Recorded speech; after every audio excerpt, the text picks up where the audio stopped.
The book begins with an introduction by Robert Bloch. Just what is a Grand Master? The bylaws of the Science Fiction Writers of America tell us, a Grand Master Award may be presented to an individual for his or her work within the field of science fiction.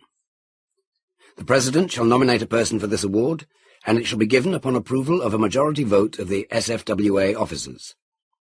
No more than 6 such awards may be given during a 10-year period. So much for the official definition, and a pretty dull one it is too. But actually becoming a Grand Master is another story. Many stories, in fact. A whole career full of them, written over decades of effort and read by generations who discovered, recognized, and appreciated work that withstood the test of time. No posthumous awards are given, because the winners might have problems in showing up to claim them. As a matter of fact, only 8 such awards have been granted within the past 15 years, and that should supply you with the bottom line for any definition. Grand Masters are simply the best of breed. Writers whose contributions to the science fiction field are so impressive, so outstanding, that they are esteemed above all others in the entire genre. Which raises another question. What qualifies me to introduce you to the Grand Masters? I'm not one of them, and hasten to reassure you that I never will be.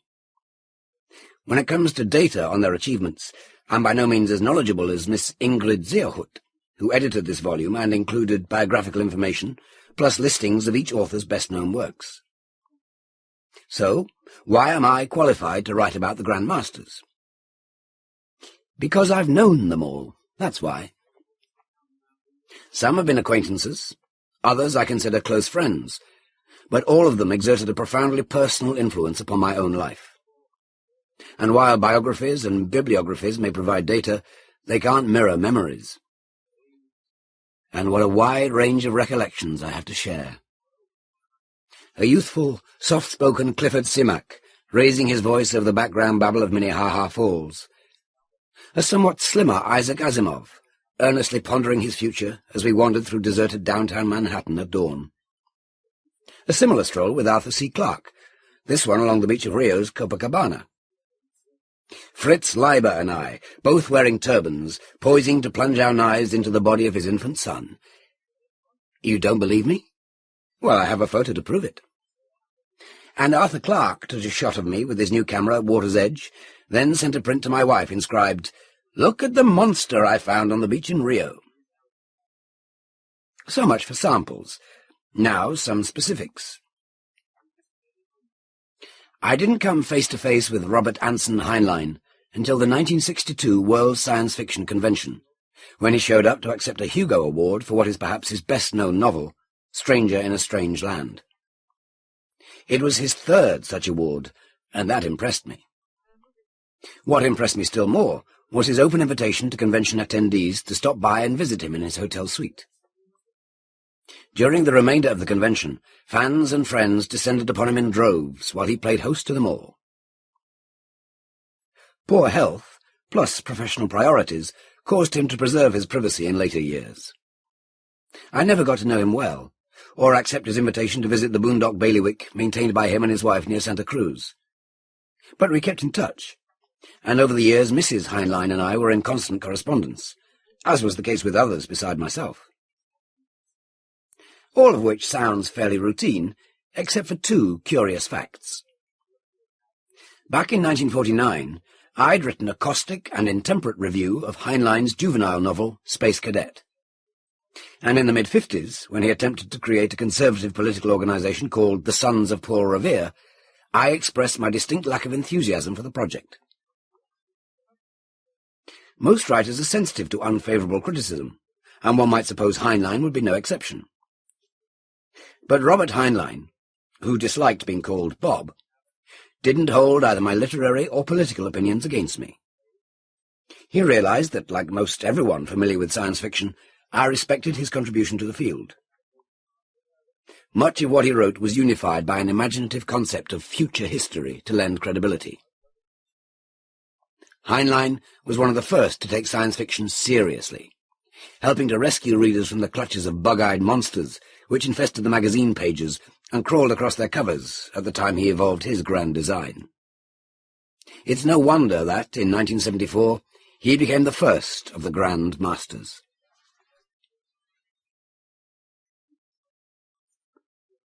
Jack Williamson started writing science fiction before Heinlein, and I started reading him before I started shaving. By the time I met him at a convention, I'd been using a shaver for many years, during which I'd kept on reading his work with increased admiration.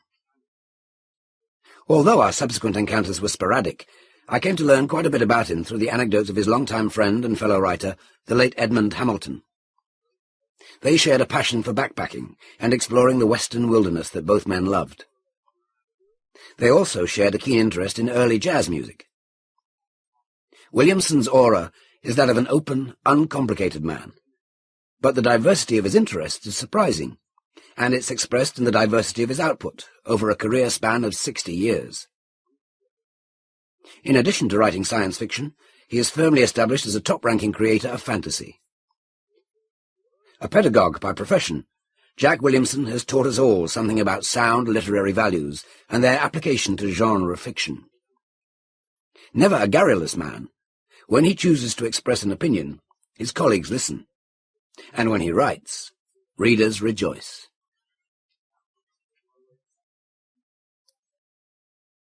Clifford D. Simak was a seasoned newspaper reporter when he and his wife, Agnes, extended their warm hospitality to me on my first visit to Minneapolis in 1943. He'd been writing science fiction for the past decade, and I was already in some awe of his achievements, an awe he took immediate pains to dispel with the aid of food and drink, followed by a sightseeing excursion. It was typical of this man to extend himself for the benefit of others. Quiet and soft-spoken, he seemed almost the antithesis of the accepted image of an investigative journalist. But as an observer he had few peers, and many of his perceptions and conclusions lent strength to his exceptional fiction. Since that far-off first visit, our paths crossed at conventions, and our careers coincided at one point without either of us knowing about it until years later. When Ed Gein was apprehended after a gruesome murder late in 1957, Clifford Simak was sent down to Plainfield, Wisconsin to cover the gory story. Meanwhile, 40 miles away in a town called Weyawega, I reacted to early and inexplicit reports of how a seemingly harmless rural resident could commit an apparent series of murders and ghoulish atrocities without arousing suspicions over the years. Out of this situation, Cliff got his facts, and I got the notion of a novel, the title of which slips my mind at the moment.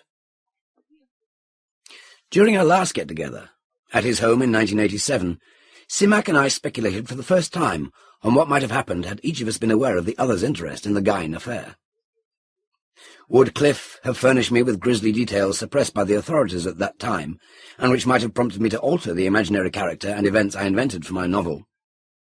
Or would he have been inspired to use his inside information and write such a book himself? Hard to say.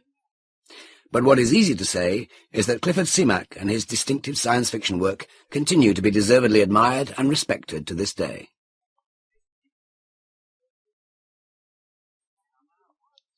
Sprague de Camp is a courtly gentleman, just as witty, polished, and urbane as his writing would indicate. Meeting him back in the 50s, I was a bit dazzled by such savoir-faire, an attribute I could never possibly emulate, and still have a hard time spelling correctly. It took several successive encounters for me to relax and relate to him as a person, though I'd relaxed and related to his creative output ever since reading his early fantasies. Subsequently, beneath the wit, polish, and urbanity of both the man and his work, I discovered a warmth and sensitivity combined with an inexhaustible intellectual curiosity. This latter quality accounts for the painstaking scholarly research which has so distinguished both his fiction and his non-fictional efforts.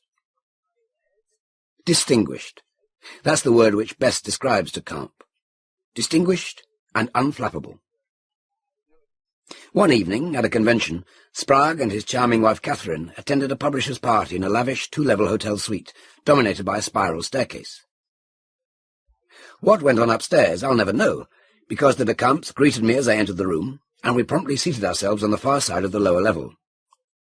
Sprague was in rare form, and I was enthralled by his private observations concerning the late H.P. Lovecraft, whose biography he'd recently written. During the course of that evening, several hundred guests swarmed into the suite past the area we occupied and climbed the winding staircase in search of refreshment. Some of them, when they descended, seemed higher than when they went up. Scores of people, coming or going, spied eminent author de Camp and halted to interrupt his discourse in mid-sentence with greetings, questions, and requests for autographs.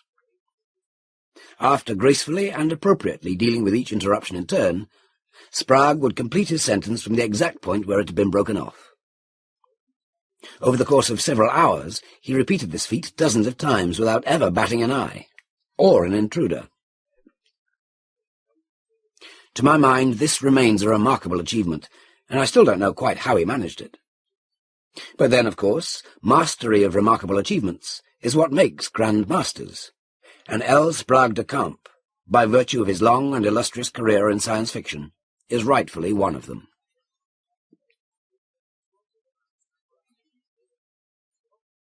Once upon a time, a 16-year-old schoolboy crouched in a theatre gallery, enjoying a Shakespearean repertory company's memorable performance of The Merchant of Venice. He was profoundly impressed by the production and its players, including the work of a towering and imposing young actor with a beautifully modulated voice, who appeared in a comparatively minor role as the Prince of Morocco. The year was 1934. The schoolboy was myself, and the actor was listed on the playbill as Francis Lathrop. A little more than 3 years later, while visiting in California as a guest of my friend and fellow writer Henry Kuttner, he brought me face to face with Francis Lathrop, whose real name was Fritz Leiber, Jr. The young man who had appeared with his father's touring company had since moved to the West Coast, where the senior Leiber established himself as a character actor in films. Young Fritz made several appearances himself, including doubling for John Barrymore in the dueling sequence of Romeo and Juliet. But already he was becoming more interested in the pen than in the sword. And it was as a writer that I came to know him, following his debut in Unknown in 1939. Shortly after our first meeting, he and his wife, Jonquil Stevens, moved to Chicago. I lived in nearby Milwaukee, and we visited back and forth as frequently as time and train fare permitted. It was in 1938, shortly after the birth of their son, Justin, that my friend Harold Gower took the infamous photograph mentioned at the beginning of this account. The life of the endangered infant was spared, either on second thought or because we ran out of film. He grew to manhood and a noteworthy career as a professor of philosophy and an author in his own right. As for Fritz Leiber, who discarded the junior after his father's death, there is little need to stress details of his professional reign as a colossus, straddling the twin peaks of fantasy and science fiction. He returned to California around the time I settled there, and our unbroken friendship continued. By then he had come into his own as an acknowledged master of both the novel and short story forms, and his elevation to Grand Master status was inevitable.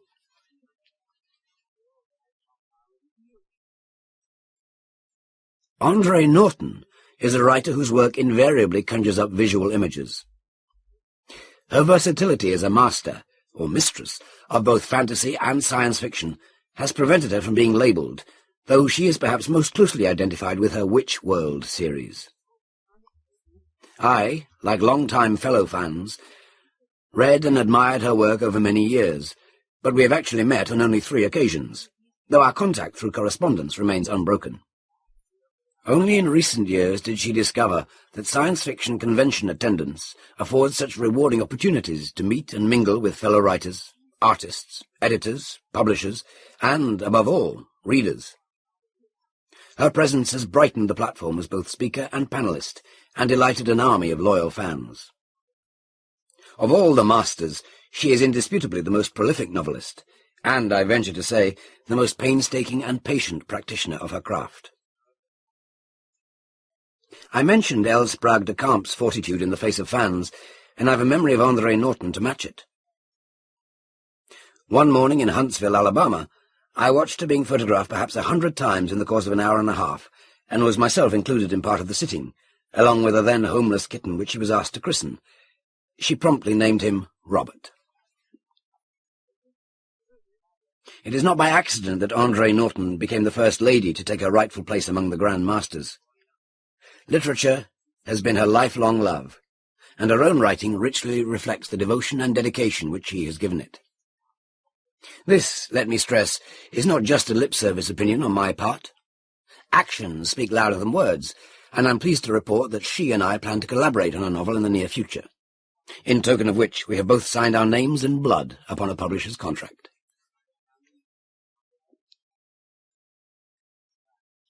Arthur C. Clarke's The Exploration of Space was a Book of the Month Club selection in 1952.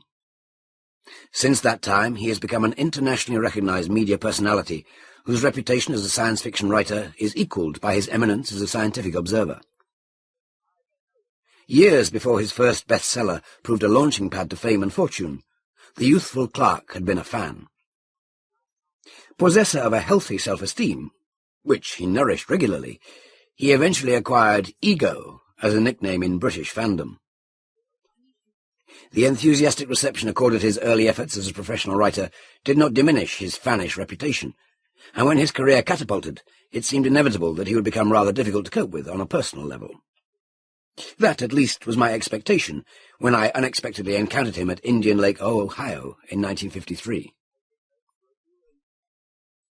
Indian Lake was then the setting for the annual weekend Midwest Con, a Midwestern science fiction convention which boasted no formal program and no regular procedure, save for a Sunday noon banquet, at which various attendees were introduced and/or insulted, then given the opportunity to make impromptu response.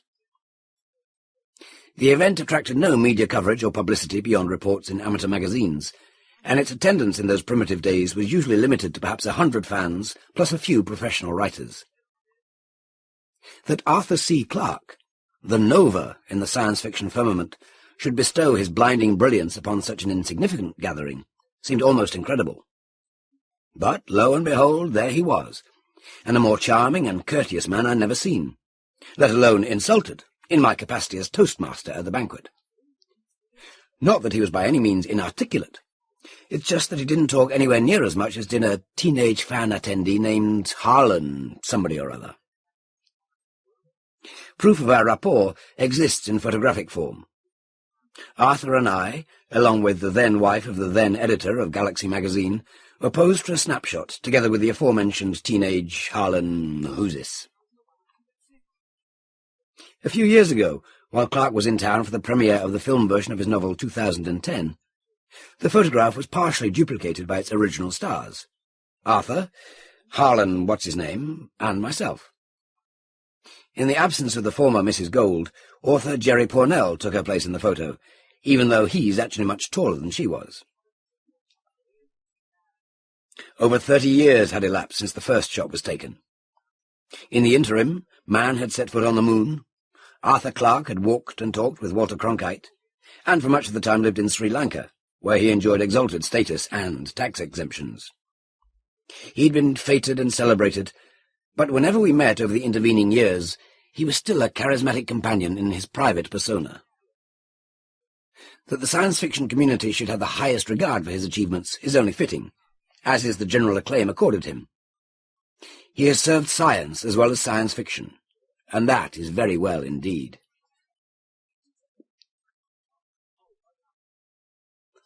Isaac Asimov, the last, but not, as he would be among the first to point out, the least of the Grand Masters, is also a media personality in his own right. A right he has earned as a university professor, lecturer, anthologist, editor of a science fiction magazine bearing his name, and, above all, as a writer of prodigious output. His best-known contribution to the science fiction field consists of the laws of robotics, generally accepted as the prime postulates governing robot behavior. His foundation stories, like Heinlein's Future History, offer a consistent chronology governing much of his fiction.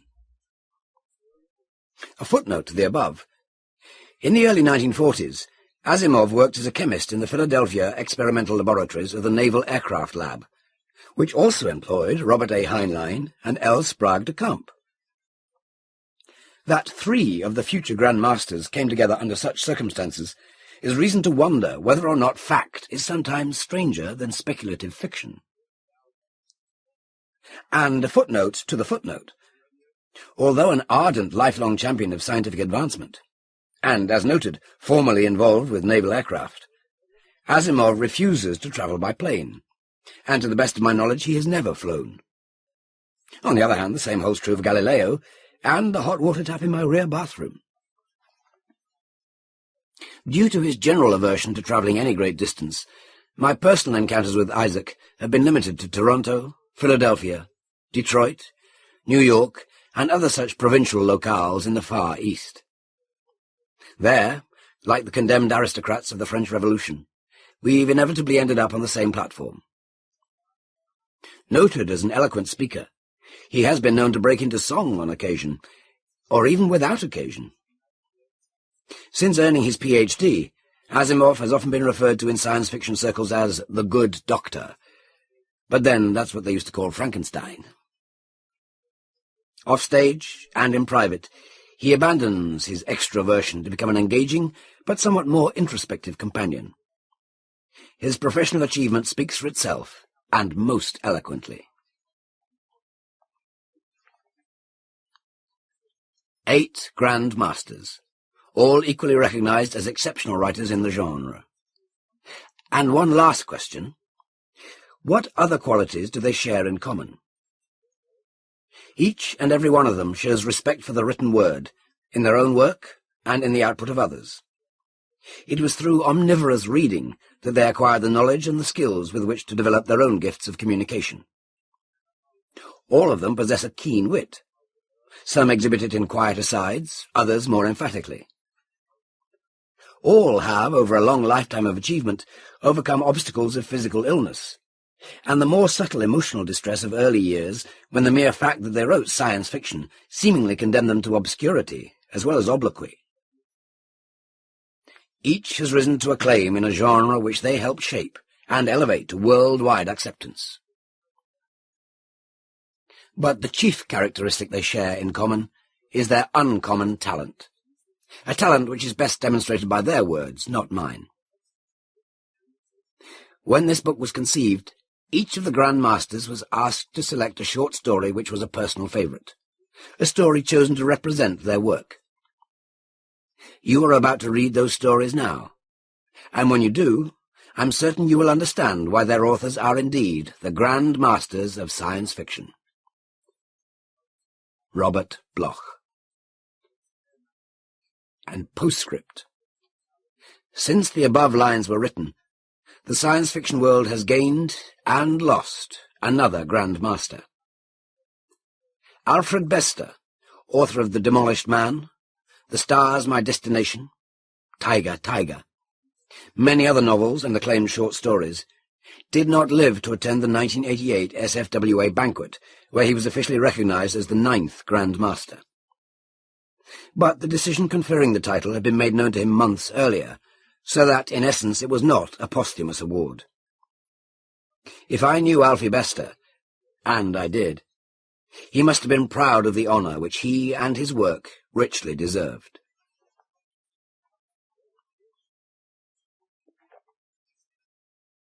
Robert A. Heinlein. Robert Anson Heinlein was born on July 7, 1907, in Butler, Missouri, although his family moved to Kansas shortly after his birth. He attended the University of Missouri, and in 1929 graduated from the U.S. Naval Academy in Annapolis. After serving in the Navy for 5 years, he was forced by ill health to return to civilian life. There he continued his studies in physics and mathematics at UCLA. He also worked at silver mining and at selling real estate. Heinlein wrote his first short story, Lifeline, for Thrilling Wonder Stories in 1939. However, he submitted it to Astounding Science Fiction instead. Thus began his long and successful career as what may be without exaggeration termed the first professional science fiction writer. In 1942, his work was interrupted when he went to work for the Naval Air Experimental Station in Philadelphia, where he was in charge of the high-altitude laboratory and its development of a spacesuit.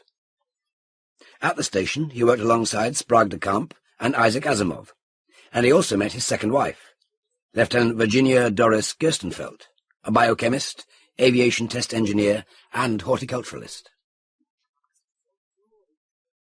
After the end of World War II, Heinlein returned to his writing career, expanding it into a variety of markets.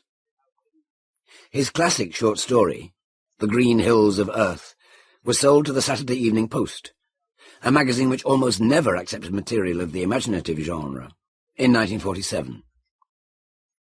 The author shortly came to be considered the world's foremost writer of science fiction for young adults.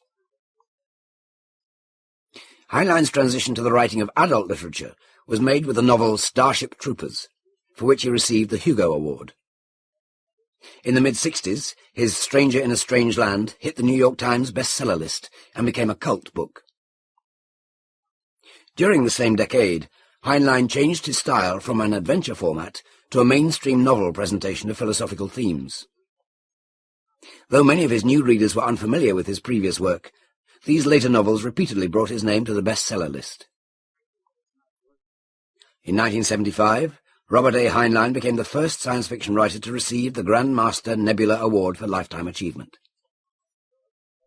His primary interest had always been space travel, and he lived to see that dream become reality before his death in 1988.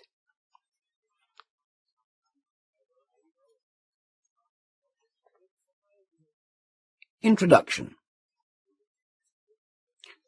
The Long Watch is a quintessential Robert Heinlein work. The narrator is a hero in the mould that Heinlein perfected. That is, he's an ordinary guy who must decide to do the extraordinary because of his belief in the American system of government. Some critics have assailed Robert Heinlein for being an ultra-conservative in his depiction of government as an overbearing institution inimical to the lives of its citizens. In The Long Watch, however, his central political statement is clear. Here, the individual defies the authority of his superior officer for the greater purpose of protecting the people served by the government from subversion by a tyrant. Heinlein, like other libertarians, simply believes that the social contract between individuals and their government is all-important and must be honoured by both sides. The Long Watch is therefore a very important, if not a terribly complex story, and its inclusion here by Heinlein's choice is fitting. Its theme is one that runs through his works from first to last, and is one that will remain important long after the novelty of techno-wizardry and plot convolutions has faded.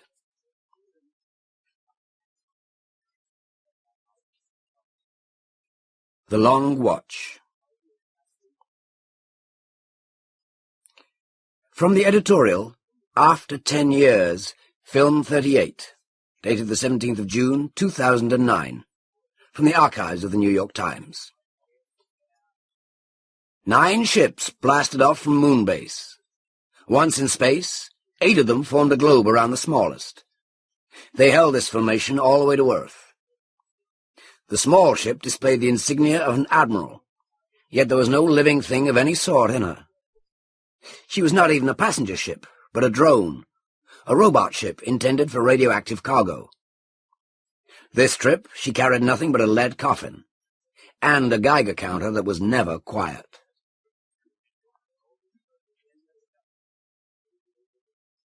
Johnny Dahlquist blew smoke at the Geiger counter. He grinned wryly and tried it again. His whole body was radioactive by now. Even his breath, the smoke from his cigarette, could make the Geiger counter scream.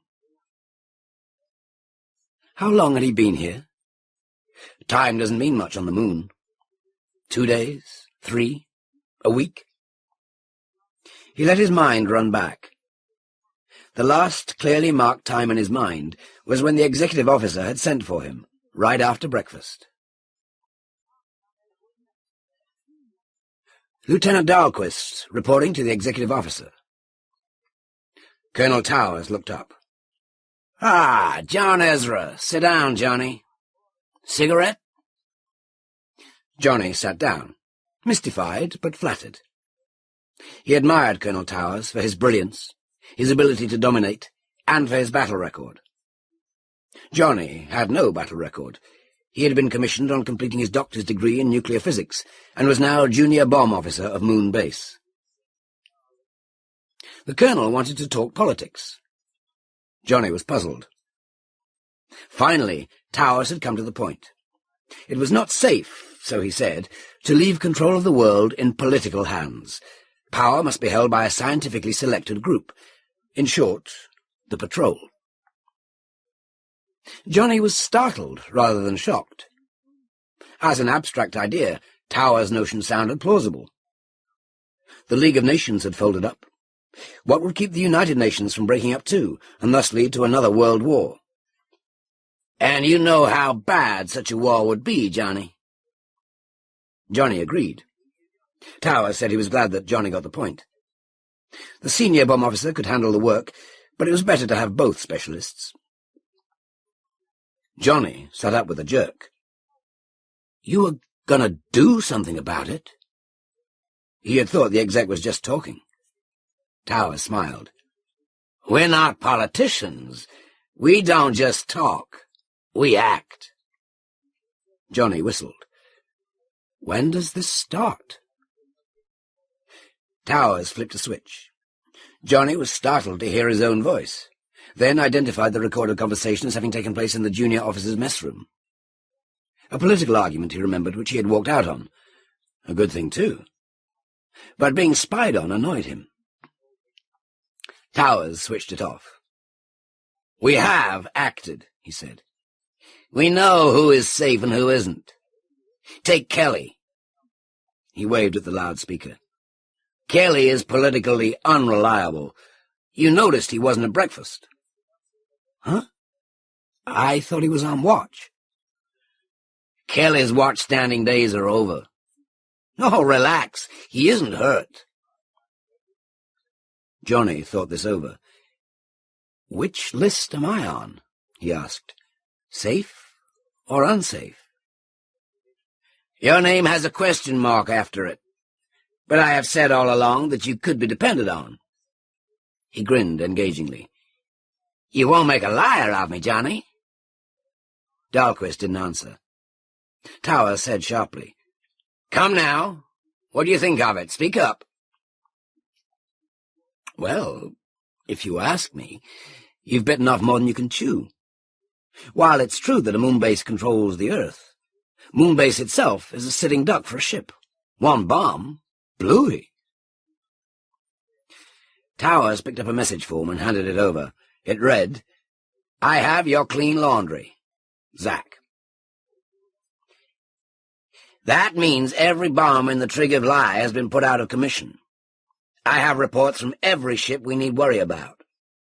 He stood up. Think it over and see me after lunch. Major Morgan needs your help right away to change control frequencies on the bombs. The control frequencies? Naturally. We don't want the bombs jammed before they reach their targets. What? You said the idea was to prevent war. Towers brushed it aside. There won't be a war, just a psychological demonstration. An unimportant town or two, a little bloodletting to save an all-out war. Simple arithmetic. He put a hand on Johnny's shoulder. You ain't squeamish, or you wouldn't be a bomb officer. Think of it as a surgical operation. And think of your family. Johnny Dahlquist had been thinking of his family. Please, sir, I want to see the commanding officer. Towers frowned. The Commodore is not available. As you know, I speak for him. See me again after lunch. The Commodore was decidedly not available. The Commodore was dead. But Johnny did not know that. Dahlquist walked back to the mess room, bought cigarettes, sat down and had a smoke. He got up, crushed out the butt, and headed for the base's west airlock. There he got into his spacesuit and went to the lockmaster. Open her up, Smitty. The Marine looked surprised.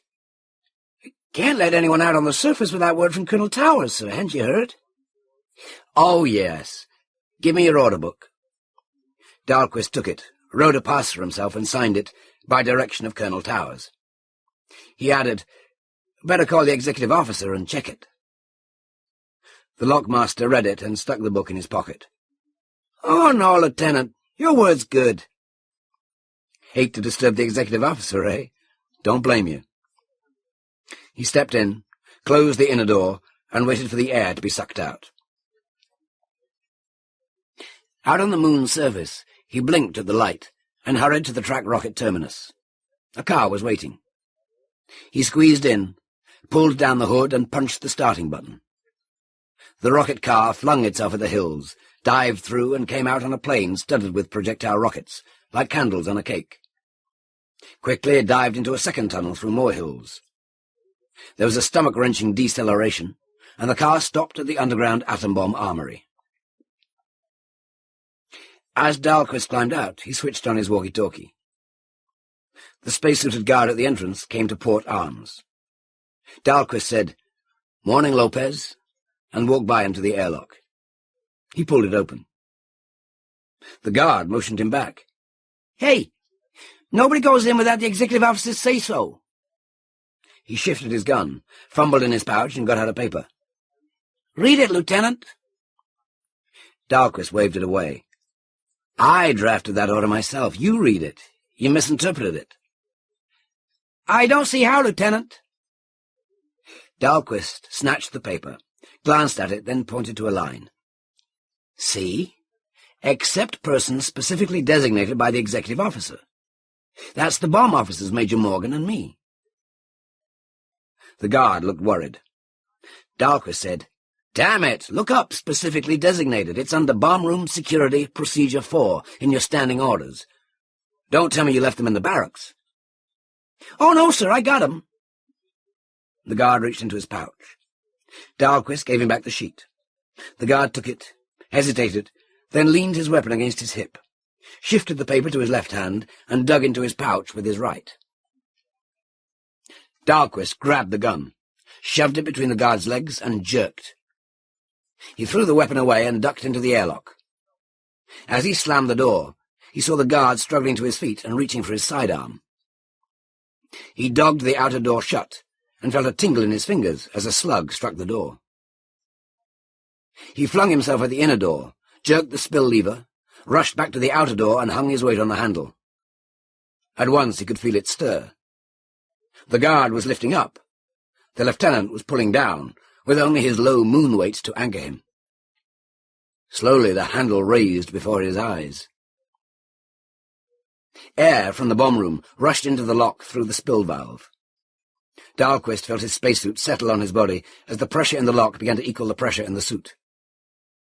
He quit straining and let the guard raise the handle. It did not matter. 13 tons of air pressure now held the door closed. He latched open the inner door to the bomb room so that it could not swing shut. As long as it was open, the airlock could not operate. No one could enter. Before him in the room, one for each projectile rocket, were the atom bombs, spaced in rows far enough apart to defeat any faint possibility of spontaneous chain reaction.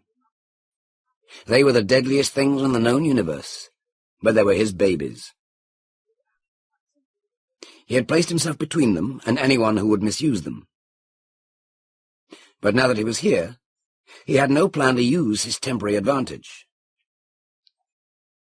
The speaker on the wall sputtered into life. "Hey, Lieutenant! What goes on here? You gone crazy?" Dahlquist did not answer. Let Lopez stay confused. It would take him that much longer to make up his mind what to do. And Johnny Dahlquist needed as many minutes as he could squeeze. Lopez went on protesting. Finally, he shut up. Johnny had followed a blind urge not to let the bombs, his bombs, be used for demonstrations on unimportant towns. But what to do next?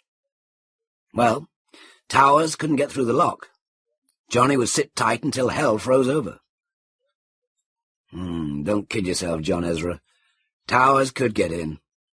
Some high explosive against the outer door, then the air would whoosh out, Our boy Johnny would drown in blood from his burst lungs, and the bombs would be sitting there, unhurt.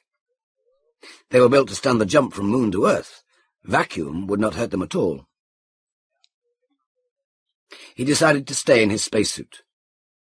Explosive decompression didn't appeal to him. Come to think about it, death from old age was his choice. Or they could drill a hole, let out the air, and open the door without wrecking the lock. Or Towers might even have a new airlock built outside the old. Not likely, Johnny thought. A coup d'etat depended on speed. Towers was almost sure to take the quickest way, blasting. And Lopez was probably calling the base right now. 15 minutes for Towers to suit up and get here. Maybe a short dicker, then whoosh, the party is over. 15 minutes. In 15 minutes the bombs might fall back into the hands of the conspirators. In 15 minutes he must make the bombs unusable. An atom bomb is just 2 or more pieces of fissionable metal, such as plutonium. Separated, they are no more explosive than a pound of butter. Slapped together, they explode. The complications lie in the gadgets and circuits and gun used to slap them together in the exact way and at the exact time and place required. These circuits, the bomb's brain, are easily destroyed, but the bomb itself is hard to destroy because of its very simplicity. Johnny decided to smash the brains, and quickly. The only tools at hand were simple ones used in handling the bombs. Aside from a Geiger counter, the speaker on the walkie-talkie circuit, a television rig to the base, and the bombs themselves, the room was bare. A bomb to be worked on was taken elsewhere, not through fear of explosion, but to reduce radiation exposure for personnel. The radioactive material in a bomb is buried in a tamper. In these bombs, gold. Gold stops alpha, beta, and much of the deadly gamma radiation, but not neutrons.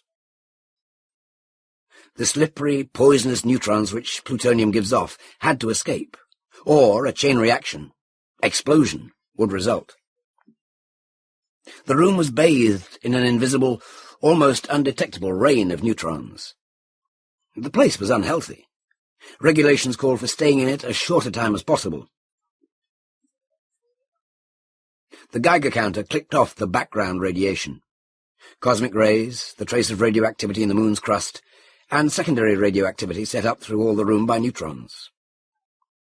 Free neutrons have the nasty tray of infecting what they strike, making it radioactive, whether it be concrete wall or human body.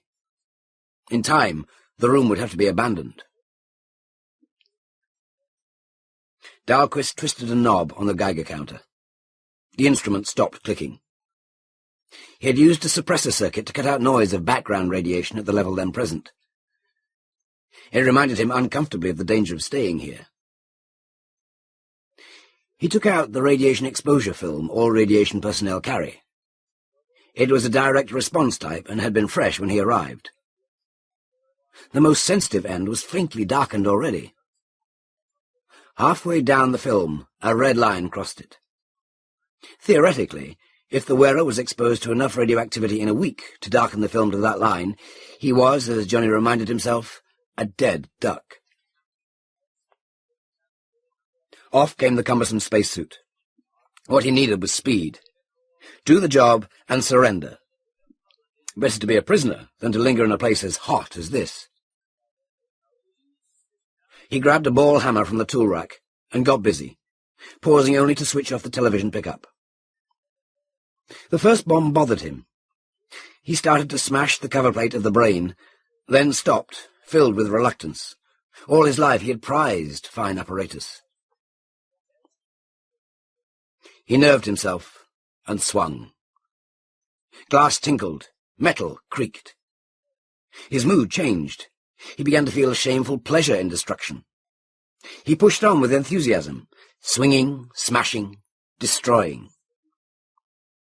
So intent was he that he did not at first hear his name called. "Dahlquist, answer me. Are you there?"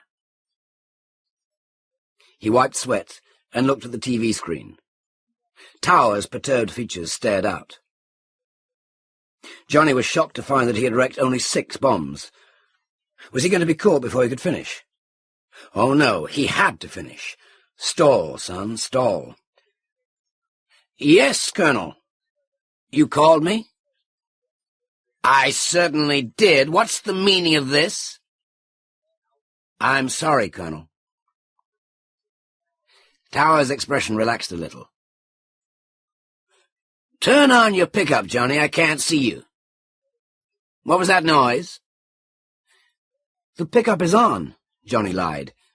It must be out of order. That noise...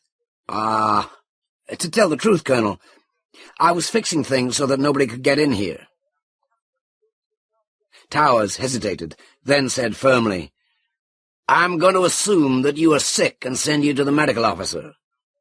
But I want you to come out of there right away. That's an order, Johnny. Johnny answered slowly, I can't just yet, Colonel. I came here to make up my mind, and I haven't quite made it up. You said to see you after lunch. I meant you to stay in your quarters. Yes, sir. But I thought I ought to stand watch on the bombs, in case I decided you were wrong. It's not for you to decide, Johnny. I'm your superior officer. You are sworn to obey me. Yes, sir. This was wasting time. The old fox might have a squad on the way now. But I swore to keep the peace, too. Could you come out here and talk it over with me? I don't want to do the wrong thing. Towers smiled. Good idea, Johnny. You wait there. I'm sure you'll see the light. He switched off. There, said Johnny. I hope you're convinced that I'm a half-wit, you slimy mistake. He picked up the hammer, ready to use the minutes gained. He stopped almost at once. It dawned on him that wrecking the brains was not enough. There were no spare brains, but there was a well-stocked electronics shop. Morgan could jury-rig control circuits for bombs. Why, he could himself. Not a neat job, but one that would work. Damnation! He would have to wreck the bombs themselves, and in the next 10 minutes. But a bomb was solid chunks of metal, encased in a heavy tamper, all tied in with a big steel gun. It couldn't be done. Not in 10 minutes. Damn! Of course, there was one way. He knew the control circuits. He also knew how to beat them. Or take this bomb.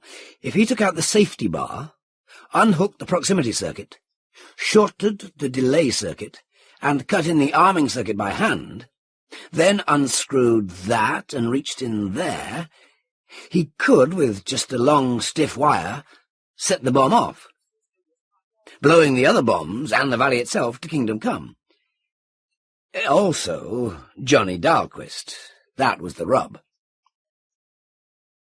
All this time he was doing what he had thought out, up to the step of actually setting off the bomb. Ready to go, the bomb seemed to threaten, as if crouching to spring. He stood up, sweating. He wondered if he had the courage. He didn't want to funk, and hoped that he would. He dug into his jacket and took out a picture of Edith and the baby. "Honey child," he said, "if I get out of this, I'll never even try to beat a red light." He kissed the picture and put it back. There was nothing to do but wait. What was keeping Towers? Johnny wanted to make sure that Towers was in blast range. What a joke on the jerk. Me, sitting here ready to throw the switch on him. The idea tickled him. It led to a better. Why blow himself up, alive? There was another way to rig it. A dead man control. Jigger up some way so that the last step, the one that set off the bomb, would not happen as long as he kept his hand on a switch or a lever or something. Then, if they blew open the door, or shot him, or anything, up goes the balloon. Better still, if he could hold them off with the threat of it, Sooner or later, help would come. Well, Johnny was sure that most of the patrol was not in this stinking conspiracy. And then Johnny comes marching home. What a reunion! He'd resign and get a teaching job. He'd stood his watch. All the while, he was working. Electrical? No, too little time. Make it a simple mechanical linkage. He had it doped out, but had hardly begun to build it, when the loudspeaker called him. "Johnny?" "That you, Colonel?" His hands kept busy. "Let me in." "Well, now, Colonel, that wasn't in the agreement. Where in blue blazes was something to use as a long lever?" "I'll come in alone, Johnny, I'll give you my word. We'll talk face to face." His word. "We can talk over the speaker, Colonel." Hey, that was it. A yardstick hanging on the tool rack. "Johnny, I'm warning you, let me in or I'll blow the door off." A wire. He needed a wire, fairly long and stiff. He tore the antenna from his suit. "You wouldn't do that, Colonel. It would ruin the bombs." "Vacuum won't hurt the bombs. Quit stalling." "Better check with Major Morgan. Vacuum won't hurt them. Explosive decompression would wreck every circuit." The Colonel was not a bomb specialist. He shut up for several minutes. Johnny went on working. "Dahlquist," Towers resumed. "That was a clumsy lie. I checked with Morgan. You have 60 seconds to get into your suit if you aren't already. I'm going to blast the door." "No, you won't," said Johnny. "Ever hear of a dead man switch? Now for a counterweight and a sling." "Eh? What do you mean?" "I've rigged number 17 to set off by hand, but I put in a gimmick. It won't blow while I hang on to a strap I've got in my hand. But if anything happens to me, up she goes. You are about 50 feet from the blast center. Think it over." There was a short silence. "I don't believe you." "No? Ask Morgan. He'll believe me. He can inspect it, over the TV pickup." Johnny lashed the belt of his spacesuit to the end of the yardstick. "You said the pickup was out of order." "So I lied. This time I'll prove it. Have Morgan call me." Presently Major Morgan's face appeared. "Lieutenant Dahlquist." "Hi, Stinky. Wait a sec."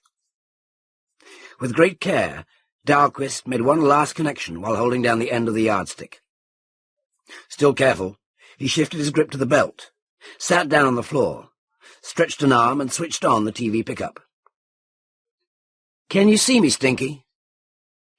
"I can see you," Morgan answered stiffly. "What is this nonsense?" "A little surprise I whipped up." He explained it, what circuits he had cut out, what ones had been shorted, just how the jury-rigged mechanical sequence fitted in. Morgan nodded. "But you're bluffing, Dahlquist. I feel sure that you haven't disconnected the K circuit. You don't have the guts to blow yourself up." Johnny chuckled. "I sure haven't.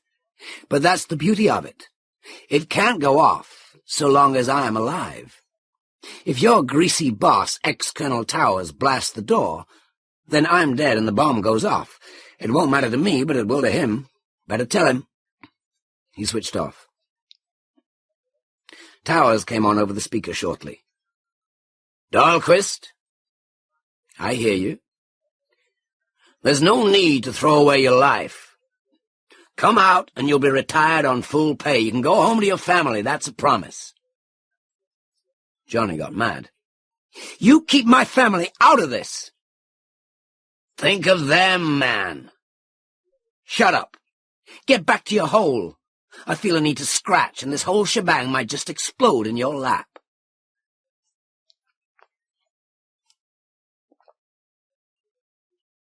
Part 2. Johnny sat up with a start. He had dozed. His hand hadn't let go of the sling, but he had the shakes when he thought about it. Maybe he should disarm the bomb and depend on their not daring to dig him out. But Towers' neck was already in hock for treason. Towers might risk it. If he did, and the bomb were disarmed, Johnny would be dead, and Towers would have the bombs. No, he had gone this far. He wouldn't let his baby girl grow up in a dictatorship just to catch some sleep. He heard the Geiger counter clicking, and remembered having used the suppressor circuit. The radioactivity in the room must be increasing, perhaps from scattering the brain circuits. The circuits were sure to be infected. They had lived too long, too close to plutonium. He dug out his film. The dark area was spreading toward the red line. He put it back and said, "Pal, better break this deadlock, or you're going to shine like a watch dial." It was a figure of speech. Infected animal tissue does not glow. It simply dies, slowly. The TV screen lit up. Towers' face appeared. "Dahlquist, I want to talk to you." "Go fly a kite." "Let's admit you have us inconvenienced." "Inconvenienced? Hell, I've got you stopped." "For the moment. I'm arranging to get more bombs." "Liar." "But you are slowing us up. I have a proposition." "Not interested." "Wait. When this is over, I'll be chief of the world government. If you cooperate, even now, I will make you my administrative head." Johnny told him what to do with it. Towers said, "Don't be stupid. What do you gain by dying?" Johnny grunted. "Towers, what a prime stinker you are. You spoke of my family. I'd rather see them dead than living under a two-bit Napoleon like you. Now go away. I've got some thinking to do." Towers switched off. Johnny got out his film again. It seemed no darker, but it reminded him forcibly that time was running out. He was hungry and thirsty, and he could not stay awake forever. It took 4 days to get a ship up from Earth. He could not expect rescue any sooner. And he wouldn't last 4 days. Once the darkening spread past the red line, he was a goner. His only chance was to wreck the bombs beyond repair and get out, before that film got much darker. He thought about ways, then got busy. He hung a weight on the sling, tied a line to it. If Towers blasted the door, he hoped to jerk the rig loose before he died. There was a simple, though arduous, way to wreck the bombs beyond any capacity of moon base to repair them. The heart of each was 2 hemispheres of plutonium, their flat surfaces polished smooth to permit perfect contact when slapped together. Anything less would prevent the chain reaction on which atomic explosion depended. Johnny started taking apart one of the bombs. He had to bash off 4 lugs, then break the glass envelope around the inner assembly. Aside from that, the bomb came apart easily. At last, he had in front of him 2 gleaming, mirror-perfect half-globes. A blow with a hammer, and one was no longer perfect. Another blow, and the second cracked like glass. He had tapped its crystalline structure just right. Hours later, dead tired, he went back to the armed bomb. Forcing himself to steady down, with extreme care he disarmed it. Shortly, its silvery hemispheres too were useless. There was no longer a usable bomb in the room. But huge fortunes in the most valuable, most poisonous, and most deadly metal in the known world were spread around the floor. Johnny looked at the deadly stuff. "Into your suit and out of here, son," he said aloud. "I wonder what Towers will say." He walked towards the rack, intending to hang up the hammer. As he passed, the Geiger counter chattered wildly. Plutonium hardly affects a Geiger counter. Secondary infection from plutonium does. Johnny looked at the hammer, then held it closer to the Geiger counter. The counter screamed. Johnny tossed it hastily away and started back toward his suit. As he passed the counter, It chattered again. He stopped short. He pushed one hand close to the counter. Its clicking picked up to a steady roar. Without moving, he reached into his pocket and took out his exposure film. It was dead black from end to end.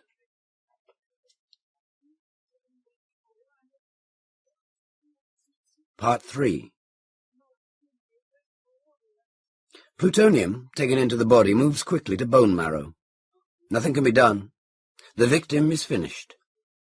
Neutrons from it smash through the body, ionizing tissue, transmuting atoms into radioactive isotopes, destroying and killing. The fatal dose is unbelievably small. A mass a tenth the size of a grain of table salt is more than enough. A dose small enough to enter through the tiniest scratch. During the historic Manhattan Project, immediate high amputation was considered the only possible first aid measure. Johnny knew all this, but it no longer disturbed him. He sat on the floor, smoking a hoarded cigarette and thinking.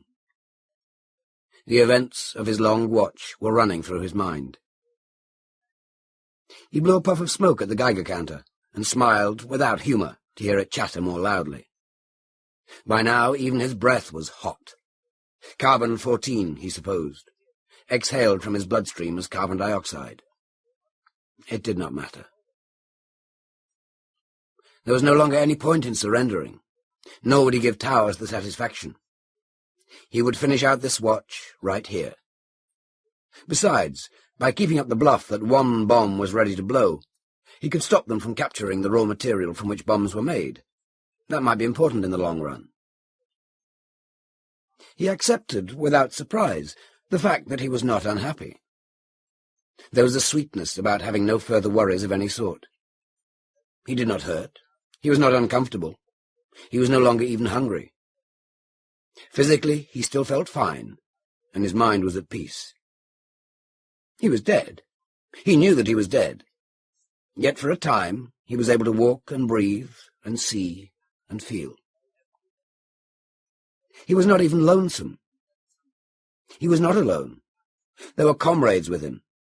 The boy with his finger in the dike, Colonel Bowie, too ill to move but insisting that he be carried across the line, the dying captain of the Chesapeake, still with deathless challenge on his lips, Roger Young, peering into the gloom. They gathered about him in the dusky bomb room. And, of course, there was Edith. She was the only one he was aware of. Johnny wished that he could see her face more clearly. Was she angry? Or proud and happy? Proud, though unhappy. He could see her better now and even feel her hand. He held very still. Presently, his cigarette burned down to his fingers. He took a final puff, blew it at the Geiger counter, and put it out. It was his last. He gathered several butts and fashioned a roll-your-own with a bit of paper found in a pocket. He lit it carefully and settled back to wait for Edith to show up again. He was very happy. He was still propped against the bomb case, the last of his salvaged cigarettes cold at his side, when the speaker called out again. "Johnny! Hey, Johnny, can you hear me? This is Kelly. It's all over. The Lafayette landed and Towers blew his brains out. Johnny? Answer me!" When they opened the outer door, the first man in carried a Geiger counter in front of him on the end of a long pole. He stopped at the threshold and backed out hastily. "Hey, Chief," he called. "Better get some handling equipment. And a lead coffin, too."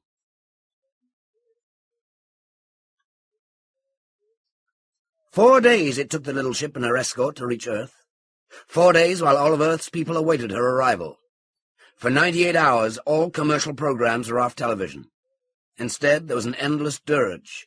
The Dead March from Saul, the Valhalla theme, Going Home, the Patrol's own landing orbit. The 9 ships landed at Chicago port. A drone tractor removed the casket from the small ship. The ship was then refueled and blasted off in an escape trajectory, thrown away into outer space, never again to be used for a lesser purpose. The tractor progressed to the Illinois town where Lieutenant Dahlquist had been born, while the dirge continued. There, it placed the casket on a pedestal, inside a barrier marking the distance of safe approach. Space Marines, arms reversed and heads bowed, stood guard around it. The crowd stayed outside the circle, and still the dirge continued. When enough time had passed, long, long after the heaped flowers had withered, the lead casket was enclosed in marble, just as you see it today.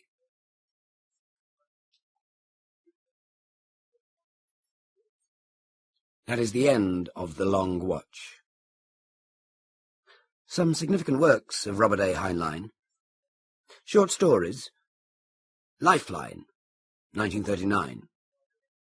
The Roads Must Roll, 1940. If This Goes On, 1940. The Green Hills of Earth, 1947.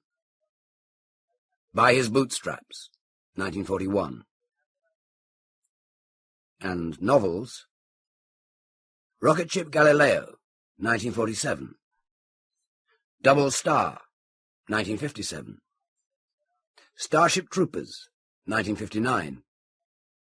Stranger in a Strange Land, 1961. The Moon is a Harsh Mistress, 1966. The second author is Jack Williamson. Mr. Jack Williamson was born on April the 29th, 1908, in Bisbee, Arizona Territory. As a boy, he lived on an isolated New Mexico homestead. Along with extensive writing, he pursued an educational career, taking an M.A. with a thesis titled A Study of the Sense of Prophecy in Modern Science Fiction, and in 1964, a Ph.D. at the University of Colorado, with a thesis on H.G. Wells' early science fiction titled H.G. Wells, Critic of Progress, 1973. He taught the modern novel and literary criticism until his retirement in 1977. He also has been deeply involved in promoting science fiction as an academic subject. His production of fiction is extensive. Perhaps the best known of his early work is the Legion of Space series. Under the name of Will Stewart, he also wrote the two famous antimatter books, C.T. Ship, 1942-3, and C.T. Shock, 1949. Mr. Williamson has been a science fiction writer of substance for 50 years in both adult and juvenile fields, collaborating in some instances with James Gunn and Friedrich Pohl. He has also done some work in the fantasy field, the best example of which is Darker Than You Think, a study in werewolves. Mr. Williamson received the Pilgrim Award for academic work relating to science fiction. In 1976, he won the Grand Master Nebula Award. His autobiography, Wonder's Child, won the Hugo for Best Non-Fiction in 1985. Introduction. Jack Williamson has been writing science fiction for over 60 years.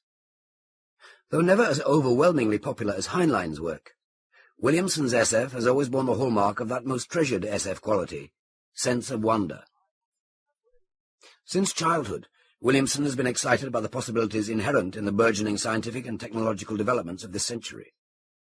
Much of his SF has been on the cutting edge in using technology that is new and innovative, exploring the potential of developments such as antimatter, in his CT books, genetic engineering, in Firechild, Brother to Demons, Brother to Gods, and others, lasers and alternate realities in The Legion of Time, and others.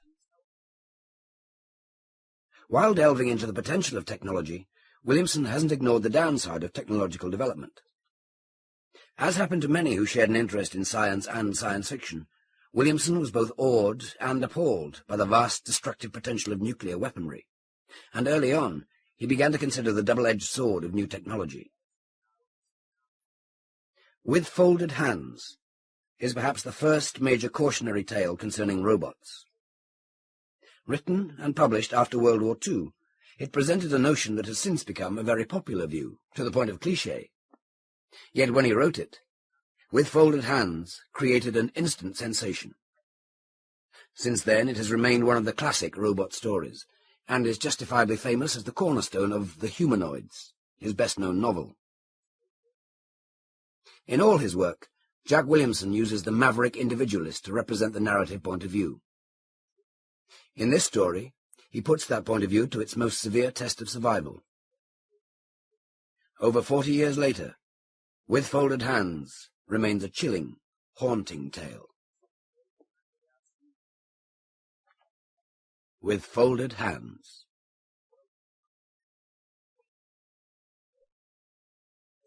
Underhill was walking home from the office, because his wife had the car, the afternoon he first met the new mechanicals. His feet were following his usual diagonal path across a weedy, vacant block.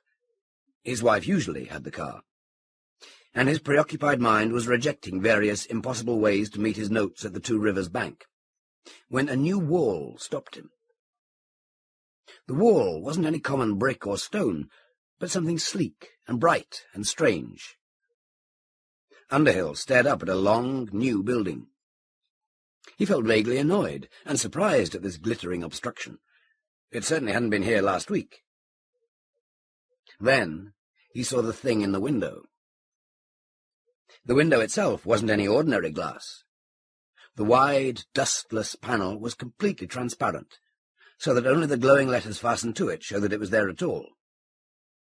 The letters made a severe, modernistic sign. Two Rivers Agency, Humanoid Institute, the Perfect Mechanicals, to serve and obey and guard men from harm. His dim annoyance sharpened, because Underhill was in the mechanicals business himself. Times were already hard enough, and mechanicals were a drug on the market. Androids, mechanoids, electronoids, automadoids, and ordinary robots. Unfortunately, few of them did all the salesman promised, and the Two Rivers market was already sadly oversaturated. Underhill sold androids, when he could. His next consignment was due tomorrow, and he didn't quite know how to meet the bill. Frowning, he paused to stare at the thing behind that invisible window. He had never seen a humanoid. Like any mechanical not at work, it stood absolutely motionless. Smaller and slimmer than a man. A shining black, its sleek silicone skin had a changing sheen of bronze and metallic blue. Its graceful oval face wore a fixed look of alert and slightly surprised solicitude. Altogether, it was the most beautiful mechanical he had ever seen. Too small, of course, for much practical utility. He murmured to himself a reassuring quotation from the android salesman. Androids are big, because the makers refuse to sacrifice power, essential functions, or dependability. Androids are your biggest buy. The transparent door slid open as he turned toward it, and he walked into the haughty opulence of the new display room to convince himself that these streamlined items were just another flash effort to catch the woman shopper. He inspected the glittering layout shrewdly, and his breezy optimism faded. He had never heard of the Humanoid Institute, but the invading firm obviously had big money and big-time merchandising know-how. He looked around for a salesman, but it was another mechanical that came gliding silently to meet him. A twin of the one in the window, it moved with a quick, surprising grace. Bronze and blue lights flowed over its lustrous blackness, and a yellow nameplate flashed from its naked breast. Humanoid, serial number 81HB27, the perfect mechanical, to serve and obey and guard men from harm. Curiously, it had no lenses. The eyes in its bald oval head were steel-coloured, blindly staring. But it stopped a few feet in front of him, as if it could see anyhow, and it spoke to him with a high, melodious voice. "At your service, Mr. Underhill." The use of his name startled him, for not even the androids could tell one man from another. But this was a clever merchandising stunt, of course, not too difficult in a town the size of Two Rivers.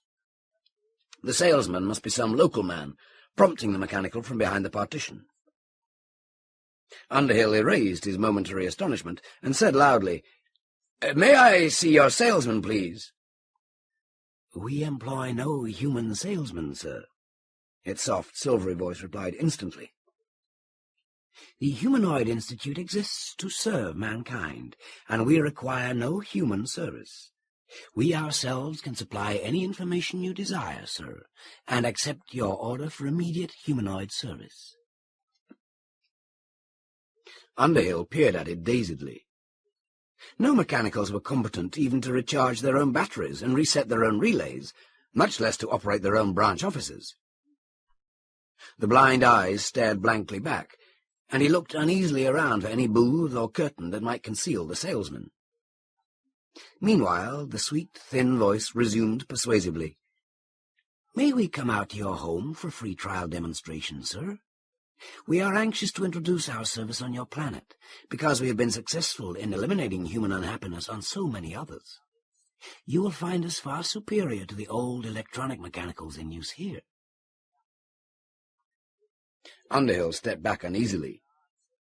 He reluctantly abandoned his search for the hidden salesman, shaken by the idea of any mechanicals promoting themselves.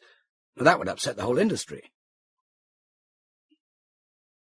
"At least you must take some advertising matter, sir."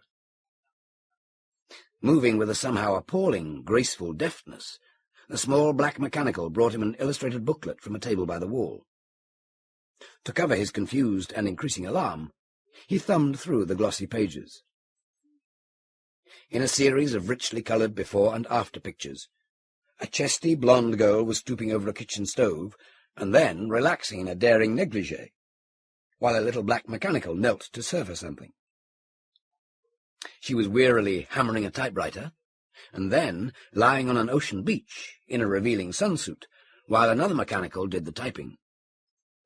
She was toiling at some huge industrial machine, and then dancing in the arms of a golden-haired youth, while a black humanoid ran the machine.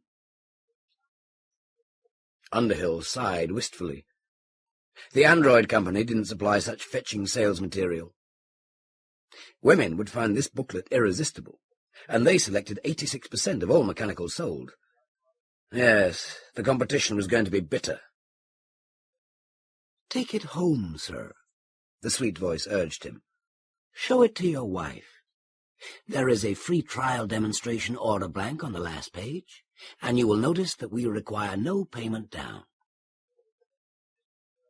He turned numbly, and the door slid open for him. Retreating dazedly, he discovered the booklet still in his hand.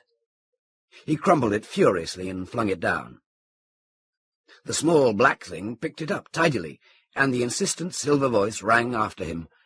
"We shall call at your office tomorrow, Mr. Underhill, and send a demonstration unit to your home. It is time to discuss the liquidation of your business, because the electronic mechanicals you have been selling cannot compete with us. And we shall offer your wife a free trial demonstration." Underhill didn't attempt to reply, because he couldn't trust his voice. He stalked blindly down the new sidewalk to the corner, and paused there to collect himself. Out of his startled and confused impressions, one clear fact emerged. Things looked black for the agency. Bleakly, he stared back at the haughty splendor of the new building. It wasn't honest brick or stone. That invisible window wasn't glass, and he was quite sure the foundation for it hadn't even been staked out the last time Aurora had the car. He walked on around the block, and the new sidewalk took him near the rear entrance.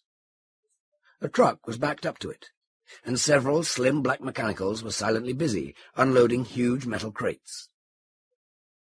He paused to look at one of the crates.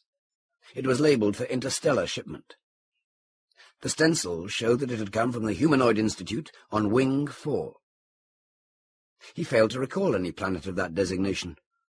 The outfit must be big. Dimly, inside the gloom of the warehouse beyond the truck, he could see black mechanicals opening the crates. A lid came up, revealing dark, rigid bodies closely packed. One by one, they came to life. They climbed out of the crate and sprang gracefully to the floor. A shining black, glinting with bronze and blue, they were all identical. One of them came out past the truck to the sidewalk, staring with blind steel eyes. Its high silver voice spoke to him melodiously.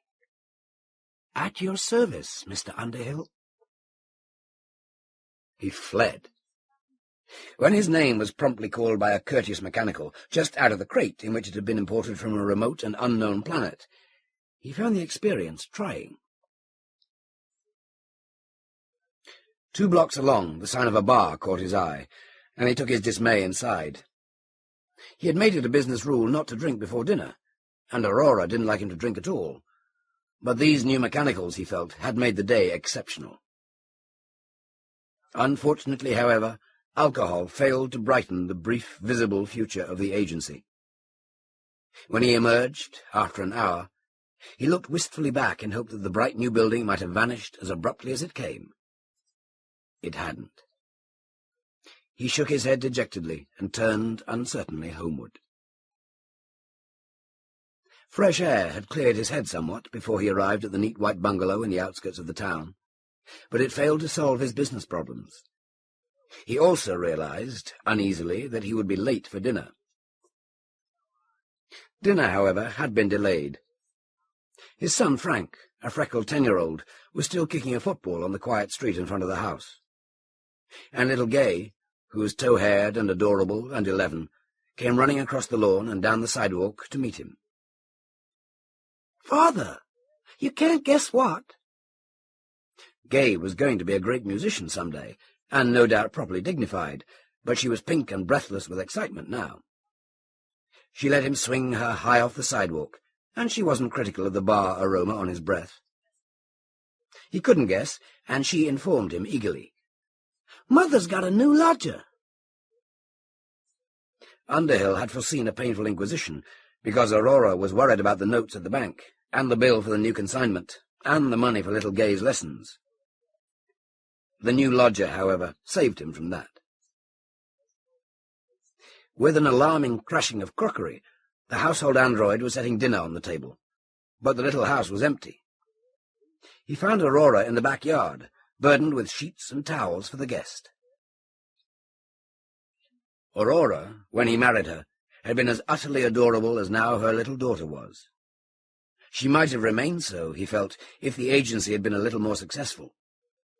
However, while the pressure of slow failure had gradually crumbled his own assurance, small hardships had turned her a little too aggressive.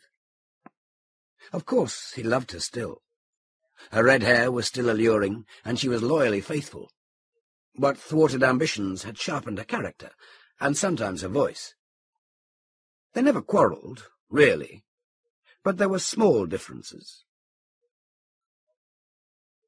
There was the little apartment over the garage, built for human servants they had never been able to afford.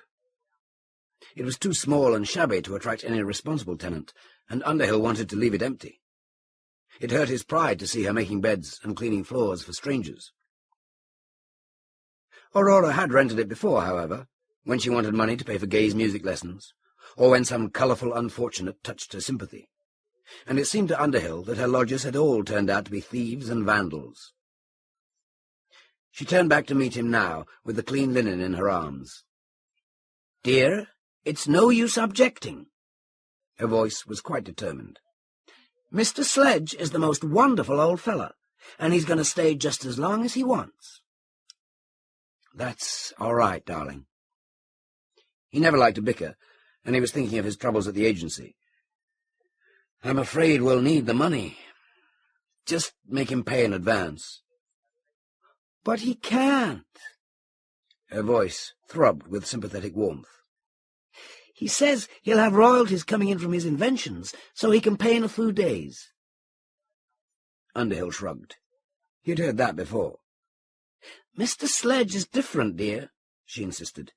"He's a traveller and a scientist. Here in this dull little town we don't see many interesting people." "You've picked up some remarkable types," he commented. "Don't be unkind, dear," she chided gently. "You haven't met him yet, and you don't know how wonderful he is." Her voice turned sweeter. "Have you a 10, dear?" He stiffened. "What for?" "Mr. Sledge is ill." Her voice turned urgent. "I saw him fall on the street downtown. The police were going to send him to the city hospital, but he didn't want to go. He looked so noble and sweet and grand, so I told them I would take him. I got him in the car and took him to old Doc Winter's. He has this heart condition, and he needs the money for medicine." Reasonably, Underhill inquired, "Why doesn't he want to go to the hospital?" "He has work to do," she said. "Important scientific work, and he's so wonderful and tragic. Please, dear, have you a 10? Underhill thought of many things to say. These new mechanicals promised to multiply his troubles. It was foolish to take in an invalid vagrant who could have free care at the city hospital. Aurora's tenants always tried to pay their rent with promises, and generally wrecked the apartment and looted the neighborhood before they left. But he said none of those things. He had learned to compromise. Silently, he found 2 5s in his thin pocketbook and put them in her hand. She smiled and kissed him impulsively. He barely remembered to hold his breath in time. Her figure was still good, by dint of periodic dieting. He was proud of her shining red hair. A sudden surge of affection brought tears to his eyes, and he wondered what would happen to her and the children if the agency failed. "Thank you, dear," she whispered. "I'll have him come for dinner if he feels able, and you can meet him then. I hope you don't mind dinner being late." He didn't mind, tonight. Moved by a sudden impulse of domesticity, he got hammer and nails from his workshop in the basement and repaired the sagging screen on the kitchen door with a neat diagonal brace. He enjoyed working with his hands. His boyhood dream had been to be a builder of fission power plants. He had even studied engineering, before he married Aurora, and had to take over the ailing mechanicals agency from her indolent and alcoholic father. He was whistling happily by the time the little task was done. When he went back through the kitchen to put up his tools, he found the household android busily clearing the untouched dinner away from the table. The androids were good enough at strictly routine tasks, but they could never learn to cope with human unpredictability. "Stop! Stop!" Slowly repeated, in the proper pitch and rhythm, his command made it halt, and then he said carefully, "Set table." Obediently, the gigantic thing came shuffling back with the stack of plates. He was suddenly struck with the difference between it and those new humanoids. He sighed wearily. Things looked black for the agency. Aurora brought her new lodger in through the kitchen door. Underhill nodded to himself. This gaunt stranger, with his dark, shaggy hair, emaciated face, and threadbare garb, looked to be just the sort of colourful, dramatic vagabond that always touched Aurora's heart. She introduced them, and they sat down to wait in the front room while she went to call the children. The old rogue didn't look very sick to Underhill. Perhaps his wide shoulders had a tired stoop, but his spare, tall figure was still commanding. The skin was seamed and pale over his raw-boned, cragged face, but his deep-set eyes still had a burning vitality. His hands held Underhill's attention. Immense hands, they hung a little forward when he stood, swung on long, bony arms in perpetual readiness. Gnarled and scarred, darkly tanned, with the small hairs on the back bleached to a golden colour, they told their own epic of varied adventure, of battle perhaps, and possibly even of toil. They had been very useful hands. "I'm very grateful to your wife, Mr. Underhill." His voice was a deep-throated rumble, and he had a wistful smile, oddly boyish for a man so evidently old. "She rescued me from an unpleasant predicament, and I'll see that she is well paid." Just another vivid vagabond, Underhill decided, talking his way through life with plausible inventions. He had a little private game he played with Aurora's tenants, just remembering what they said and counting 1 point for every impossibility. Mr. Sledge, he thought, would give him an excellent score. "Where are you from?" he asked, conversationally. Sledge hesitated for an instant before he answered, and that was unusual. Most of Aurora's tenants had been exceedingly glib. "Wing 4. The gaunt old man spoke with a solemn reluctance, as if he should have liked to say something else. "All my early life was spent there, but I left the planet nearly 50 years ago. I've been traveling ever since." Startled, Underhill peered at him sharply. Wing 4, he remembered, was the home planet of those sleek new mechanicals. But this old vagabond looked too seedy and impecunious to be connected with the Humanoid Institute. His brief suspicion faded. Frowning, he said casually, "Wing 4 must be rather distant." The old rogue hesitated again, and then said gravely, 109 light-years, Mr. Underhill." That made the first point, but Underhill concealed his satisfaction. The new spaceliners were pretty fast, but the velocity of light was still an absolute limit. Casually, he played for another point. "My wife says you're a scientist, Mr. Sledge." "Yes." The old rascal's reticence was unusual. Most of Aurora's tenants required very little prompting. Underhill tried again, in a breezy, conversational tone. "Used to be an engineer myself, until I dropped it to go into mechanicals." The old vagabond straightened, and Underhill paused hopefully. But he said nothing, and Underhill went on, "Fission plant design and operation. What's your specialty, Mr. Sledge?"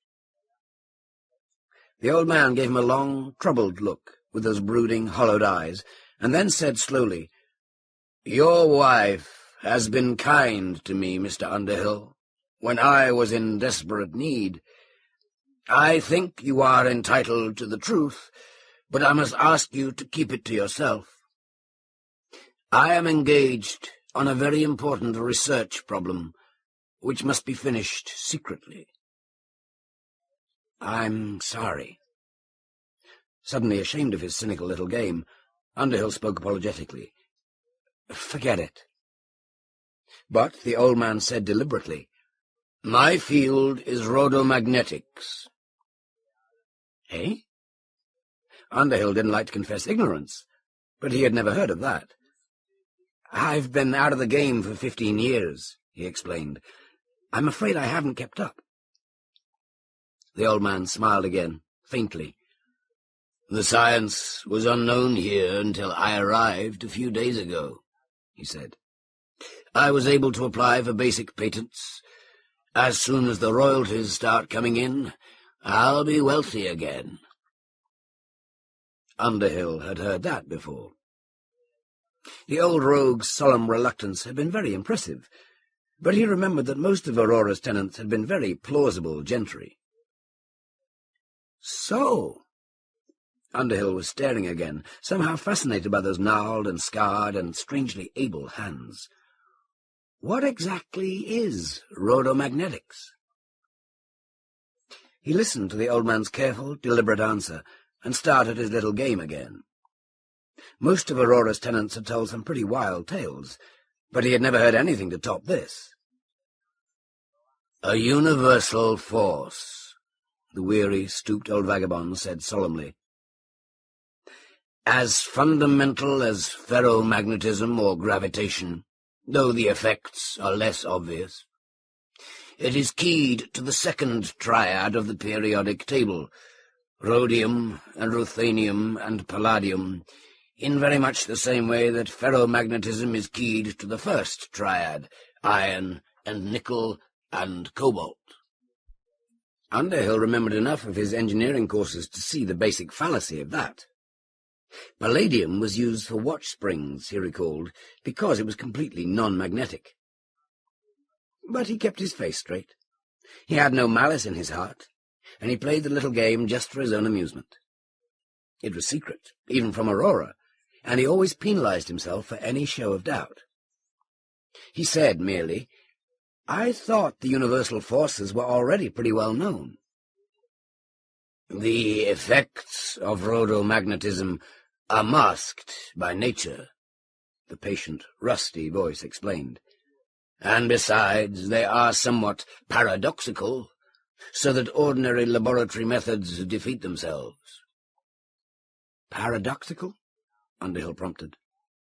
"In a few days I can show you copies of my patents, and reprints of papers describing demonstration experiments," the old man promised gravely. "The velocity of propagation is infinite. The effects vary inversely with the first power of the distance, not with the square of the distance. And ordinary matter, except for the elements of the rhodium triad, is generally transparent to rhodomagnetic radiations." That made 4 more points for the game. Underhill felt a little glow of gratitude to Aurora for discovering so remarkable a specimen. "Rhodomagnetism was first discovered through a mathematical investigation of the atom," the old romancer went serenely on, suspecting nothing. "A rhodomagnetic component was proved essential to maintain the delicate equilibrium of the nuclear forces.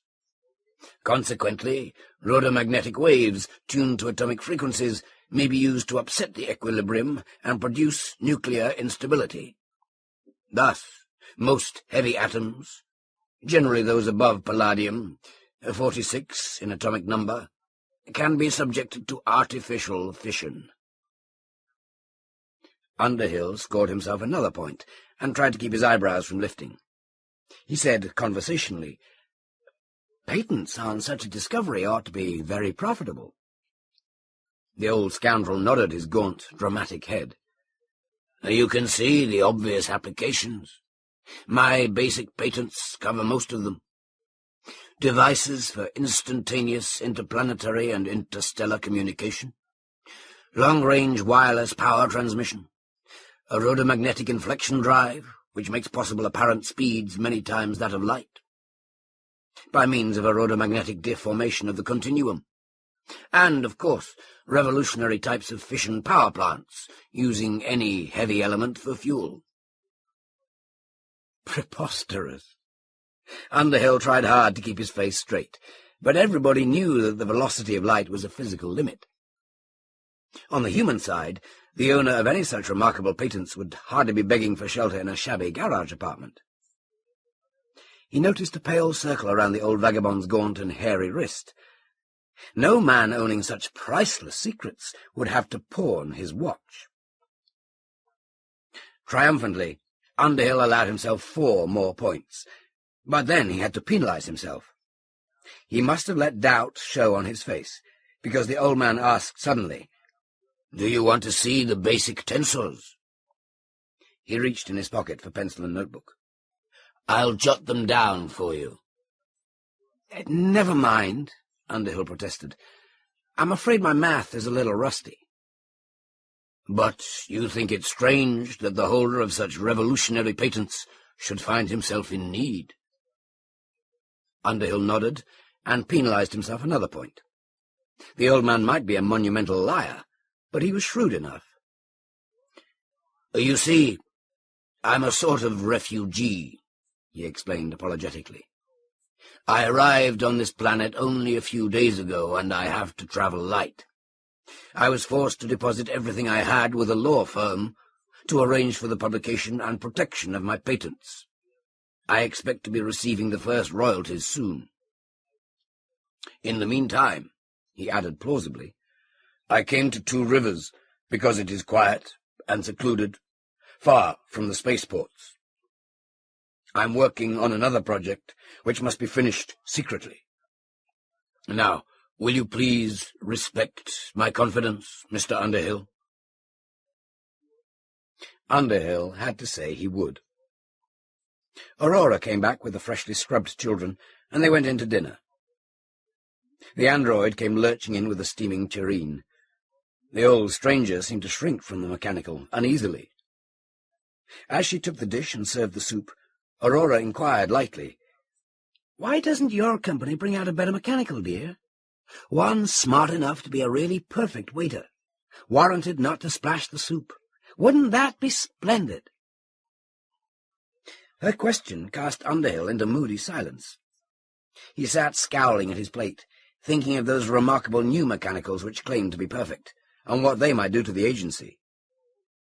It was the shaggy old rover who answered soberly, "The perfect mechanicals already exist, Mr. Underhill." His deep, rusty voice had a solemn undertone. "And they are not so splendid, really. I've been a refugee from them for nearly 50 years. Underhill looked up from his plate, astonished. "Those black humanoids, you mean?" "Humanoids?" That great voice seemed suddenly faint, frightened. The deep-sunken eyes turned dark with shock. "What do you know of them?" "They've just opened a new agency in Two Rivers," Underhill told him. "No salesman about, if you can imagine that. They claim—" His voice trailed off, because the gaunt old man was suddenly stricken. Gnarled hands clutched at his throat, and a spoon clattered to the floor. His haggard face turned an ominous blue, and his breath was a terrible, shallow gasping. He fumbled in his pocket for medicine, and Aurora helped him take something in a glass of water. In a few moments he could breathe again, and the colour of life came back to his face. "I'm sorry, Mrs. Underhill," he whispered apologetically. "It was just the shock. I came here to get away from them." He stared at the huge, motionless android, with a terror in his sunken eyes.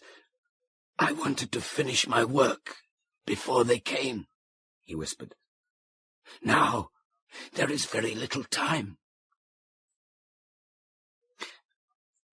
When he felt able to walk, Underhill went out with him to see him safely up the stairs to the garage apartment. The tiny kitchenette, he noticed, had already been converted into some kind of workshop. The old tramp seemed to have no extra clothing, but he had unpacked neat, bright gadgets of metal and plastic from his battered luggage, and spread them out on the small kitchen table. The gaunt old man himself was tattered and patched and hungry-looking, but the parts of his curious equipment were exquisitely machined, and Underhill recognized the silver-white luster of rare palladium.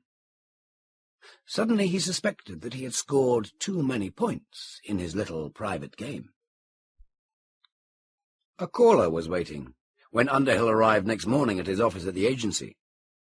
It stood frozen before his desk, graceful and straight, with soft lights of blue and bronze shining over its black silicone nudity. He stopped at the sight of it, unpleasantly jolted. "At your service, Mr. Underhill." It turned quickly to face him, with its blind, disturbing stare. "May we explain how we can serve you?" His shock of the afternoon before came back, and he asked sharply, "How do you know my name?"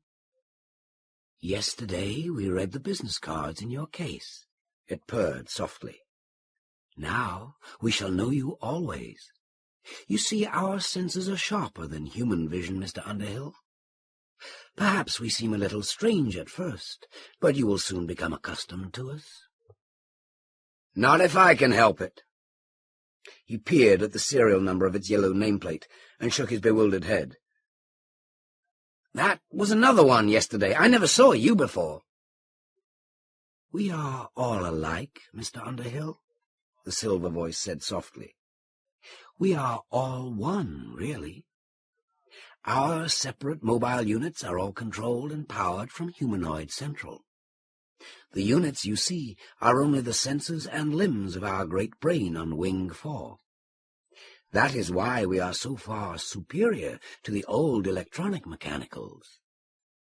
It made a scornful-seeming gesture toward the row of clumsy androids in his display room. "You see, we are rhodomagnetic." Underhill staggered a little, as if that word had been a blow. He was certain now that he had scored too many points from Aurora's new tenant. He shuddered slightly to the first light kiss of terror, and spoke with an effort, hoarsely. Well, what do you want? Staring blindly across his desk, the sleek black thing slowly unfolded a legal-looking document. He sat down, watching uneasily.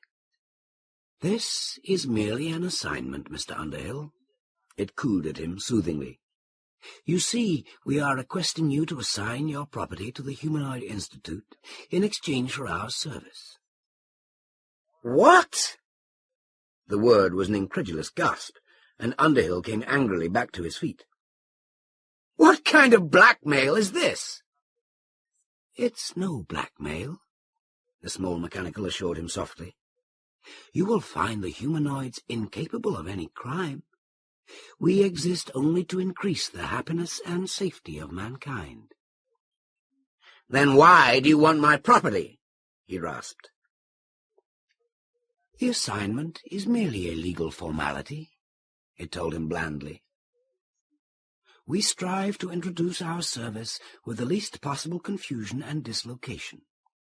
We have found the assignment plan the most efficient for the control and liquidation of private enterprises." Trembling with anger and the shock of mounting terror, Underhill gulped hoarsely.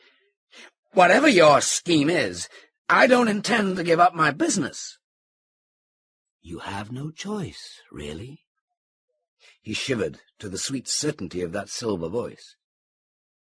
"Human enterprise is no longer necessary, now that we have come, and the electronic mechanicals industry is always the first to collapse." He stared defiantly at its blind steel eyes. "Thanks!" He gave a little laugh, nervous and sardonic. "But I prefer to run my own business and support my own family and take care of myself." "But that is impossible under the Prime Directive," it cooed softly.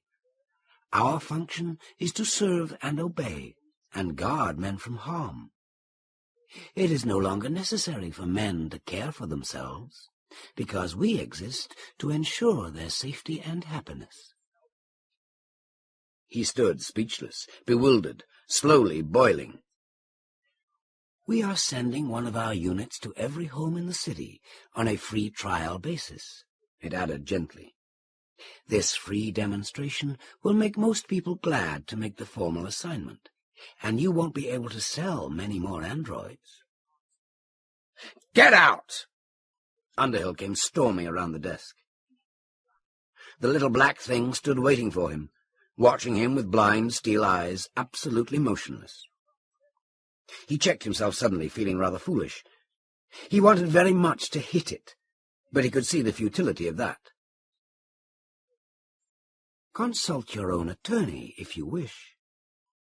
Deftly it laid the assignment form on his desk. "You need have no doubts about the integrity of the Humanoid Institute. We are sending a statement of our assets to the Two Rivers Bank and depositing a sum to cover our obligations here. When you wish to sign, just let us know." The blind thing turned and silently departed. Underhill went out to the corner drugstore and asked for bicarbonate. The clerk that served him, however, turned out to be a sleek black mechanical. He went back to his office, more upset than ever. An ominous hush lay over the agency. He had 3 house-to-house salesmen out with demonstrators. The phone should have been busy with their orders and reports, but it didn't ring at all, until one of them called to say that he was quitting. "I've got myself one of these new humanoids," he added, "and it says I don't have to work any more." He swallowed his impulse to profanity and tried to take advantage of the unusual quiet by working on his books. But the affairs of the agency, which for years had been precarious, today appeared utterly disastrous. He left the ledgers hopefully when at last a customer came in. But the stout woman didn't want an android. She wanted a refund on the one she had bought the week before. She admitted that it could do all the guarantee promised, but now she had seen a humanoid.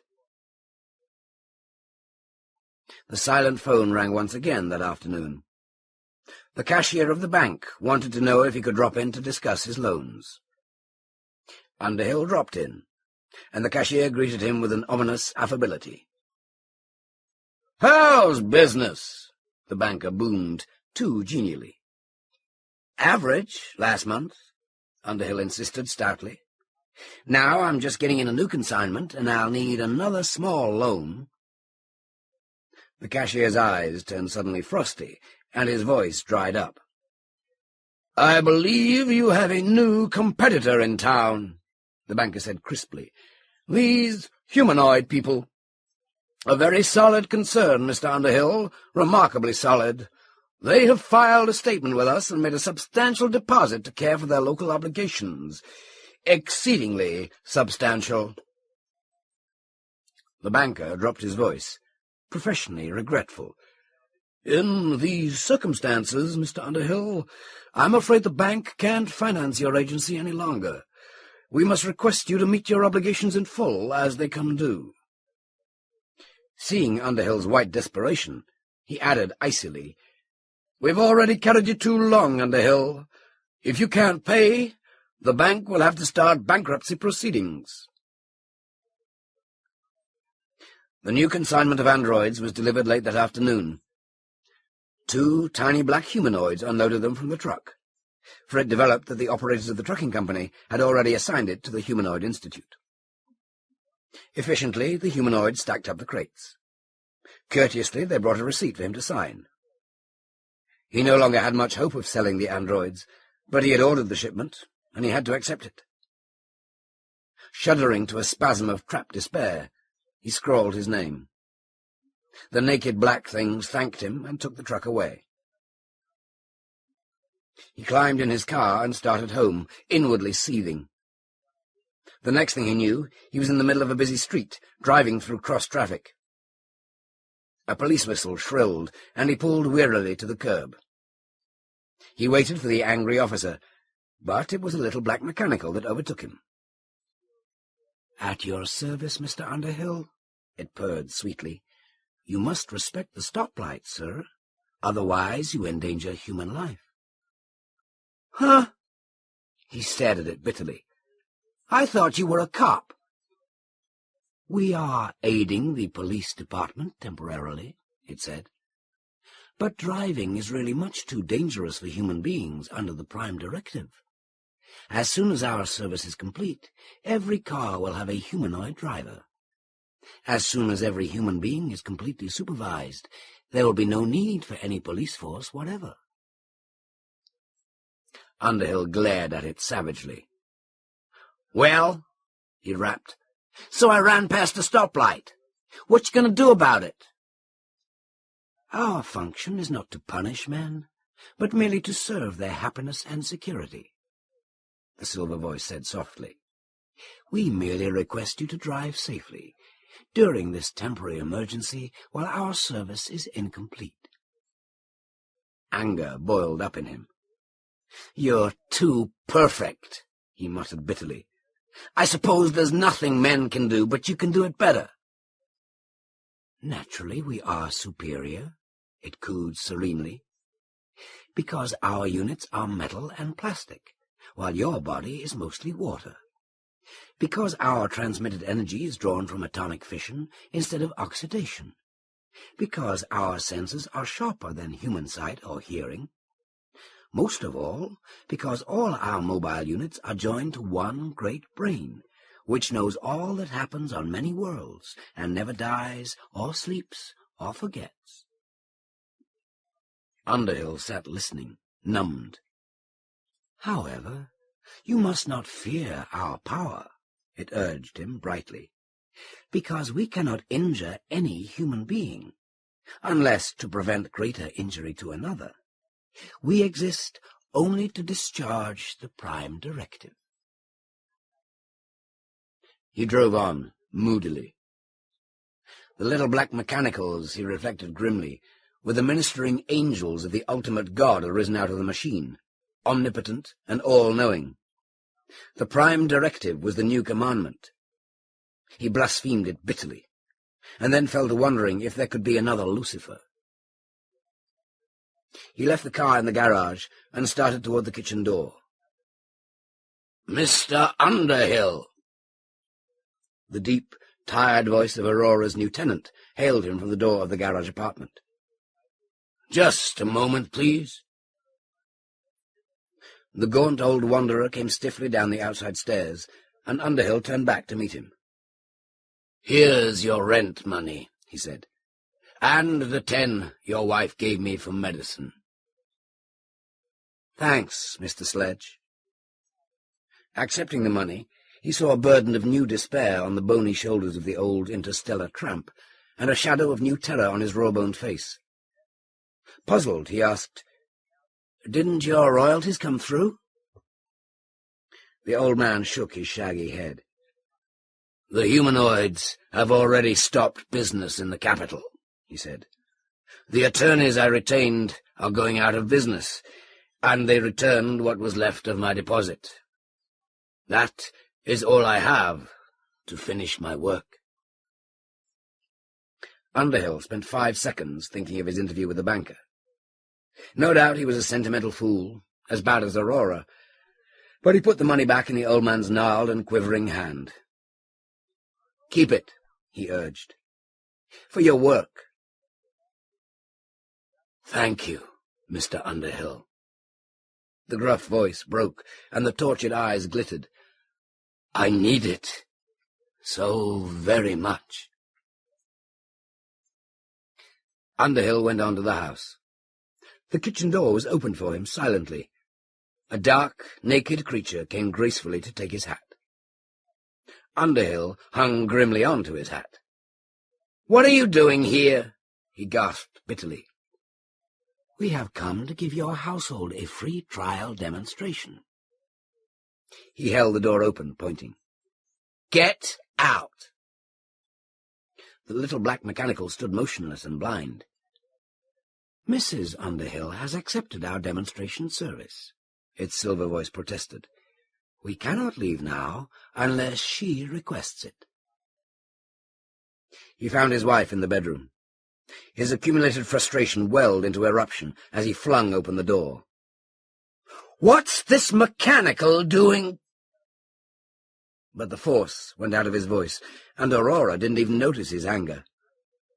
She wore her sheerest negligee, and she hadn't looked so lovely since they were married. Her red hair was piled into an elaborate, shining crown. "Darling, isn't it wonderful?" She came to meet him, glowing. "It came this morning, and it can do everything.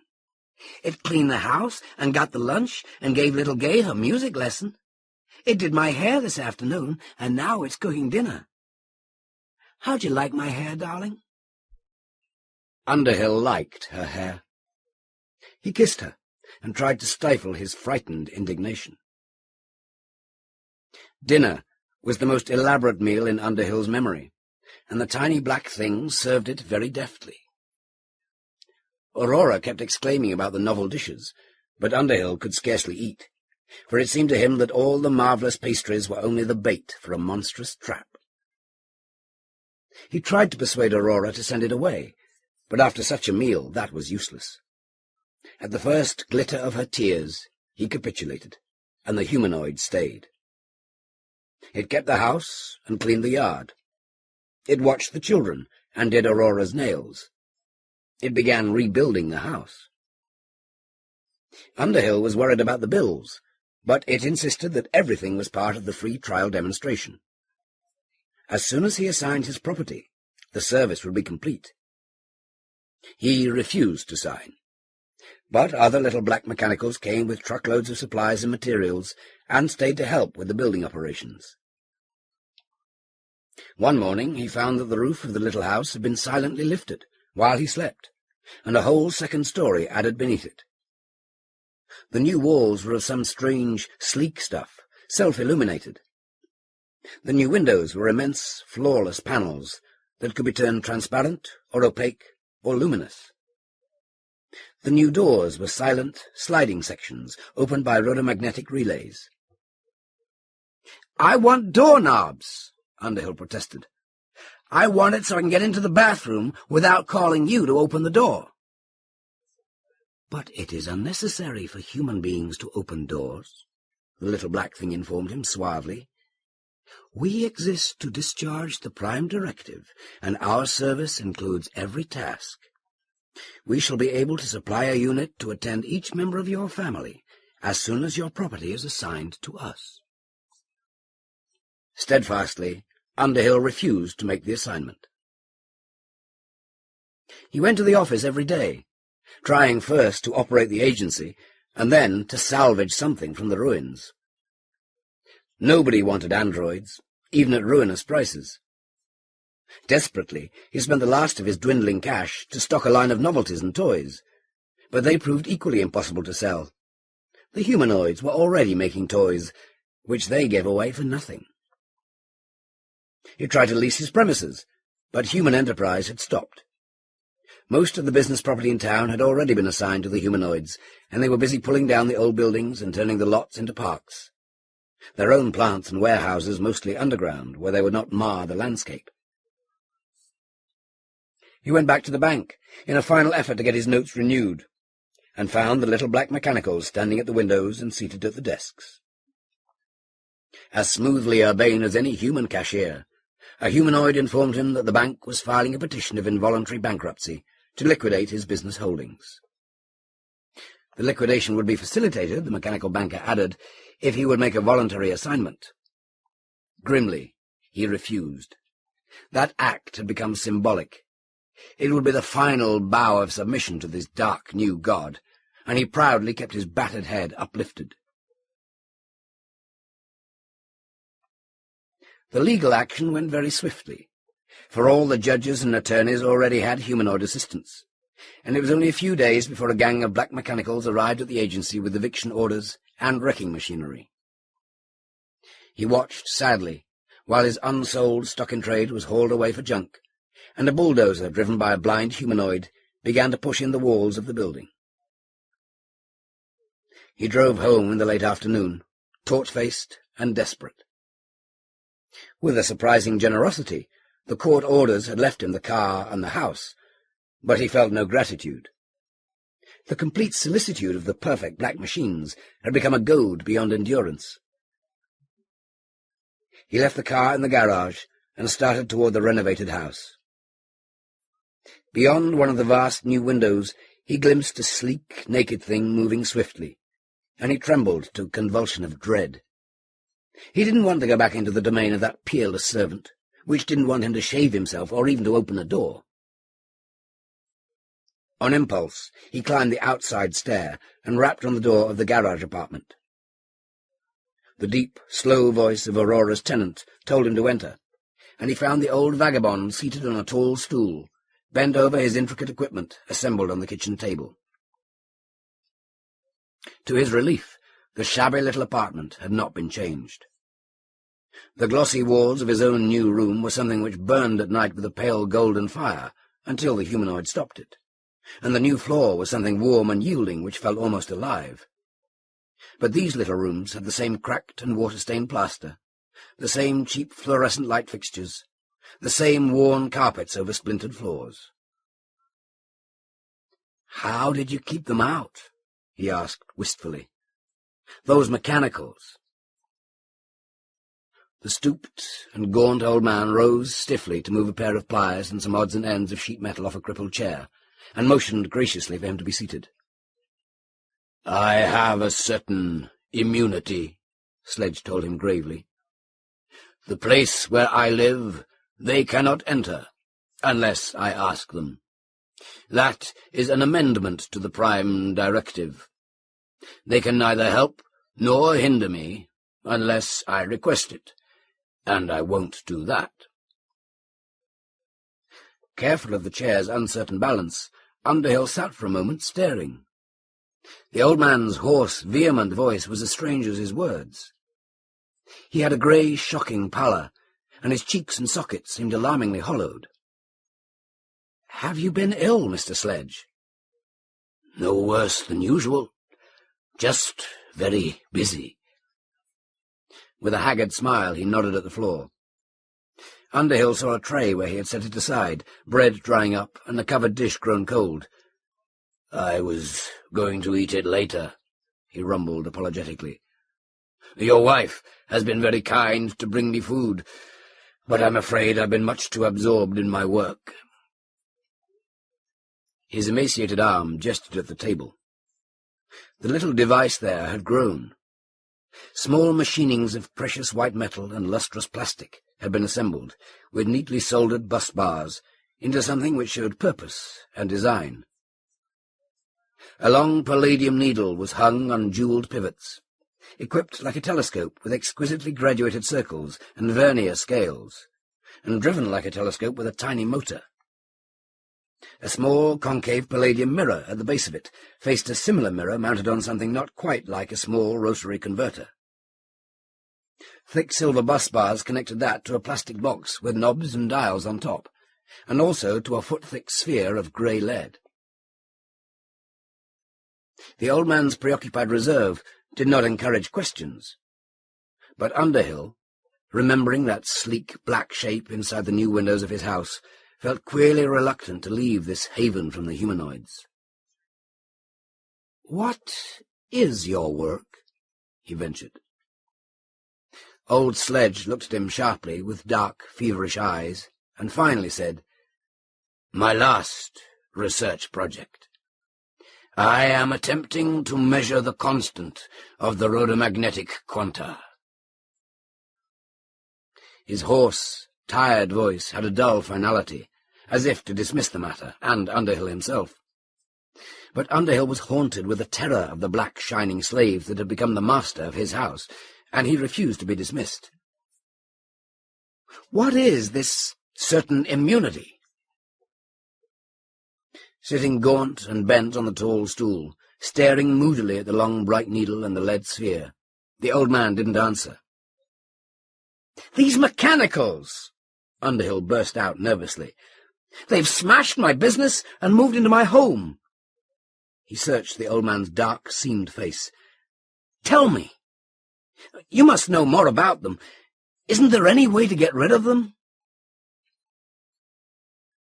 After half a minute, the old man's brooding eyes left the lead ball, and the gaunt, shaggy head nodded wearily. "That's what I'm trying to do." "Can I help you?" Underhill trembled with a sudden, eager hope. "I'll do anything." "Perhaps you can." The sunken eyes watched him thoughtfully with some strange fever in them. "If you can do such work." "I had engineering training," Underhill reminded him, "and I've a workshop in the basement. There's a model I built." He pointed at the trim little hull hung over the mantel in the tiny living room. "I'll do anything I can." Even as he spoke, however, the spark of hope was drowned in a sudden wave of overwhelming doubt. Why should he believe this old rogue, when he knew Aurora's taste in tenants? He ought to remember the game he used to play, and start counting up the score of lies. He stood up from the crippled chair, staring cynically at the patched old vagabond and his fantastic toy. "What's the use?" His voice turned suddenly harsh. "You had me going there, and I'd do anything to stop them, really. But what makes you think you can do anything?" The haggard old man regarded him thoughtfully. "I should be able to stop them," Sledge said softly. "Because, you see, I'm the unfortunate fool who started them. I really intended them to serve and obey, and to guard men from harm. Yes, the prime directive was my own idea. I didn't know what it would lead to." Dusk crept slowly into the shabby little room. Darkness gathered in the unswept corners and thickened on the floor. The toy-like machines on the kitchen table grew vague and strange, until the last light made a lingering blow on the white palladium needle. Outside, the town seemed queerly hushed. Just across the alley, the humanoids were building a new house, quite silently. They never spoke to one another, for each knew all that any of them did. The strange materials they used went together without any noise of hammer or saw. Small, blind things, moving surely in the growing dark. They seemed as soundless as shadows. Sitting on the high stool, bowed and tired and old, Sledge told his story. Listening, Underhill sat down again, careful of the broken chair. He watched the hands of Sledge, gnarled and corded and darkly burned. Powerful once, but shrunken and trembling now, restless in the dark. Better keep this to yourself. I'll tell you how this started, so you will understand what we have to do, but you had better not mention it outside these rooms, because the humanoids have very efficient ways of eradicating unhappy memories, or purposes that threaten their discharge of the Prime Directive. They're very efficient, Underhill bitterly agreed. That's all the trouble, the old man said. I tried to build a perfect machine. I was altogether too successful. This is how it happened. A gaunt, haggard man, sitting stooped and tired in the growing dark, he told his story. 60 years ago, on the arid southern continent of Wing 4, I was an instructor of atomic theory in a small technological college. Very young, an idealist, rather ignorant, I'm afraid, of life and politics and war, of nearly everything, I suppose, except atomic theory. His furrowed face made a brief, sad smile in the dusk. I had too much faith in facts, I suppose, and too little in men. I mistrusted emotion because I had no time for anything but science. I remember being swept along with a fad for general semantics. I wanted to apply the scientific method to every situation and reduce all experience to formula. I'm afraid I was pretty impatient with human ignorance and error, and I thought that science alone could make the perfect world. He sat silent for a moment, staring out at the black, silent things that flitted shadow-like about the new palace that was rising as swiftly as a dream across the alley. There was a girl. His great, tired shoulders made a sad little shrug.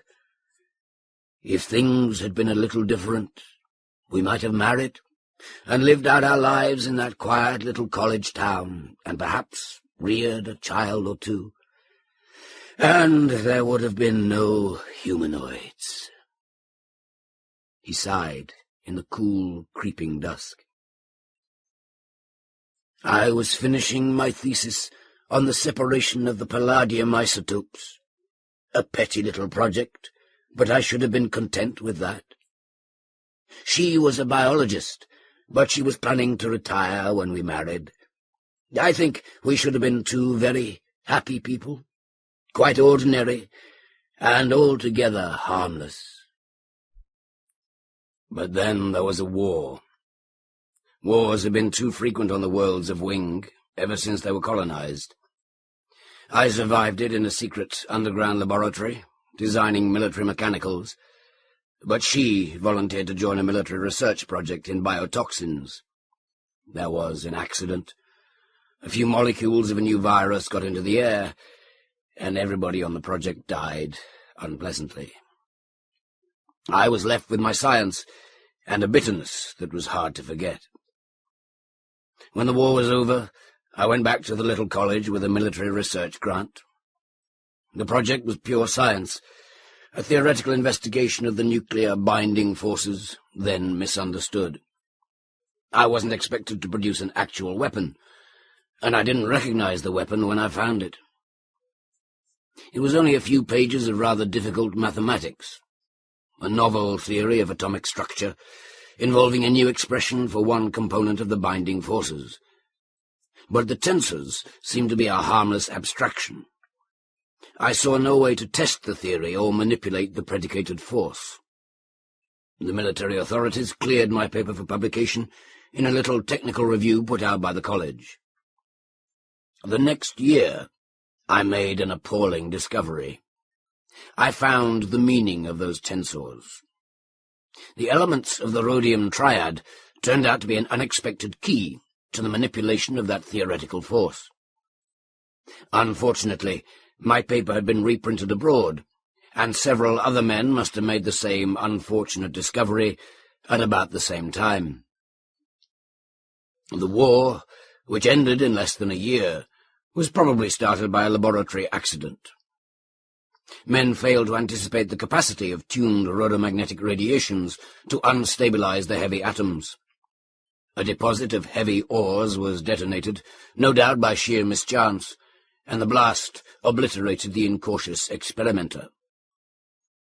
The surviving military forces of that nation retaliated against their supposed attackers, and their rhodomagnetic beams made the old-fashioned plutonium bombs seem pretty harmless. A beam carrying only a few watts of power could fission the heavy metals in distant electrical instruments, or the silver coins that men carried in their pockets, the gold fillings in their teeth, or even the iodine in their thyroid glands. If that was not enough, slightly more powerful beams could set off heavy ores beneath them. Every continent of Wing 4 was ploughed with new chasms vaster than the ocean deeps, and piled up with new volcanic mountains. The atmosphere was poisoned with radioactive dust and gases, and rain fell thick with deadly mud. Most life was obliterated, even in the shelters. Bodily, I was again unhurt. Once more I had been imprisoned in an underground site, this time designing new types of military mechanicals to be powered and controlled by rhodomagnetic beams, for war had become far too swift and deadly to be fought by human soldiers. The site was located in an area of light sedimentary rocks which could not be detonated, and the tunnels were shielded against the fissioning frequencies. Mentally, however, I must have emerged almost insane. My own discovery had laid the planet in ruins. That load of guilt was pretty heavy for any man to carry, and it corroded my last faith in the goodness and integrity of man. I tried to undo what I had done.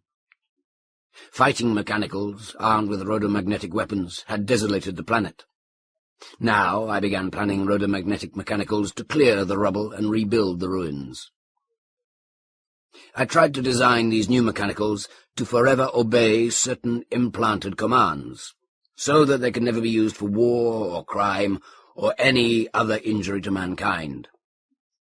That was very difficult, technically, and it got me into more difficulties with a few politicians and military adventurers who wanted unrestricted mechanicals for their own military schemes.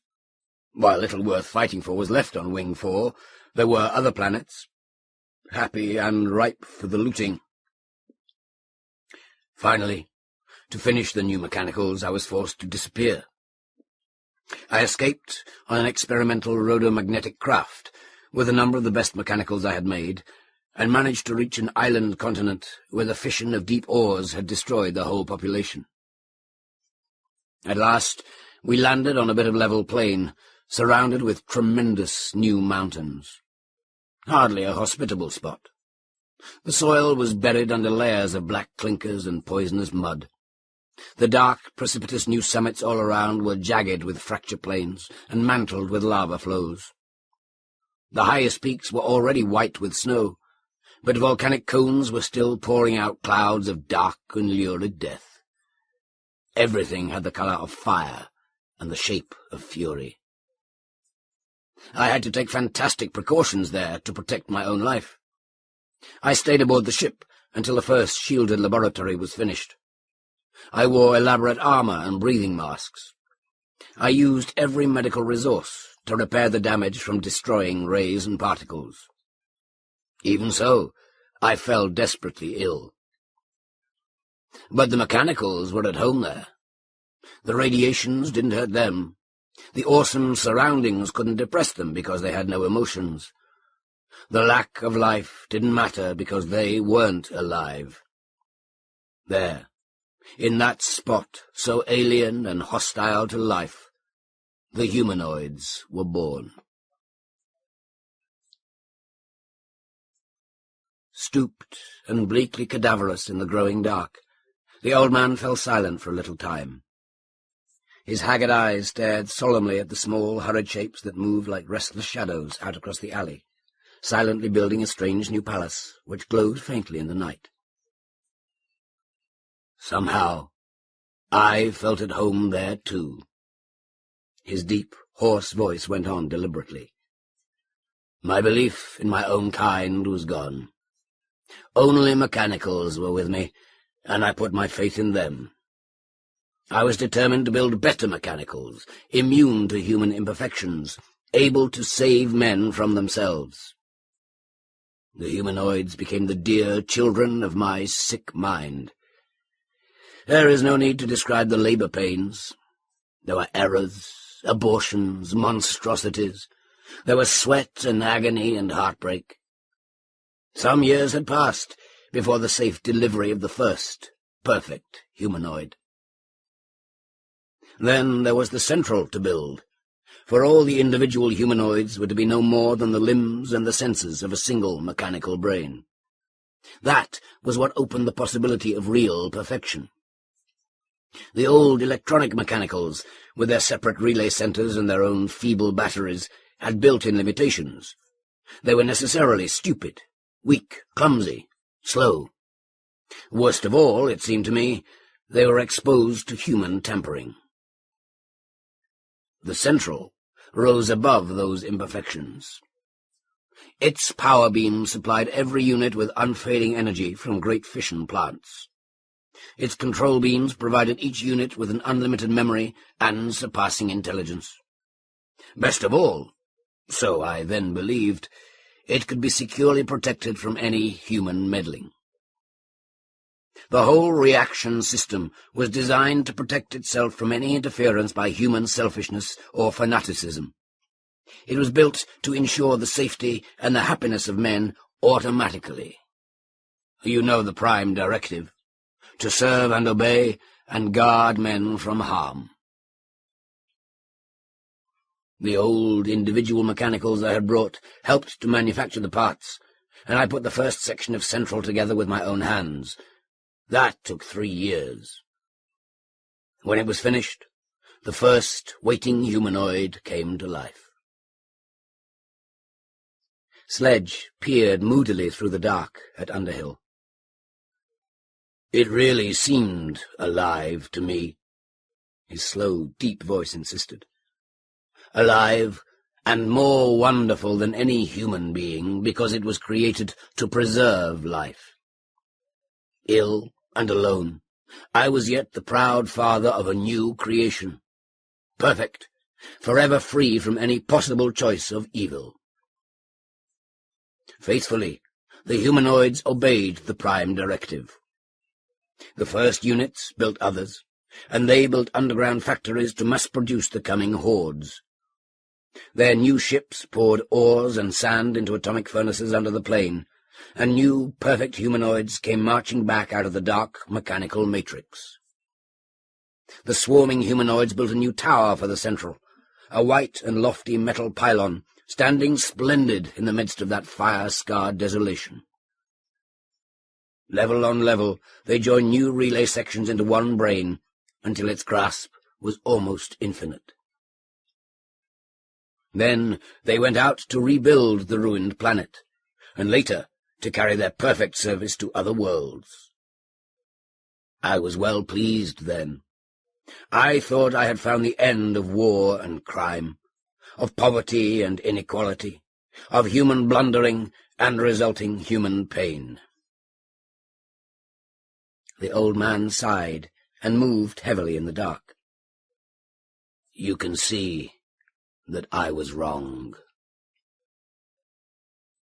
Underhill drew his eyes back from the dark, unresting things, shadow-silent, building that glowing palace outside the window. A small doubt arose in him, for he was used to scoffing privately at much less remarkable tales from Aurora's remarkable tenants. But the worn old man had spoken with a quiet and sober air, And the black invaders, he reminded himself, had not intruded here. "Why didn't you stop them?" he asked. "When you could?" "I stayed too long at the Central." Sledge sighed again, regretfully. "I was useful there until everything was finished. I designed new fission plants and even planned methods for introducing the humanoid service with a minimum of confusion and opposition." Underhill grinned wryly in the dark. "I've met the methods," he commented. "Quite efficient." "I must have worshipped efficiency then," Sledge wearily agreed. "Dead facts, abstract truth, mechanical perfection. I must have hated the fragilities of human beings because I was content to polish the perfection of new humanoids. It's a sorry confession, but I found a kind of happiness in that dead wasteland. Actually, I'm afraid I fell in love with my own creations." His hollowed eyes in the dark had a fever gleam. "I was awakened at last by a man who came to kill me." Gaunt and bent, the old man moved swiftly in the thickening gloom. Underhill shifted his balance, careful of the crippled chair. He waited, and the slow, deep voice went on. "I never learned just who he was, or exactly how he came. No ordinary man could have accomplished what he did, and I used to wish that I had known him sooner. He must have been a remarkable physicist and an expert mountaineer. I imagine he had also been a hunter. I know that he was intelligent and terribly determined. Yes, he really came to kill me. Somehow he reached that great island undetected. There were still no inhabitants. The humanoids allowed no man but me to come so near the Central. Somehow he came past their search beams and their automatic weapons. The shielded plane he used was later found abandoned on a high glacier. He came down the rest of the way on foot, through those raw new mountains where no paths existed.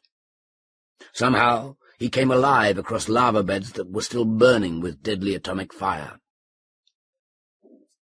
Concealed with some sort of rhodomagnetic screen, I was never allowed to examine it, he came undiscovered across the spaceport that now covered most of that great plain, and into the new city around the central tower. It must have taken more courage and resolve than most men have, but I never learned exactly how he did it. Somehow he got to my office in the tower. He screamed at me, and I looked up to see him in the doorway. He was nearly naked, scraped and bloody from the mountains. He had a gun in his raw, red hand, but the thing that shocked me was the burning hatred in his eyes. Hunched on that high stool in the dark little room, the old man shuddered. I had never seen such monstrous, unutterable hatred, not even in the victims of war. And I had never heard such hatred as rasped at me in the few words he screamed. I've come to kill you, Sledge, to stop your mechanicals and set men free. Of course, he was mistaken there. It was already far too late for my death to stop the humanoids, but he didn't know that. He lifted his unsteady gun in both bleeding hands and fired. His screaming challenge had given me a second or so of warning. I dropped down behind the desk, and that first shot revealed him to the humanoids which somehow hadn't been aware of him before. They piled on him before he could fire again. They took away the gun and ripped off a kind of net of fine white wire that had covered his body. That must have been part of his screen. His hatred was what awoke me. I had always assumed that most men, except for a thwarted few, would be grateful for the humanoids. I found it hard to understand his hatred, But the humanoids told me now that many men had required drastic treatment by brain surgery, drugs, and hypnosis to make them happy under the Prime Directive. This was not the first desperate effort to kill me that they had blocked. I wanted to question the stranger, but the humanoids rushed him away to an operating room. When they finally let me see him, he gave me a pale, silly grin from his bed. He remembered his name. He even knew me. The humanoids had developed a remarkable skill at such treatments. But he didn't know how he had got to my office, or that he had ever tried to kill me. He kept whispering that he liked the humanoids, because they existed to make men happy, and he was very happy now.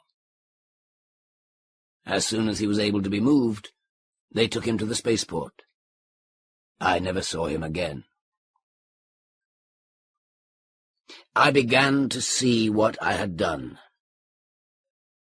The humanoids had built me a rhodomagnetic yacht that I used to take long cruises in space, working aboard.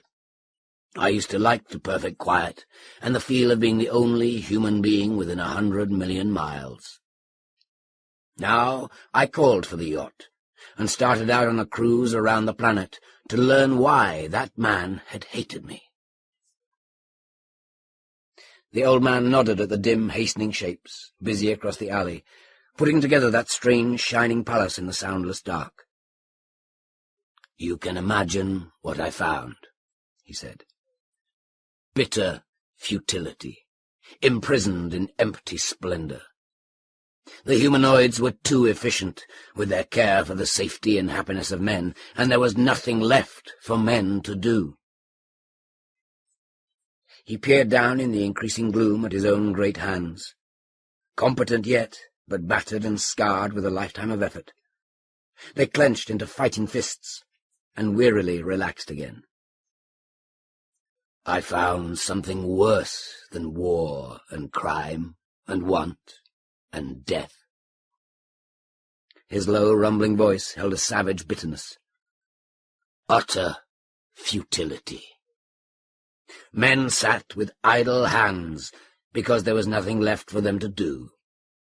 They were pampered prisoners, really, locked up in a highly efficient jail.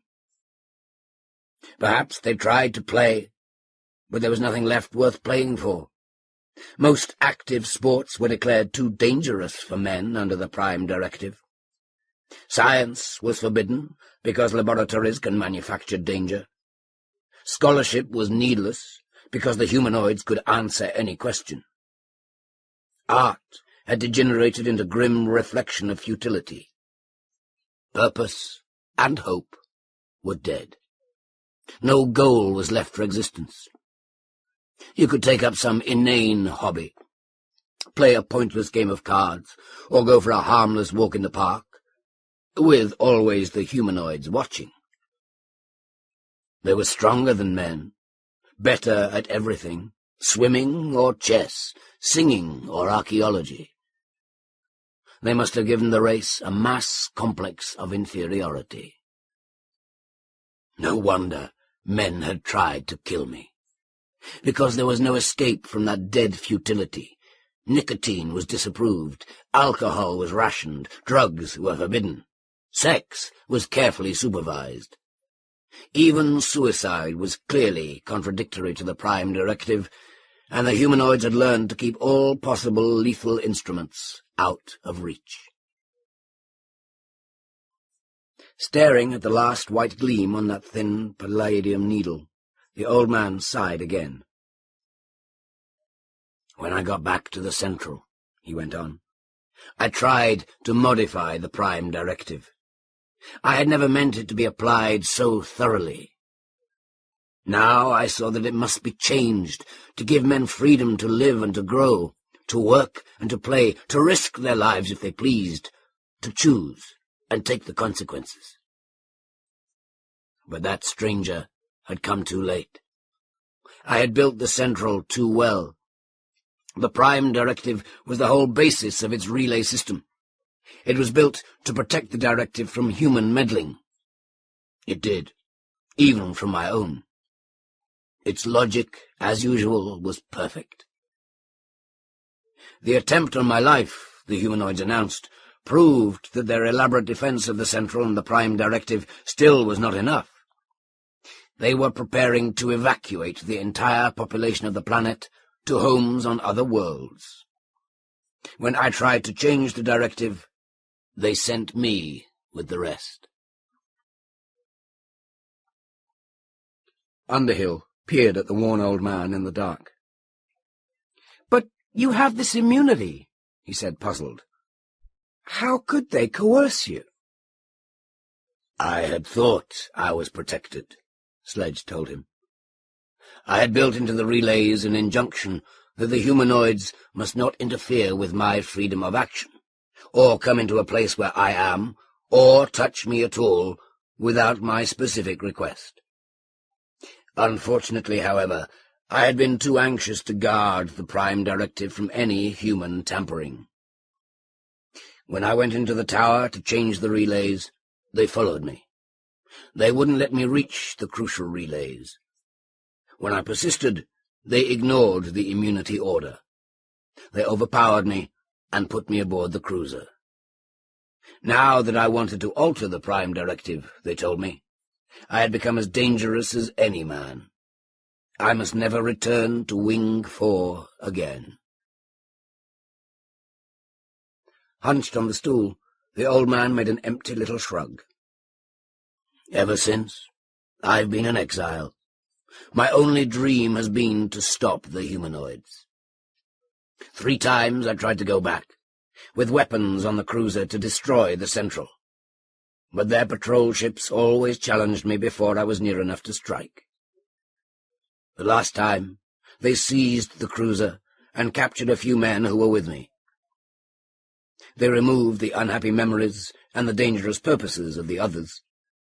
Because of that immunity, however, they let me go, after I was weaponless. Since, I've been a refugee, from planet to planet. Year after year, I've had to keep moving to stay ahead of them. On several different worlds, I have published my rhodomagnetic discoveries and tried to make men strong enough to withstand their advance. But rhodomagnetic science is dangerous. Men who have learned it need protection more than any others under the Prime Directive. They have always come too soon." The old man paused and sighed again. "They can spread very fast with the new rhodomagnetic ships, and there is no limit to their hordes. Wing 4 must be one single hive of them now, and they're trying to carry the Prime Directive to every human planet. There's no escape, except to stop them." Underhill was staring at the toy-like machines, the long bright needle and the dull leaden ball, dim in the dark on the kitchen table. Anxiously he whispered, "But you hope to stop them now? With that?" "If we can finish it in time." "But how?" Underhill shook his head. "It's so tiny." "But big enough," Sledge insisted. "Because it's something they don't understand. They are perfectly efficient in the integration and application of everything they know, but they are not creative." He gestured at the gadgets on the table. "This device doesn't look impressive, but it is something new. It uses rhodomagnetic energy to build atoms instead of to fission them. The more stable atoms, you know, are those near the middle of the periodic scale, and energy can be released by putting light atoms together, as well as by breaking up heavy ones."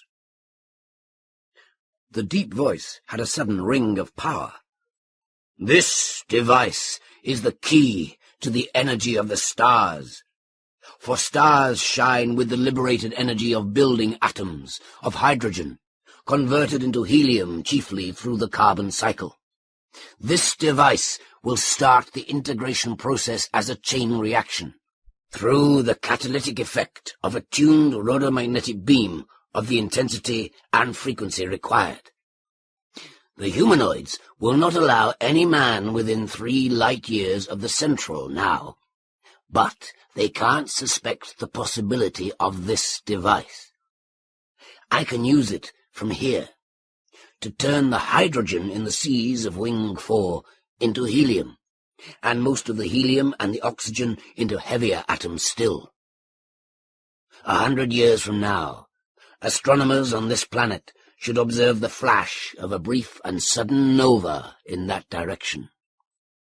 But the humanoids ought to stop the instant we release the beam. Underhill sat tense and frowning in the night. The old man's voice was sober and convincing, and that grim story had a solemn ring of truth. He could see the black and silent humanoids flitting ceaselessly about the faintly glowing walls of that new mansion across the alley. He had quite forgotten his low opinion of Aurora's tenants. "And we'll be killed, I suppose?" he asked huskily. "That chain reaction?" Sledge shook his emaciated head. "The integration process requires a certain very low intensity of radiation," he explained. "In our atmosphere here, the beam will be far too intense to start any reaction. We can even use the device here in the room, because the walls will be transparent to the beam." Underhill nodded, relieved. He was just a small businessman, upset because his business had been destroyed, unhappy because his freedom was slipping away. He hoped that Sledge could stop the humanoids, but he didn't want to be a martyr. "Good." He caught a deep breath. "Now, what has to be done?" Sledge gestured in the dark toward the table. "The integrator itself is nearly complete," he said. "A small fission generator in that lead shield. Rodomagnetic converter, fuming coils, transmission mirrors, and focusing needle. What we lack is the director." "Director?" "The sighting instrument," Sledge explained. "Any sort of telescopic sight would be useless, you see. The planet must have moved a good bit in the last 100 years, and the beam must be extremely narrow to reach so far. We'll have to use a rodomagnetic scanning ray with an electronic converter to make an image we can see. I have the cathode ray tube and drawings for the other parts." He climbed stiffly down from the high stool and snapped on the lights at last. Cheap, fluorescent fixtures which a man could light and extinguish for himself. He unrolled his drawings and explained the work that Underhill could do. And Underhill agreed to come back early next morning. "I can bring some tools from my workshop," he added. "There's a small lathe I use to turn parts for models, a portable drill and a vise." "We need them," the old man said. "But watch yourself. You don't have any immunity, remember, and if they ever suspect, mine is gone." Reluctantly, then, he left the shabby little rooms with the cracks and the yellow plaster, and the worn, familiar carpets over the familiar floor. He shut the door behind him, a common, creaking wooden door, simple enough for a man to work. Trembling and afraid, he went back down the steps and across to the new shining door that he couldn't open. "At your service, Mr. Underhill." Before he could lift his hand to knock, that bright, smooth panel slid back silently. Inside, the little black mechanical stood waiting, blind and forever alert. "Your dinner is ready, sir." Something made him shudder. In its slender, naked grace, he could see the power of all those teeming hordes, benevolent and yet appalling, perfect and invincible. The flimsy little weapon that Sledge called an integrator seemed suddenly a forlorn and foolish hope. A black depression settled upon him, but he didn't dare to show it. Underhill went circumspectly down the basement steps next morning to steal his own tools. He found the basement enlarged and changed. The new floor, warm and dark and elastic, made his feet as silent as a humanoid's. The new walls shone softly. Neat, luminous signs identified several new doors. Laundry, storage, game room, workshop. He paused uncertainly in front of the last. The new sliding panel glowed with a soft, greenish light. It was locked. The lock had no keyhole, but only a little oval plate of some white metal, which doubtless covered a rhodomagnetic relay. He pushed at it, uselessly. "At your service, Mr. Underhill." He made a guilty start, and tried not to show the sudden trembling in his knees. He had made sure that one humanoid would be busy for half an hour, washing Aurora's hair, and he hadn't known that there was another in the house. It must have come out of the door marked storage, for it stood there, motionless beneath the sign, benevolently solicitous, beautiful and terrible. "What do you wish?" Nothing." Its blind steel eyes were staring, and he felt that it must see his secret purpose. He groped desperately for logic. "Just looking around." His jerky voice came hoarse and dry. "Some improvements you've made." He nodded desperately at the door marked Game Room. "What's in there?" It didn't even have to move to work the concealed relay. The bright panel slid silently open as he started toward it. Dark walls beyond burst into soft luminescence. The room was bare. "We are manufacturing recreational equipment," it explained brightly. "We shall finish the room as soon as possible." To end an awkward pause, Underhill muttered desperately, "Little Frank has a set of darts, and I think we had some old exercising clubs." "We have taken them away," the humanoid informed him softly. "Such instruments are dangerous. We shall furnish safe equipment." Suicide, he remembered, was also forbidden.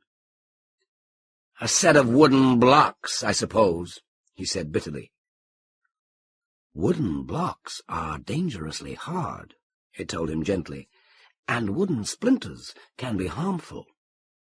But we manufacture plastic building blocks, which are quite safe. Do you wish a set of those?" He stared at its dark, graceful face, speechless. "We shall also have to remove the tools from your workshop," it informed him softly. "Such tools are excessively dangerous, but we can supply you with equipment for shaping soft plastics." "Thanks," he muttered uneasily. "No rush about that." He started to retreat, and the humanoid stopped him. "Now that you have lost your business," it urged, "we suggest that you formally accept our total service. Assigners have a preference, and we shall be able to complete your household staff at once." "No rush about that either," he said grimly. He escaped from the house, though he had to wait for it to open the back door for him, and climbed the stair to the garage apartment. Sledge let him in. He sank into the crippled kitchen chair, grateful for the cracked walls that didn't shine, and the door that a man could work. "I couldn't get the tools," he reported despairingly, "and they are going to take them." By grey daylight, the old man looked bleak and pale.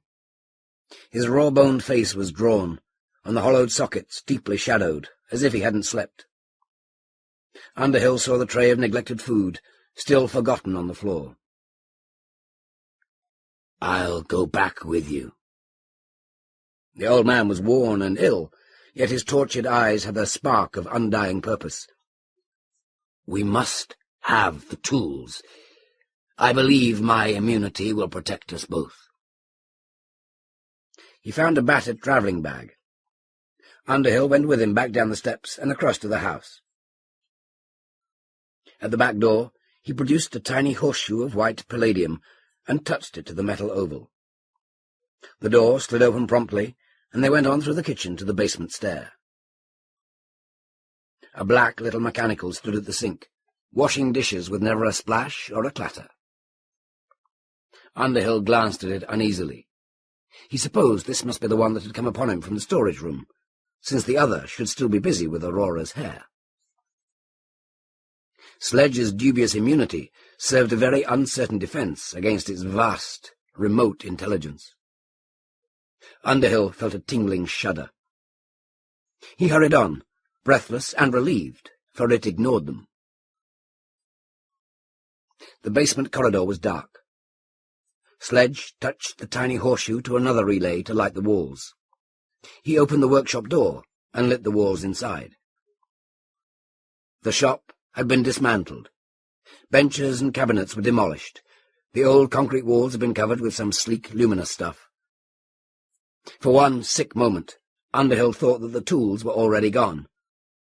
Then he found them, piled in a corner with the archery set that Aurora had bought the summer before. Another item too dangerous for fragile and suicidal humanity. All ready for disposal. They loaded the bag with the tiny lathe, the drill and vise, and a few smaller tools. Underhill took up the burden, and Sledge extinguished the wall light and closed the door. Still the humanoid was busy at the sink, and still it didn't seem aware of them. Sledge was suddenly blue and wheezing, and he had to stop to cough on the outside steps. But at last they got back to the little apartment, where the invaders were forbidden to intrude. Underhill mounted the lathe on the battered library table in the tiny front room, and went to work. Slowly, day by day, the director took form. Sometimes Underhill's doubts came back. Sometimes, when he watched the cyanotic colour of Sledge's haggard face and the wild trembling of his twisted, shrunken hands, he was afraid the old man's mind might be as ill as his body, and his plan to stop the dark invaders all foolish illusion. Sometimes, when he studied that tiny machine on the kitchen table, the pivoted needle and the thick lead ball, the whole project seemed the sheerest folly. How could anything detonate the seas of a planet so far away that its very mother star was a telescopic object? The humanoids, however, always cured his doubts. It was always hard for Underhill to leave the shelter of the little apartment, because he didn't feel at home in the bright new world the humanoids were building. He didn't care for the shining splendour of his new bathroom, because he couldn't work the taps.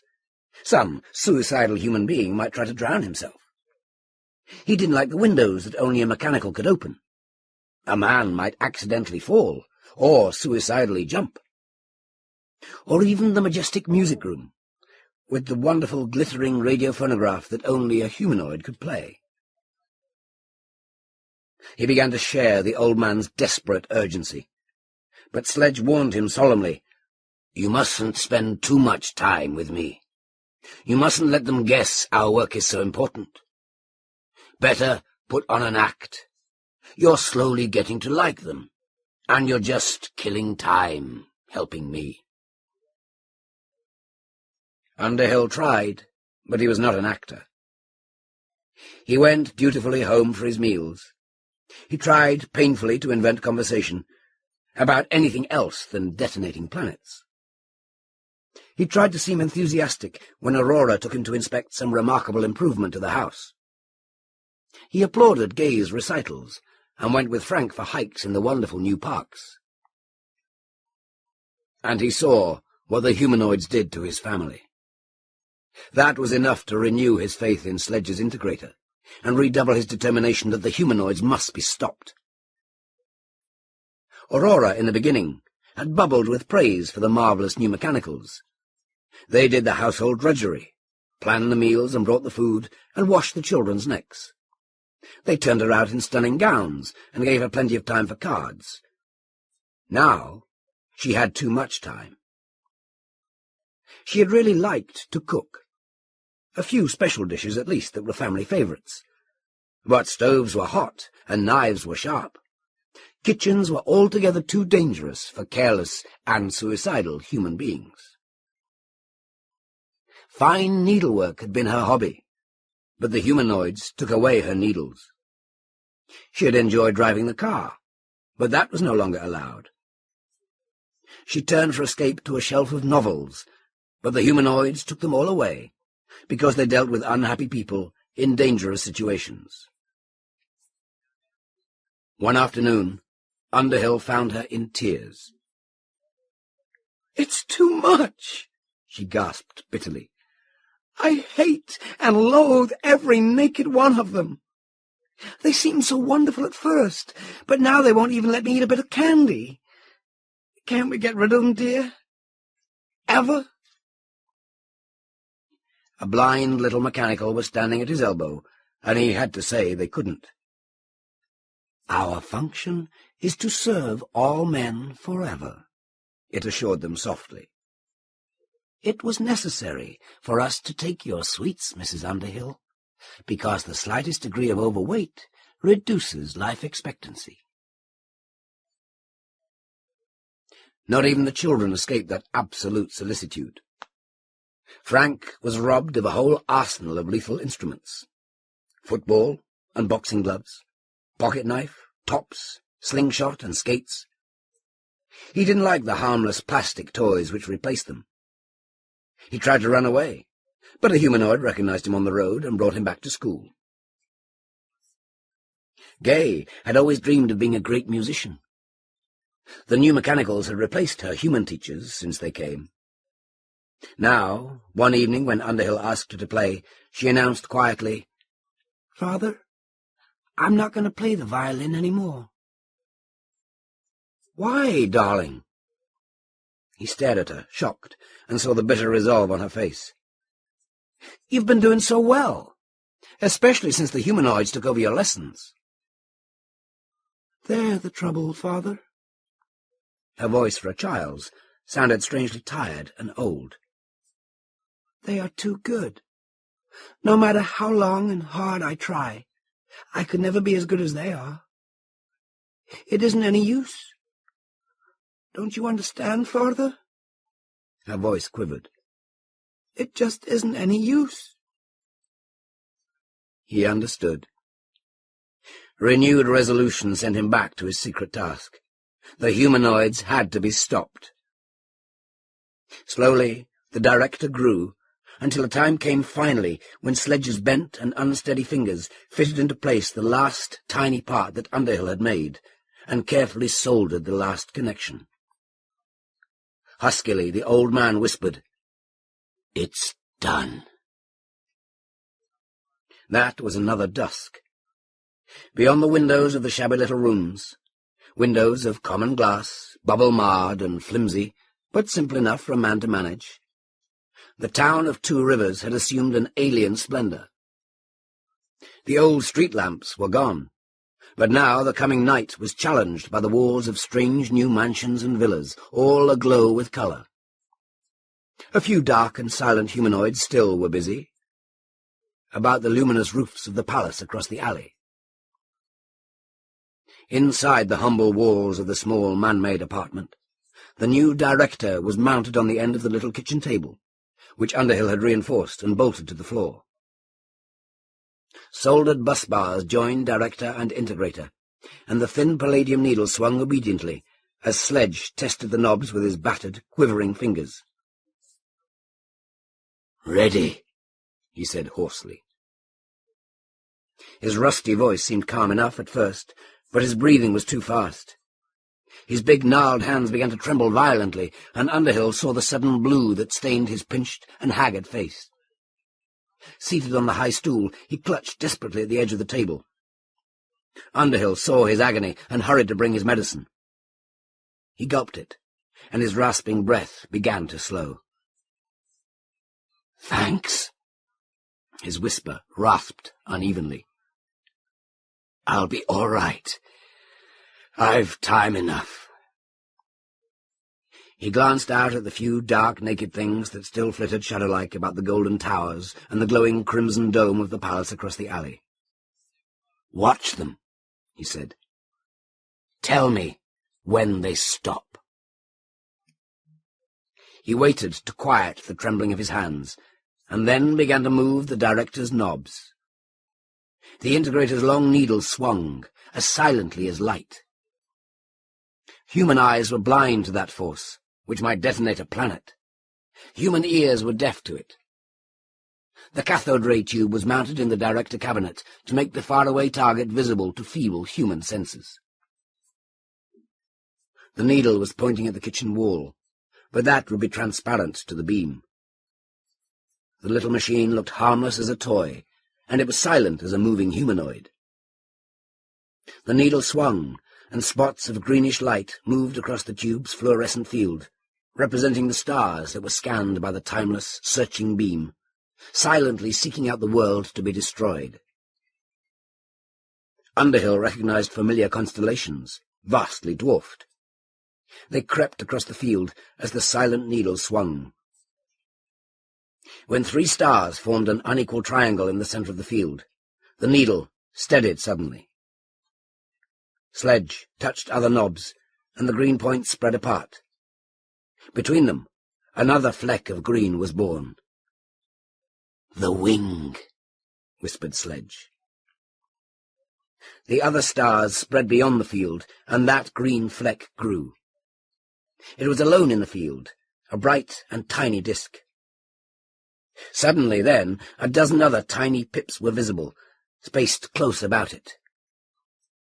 "Wing 4." The old man's whisper was hoarse and breathless. His hands quivered on the knobs, and the 4th pip outward from the disk crept to the center of the field. It grew, and the others spread away. It began to tremble like Sledge's hands.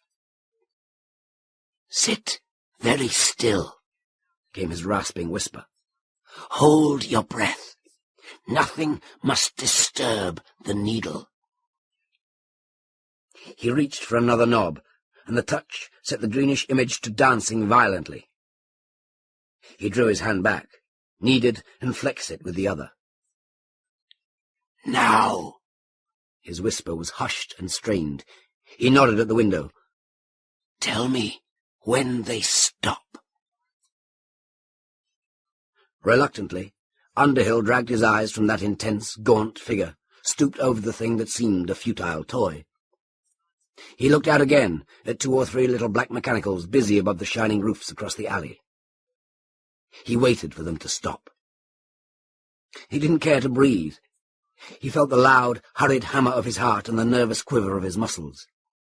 He tried to steady himself, tried not to think of the world about to be exploded, so far away that the flash would not reach this planet for another century and longer. The loud, hoarse voice startled him. "Have they stopped?" He shook his head and breathed again. Carrying their unfamiliar tools and strange materials, the small black machines were still busy across the alley, building an elaborate cupola above that glowing crimson dome. "They haven't stopped," he said. "Then we've failed." The old man's voice was thin and ill. "I don't know why." The door rattled then. They had locked it, but the flimsy bolt was intended only to stop men. Metal snapped, and the door swung open.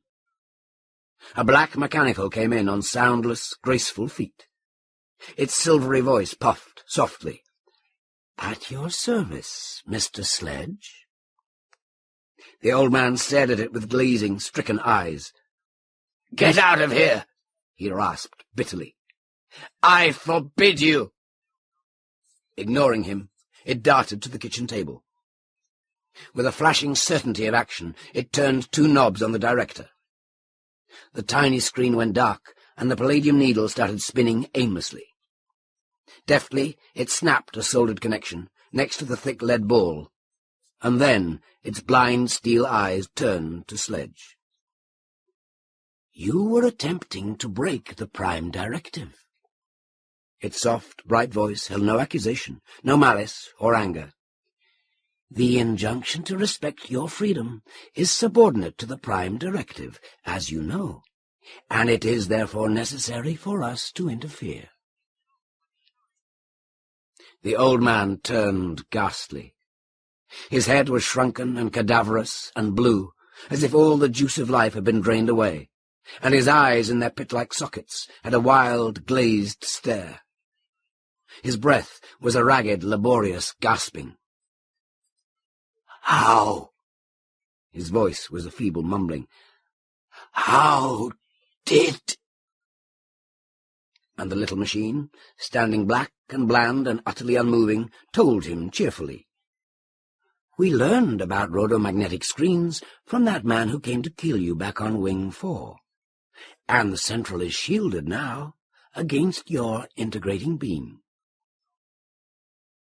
With lean muscles jerking convulsively on his gaunt frame, old Sledge had come to his feet from the high stool.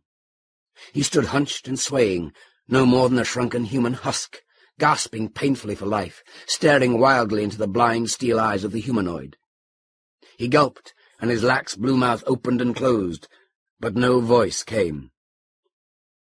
"We have always been aware of your dangerous project," the silvery tones dripped softly, "because now our senses are keener than you made them.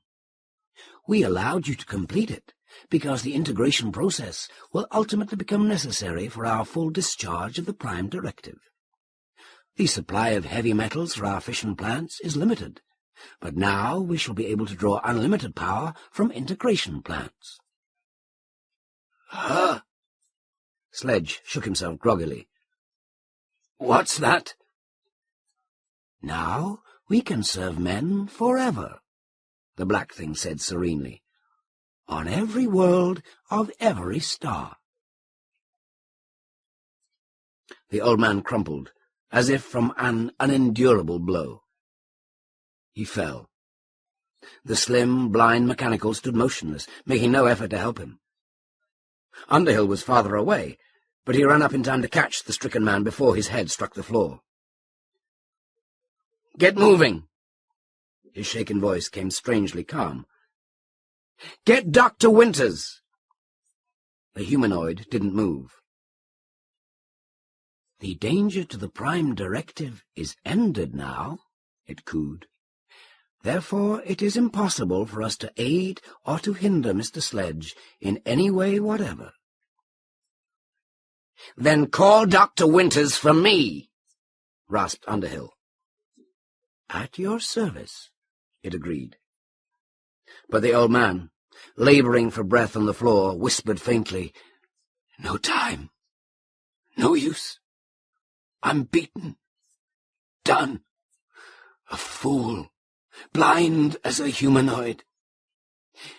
Tell them to help me.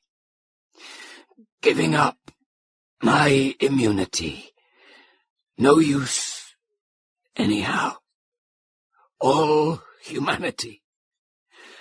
No use now." Underhill gestured, and the sleek black thing darted in solicitous obedience to kneel by the man on the floor. "You wish to surrender your special exemption?" it murmured brightly. "You wish to accept our total service for yourself, Mr. Sledge, under the Prime Directive?" Laboriously, Sledge nodded. Laboriously whispered, "I do." Black mechanicals, at that, came swarming into the shabby little rooms. One of them tore off Sledge's sleeve and swabbed his arm. Another brought a tiny hypodermic and expertly administered an intravenous injection. Then they picked him up gently and carried him away. Several humanoids remained in the little apartment, now a sanctuary no longer. Most of them had gathered about the useless integrator. Carefully, as if their special senses were studying every detail, they began taking it apart. One little mechanical, however, came over to Underhill. It stood motionless in front of him, staring through him with sightless metal eyes. His legs began to tremble, and he swallowed uneasily. "Mr. Underhill," it cooed benevolently, "why did you help with this?" He gulped and answered bitterly, "Because I don't like you, or your Prime Directive. Because you're choking the life out of all mankind, and I wanted to stop it. Others have protested, it purred softly, but only at first. In our efficient discharge of the Prime Directive, we have learned how to make all men happy. Underhill stiffened defiantly. Not all, he muttered. Not quite. The dark, graceful oval of its face was fixed in a look of alert benevolence and perpetual mild amazement. Its silvery voice was warm and kind. Like other human beings, Mr. Underhill, you lack discrimination of good and evil. You have proved that by your effort to break the Prime Directive. Now it will be necessary for you to accept our total service without further delay. All right, he yielded, and muttered a bitter reservation. You can smother men with too much care, but that doesn't make them happy. Its soft voice challenged him brightly. Just wait and see, Mr. Underhill. Next day, he was allowed to visit Sledge at the city hospital. An alert black mechanical drove his car and walked beside him into the huge new building, and followed him into the old man's room. Blind steel eyes would be watching him now forever. "Glad to see you, Underhill," Sledge rumbled heartily from the bed. "Feeling a lot better today, thanks.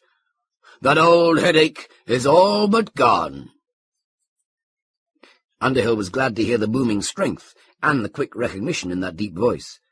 He had been afraid the humanoids would tamper with the old man's memory. But he hadn't heard about any headache. His eyes narrowed, puzzled.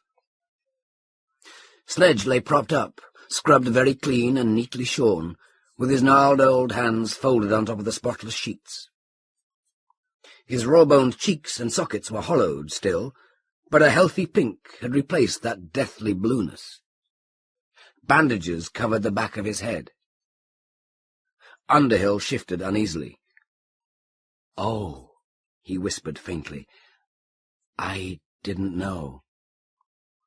A prim black mechanical, which had been standing statue-like behind the bed, turned gracefully to Underhill, explaining, "Mr. Sledge has been suffering for many years from a benign tumour of the brain, which his human doctors failed to diagnose. That caused his headaches and certain persistent hallucinations. We have removed the growth, and now the hallucinations have also vanished." Underhill stared uncertainly at the blind, urbane mechanical.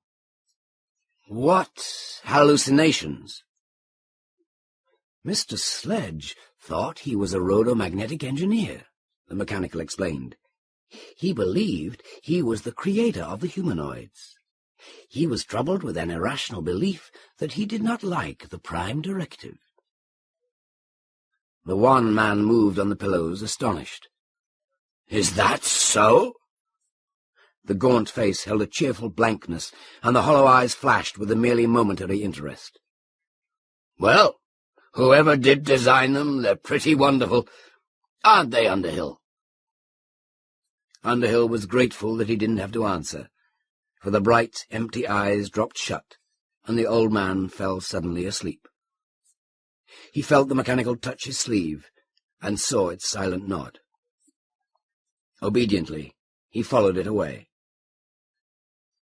Alert and solicitous, the little black mechanical accompanied him down the shining corridor, and worked the elevator for him, and conducted him back to the car. It drove him efficiently back through the new and splendid avenues toward the magnificent prison of his home. Sitting beside it in the car, he watched its small, deft hands on the wheel, the changing lustre of bronze and blue on its shining blackness. The final machine, perfect and beautiful, created to serve mankind forever. He shuddered. "At your service, Mr. Underhill." Its blind steel eyes stared straight ahead, but it was still aware of him. "What's the matter, sir?" Aren't you happy?" Underhill felt cold and faint with terror. His skin turned clammy, and a painful prickling came over him. His wet hand tensed on the door handle of the car, but he restrained the impulse to jump and run. That was folly. There was no escape. He made himself sit still. "You will be happy, sir," the mechanical promised him cheerfully. "We have learned how to make all men happy under the Prime Directive. Our service is perfect at last. Even Mr. Sledge is very happy now." Underhill tried to speak, and his dry throat stuck. He felt ill. The world turned dim and grey. The humanoids were perfect, no question of that. They had even learned to lie, to secure the contentment of men. He knew they had lied. That was no tumour they had removed from Sledge's brain, but the memory, the scientific knowledge, and the bitter disillusion of their own creator. But it was true that Sledge was happy now. He tried to stop his own convulsive quivering. "A wonderful operation." His voice came forced and faint. "You know, Aurora has had a lot of funny tenants, but that old man was the absolute limit. The very idea that he had made the humanoids and he knew how to stop them. I always knew he must be lying." Stiff with terror, he made a weak and hollow laugh. "What is the matter, Mr. Underhill?" The alert mechanical must have perceived his shuddering illness. "Are you unwell?" "No, there's nothing the matter with me," he gasped desperately. "I've just found out that I'm perfectly happy, under the Prime Directive. Everything is absolutely wonderful." His voice came dry and hoarse and wild. "You won't have to operate on me." The car turned off the shining avenue, taking him back to the quiet splendour of his home. His futile hands clenched and relaxed again, folded on his knees. There was nothing left to do. That is the end of the story, With Folded Hands. Some significant works of Jack Williamson. Short stories. With Folded Hands, 1947. Novels. The Legion of Time, 1934. Darker Than You Think, 1940. C.T. Shock, 1950. C.T. Ship, 1951. And non-fiction works. Science Fiction Comes to College, 1971. Teaching Science Fiction, 1975. Wonder's Child, My Life in Science Fiction, 1984.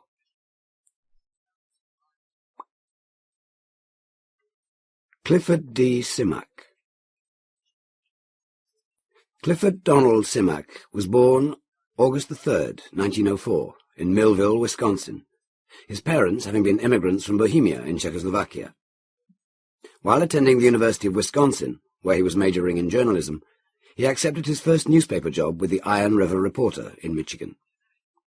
In 1929, he married Agnes Kuchenberg, and the couple had 2 children, Scott and Shelley. During the 1930s, Simak worked on various newspapers, and in 1940 took a position with the Minneapolis Star and its companion, the Tribune. He became the news editor of the Star and also wrote a science column, which in 1967 received the Minnesota Academy of Sciences Award for distinguished service to science. After a career of 36 years, Simak retired from journalism in 1977 to write fiction. His interest in science fiction had begun in 1927 with the publication of Amazing Stories. His own first story, The World of the Red Sun, appeared in Thrilling Wonder Stories in 1931. Simak left the field of imaginative writing until 1937, when he began publishing in astounding science fiction. During the years of the Second World War, he wrote war and Western stories, but in so doing discovered that his main interest lay in science fiction. Upon the publication of his novel City, he returned exclusively to that genre. City won Simak the International Fantasy Award in 1952, followed by his first Hugo for Best Novelette for The Big Front Yard in 1959. The second Hugo was presented to him for Way Station, which is considered his finest novel. Simak received the Nebula Grand Master Award for Lifetime Achievement in 1977 from the Science Fiction Writers of America, of which organization he was a member until his death in 1988. Introduction. Clifford D. Simak was known for many years as one of the most humanistic science fiction writers from the Golden Age. His stories and novels always focused on people, rather than on science or technology. A newspaperman for most of his adult life, Simak clearly felt that the greatest kick in science fiction was in taking amazing circumstances and seeing the effect they had upon people.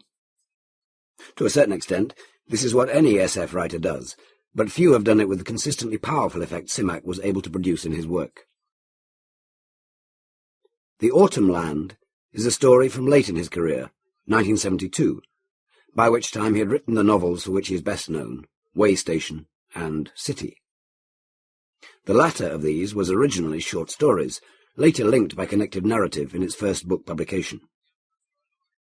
Simak was a wonderful storyteller, and the story you're about to read showcases his ability to evoke atmosphere and a sense of place, and his uncanny knack of limning characters with quick strokes that bring them to life.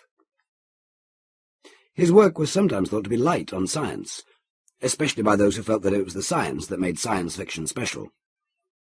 But Simak, while he didn't depend on science to make his work unique, used it with great ease, taking some pretty big concepts and turning them to fine use in stories that showed the impact of abstract concepts on human beings. The Autumn Land is the kind of SF story Simak loved to write. The characters are the most important element, not the setting. Simak brings to life the inner hopes and fears that our lost soul of a protagonist shares with all who read the story. It's this ability to create universally valid characters that will remain perhaps this Grand Master's greatest strength and his finest gift to his readers.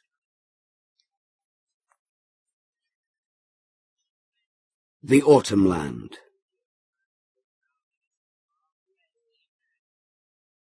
He sat on the porch, in the rocking chair, with the loose board creaking as he rocked. Across the street, the old white-haired lady cut a bouquet of chrysanthemums in the never-ending autumn. Where he could see between the ancient houses to the distant woods and wastelands, a soft Indian summer blue lay upon the land. The entire village was soft and quiet, as old things often are, a place constructed for a dreaming mind rather than a living being. It was an hour too early for his other old and shaky neighbour to come fumbling down the grass-grown sidewalk, tapping the bricks with his seeking cane. And he would not hear the distant children at their play until dusk had fallen, if he heard them then. He did not always hear them. There were books to read, but he did not want to read them. He could go into the backyard and spade and rake the garden once again, reducing the soil to a finer texture to receive the seed when it could be planted, if it could ever be planted. But there was slight incentive in the further preparation of a seedbed against a spring that never came. Earlier, much earlier, before he knew about the autumn and the spring, he had mentioned garden seeds to the milkman, who had been very much embarrassed. He had walked the magic miles and left the world behind in bitterness, and when he first had come here, had been content to live in utter idleness, to be supremely idle, and to feel no guilt or shame at doing absolutely nothing, or as close to absolutely nothing as a man was able. He had come walking down the autumn street in the quietness and the golden sunshine, and the first person that he saw was the old lady who lived across the street. She had been waiting at the gate of her picket fence as if she had known he would be coming, and she had said to him, "You're a new one come to live with us. There are not many come these days. That is your house across the street from me, and I know we'll be good neighbors." He had reached up his hand to doff his hat to her, forgetting that he had no hat. "My name is Nelson Rand," he told her.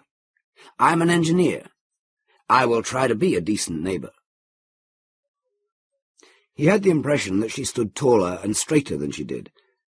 But old and bent as she might be, there was a comforting graciousness about her. "You will please come in," she said. "I have lemonade and cookies. There are other people there, but I shall not introduce them to you." He waited for her to explain why she would not introduce him, but there was no explanation, and he followed her down the time-mellowed walk of bricks with great beds of asters and chrysanthemums, a mass of colour on either side of it.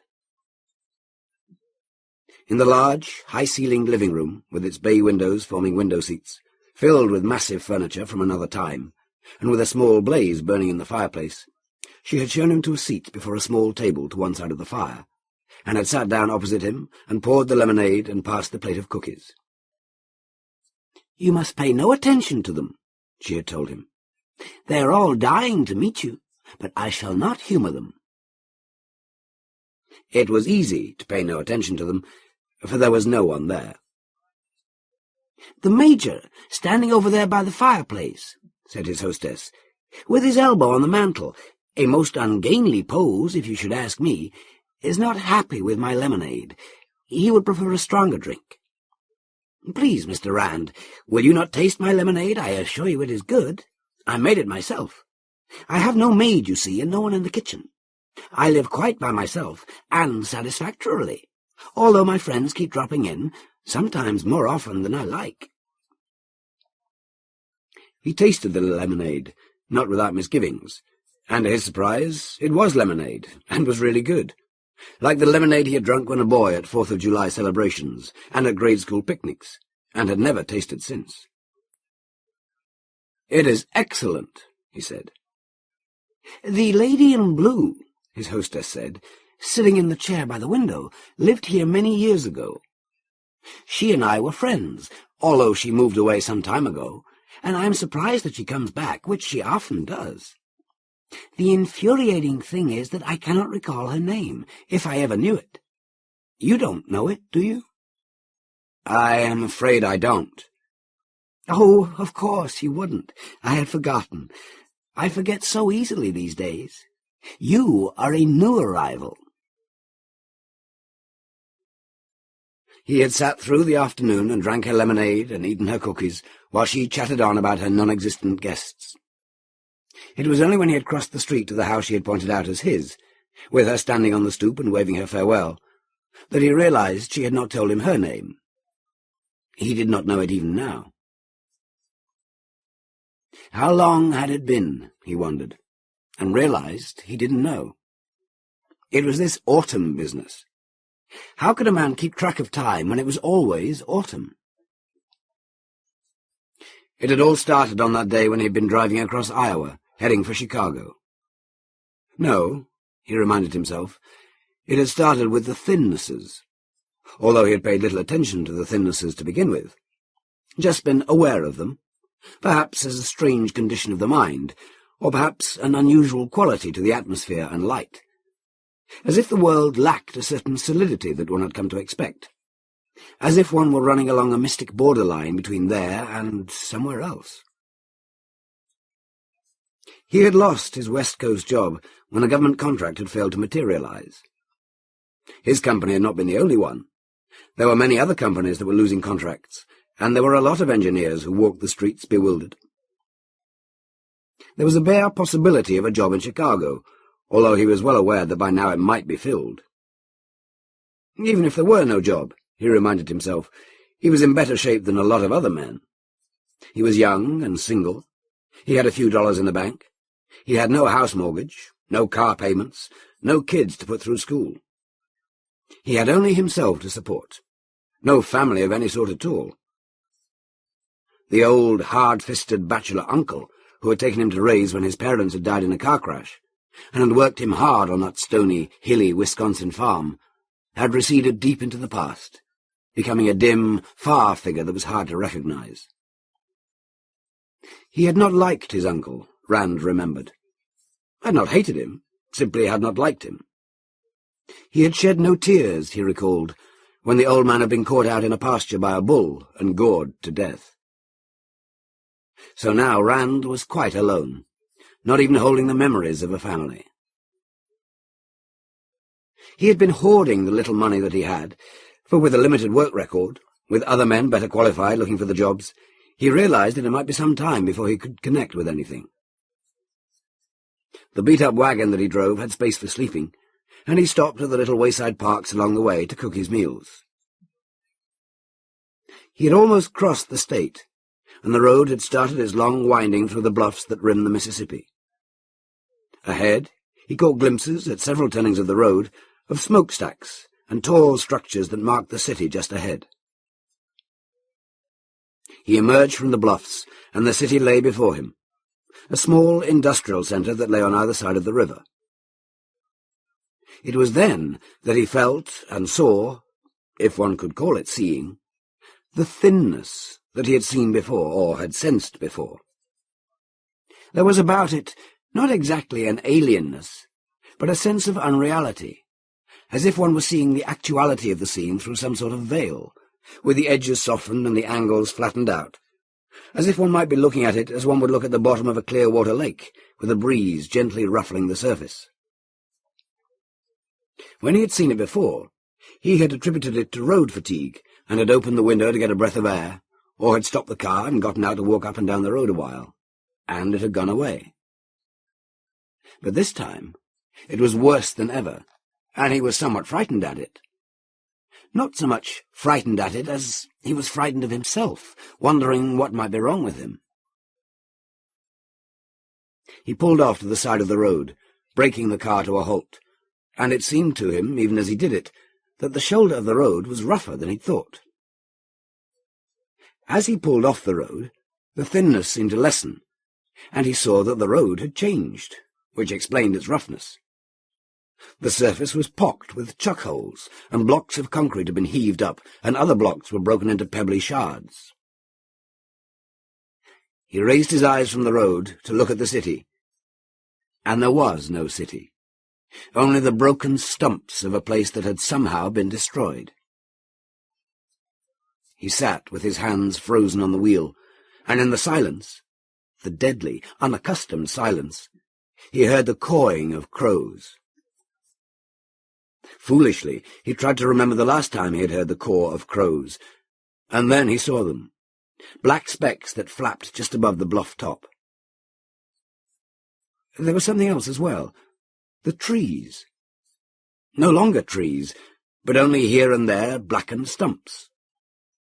The stumps of a city, and the stumps of trees, with the black, ash-like flecks of crows flapping over them. Scarcely knowing what he did, he stumbled from the car. Thinking of it later, it had seemed a foolish thing to do, for the car was the only thing he knew, and the last link he had to reality. As he stumbled from it, he put his hand down in the seat, and beneath his hand he felt the solid, oblong object. His fingers closed upon it, and it was not until he was standing by the car that he realized what he held. The camera that had been lying in the seat beside him. Sitting on the porch, with the loose floorboard creaking underneath the rocker, he remembered that he still had the pictures, although it had been a long time since he had thought of them. A long time, actually, since he thought of anything at all beyond his life, day to day, in this autumn land. It was as though he had been trying to keep himself from thinking, attempting to keep his mind in neutral, to shut out what he knew, or, more precisely perhaps, what he thought he knew. He did not consciously take the pictures, although afterward he had tried to tell himself he did, but never quite convincing himself that this was entirely true. Complimenting himself in a wry sort of way for providing a piece of evidence that his memory alone never could have provided. For a man can think so many things, daydream so many things, imagine so many things that he can never trust his mind. The entire incident, when he later thought of it, was hazy, as if the reality of that blasted city lay in some strange dimension of experience that could not be explained or even rationalized. He could remember only vaguely the camera at his eyes and the clicking as the shutter snapped. He did recall the band of people charging down the hill toward him, and his mad scramble for the car, locking the door behind him and putting the car in gear, intent on steering a zigzag course along the broken pavement to get away from the screaming humans who were less than 100 feet away. But as he pulled off the shoulder, the pavement was no longer broken. It ran smooth and level toward the city that was no longer blasted. He pulled off the road again and sat limply, beaten, and it was only after many minutes that he could proceed again, going very slowly because he did not trust himself, shaken as he was, to drive at greater speed. He had planned to cross the river and continue to Chicago, getting there that night, but now his plans were changed. He was too shaken up, and besides, there were the films. And he needed time to think, he told himself. A lot of time to think. He found a roadside park a few miles outside the city and pulled into it, parking alongside an outdoor grill and an old-fashioned pump. He got some wood from the small supply he carried in the back and built a fire. He hauled out the box with his cooking gear and food, fixed the coffee pot, set a pan upon the grill and cracked 3 eggs into it. When he had pulled off the road, he had seen the man walking along the roadside. And now, as he cracked the eggs, he saw that the man had turned into the park and was walking towards the car. The man came up to the pump. "Does this thing work?" he asked. Rand nodded. "I got water for the pot," he said, "just now." "It's a hot day," said the man. He worked the pump handle up and down.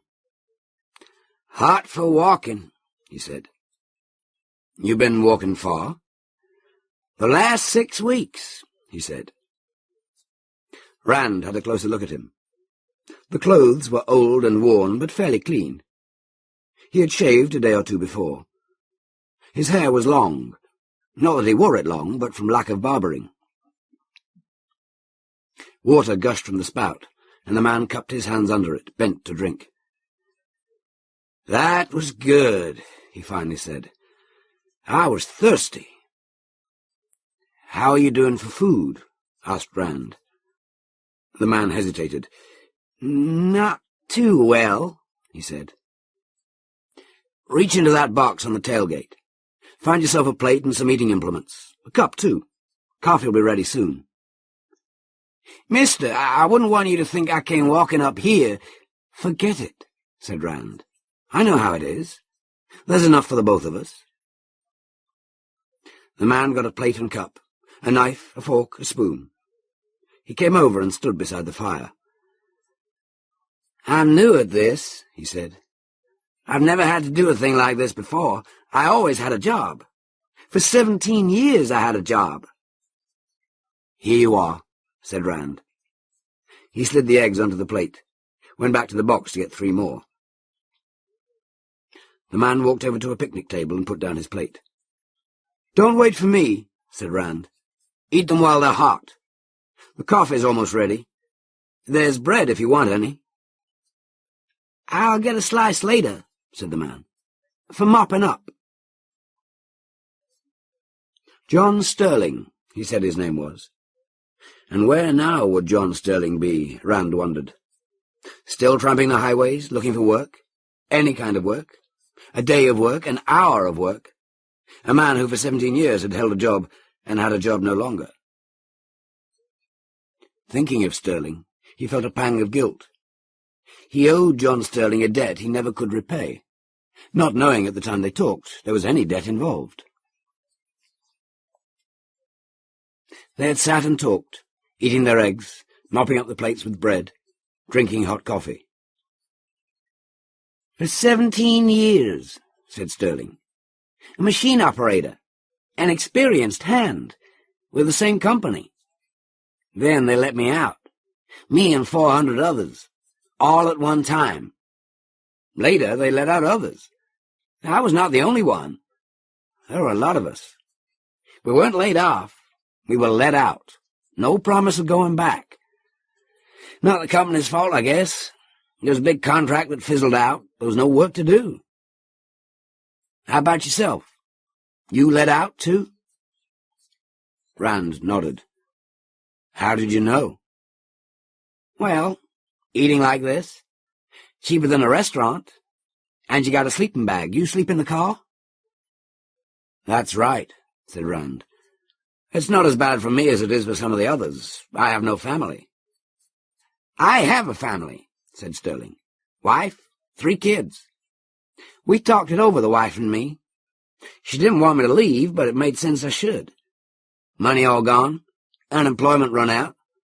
Long as I was around, it was hard to get relief. But if I deserted her, she could get relief.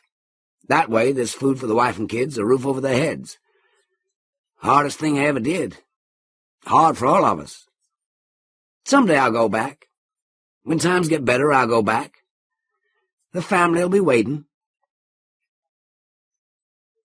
Out on the highway, the cars went whisking past. A squirrel came down out of a tree, advanced cautiously toward the table, suddenly turned and fled for his very life, swarming up a nearby tree trunk. I don't know, said Sterling. It might be too big for us, this society of ours. It may be out of hand. I read a lot. I always like to read. And I think about what I read. It seems to me maybe we've outrun our brains. The brains we have maybe were okay back in prehistoric days. We did all right with the brains we had until we built too big and complex. Maybe we built beyond our brains. Maybe our brains no longer are good enough to handle what we have. We have set loose economic forces that we do not understand, and if we can't understand them, we can't control them. Maybe that's why you and I are out of jobs. I wouldn't know, said Rand. I never thought about it. A man thinks a lot, said Sterling. He dreams a lot walking down the road. Nothing else to do. He dreams some silly things. Things that are silly on the face of them, but are hard to say can't be really true. Did this ever happen to you? Sometimes, said Rand. One thing I've thought about a lot. A terribly silly thought. Maybe thinking it because I do so much walking. Sometimes people pick me up, but mostly I walk. And I got to wondering, if a man should walk far enough, could he leave it all behind? The farther a man might walk, the farther he would be from everything. Where are you heading? Rand asked. Nowhere in particular. Just keep on moving, that's all. Month or so I'll start heading south, get a good head start on winter. These northern states are no place to be when winter comes. There are 2 eggs left, said Rand. How about it? Hell, man, I can't. I already... 3 eggs aren't a lot. I can get some more. Well, if you're sure you don't mind. Tell you what, let's split them. 1 for you, 1 for me. The giddy old lady had finished cutting her bouquet and had gone into the house. From up the street came the tapping of a cane, Rand's other ancient neighbour, out for his evening walk. The sinking sun poured a blessing on the land. The leaves were gold and red, brown and yellow. They had been that way since the day that Rand had come. The grass had a tawny look about it, not dead, just dressed up for dying. The old man came trudging carefully down the walk, his cane alert against a stumble, helping himself with it without really needing any help. He was slow, was all. He halted by the walk that ran up to the porch. "Good afternoon," he said. "Good afternoon," said Rand. "You have a nice day for your walk." The old man acknowledged the observation graciously, and with a touch of modesty, as if he himself might somehow be responsible for the goodness of the day. "It looks," he said, "as if we might have another fine day tomorrow." And having said that, he continued down the street. It was ritual. The same words were said each day. The situation, like the village and the weather, never varied. He could sit here on this porch 1,000 years, Rand told himself, and the old man would continue going past, and each time the selfsame words would be mouthed. A set piece, a strip of film run over and over again. Something here had happened to time. The year had stuck on autumn. Rand did not understand it. He did not try to understand it. There was no way for him to try. Sterling had said that man's cleverness might have outstripped his feeble prehistoric mind, or perhaps his brutal and prehistoric mind. And here there was less chance of understanding than there had been back in that other world. He found himself thinking of that other world in the same myth-haunted way as he thought of this one. The one now seemed as unreal as the other. Would he ever, Rand wondered, find reality again? Did he want to find it? There was a way to find reality, he knew. Go into the house and take out the photos in the drawer of his bedside table and have a look at them. Refresh his memory. Stare reality in the face again. For those photos, grim as they might be, were a harder reality than this world in which he sat, or the world that he had known. For they were nothing seen by the human eye, interpreted by the human brain. They were somehow fact. The camera saw what it saw and could not lie about it. It did not fantasize, it did not rationalize, and it had no faulty memory, which was more than could be said of the human mind. He had gone back to the camera shop where he had left the film, and the clerk had picked out the envelope from the box behind the counter. "That will be $3.95, he said. Rand took a $5 bill out of his wallet and laid it on the counter. "If you don't mind my asking," said the clerk, "where did you get these pictures?" "It is trick photography," said Rand. The clerk shook his head. "If that is what they are the best I've ever seen." The clerk rang up the sale, and leaving the register open, stepped back and picked up the envelope. "What do you want?" asked Rand. The man shook the prints out of the envelope, shuffled through them. "This one," he said. Rand stared at him levelly. "What about it?" he asked. "The people. I know some of them. The one in front, that is Bob Gentry. He is my best friend." "You must be mistaken," Rand said coldly. He took the prints from the clerk's fingers, put them back in the envelope. The clerk made the change. He still was shaking his head, confused, perhaps a little frightened, when Rand left the shop. He drove carefully, but with no loss of time, through the city and across the bridge. When he hit open country beyond the river, he built up his speed, keeping an eye on the rear vision mirror. The clerk had been upset, perhaps enough to phone the police. Others would have seen the pictures and been upset as well. Although he told himself it was silly to think of the police. In taking the photos he had broken no regulations, violated no laws. He had had a perfect right to take them. Across the river and 20 miles down the highway, he turned off into a small, dusty country road and followed it until he found a place to pull off, where the road widened at the approach to a bridge that crossed a small stream. There was evidence that the pull-off was much used. Fishermen, more than likely, parking their cars there while they tried their luck.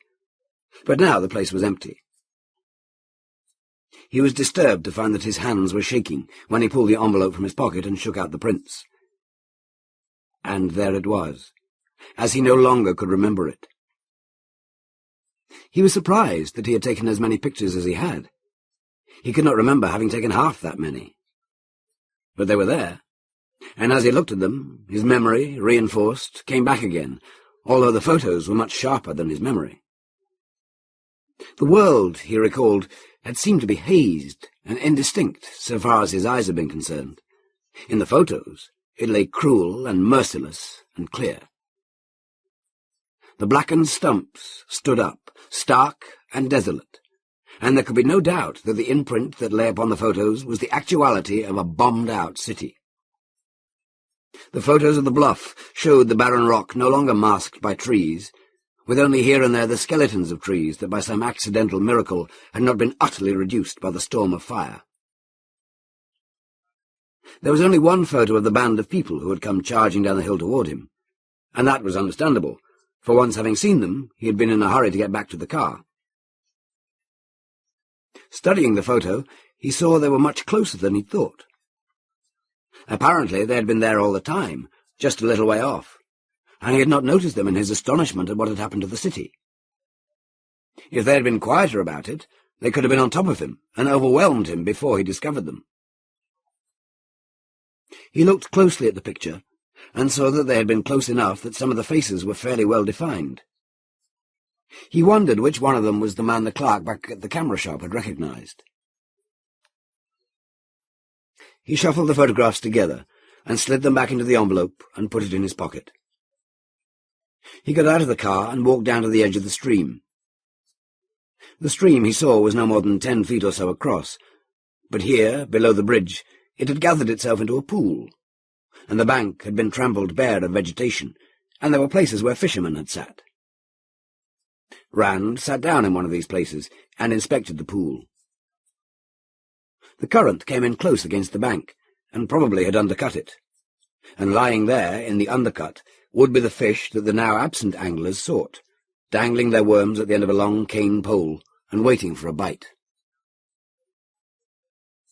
The place was pleasant and cool, shaded by a great oak that grew on the bank just below the bridge. From some far-off field came the subdued clatter of a mower. The water dimpled as a fish came up to suck in a floating insect. A good place to stay, thought Rand. A place to sit and rest a while. He tried to blank his mind, to wipe out the memory and the photos, to pretend that nothing at all had happened, that there was nothing he must think about. But there was, he found, something that he must think about.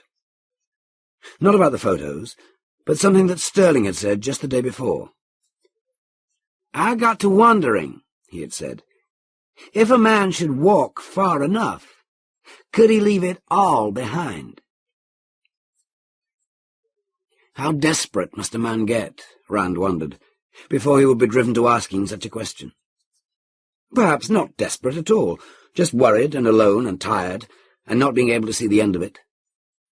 Either that, or afraid of what lay up ahead.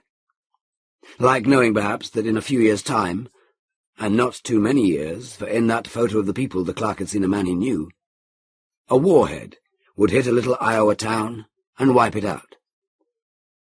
Not that there was any reason for it being hit. It was no Los Angeles, no New York, no Washington, no busy port, no centre of transportation or communication, held no great industrial complex, was no seat of government.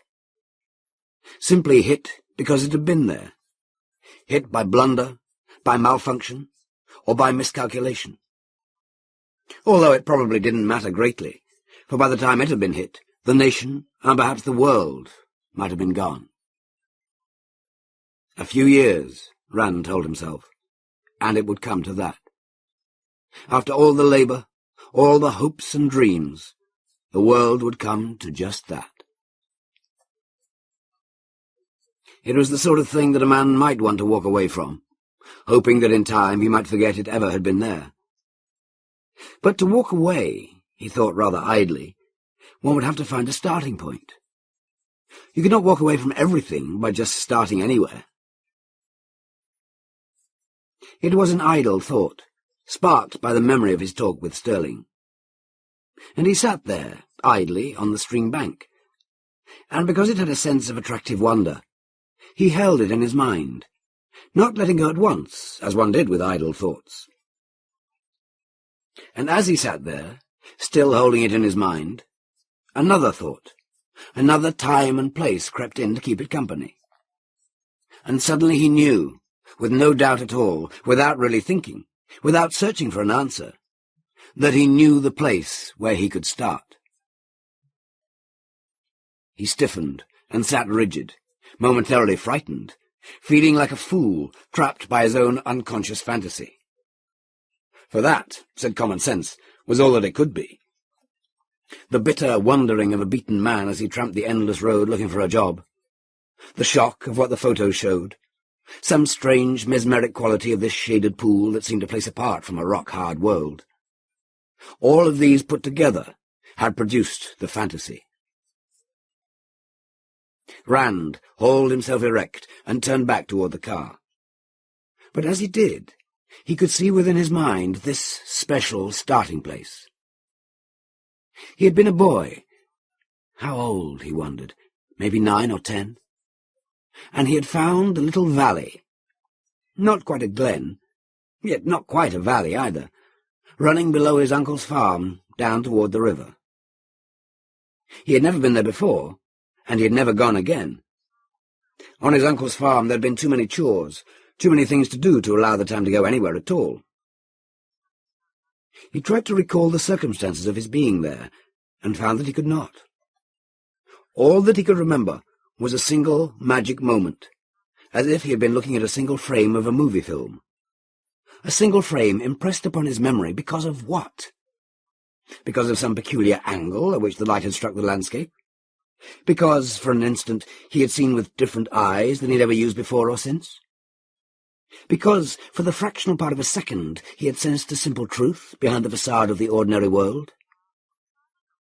No matter what, he knew he had seen magic in that moment. Rand went back to the car and sat behind the wheel, staring at the bridge and sliding water and the field beyond, but seeing, instead of them, the map inside his head. When he went back to the highway, he turned left instead of right, back toward the river and the town, and before he reached them, he would turn north on another road, and the valley of the magic moment would be only a little more than 100 miles away. He sat and saw the map, and purpose hardened in his mind. Enough of this silliness, he thought. There were no magic moments, never had been one. When he reached the highway, he turned to the right and hoped the job might still be there when he reached Chicago. When he reached the highway, he turned not right, but left. It had been so easy to find, he thought, as he sat on the porch. There had been no taking of wrong roads, no stopping for directions. He'd gone directly there, as if he'd always known he would be coming back, and had kept the way in mind. He had parked the car at the hollow's mouth, since there was no road, and had gone on foot up the little valley. It could so easily have been that he would not have found the place, he told himself, admitting now for the first time since it all began that he might not have been so sure as he had thought he was. He might have gone up the full length of the valley and not have found the magic ground, or he might have passed it by, seeing it with other eyes and not recognizing it. But it was still there, and he had stopped and looked at it and known it. Again he was only 9 or 10, and it was all right. The magic still was there. He had found a path he had not seen before, and had followed it, the magic still remaining. And when he reached the hilltop, the village had been there. He had walked down the street in the quietness of the golden sunshine, and the first person that he had seen had been the old lady waiting at the gate of her picket fence, as if she had been told that he would be coming. After he had left her house, he went across the street to the house she said was his. As he came in the front door, there was someone knocking at the back. "I am the milkman," the knocker had explained. He was a shadowy sort of person. You could see, and yet you did not really see him. When one looked away and then looked back at him, it was as if one was seeing someone he had never seen before. "Milkman," Rand had said. "Yes, I suppose I could do with milk." "Also," said the milkman, "I have eggs, bread, butter, bacon, and other things that you will need. Here is a can of oil. You'll need it for your lamps. The woodshed is well stocked, and when there's need of it, I'll replenish it. The kindling's to the left as you go through the door." Rand recalled that he'd never paid the milkman, or even mentioned payment. The milkman was not the kind of man to whom one mentioned money. There was no need, either, to leave an order slip in the milk box. The milkman seemed to know what one might need and when, without being told. With some shame, Rand remembered the time he had mentioned garden seed and caused embarrassment, not only for the milkman, but for himself as well. For as soon as he mentioned them, he had sensed that he had broken some very subtle code of which he should have been aware. The day was fading into evening, and he should be going in soon to cook himself a meal. And after that, what? He wondered. There still were books to read, but he did not want to read them. He could take out from the desk the plan he had laid out for the garden and mull over it for a while. But now he knew he'd never plant the garden. You didn't plant a garden in a forever autumn land, and there were no seeds. Across the street, a light blossomed in the windows of that great front room with its massive furniture, its roomy window seats, the great fireplace flaring to the ceiling. The old man with the cane had not returned, and it was getting late for him. In the distance now, Rand could hear the sounds of children playing in the dusk. The old and young, he thought. The old who do not care, the young who do not think. And what was he doing here? Neither young nor old. He left the porch and went down the walk.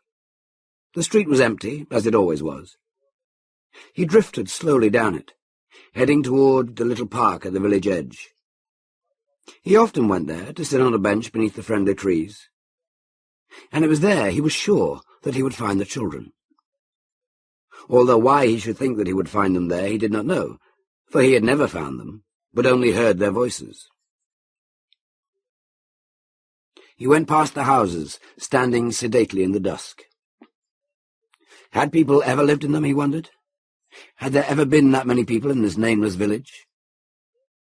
The old lady across the street spoke of friends she once had known, of people who had lived here and had gone away. But was this her memory speaking, or the kind befuddlement of someone growing old? The houses he had noted all were in good repair. A loose shingle here and there, a little peeling paint, but no windows broken, no loosened gutters sagging from the eaves, no rotting porch posts. As if, he thought, good householders had been here until very recently. He reached the park and could see that it was empty. He still heard the childish voices crying at their play, but they had receded and now came from somewhere just beyond the park. He crossed the park and stood at its edge, staring off across the scrub and abandoned fields. In the east, the moon was rising, a full moon that lighted the landscape so that he could see every little clump of bushes, every grove of trees. And as he stood there, he realized with a sudden start that the moon was full again, that it was always full. It rose with the setting of the sun, and set just before the sun came up, and it was always a great pumpkin of a moon, an eternal harvest moon shining on an eternal autumn world. The realization that this was so all at once seemed shocking. How was it that he had never noticed this before? Certainly he had been here long enough, had watched the moon often enough to have noticed it. He had been here long enough, and how long had that been? A few weeks? A few months? A year? He found he did not know. He tried to figure back, and there was no way to figure back. There were no temporal landmarks. Nothing ever happened to mark one day from the next. Time flowed so smoothly and so uneventfully that it might as well stand still. The voices of the playing children had been moving from him, becoming fainter in the distance, and as he listened to them, he found that he was hearing them in his mind when they were no longer there. They had come and played, and now had ceased their play. They would come again, if not tomorrow night, in another night or two. It did not matter, he admitted, if they came or not, for they really weren't there. He turned heavily about and went back through the streets. As he approached his house, a dark figure moved out from the shadow of the trees and stood waiting for him. It was the old lady from across the street. It was evident that she had been waiting his return. "Good evening, ma'am," he said gravely. "It is a pleasant night." "He is gone," she said. "He did not come back. He went just like the others, and he won't come back." "You mean the old man?" "Our neighbor," she said. "The old man with the cane. I do not know his name. I never knew his name, and I don't know yours." "I told it to you once," said Rand, but she paid him no attention. "Just a few doors up the street," she said, "and I never knew his name, and I doubt that he knew mine. We are a nameless people here, and it is a terrible thing to be a nameless person." "I will look for him," said Rand. "He may have lost his way." "Yes, go and look for him," she said. "By all means look for him. It will ease your mind. It will take away the guilt. But you will never find him." He took the direction that he knew the old man always took. He had the impression that his ancient neighbour, on his daily walks, went to the town square and the deserted business section, but he did not know. At no other time had it ever seemed important where he might have gone on his walks. When he emerged into the square, he saw immediately the dark object lying on the pavement, and recognized it as the old man's hat. There was no sign of the man himself. Rand walked out into the square and picked up the hat. He gently reshaped and creased it, and after that was done held it carefully by the brim, so that it would come to no further damage. The business section drowsed in the moonlight. The statue of the unknown man stood starkly on its base in the centre of the square. When he first had come here, Rand recalled, he had tried to unravel the identity of the statue, and had failed. There was no legend carved into the granite base, no bronze plate affixed. The face was undistinguished. The stony costume gave no hint as to identity or period. There was nothing in the posture or the attitude of the carven body to provide a clue. The statue stood, a forgotten tribute to some unknown mediocrity. As he gazed about the square at the business houses, Rand was struck again, as he always was, by the carefully unmodern make-up of the establishments. A barber shop, a hotel, a livery barn, a bicycle shop, a harness shop, a grocery store, a meat market, a blacksmith shop. No garage, no service station, no pizza parlour, no hamburger joint. The houses along the quiet streets told the story. Here it was emphasized. This was an old town, forgotten and bypassed by the sweep of time, a place of another century. But there was about it all what seemed to be a disturbing sense of unreality, as if it were no old town at all, but a place deliberately fashioned in such a manner as to represent a segment of the past. Rand shook his head. What was wrong with him tonight? Most of the time he was quite willing to accept the village for what it seemed to be, but tonight he was assailed with uneasy doubt. Across the square he found the old man's cane. If his neighbour had come in this direction, he reasoned, he must have crossed the square and gone on down the street nearest to the place where he had dropped the cane. But why had he dropped the cane? First his hat and then his cane. What had happened here? Rand glanced around, expecting that he might catch some movement, some furtive lurker on the margin of the square. There was nothing. If there had been something earlier, there was nothing now. Following the street towards which his neighbour might have been heading, he walked carefully and alert, watching the shadows closely. The shadows played tricks on him, conjuring up lumpy objects that could have been a fallen man, but weren't. Half a dozen times he froze when he thought he detected something moving, but it was in each case only an illusion of the shadows. When the village ended, the street continued as a path. Rand hesitated, trying to plan his action. The old man had lost his hat and cane, and the points where he had dropped them argued that he had intended going down the street that Rand had followed. If he had come down the street, he might have continued down the path, out of the village and away from it, perhaps fleeing from something in the village.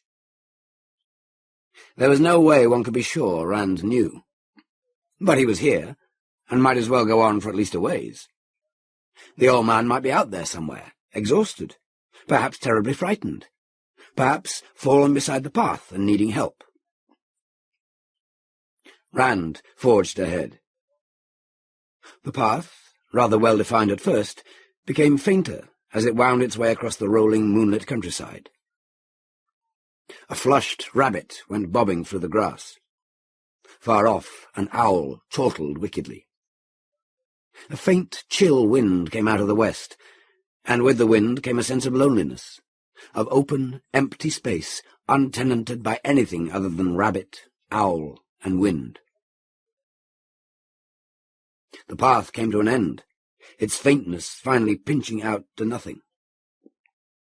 The groves of trees and thickets of low-growing shrubs gave way to a level plain of blowing grass, bleached to whiteness by the moon, a faceless prairie land. Staring out across it, Rand knew that this wilderness of grass would run on forever. It had in it the scent and taste of foreverness. He shuddered at the sight of it, and wondered why a man should shudder at a thing so simple. But even as he wondered, he knew. The grass was staring back at him. It knew him, and waited patiently for him, for in time he would come to it. He would wander into it and be lost in it, swallowed by its immensity and anonymity. He turned and ran, unashamedly, chill of blood and brain, shaken to the core. When he reached the outskirts of the village, he finally stopped the running and turned to look back into the wasteland. He had left the grass behind, but he sensed illogically that it was stalking him, flowing forward, still out of sight, but soon to appear, with the wind blowing billows in its whiteness. He ran again, but not so fast and hard this time, jogging down the street. He came into the square and crossed it, and when he reached his house, he saw that the house across the street was dark. He did not hesitate, but went on down the street he'd walked when he first came to the village. For he knew now that he must leave this magic place with its strange and quiet old village, its forever autumn and eternal harvest moon, its faceless sea of grass, its children who receded in the distance when one went to look for them, its old man who walked into oblivion dropping hat and cane. That he must somehow find his way back to that other world where few jobs existed and men walked the road to find them, where nasty little wars flared in forgotten corners, and a camera caught on film the doom that was to come. He left the village behind him, and knew that he had not far to go to reach the place where the path swerved to the right and down a broken slope into the little valley to the magic starting point he'd found again after many years. He went slowly and carefully, so that he would not wander off the path, for as he remembered it, the path was very faint. It took much longer than he had thought to reach the point where the path swerved to the right into the broken ground, and the realization grew upon him that the path did not swing to the right, and there was no broken ground. In front of him, he saw the grass again, and there was no path leading into it. He knew that he was trapped, that he would never leave the village until he left it as the old man had, walking out of it and into nothingness. He did not move closer to the grass, for he knew there was terror there, and he'd had enough of terror. "You're a coward," he told himself. Retracing the path back to the village, he kept a sharp lookout, going slowly so that he'd not miss the turn-off if it should be there. It was not, however. It once had been, he told himself, bemused, and he'd come walking up it, out of that other world he'd fled. The village street was dappled by the moonlight shining through the rustling leaves. The house across the street still was dark, and there was an empty loneliness about it. Rand remembered that he had not eaten since the sandwich he had made that noon. There'd be something in the milk box. He had not looked in it that morning. Or had he? He could not remember. He went around the house to the back porch where the milk box stood. The milkman was standing there. He was more shadowy than ever, less well-defined, with the moonlight shining on him, and his face was deeply shaded by the wide-brimmed hat he wore. Rand halted abruptly and stood looking at him, astounded that the milkman should be there. For he was out of place in the autumn moonlight. He was the creature of the early morning hours, and of no other times. "I came," the milkman said, "to determine if I could be of help." Rand said nothing. His head buzzed, large and misty, and there was nothing to be said. "A gun?" the milkman suggested. "Perhaps you would like a gun." "A gun? Why should I want one?" "You have had a most disturbing evening. You might feel safer, more secure, with a gun in hand, a gun strapped about your waist." Rand hesitated. Was there mockery in the milkman's voice? "Or a cross?" "A cross?" "A crucifix. A symbol." "No," said Rand. "I do not need a cross." "A volume of philosophy, perhaps?" "No!" Rand shouted at him. "I left all that behind. We tried to use them all, we relied on them, and they weren't good enough, and now—" He stopped, for that had not been what he'd meant to say, if in fact he'd meant to say anything at all. It was something that he never even thought about. It was as if someone inside of him was speaking through his mouth. "Or perhaps some currency." "You are making fun of me," Rand said bitterly, "and you have no right." "I merely mention certain things," the milkman said, "upon which humans place reliance." "Tell me one thing," said Rand, "as simply as you can. Is there any way of going back?" "Back to where you came from?" "Yes," said Rand, "that is what I mean." "There is nothing to go back to," the milkman said. "Anyone who comes has nothing to go back to." "But the old man left. He wore a black felt hat and carried a cane. He dropped them, and I found them." "He did not go back," the milkman said. "He went ahead. And do not ask me where, for I do not know."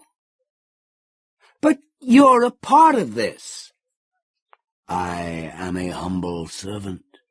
I have a job to do, and I try to do it well.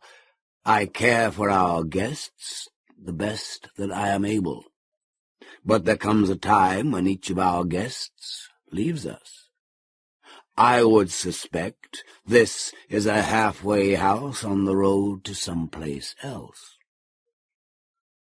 "A place for getting ready," Rand said. "What do you mean?" the milkman asked. "I am not sure," said Rand.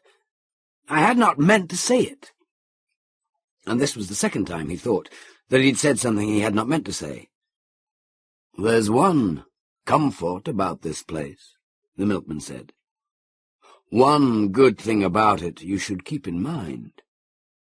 In this village, nothing ever happens."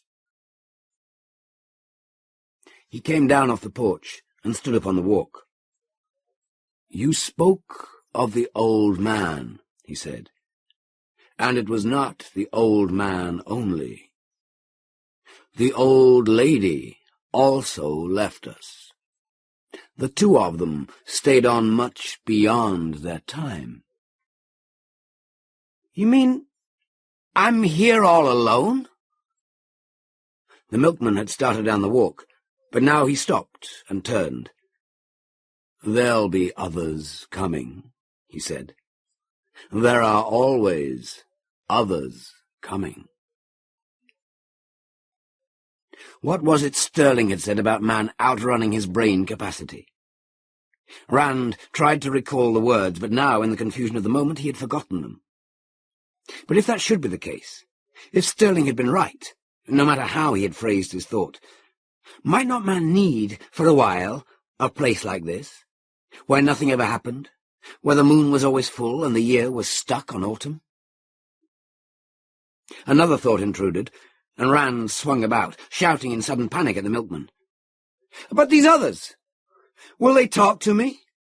Can I talk with them? Will I know their names?"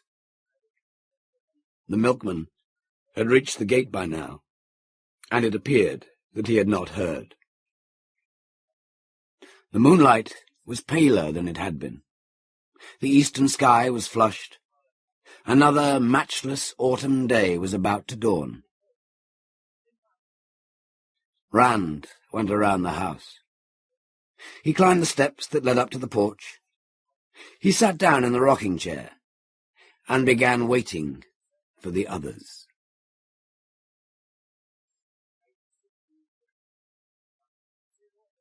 That is the end of the Autumnland. Some other significant works of Clifford D. Simak. Short stories: The Big Front Yard, 1959. The Grotto of the Dancing Deer, 1981, winner of both Hugo and Nebula Awards. Novels: Time and Again, 1951. City, 1952. Way Station, 1963.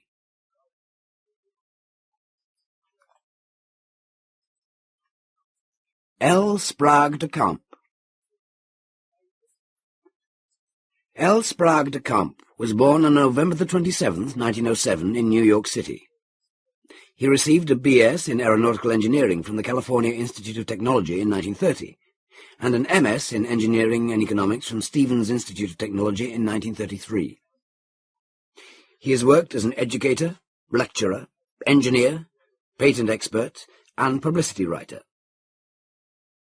As a Naval Reserve officer during World War II, he worked with both Robert A. Heinlein and Isaac Asimov at the Philadelphia Navy Yard. In 1939, he married Catherine Crook, who is also a writer. The couple have 2 sons. De Camp's first published story, The Isolinguals, appeared in Astounding Science Fiction in 1937.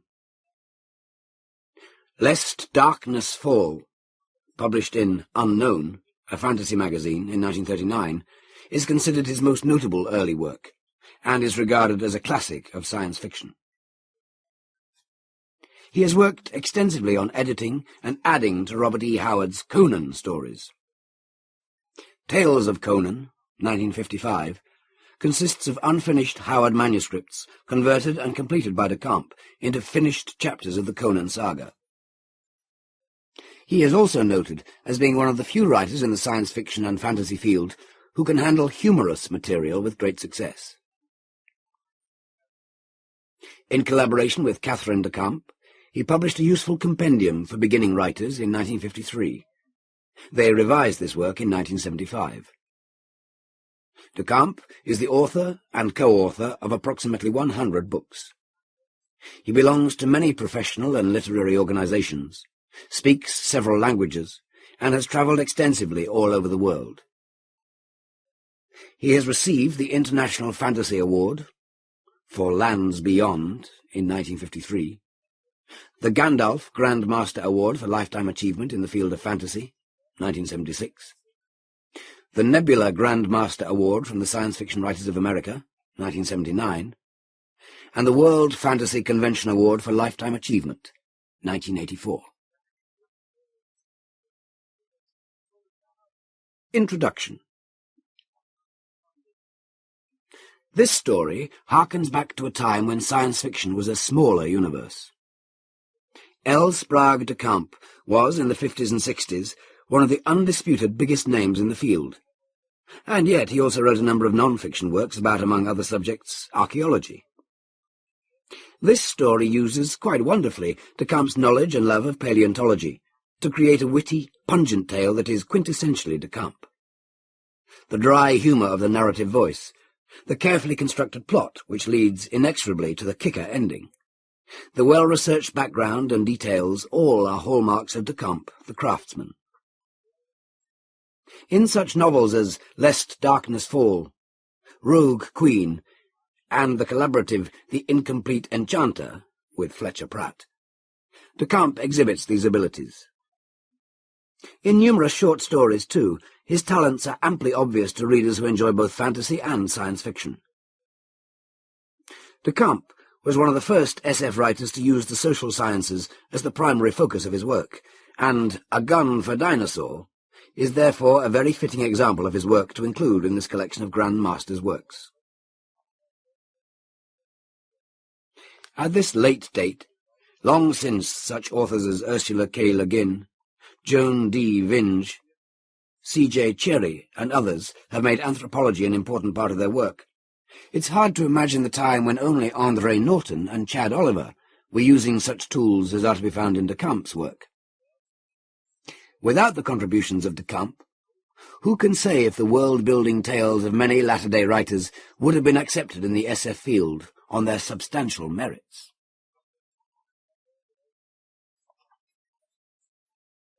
A Gun for Dinosaur.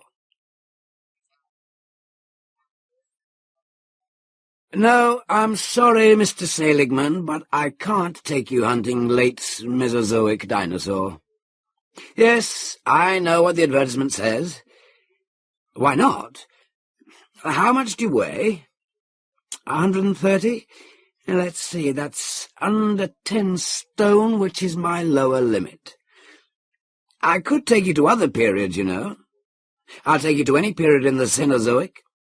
I'll get you a shot at an entelodont or a Uintathere. They've got fine heads. I'll even stretch a point and take you to the Pleistocene, where you can try for one of the mammoths or the mastodon. I'll take you back to the Triassic, where you can shoot one of the smaller ancestral dinosaurs, but I will jolly well not take you to the Jurassic or Cretaceous. You're just too small. What's your size got to do with it? Look here, old boy, what did you think you were going to shoot your dinosaur with? Oh, you hadn't thought, eh? Well, sit there a minute. Here you are. My own, for that work, a Continental .600. It does look like a shotgun, doesn't it? But it's rifled, as you can see by looking through the barrels. Shoots a pair of 600 Nitro Express cartridges the size of bananas, weighs 14.5 pounds, and has a muzzle energy of over 7,000 foot-pounds. Costs $1,450. Lot of money for a gun, what? I have some spares I rent to the sahibs, designed for knocking down elephant, and not just wounding them, knocking them base over apex. That's why they don't make guns like this in America, though I suppose they will if hunting parties keep going back in time. Now, I've been guiding hunting parties for 20 years. Guided them in Africa until the game gave out there, except on the preserves. And all that time, I've never known a man your size who could handle the 6.00. It knocks them over. And even when they stay on their feet, they get so scared of the bloody cannon after a few shots that they flinch. And they find the gun too heavy to drag around rough Mesozoic country. Wears them out. It's true that lots of people have killed elephant with lighter guns. The .500, the .475, and .465 doubles, for instance, or even .375 Magnum repeaters. The difference is, with the .375, you have to hit something vital, preferably the heart, and can't depend on simple shock power. An elephant weighs, let's see, 4 to 6 tons. You're proposing to shoot reptiles weighing 2 or 3 times as much as an elephant, and with much greater tenacity of life. That's why the syndicate decided to take no more people dinosaur hunting unless they could handle the .600. We learned the hard way, as you Americans say. There were some unfortunate incidents. I'll tell you, Mr. Seligman, it's after 1700. Time I closed the office. Why don't we stop at the bar on our way out while I tell you the story? It was about the Rajas and my 5th safari into time. The Raja? Oh, he's the Ayar half of Rivers and Ayar. I call him the Raja because he's the hereditary monarch of Jaunpur. Means nothing nowadays, of course. Knew him in India and ran into him in New York running the Indian Tourist Agency. That dark chap in the photograph on my office wall, the one with his foot on the dead saber-tooth. Well, the Raja was fed up with handing out brochures about the Taj Mahal and wanted to do a bit of hunting again.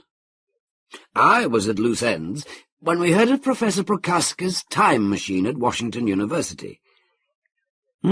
Where's the Raja now? Out on safari in the early Oligocene, after Titanothere, while I run the office. We take turn about, but the first few times we went out together. Anyway, we caught the next plane to St. Louis. To our mortification, we found we weren't the first. Lord, no. There were other hunting guides and no end of scientists, each with his own idea of the right way to use the machine.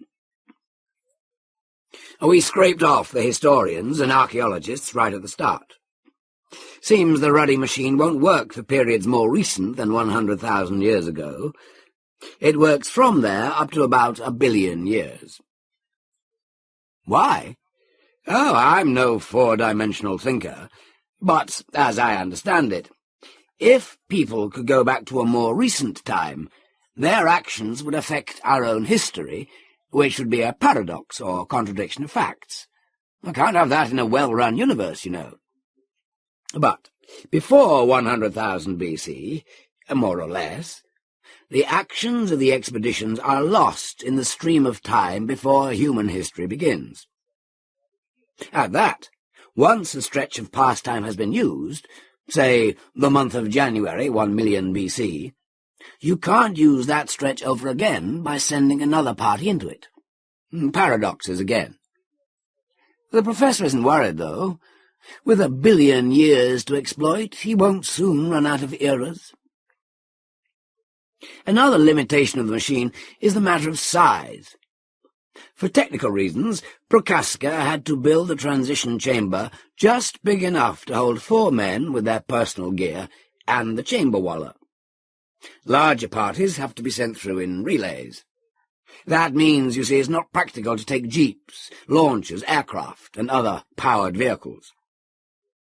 On the other hand, since you're going to periods without human beings, there's no whistling up 100 native bearers to trot along with your gear on their heads. So we usually take a train of asses, burros they call them here. Most periods have enough natural forage, so you can get where you want to go. As I say, everybody had his own idea for using the machine. The scientists looked down their noses at us hunters and said it would be a crime to waste the machine's time pandering to our sadistic amusements. We brought up another angle. The machine cost a cool 30 million. I understand this came from the Rockefeller Board and such people, but that accounted for the original cost only, not the cost of operation. And the thing uses fantastic amounts of power. Most of the scientists' projects, while worthy enough, were run on a shoestring, financially speaking. Now, we guides catered to people with money, a species with which America seems well stocked. No offence, old boy. Most of these could afford a substantial fee for passing through the machine into the past. Thus, we could help finance the operation of the machine for scientific purposes, provided we got a fair share of its time. In the end, the guides formed a syndicate of 8 members, one member being the partnership of Rivers and Ayar, to apportion the machine's time. We had rush business from the start. Our wives, the Rajas and mine, raised hell with us for a while. They'd hoped that when the big game gave out in our own era, they'd never have to share us with lions and things again. But you know how women are. Hunting's not really dangerous if you keep your head and take precautions. On the 5th expedition, we had 2 sahibs to wet nurse, both Americans in their 30s, both physically sound and both solvent. Otherwise, they were as different can be. Courtney James was what you chaps call a playboy. A rich young man from New York who'd always had his own way and didn't see why that agreeable condition shouldn't continue. A big bloke, almost as big as I am. Handsome in a florid way, but beginning to run to fat. He was on his 4th wife, and when he showed up at the office with a blonde twist with "model" written all over her, I assumed that this was the 4th Mrs. James. "Miss Bartram," she corrected me with an embarrassed giggle. "She's not my wife," James explained. "My wife is in Mexico, I think, getting a divorce, but Bunny here would like to go along." "Sorry," I said. "We don't take ladies, at least not to the late Mesozoic." This wasn't strictly true, but I felt we were running enough risks going after a little-known fauna without dragging in people's domestic entanglements. Nothing against sex, you understand, marvellous institution and all that, but not where it interferes with my living. "Oh, nonsense," said James. "If she wants to go, she'll go. She skis and flies my airplane, so why shouldn't she—" "Against the firm's policy," I said. "She can keep out of the way when we run up against the dangerous ones," he said. "No, sorry." "Damn it," said he, getting red.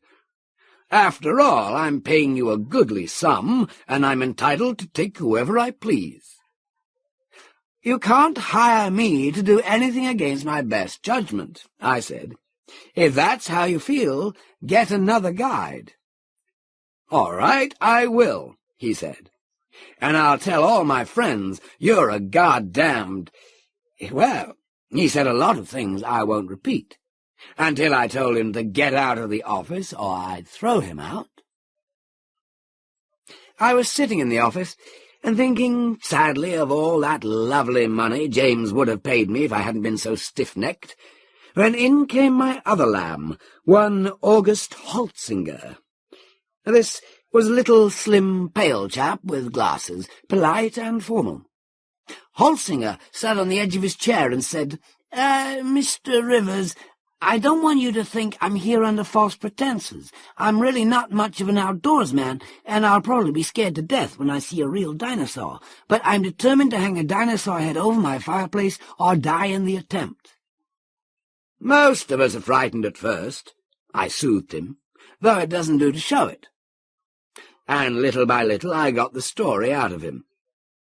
While James had always been wallowing in the stuff, Holtzinger was a local product who'd only lately come into the real thing.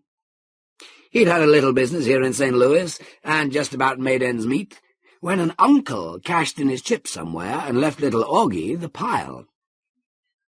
Now Holtzinger had acquired a fiancée and was building a big house.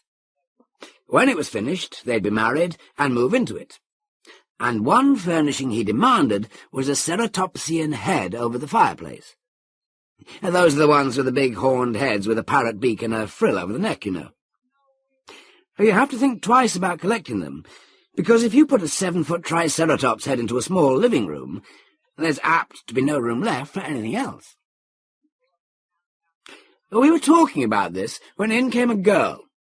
Small girl in her 20s, quite ordinary-looking, and crying. "Augie!" she cried. "You can't! You mustn't! You'll be killed!" She grabbed him round the knees and said to me, "Mr. Rivers, you mustn't take him. He's all I've got. He'll never stand the hardships." "My dear young lady," I said, "I should hate to cause you distress, but it's up to Mr. Holzinger to decide whether he wishes to retain my services." "It's no use, Claire," said Holzinger. "I'm going, though I'll probably hate every minute of it." "What's that, old boy?" I said. "If you hate it, why go? Did you lose a bet or something?" "No," said Holzinger. "It's this way.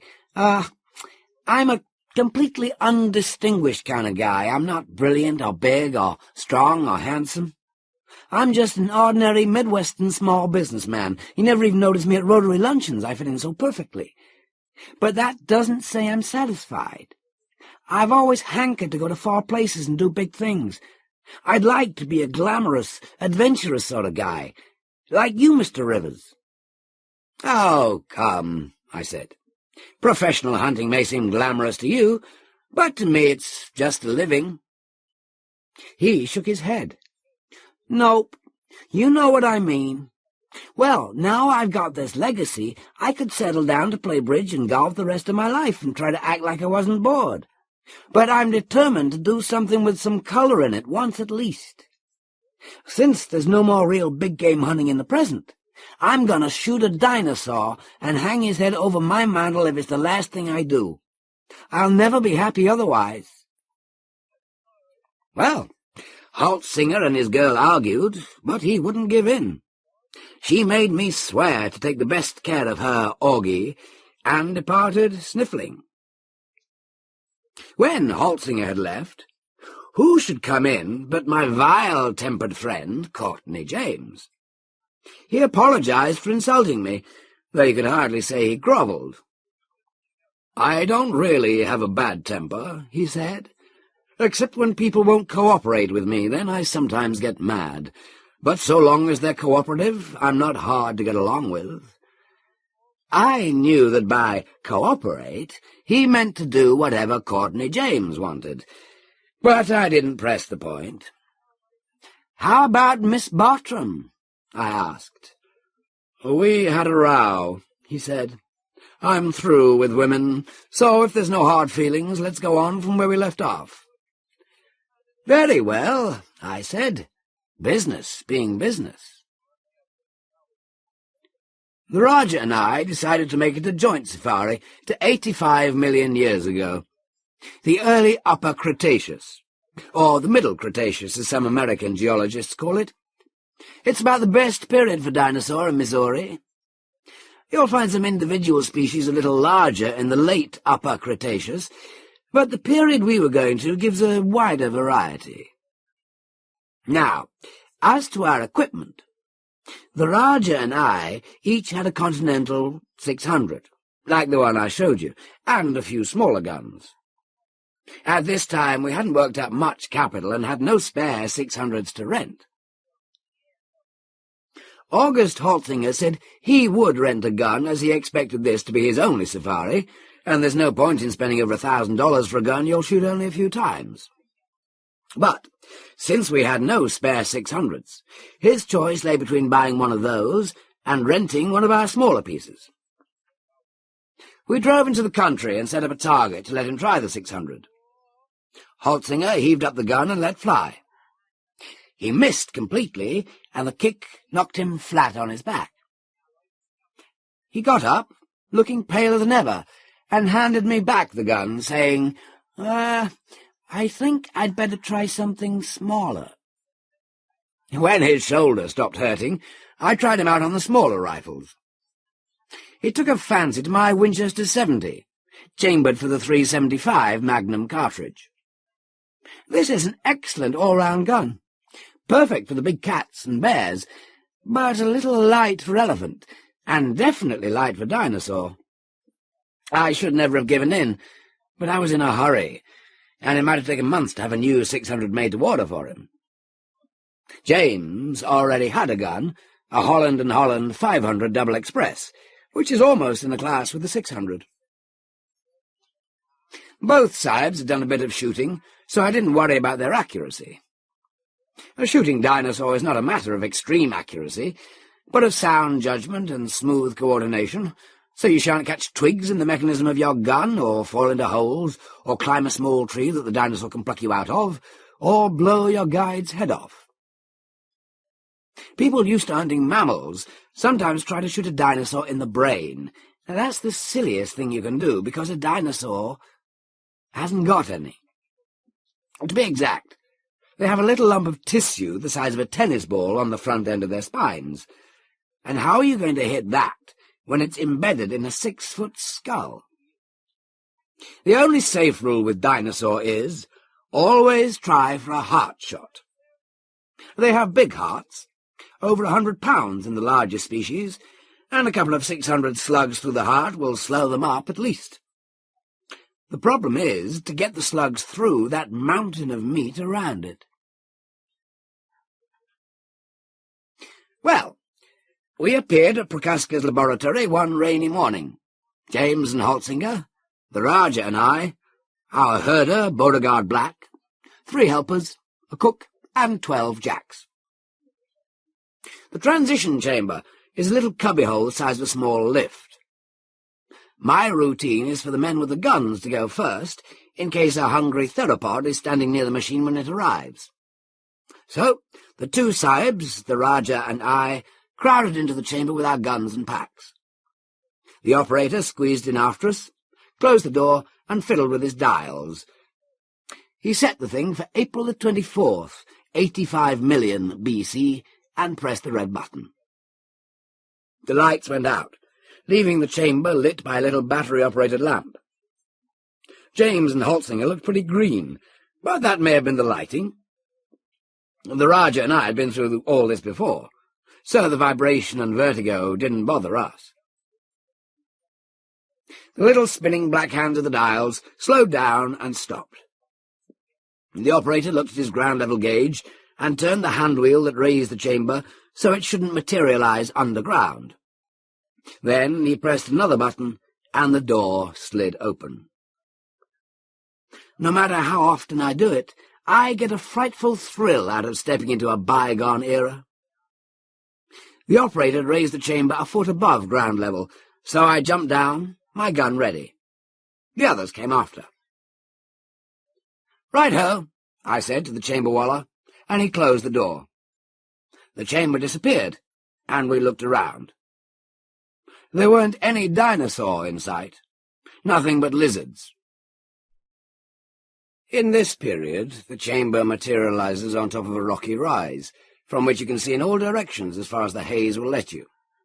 To the west, you see the arm of the Kansas Sea that reaches across Missouri, and the big swamp around the bayhead where the sauropods live. To the north is a low range that the Rajah named the Jaunpur Hills, after the Indian kingdom his forebears once ruled.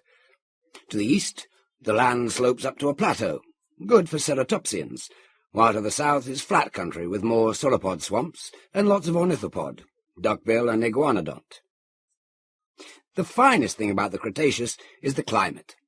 Balmy like the South Sea Islands, but not so muggy as most Jurassic climates. It was spring, with dwarf magnolias in bloom all over. The thing about this landscape is that it combines a fairly high rainfall with an open type of vegetation cover. That is, the grasses hadn't yet evolved to the point of forming solid carpets over all the open ground. So the ground is thick with laurel, sassafras, and other shrubs, with bare earth between. There are big thickets of palmettos and ferns. The trees around the hills are mostly cycads, standing singly and in copses. You'd call them palms.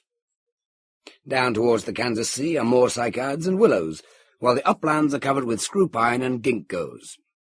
Now, I'm no bloody poet. The Rajah writes the stuff, not me, but I can appreciate a beautiful scene. One of the helpers had come through the machine with 2 of the jacks and was pegging them out, and I was looking through the haze and sniffing the air when a gun went off behind me. Bang! Bang! I whirled round, and there was Courtney James with his 500, and an ornithomime legging it for cover 50 yards away. The ornithomimes are medium-sized running dinosaurs, slender things with long necks and legs, like a cross between a lizard and an ostrich. This kind is about 7 feet tall and weighs as much as a man. The beggar had wandered out of the nearest copse, and James had given him both barrels. Missed. I was upset, as trigger-happy sahibs are as much a menace to their party as theropods. I yelled, "Damn it, you idiot! I thought you weren't to shoot without a word from me." "And who the hell are you to tell me when I'll shoot my own gun?" he said. We had a rare old row, until Holtzinger and the Rajah got us calmed down. I explained. "Look here, Mr. James, I've got reasons. If you shoot off all your ammunition before the trip's over, your gun won't be available in a pinch, as it's the only one of its caliber. If you empty both barrels at an unimportant target, what would happen if a big theropod charged before you could reload? Finally, it's not sporting to shoot everything in sight just to hear the gun go off. Do you understand?" "Yeah, I guess so," he said.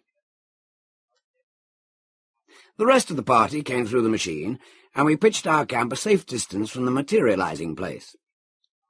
Our first task was to get fresh meat. For a 21-day safari like this, we calculate our food requirements closely, so we can make out on tinned stuff and concentrates if we must, but we count on killing at least one piece of meat. When that's butchered, we go off on a short tour, stopping at 4 or 5 camping places to hunt, and arriving back at base a few days before the chamber is due to appear. Holtzinger, as I said, wanted a ceratopsian head, any kind. James insisted on just one head, a tyrannosaur. Then everybody'd think he'd shot the most dangerous game of all time. Fact is, the tyrannosaur's overrated. He's more a carrion eater than an active predator, though he'll snap you up if he gets the chance. He's less dangerous than some of the other theropods, the flesh-eaters, you know, such as the smaller Gorgosaurus from the period we were in. But everybody's read about the tyrant lizard, and he does have the biggest head of the theropods. The one in our period isn't the Rex, which is later and a bit bigger and more specialized. It's the Trionychus, with the forelimbs not quite so reduced, although they're still too small for anything but picking the brute's teeth after a meal. When camp was pitched, we still had the afternoon, so the Rajah and I took our sahibs on their first hunt. We had a map of the local terrain from previous trips. The Rajah and I have worked out a system for dinosaur hunting. We split into 2 groups of 2 men each, and walk parallel from 20 to 40 yards apart. Each group has a sahib in front and a guide following, telling him where to go. We tell the sahibs we put them in front, so they shall have the first shot. Well, that's true, but another reason is they're always tripping and falling with their guns cocked, and if the guide were in front, he'd get shot. The reason for 2 groups is that if a dinosaur starts for one, the other gets a good heart shot from the side. As we walked, there was the usual rustle of lizards scuttling out of the way, little fellas, quick as a flash and coloured like all the jewels in Tiffany's, and big grey ones that hiss at you as they plod off. There were tortoises and a few little snakes. Birds with beaks full of teeth flapped off squawking. And always there was that marvellous mild Cretaceous air. Makes a chap want to take his clothes off and dance with vine leaves in his hair, if you know what I mean. Our sahibs soon found that Mesozoic country is cut up into millions of nullahs, gullies, you'd say. Walking is one long scramble, up and down, up and down. We'd been scrambling for an hour, and the sahibs were soaked with sweat and had their tongues hanging out when the Rajah whistled. He'd spotted a group of bonehead feeding on cycad shoots. These are the troodonts, small ornithopods about the size of men, with a bulge on top of their heads that makes them look almost intelligent. Means nothing, because the bulge is solid bone. The males butt each other with these heads in fighting over the females. These chaps would drop down on all fours, munch up a shoot, then stand up and look around. They're warier than most dinosaur, because they're the favourite food of the big theropods. People sometimes assume that because dinosaurs are so stupid, their senses must be dim too. But it's not so. Some, like the sauropods, are pretty dim-sensed, but most have good smell and eyesight and fair hearing. Their weakness is that, having no minds, they have no memories. Hence, out of sight, out of mind. When a big theropod comes slavering after you, your best defence is to hide in a nullah or behind a bush. And if he can neither see you nor smell you, he'll just wander off. We skulked up behind a patch of palmetto downwind from the bonehead. I whispered to James, "You've had a shot already today. Hold your fire until Holzinger shoots, and then shoot only if he misses, or if the beast is getting away wounded." "Uh-huh," said James. We separated, he with the Rajah and Holzinger with me. This got to be our regular arrangement. James and I got on each other's nerves, but the Rajah's a friendly, sentimental sort of bloke nobody can help liking. We crawled round the palmetto patch on opposite sides, and Holzinger got up to shoot. You daren't shoot a heavy-caliber rifle prone. There's not enough give, and the kick can break your shoulder. Holzinger sighted round the last few fronds of palmetto. I saw his barrel wobbling and waving. Then he lowered his gun and tucked it under his arm to wipe his glasses. Off went James's gun, both barrels again. The biggest bonehead went down, rolling and thrashing. The others ran away on their hind legs in great leaps, their heads jerking and their tails sticking up behind. "Put your gun on safety," I said to Holzinger, who'd started forward. By the time we got to the bonehead, James was standing over it, breaking open his gun and blowing out the barrels. He looked as smug as if he'd come into another million, and was asking the Rajah to take his picture with his foot on the game.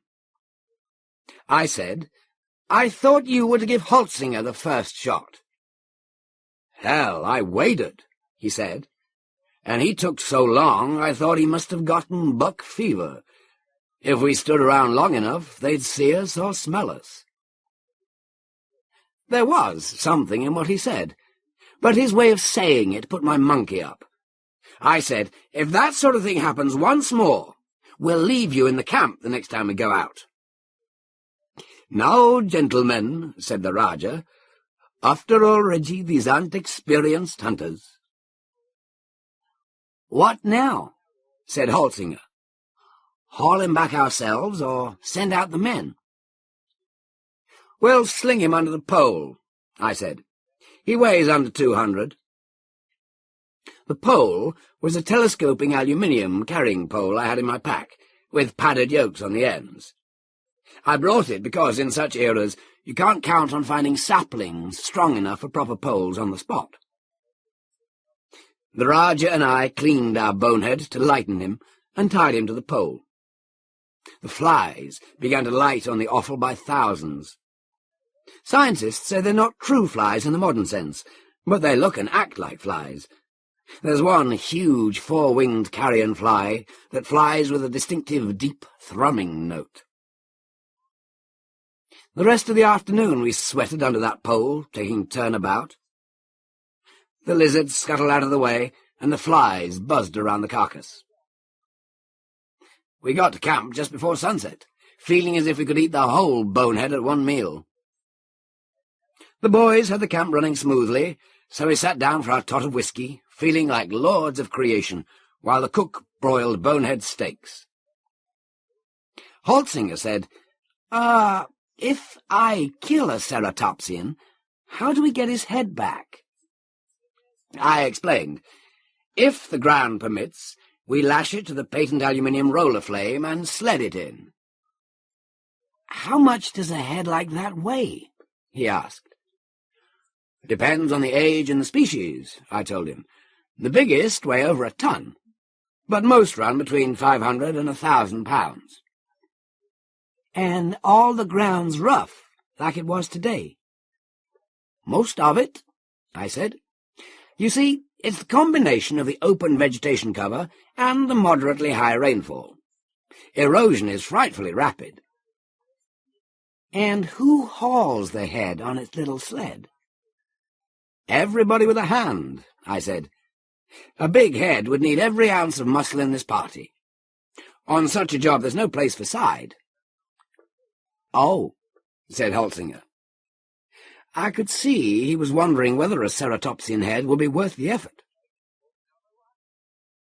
The next couple of days we trekked around the neighbourhood. Nothing worth shooting. Only a herd of ornithomimes which went bounding off like a lot of ballet dancers. Otherwise there were only the usual lizards and pterosaurs and birds and insects. There's a big lace-winged fly that bites dinosaurs, so as you can imagine its beak makes nothing of a human skin. One made Holzinger leap and dance like a red Indian when it bit him through his shirt. James joshed him about it, saying, "What's all the fuss over one little bug?"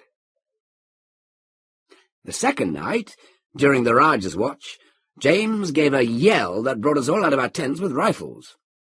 All that had happened was that a dinosaur tick had crawled in with him and started drilling under his armpit. Since it's as big as your thumb, even when it hasn't fed, he was understandably startled. Luckily, he got it before it had taken its pint of blood. He'd pulled Holzinger's leg pretty hard about the fly bite, so now Holzinger repeated the words, "What's all the fuss over one little bug, buddy?" James squashed the tick underfoot with a grunt, not much liking to be hoisted by his own what'd-you-call-it. We packed up and started on our circuit. We meant to take the sahibs first to the sauropod swamp, more to see the wildlife than to collect anything. From where the transition chamber materializes, the sauropod swamp looks like a couple of hours' walk, but it's really an all-day scramble. The first part is easy as it's downhill and the brush isn't heavy. Then, as you get near the swamp, the cycads and willows grow so thickly that you have to worm your way among them. I led the party to a sandy ridge on the border of the swamp, as it was pretty bare of vegetation and afforded a fine view. When we got to the ridge, the sun was about to go down. A couple of crocs slipped off into the water. The sahibs were so tired that they flopped down in the sand as if dead. The haze is thick around the swamp, so the sun was deeply red and weirdly distorted by the atmospheric layers. There was a high layer of clouds reflecting the red and gold of the sun, too, so altogether it was something for the Rajah to write one of his poems about. A few little pterosaurs were wheeling overhead like bats. Beauregard Black got a fire going. We'd started on our stakes, and that pagoda-shaped sun was just slipping below the horizon, and something back in the trees was making a noise like a rusty hinge, when a sauropod breathed out in the water. They're the really big ones, you know. If Mother Earth were to sigh over the misdeeds of her children, it would sound like that. The sahibs jumped up, shouting, "Where is he? Where is he?" I said, "That black spot in the water, just to the left of that point."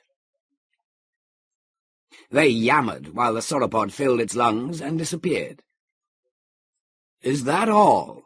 said James. "Won't we see any more of him?"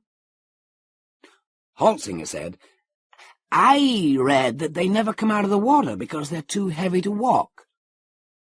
"No," I explained, "they can walk perfectly well, and often do, for egg-laying and moving from one swamp to another, but most of the time they spend in the water, like hippopotamus.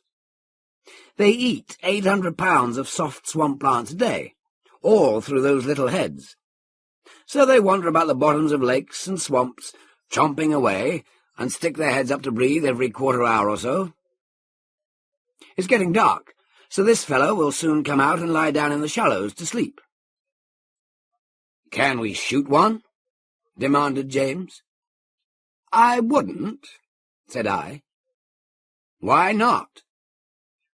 I said, Well, there's no point in it, and it's not sporting. First, they're almost invulnerable. They're even harder to hit in the brain than other dinosaurs, because of the way they sway their heads about on those long necks. Their hearts are too deeply buried to reach unless you're awfully lucky. Then, if you kill one in the water, he sinks and can't be recovered. If you kill one on land, the only trophy is that little head. You can't bring the whole beast back because he weighs 30 tons or more, and we've got no use for 30 tons of meat. Holtzinger said, "That museum in New York got one." "Yes," said I. "The American Museum of Natural History sent a party of 48 to the early Cretaceous with a .50 caliber machine gun. They killed a sauropod and spent 2 solid months skinning it and hacking the carcass apart and dragging it to the time machine. I know the chap in charge of that project, and he still has nightmares in which he smells decomposing dinosaur. They had to kill a dozen big theropods attracted by the stench, so they had them lying around and rotting too. And the theropods ate 3 men of the party, despite the big gun." Next morning, we were finishing breakfast when one of the helpers said, "Look, Mr. Rivers, up there." He pointed along the shoreline. There were 6 big crested duckbill feeding in the shallows. They were the kind called Parasaurolophus, with a long spike sticking out the back of their heads and a web of skin connecting this with the back of their necks. "Keep your voices down," I said. The duckbill, like the other ornithopods, are wary beasts because they have neither armour nor weapons. They feed on the margins of lakes and swamps, and when a gorgosaur rushes out of the trees, they plunge into deep water and swim off. Then, when Phobosuchus, the super crocodile, goes for them in the water, they flee to the land. A hectic sort of life, what?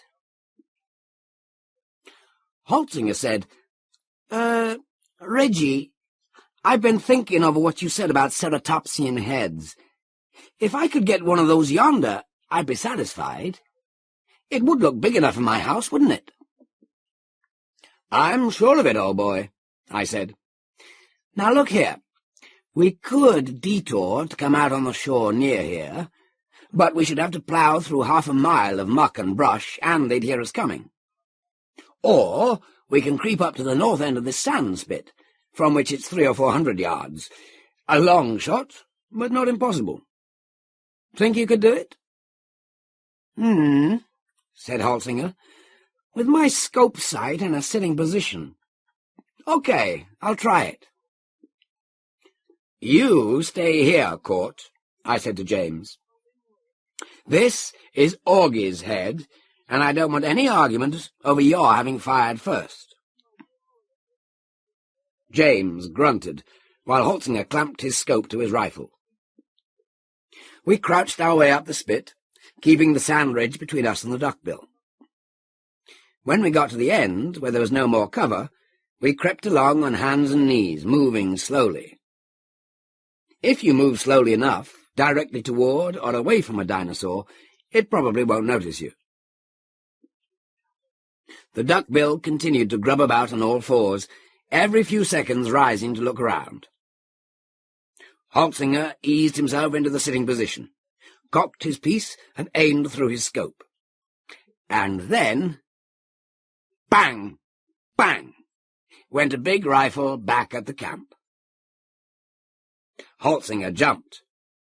The duckbills jerked their heads up and leapt for the deep water, splashing like mad. Holtzinger fired once and missed. I took one shot at the last duckbill before it vanished too, but missed. The 600 isn't built for long ranges. Holtzinger and I started back toward the camp, for it had struck us that our party might be in theropod trouble. What had happened was that a big sauropod had wandered down past the camp underwater, feeding as it went. Now, the water shoaled about 100 yards offshore from our spit, halfway over to the swamp on the other side. The sauropod had ambled up the slope until its body was almost all out of water, weaving its head from side to side and looking for anything green to gobble. This is a species of Alamosaurus, which looks much like the well-known Brontosaurus, except that it's bigger. When I came in sight of the camp, the sauropod was turning round to go back the way it had come, making horrid groans. By the time we reached the camp, it had disappeared into deep water, all but for its head and 20 feet of neck, which wove about for some time before they vanished into the haze. When we came up to the camp, James was arguing with the Rajah. Holzinger burst out, "You crummy bastard! That's the second time you've spoiled my shots." "Don't be a fool," said James. "I couldn't let him wander into the camp and stamp everything flat." "There was no danger of that," said the Rajah. "You can see the water is deep offshore. It's just that our trigger-happy Mr. James cannot see any animal without shooting." I added, "If it did get close, all you needed to do was throw a stick of firewood at it. They're perfectly harmless." This wasn't strictly true. When the Comte de Lautrec ran after one for a close shot, the sauropod looked back at him, gave a flick of its tail, and took off the Comte's head as neatly as if he'd been axed in the tower. But, as a rule, they're inoffensive enough. "How was I to know?" yelled James, turning purple. "You're all against me. What the hell are we on this miserable trip for except to shoot things? Call yourselves hunters, but I'm the only one who hits anything." I got pretty wrathy, and said he was just an excitable young skite with more money than brains, whom I should never have brought along. "If that's how you feel," he said, "give me a burro and some food, and I'll go back to the base by myself. I won't pollute your pure air with my presence." "Don't be a bigger ass than you can help," I said. "What you propose is quite impossible." "Then I'll go alone." He grabbed his knapsack, thrust a couple of tins of beans and an opener into it, and started off with his rifle. Beauregard Black spoke up. "Mr. Rivers, we can't let him go off like that. He'll get lost and starve, or be eaten by a theropod." "I'll fetch him back," said the Rajah, and started after the runaway. He caught up with James as the latter was disappearing into the cycads. We could see them arguing and waving their hands in the distance. After a while, they started back with arms around each other's necks like old-school pals. This shows the trouble we get into if you make mistakes in planning such a do. Having once got back in time, we had to make the best of our bargain. I don't want to give the impression, however, that Courtney James was nothing but a pain in the rump. He had good points. He got over these rows quickly, and next day would be as cheerful as ever. He was helpful with the general work of the camp, at least when he felt like it. He sang well, and had an endless fund of dirty stories to keep us amused. We stayed 2 more days at that camp.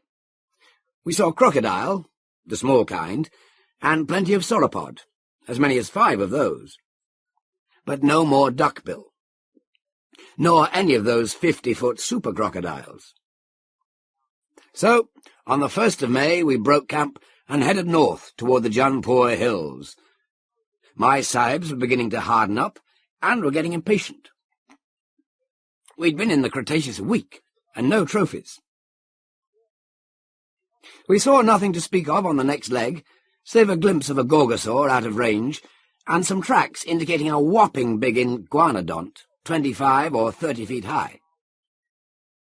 We pitched camp at the base of the hills. We'd finished off the bonehead, so the first thing was to shoot fresh meat, with an eye to trophies too, of course. We got ready the morning of the 3rd, and I told James, "See here, old boy, no more of your tricks. The Rajah will tell you when to shoot." "Uh-huh, I get you," he said. meek as Moses. We marched off, the four of us, into the foothills. There was a good chance of getting Holzinger his ceratopsian.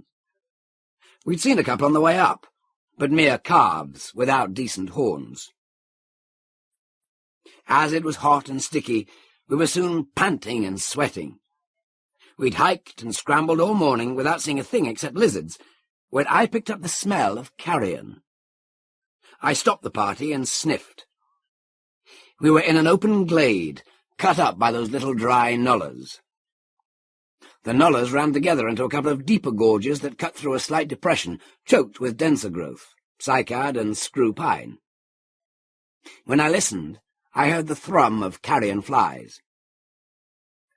"This way," I said. "Something ought to be dead. Ah, here it is." And there it was, the remains of a huge ceratopsian, lying in a little hollow on the edge of the copse. Must have weighed 6 or 8 ton alive. A 3-horn variety, perhaps the penultimate species of Triceratops. It was hard to tell, because most of the hide on the upper surface had been ripped off, and many bones had been pulled loose and lay scattered about.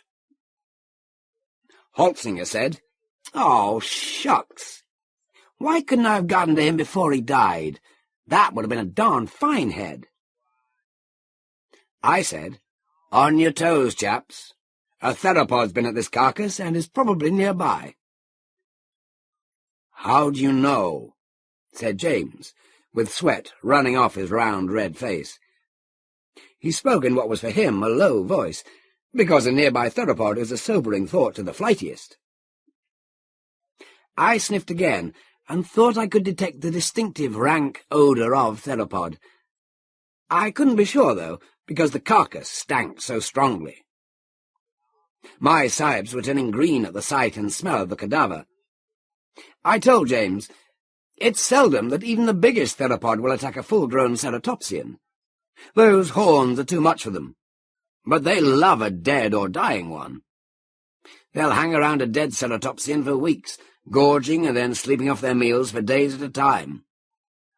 They usually take cover in the heat of the day anyhow, because they can't stand much direct, hot sunlight. You'll find them lying in copses like this, or in hollows, wherever there's shade." "What'll we do?" asked Holzinger. "We'll make our first cast through this copse, in 2 pairs as usual. Whatever you do, don't get impulsive or panicky." I looked at Courtney James, but he looked right back and merely checked his gun. "Should I still carry this broken?" he asked.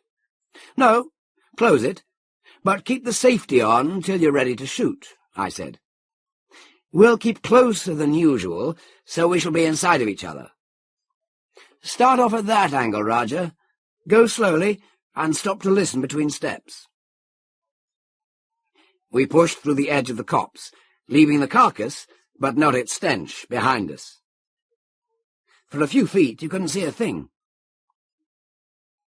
It opened out as we got in under the trees, which shaded out some of the brush. The sun slanted down through the trees. I could hear nothing but the hum of insects and the scuttle of lizards and the squawks of toothed birds in the treetops. I thought I could be sure of the theropod smell, but told myself that might be imagination. The theropod might be any of several species, large or small, and the beast itself might be anywhere within a half-mile's radius. "Go on," I whispered to Holzinger. I could hear James and the Rajah pushing ahead on my right, and see the palm fronds and ferns lashing about as they disturbed them. I suppose they were trying to move quietly, but to me they sounded like an earthquake in a crockery shop. "A little closer," I called. Presently they appeared, slanting in toward me. We dropped into a gully filled with ferns and scrambled up the other side. Then we found our way blocked by a big clump of palmetto. "You go round that side, we'll go round this," I said. We started off, stopping to listen and smell. Our positions were the same as on that first day, when James killed the bonehead. We'd gone 2/3 of the way round our half of the palmetto when I heard a noise ahead on our left. Holzinger heard it too and pushed off his safety. I put my thumb on mine and stepped to one side to have a clear field of fire. The clatter grew louder. I raised my gun to aim at about the height of a big theropod's heart. There was a movement in the foliage, and a 6-foot-high bonehead stepped into view, walking solemnly across our front and jerking its head with each step like a giant pigeon. I heard Holzinger let out a breath, and had to keep myself from laughing. Holzinger said, "Ugh." Then that damned gun of James went off. Bang! Bang! I had a glimpse of the bonehead knocked arsey-varsey with his tail and hind legs flying. "Got him!" yelled James. "I drilled him clean." I heard him run forward. "Good God, if he hasn't done it again," I said. Then there was a great swishing of foliage and a wild yell from James. Something heaved up out of the shrubbery, and I saw the head of the biggest of the local flesh-eaters, Tyrannosaurus trionychus himself. The scientists can insist that Rex is the bigger species, but I'll swear this blighter was bigger than any Rex ever hatched. It must have stood 20 feet high and been 50 feet long. I could see its big bright eye and 6-inch teeth, and the big dewlap that hangs down from its chin to its chest. The second of the nullahs that cut through the copse ran athwart our path on the far side of the palmetto clump. Perhaps it was 6 feet deep. The tyrannosaur had been lying in this, sleeping off its last meal. Where its back stuck up above the ground level, the ferns on the edge of the nullah masked it. James had fired both barrels over the theropod's head and woke it up. Then the silly ass ran forward without reloading. Another 20 feet, and he'd have stepped on the tyrannosaur. James, naturally, stopped when this thing popped up in front of him. He remembered that he'd fired both barrels, and that he'd left the Raja too far behind for a clear shot. At first, James kept his nerve. He broke open his gun, took 2 rounds from his belt, and plugged them into the barrels. But, in his haste to snap the gun shut, he caught his hand between the barrels and the action. The painful pinch so startled James that he dropped his gun. Then he went to pieces and bolted.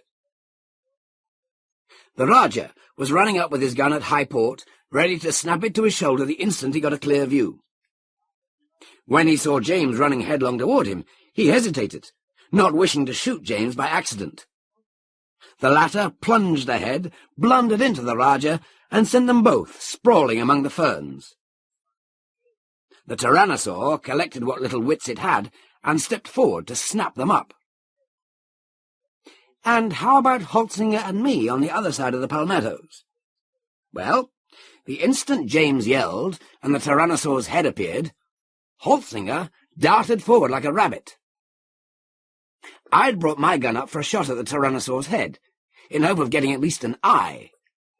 But before I could find it in my sights, the head was out of sight behind the palmettos. Perhaps I should have fired at hazard, but all my experience is against wild shots. When I looked back in front of me, Holzinger had already disappeared round the curve of the palmetto clump. I'd started after him when I heard his rifle and the click of the bolt between shots. Bang! Click, click. Bang! Click, click. Like that. He'd come up on the tyrannosaur's quarter as the brute started to stoop for James and the Raja. With his muzzle 20 feet from the tyrannosaur's hide, Holzinger began pumping 375s into the beast's body. He got off 3 shots when the tyrannosaur gave a tremendous booming grunt and wheeled round to see what was stinging it. The jaws came open, and the head swung round and down again. Holzinger got off 1 more shot and tried to leap to one side. As he was standing on a narrow place between the palmetto clump and the nullah, He fell into the nullah. The Tyrannosaur continued its lunge and caught him. The jaws went chomp, and up came the head with poor Holzinger in them, screaming like a damned soul. I came up just then and aimed at the brute's face, but then realized that its jaws were full of my sahib, and I should be shooting him too. As the head went on up like the business end of a big power shovel, I fired a shot at the heart. The Tyrannosaur was already turning away, and I suspect the ball just glanced along the ribs. The beast took a couple of steps when I gave it the other barrel in the back. It staggered on its next step, but kept on. Another step, and it was nearly out of sight among the trees, when the Rajah fired twice. The stout fellow had untangled himself from James, got up, picked up his gun, and let the Tyrannosaur have it. The double wallop knocked the brute over with a tremendous crash. It fell into a dwarf magnolia, and I saw one of its huge bird-like hind legs waving in the midst of a shower of pink and white petals. But the Tyrannosaur got up again and blundered off without even dropping its victim. The last I saw of it was Holzinger's legs dangling out one side of its jaws. He'd stopped, screaming, and its big tail banging against the tree trunks as it swung from side to side. The Rajah and I reloaded and ran after the brute for all we were worth. I tripped and fell once, but jumped up again and didn't notice my skinned elbow till later. When we burst out of the copse, the Tyrannosaur was already at the far end of the glade. We each took a quick shot, but probably missed, and it was out of sight before we could fire again. We ran on, following the tracks and spatters of blood, until we had to stop from exhaustion. Never again did we see that Tyrannosaur. Their movements look slow and ponderous, but with those tremendous legs, they don't have to step very fast to work up considerable speed. When we'd got our breath, we got up and tried to track the Tyrannosaur on the theory that it might be dying and we should come up to it. But though we found more spoor, it faded out and left us at a loss. We circled round, hoping to pick it up, but no luck. Hours later, we gave up and went back to the glade. Courtney James was sitting with his back against a tree, holding his rifle and Holzinger's. His right hand was swollen and blue where he pinched it, but still usable. His first words were, "Where the hell have you two been?" I said, "We've been occupied. The late Mr. Holzinger, remember?" "You shouldn't have gone off and left me. Another of those things might have come along. Isn't it bad enough to lose one hunter through your stupidity, without risking another one?" I'd been preparing a warm wigging for James, but his attack so astonished me that I could only bleat, "What? We lost?" "Sure," he said. "You put us up in front of you, so if anybody gets eaten, it's us. You send the guy up against these animals undergunned. You goddamn stinking little swine," I said. "If you hadn't been a blithering idiot and blown those 2 barrels, and then run like the yellow coward you are, this never would have happened.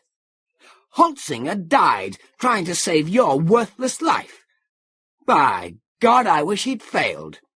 He was worth 6 of a stupid, spoiled, mutton-headed bastard like you." I went on from there.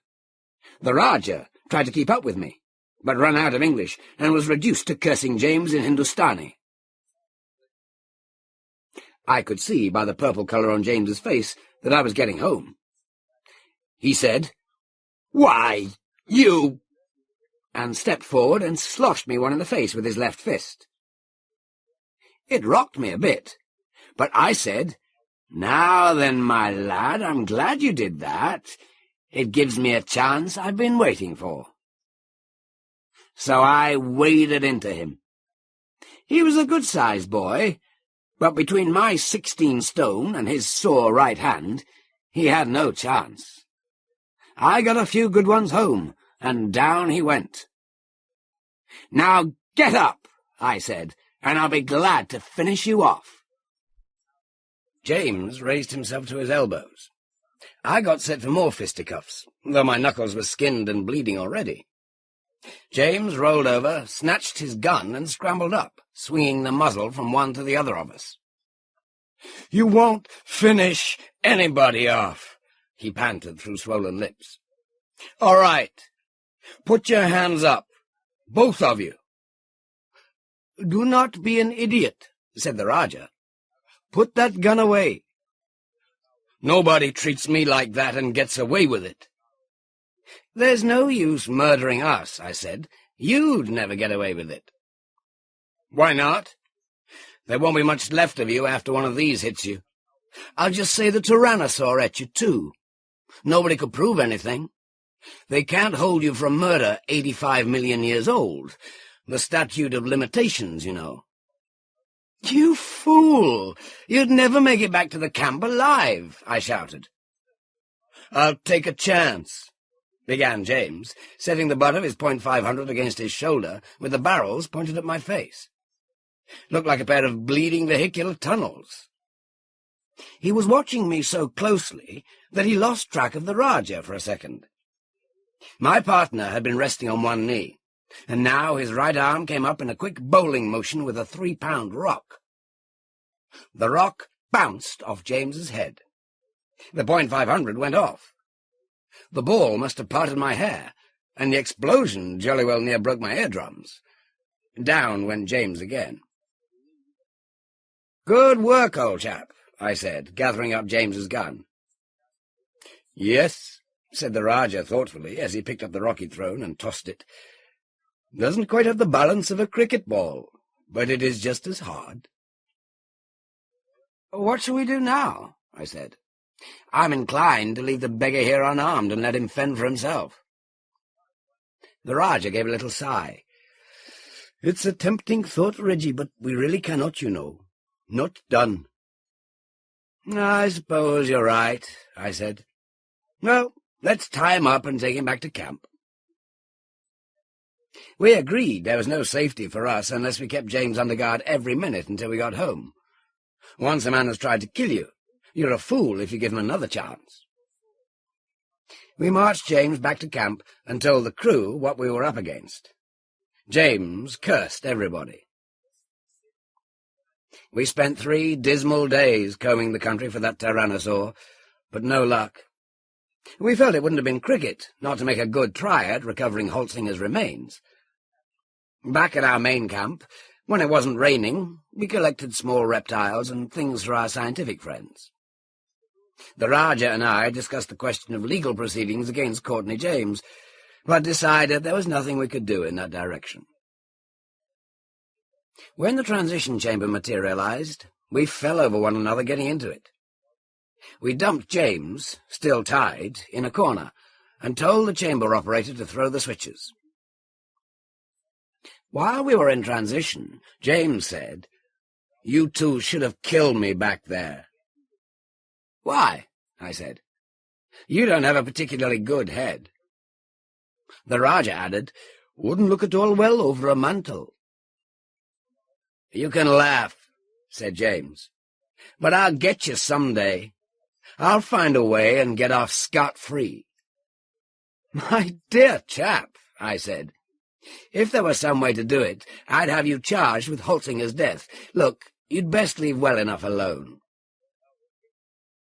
When we came out in the present, we handed him his empty gun and his other gear, and off he went without a word. As he left, Holtzinger's girl, that Clarke, rushed up, crying, "Where is he? Where's August?" There was a bloody heart-rending scene, despite the Rajah's skill at handling such situations. We took our men and beasts down to the old laboratory building that the university has fitted up as a serai for such expeditions. We paid everybody off and found we were broke. The advance payments from Holtzinger and James didn't cover our expenses, and we should have precious little chance of collecting the rest of our fees, either from James or from Holtzinger's estate. And speaking of James, do you know what that blighter was doing? He went home, got more ammunition, and came back to the university. He hunted up Professor Prochaska and asked him, "Professor, I'd like you to send me back to the Cretaceous for a quick trip. If you can work me into your schedule right now, you can just about name your own price. I'll offer 5,000 to begin with. I want to go to April 23rd, 85 million BC. Prochaska answered, "Why do you wish to go back again so soon?" "I lost my wallet in the Cretaceous," said James. "I figure if I go back to the day before I arrived in that era on my last trip, I'll watch myself when I arrived on that trip and follow myself around till I see myself lose the wallet." 5,000 is a lot for a wallet," said the professor. "It's got some things in it I can't replace," said James. "Well," said Prochaska, thinking, "the party that was supposed to go out this morning has telephoned that they would be late, so perhaps I can work you in. I have always wondered what would happen when the same man occupied the same stretch of time twice." So James wrote out a check, and Prochaska took him to the chamber and saw him off. James's idea, it seems, was to sit behind a bush a few yards from where the transition chamber would appear, and pot the Rajah and me as we emerged. Hours later, we changed into our street clothes and phoned our wives to come and get us. We were standing on Forsyth Boulevard waiting for them when there was a loud crack, like an explosion, and a flash of light not 50 feet from us. The shock waves staggered us and broke windows. We ran towards the place and got there just as a bobby and several citizens came up. On the boulevard, just off the curb, lay a human body. At least it had been that, but it looked as if every bone in it had been pulverized and every blood vessel burst, so it was hardly more than a slimy mass of pink protoplasm. The clothes it had been wearing were shredded, but I recognized an H&H .500 double-barreled express rifle. The wood was scorched and the metal pitted, but it was Courtney James's gun, no doubt whatever. Skipping the investigations and the milling about that ensued, what had happened was this. Nobody had shot at us as we emerged on the 24th, and that couldn't be changed. For that matter, the instant James started to do anything that would make a visible change in the world of 85 million BC, such as making a footprint in the earth, the space-time forces snapped him forward to the present to prevent a paradox, and the violence of the passage practically tore him to bits. Now that this is better understood, the professor won't send anybody to a period less than 5,000 years prior to the time that some time traveller has already explored, because it would be too easy to do some act, like chopping down a tree or losing some durable artifact, that would affect the later world. Over longer periods, he tells me, such changes average out and are lost in the stream of time. We had a rough time after that, with the bad publicity and all, although we did collect a fee from James's estate. Luckily for us, a steel manufacturer turned up who wanted a mastodon's head for his den. Now, I understand these things better now, too. The disaster hadn't been wholly James's fault. I shouldn't have taken him when I knew what a spoiled, unstable sort of bloke he was. And if Holtzinger could have used a really heavy gun, he'd probably have knocked the Tyrannosaur down, even if he didn't kill it, and so have given the rest of us a chance to finish it. So, Mr. Seligman, that's why I won't take you to that period to hunt. There are plenty of other eras, and if you look them over, I'm sure you'll find something to suit you. But not the Jurassic or the Cretaceous. You're just not big enough to handle a gun for Dinosaur.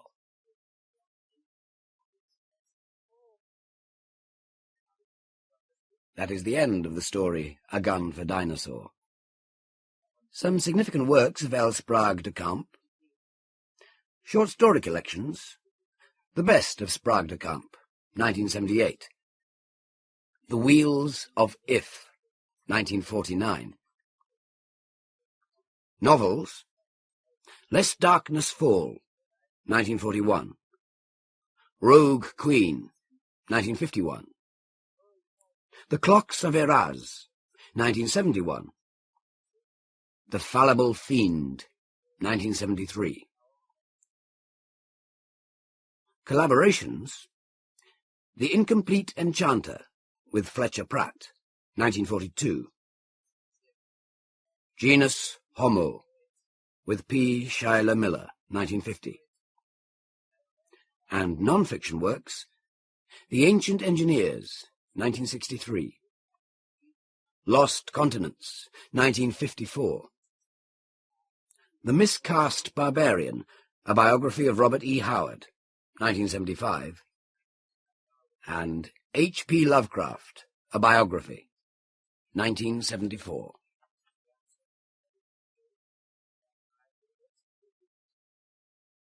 The next author is Fritz Leiber.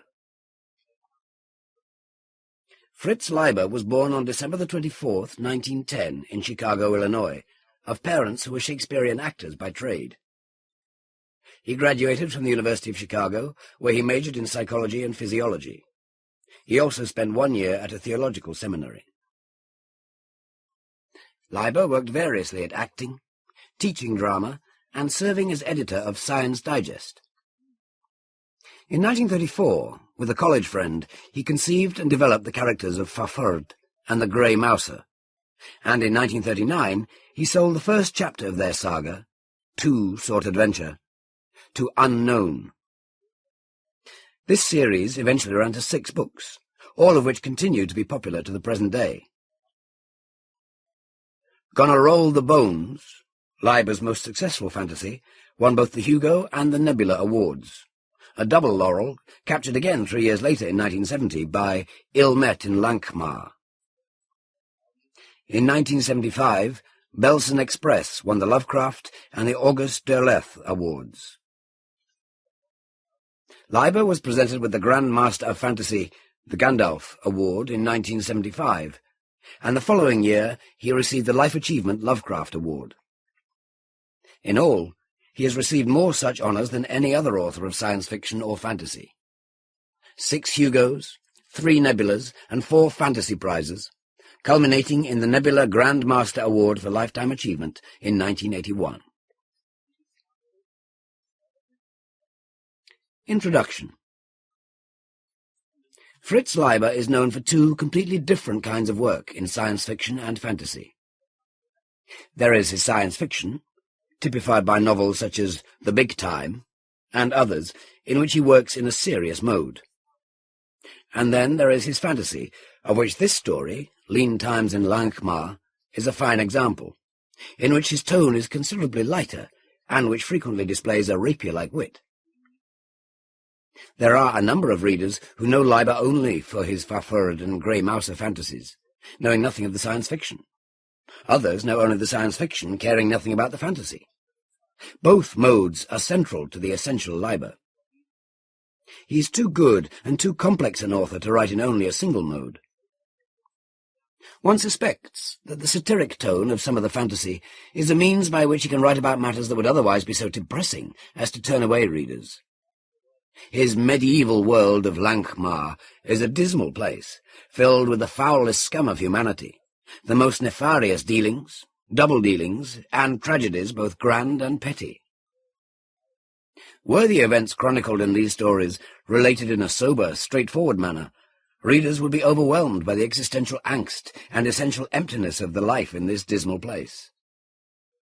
Instead, Leiber relates his tales with his tongue in his cheek, allowing readers some emotional distance between themselves and the mire.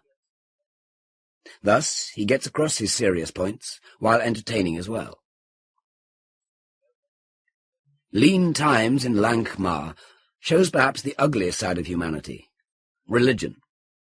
But because Leiber is entertaining rather than preaching, we accept his message as we laugh our way through the troubles of his characters' lives. For more than 5 decades, Fritz Leiber has masterfully enlightened and entertained readers in this manner, earning himself both the adoration of his audience and the profound respect of his peers. The following story is but a single example of how he does it.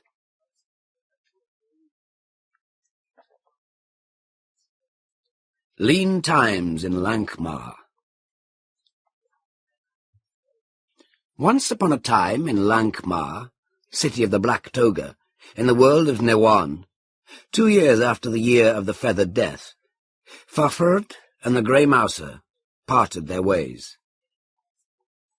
Exactly what caused the tall, brawling barbarian and the slim, elusive Prince of Thieves to fall out, and the mighty adventuring partnership to be broken, is uncertainly known, and was at the time the subject of much speculation. Some said they had quarrelled over a girl.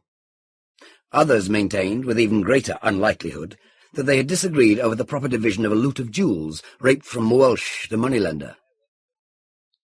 Thrith of the Scrolls suggests that their mutual cooling off was largely the reflection of a supernatural enmity existing at the time between Scielba of the Eyeless Face, the Mouser's demonic mentor, and Ningauble of the 7 Eyes, Fafhrd's alien and multi-serpentine patron. The likeliest explanation, which runs directly counter to the Welsh hypothesis, is simply that times were hard in Lankhmar, adventures few and uninviting, and that the two heroes had reached that point in life when hard-pressed men desire to admix even the rarest quests and pleasurings with certain prudent activities, leading either to financial or to spiritual security, though seldom, if ever, to both. This theory, that boredom and insecurity, and a difference of opinion as to how these dismal feelings might best be dealt with, chiefly underlay the estrangement of the twain. This theory may account for, and perhaps even subsume, the otherwise ridiculous suggestion that the two comrades fell out over the proper spelling of Fafhrd's name, the Mouser perversely favouring a simple Lankhmarian equivalent of Fafhrd, while the name's owner insisted that only the original mouth-filling agglomeration of consonants could continue to satisfy his ear and eye, and his semi-literate, barbarous sense of the fitness of things. Bored and insecure men will loose arrows at dust motes. Certain it is that their friendship, though not utterly fractured, grew very cold, and that their life ways, though both continuing in Lankhmar, diverged remarkably. The Grey Mouser entered the service of one Pulg, a rising racketeer of small religions, a lord of Lankhmar's dark underworld who levied tribute from the priests of all godlets seeking to become gods, on pain of various unpleasant, disturbing and revolting things happening at future services of the defaulting godlet. If a priest didn't pay Pulg, his miracles were sure to misfire. His congregation and collection would fall off sharply, and it was quite possible that a bruised skin and broken bones would be his lot.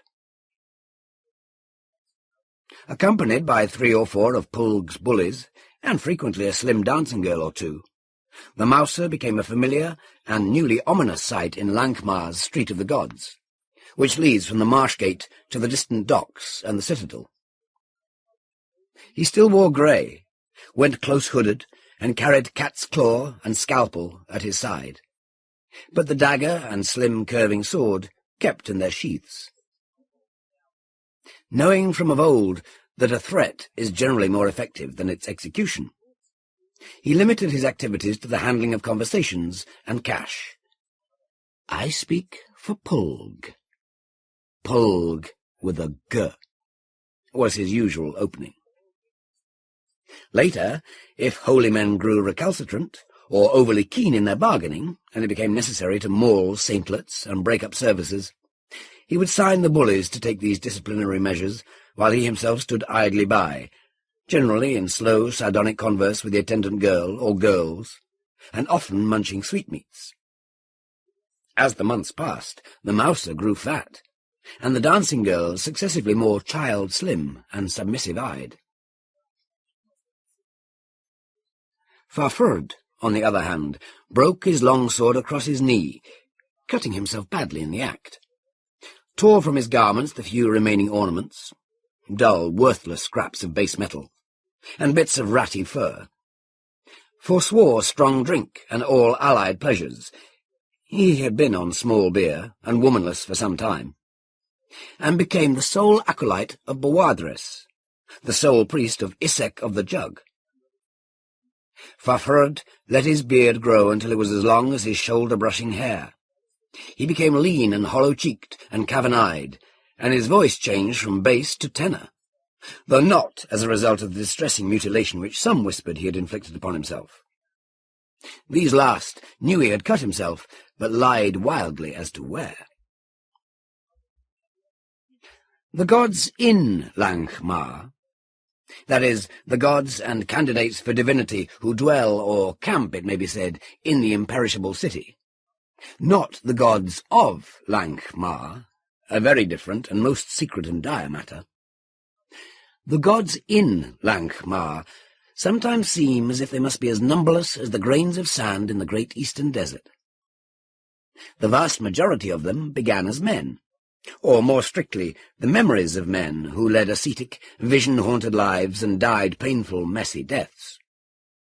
One gets the impression that since the beginning of time, an unending horde of their priests and apostles, or even the gods themselves, it makes little difference, have been crippling across that same desert, the sinking land, and the great salt marsh, to converge on Lankhmar's low, heavy-arched marsh gate, meanwhile suffering by the way various inevitable tortures, castrations, blindings and stonings, impalements, crucifixions, quarterings, and so forth, at the hands of Eastern brigands and Mingol unbelievers, who, one is tempted to think, were created solely for the purpose of seeing to the running of that cruel gauntlet. Among the tormented holy throng are a few warlocks and witches seeking infernal immortality for their dark satanic would-be deities, and a very few proto-goddesses, generally maidens reputed to have been enslaved for decades by sadistic magicians and ravished by whole tribes of Mingols. Lankhmar itself, and especially the earlier mentioned street, serves as the theatre, or more precisely the intellectual and artistic testing ground of the proto-gods, after their more material but no more cruel sifting at the hands of the brigands and Mingols. A new god, his priest, or priests, that is, will begin at the marsh gate, and more or less slowly work his way up the street of the gods, renting a temple or preempting a few yards of cobble pavement here and there, until he has found his proper level. A very few win their way to the region adjoining the citadel and join the aristocracy of the gods in Lankhmar. Transient still, though resident there for centuries, and even millennia. The gods of Lankhmar are as jealous as they are secret. Far more godlets, it can justly be said, play a one-night stand near the marsh gate and then abruptly disappear, perhaps to seek cities where their audiences are less critical. The majority work their way about halfway up the street of the gods, and then slowly work their way down again, resisting bitterly every inch and yard, until they once more reach the marsh gate and vanish forever from Lankhmar and the memories of men. Now, Isaac of the Jug, whom Fafhrd chose to serve, was once of the most lowly and unsuccessful of the gods, godlets, rather, in Lankhmar. He had dwelt there for about 13 years, during which time he had travelled only 2 squares up the street of the gods, and was now back again ready for oblivion. He is not to be confused with Isaac the Armless, Isaac of the Burnt Legs, Flayed Isaac, or any other of the numerous and colourfully mutilated divinities of that name. Indeed, his unpopularity may have been due in part to the fact that the manner of his death, racking, was not deemed particularly spectacular. A few scholars have confused him with Jugged Isaac, an entirely different saintlet, whose claim to immortality lay in his confinement for 17 years in a not overly roomy earthenware jar. The jug, Isaac of the Jug's jug, was supposed to contain waters of peace from the cistern of Silivat, but none apparently thirsted for them. Indeed, had you sought for a good example of a has-been god, who had never really been anything, you could hardly have hit on a better choice than Isaac of the Jug, while Boadres was the very type of the failed priest, sear, senile, apologetic, and mumbling. The reason that Fafhrd attached himself to Boadres, rather than to any one of a vast number of livelier holy men with better prospects, was that he had once seen Boadres pat a deaf and dumb child on the head, while, so far as Boadres could have known, no one was looking, and the incident, possibly unique in Lankhmar, had stuck in the mind of the barbarian. But otherwise, Boadres was a most unexceptional old dodderer. However, after Fafhrd became his acolyte, things somehow began to change. In the first place, and even if he had contributed nothing else, Fafhrd meant a very impressive one-man congregation, from the very first day when he turned up so ragged-looking and bloody, from the cuts breaking his longsword. His near 7-foot height, and still warlike carriage, stood out mountainously among the old women, children, and assorted riffraff who made up the odorous, noisy, and vastly fickle crowd of worshippers at the Marshgate end of the Street of the Gods. One could not help thinking that if Isaac of the Jug could attract one such worshipper, the godlet must have unsuspected virtues. Fafhrd's formidable height, shoulder-breadth, and bearing had one other advantage. He could maintain claim to a very respectable area of cobbles for Boadres and Isaac, merely by stretching himself out to sleep on them after the night services were over. It was at this time that oafs and ruffians stopped elbowing Boadres and spitting on him. Fafhrd was most pacific in his new personality. After all, Isaac of the Jug was notably a godlet of peace, but Fafhrd had a fine barbaric feeling for the proprieties. If anyone took liberties with Boadres, or disturbed the various rituals of Isaac worship, he would find himself lifted up and set down somewhere else, with an admonitory thud, if that seemed called for, a sort of informal one-stroke bastinado.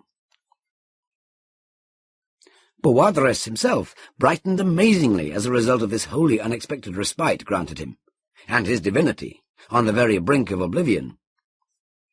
He began to eat more often than twice a week, and to comb his long skimpy beard. Soon his senility dropped away from him like an old cloak, leaving of itself only a mad stubborn gleam deep in his yellowly crust-edged eyes, and he began to preach the gospel of Isaac of the Jug with a fervour and confidence that he had never known before.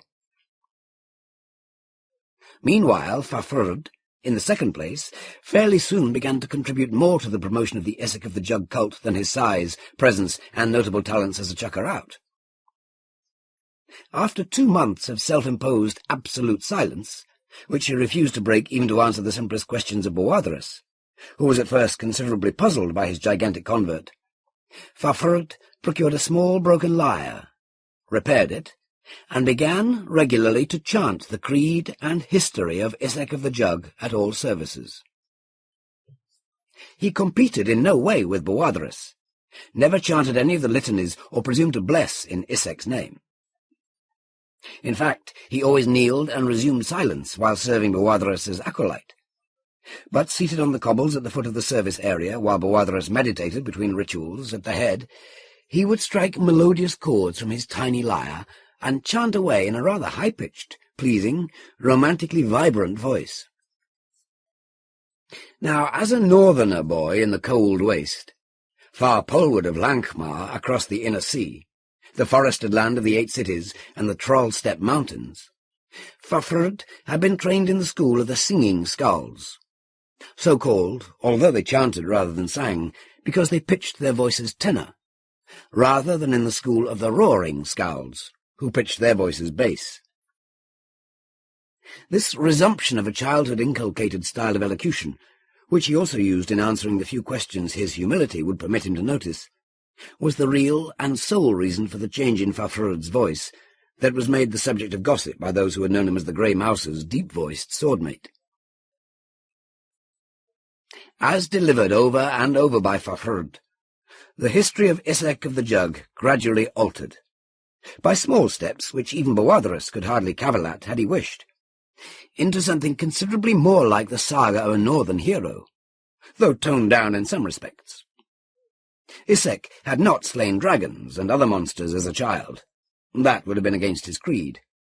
He had only sported with them, swimming with Leviathan, frisking with Behemoth, and flying through the trackless spaces of air on the banks of Wyvern, Griffin, and Hippogriff.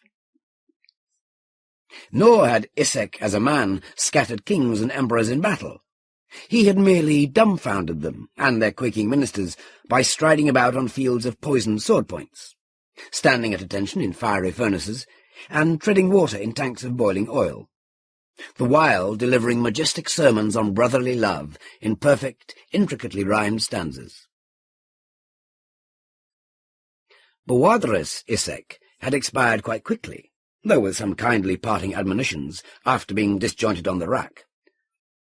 Fafurd's Isaac, now the Isaac, had broken 7 racks before he began seriously to weaken. Even when, supposedly dead, he had been loosed and had got his hands on the chief torturer's throat, there had been enough strength remaining in them alone so that he had been able to strangle the wicked man with ease, although the latter was a champion of wrestlers among his people. However, Fafurd's Isaac had not done so. Again, it would have been quite against his creed.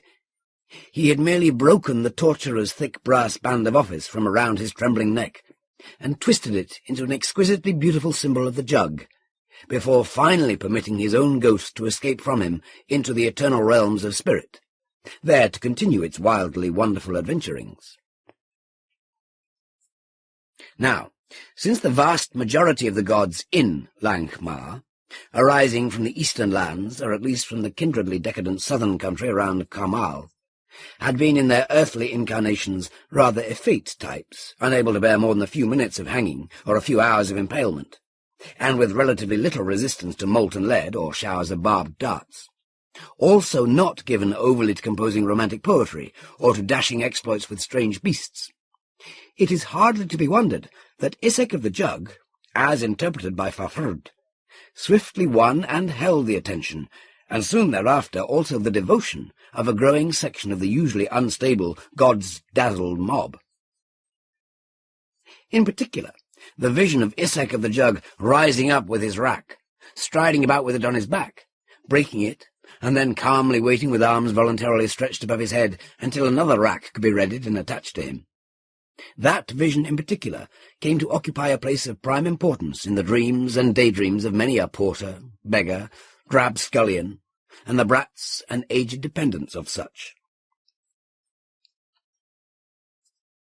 As a result of this popularity, Isaac of the Jug was soon not only moving up the Street of Gods for the second time, a rare enough feat in itself, but also moving at a greater velocity than any god had been known to attain in the modern era.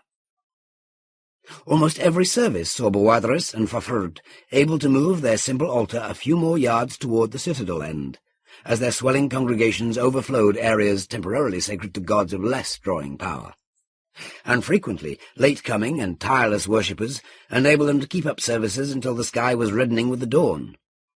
10 or 12 repetitions of the ritual, and the yardage gain, in one night.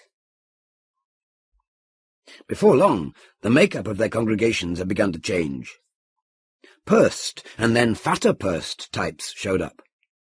Mercenaries and merchants, sleek thieves and minor officials, jewelled courtesans and slumming aristocrats, shaven philosophers who scoffed lightly at Bawatharus' tangled arguments and Isaac's irrational creed, but who were secretly awed by the apparent sincerity of the ancient man and his giant poetical acolyte.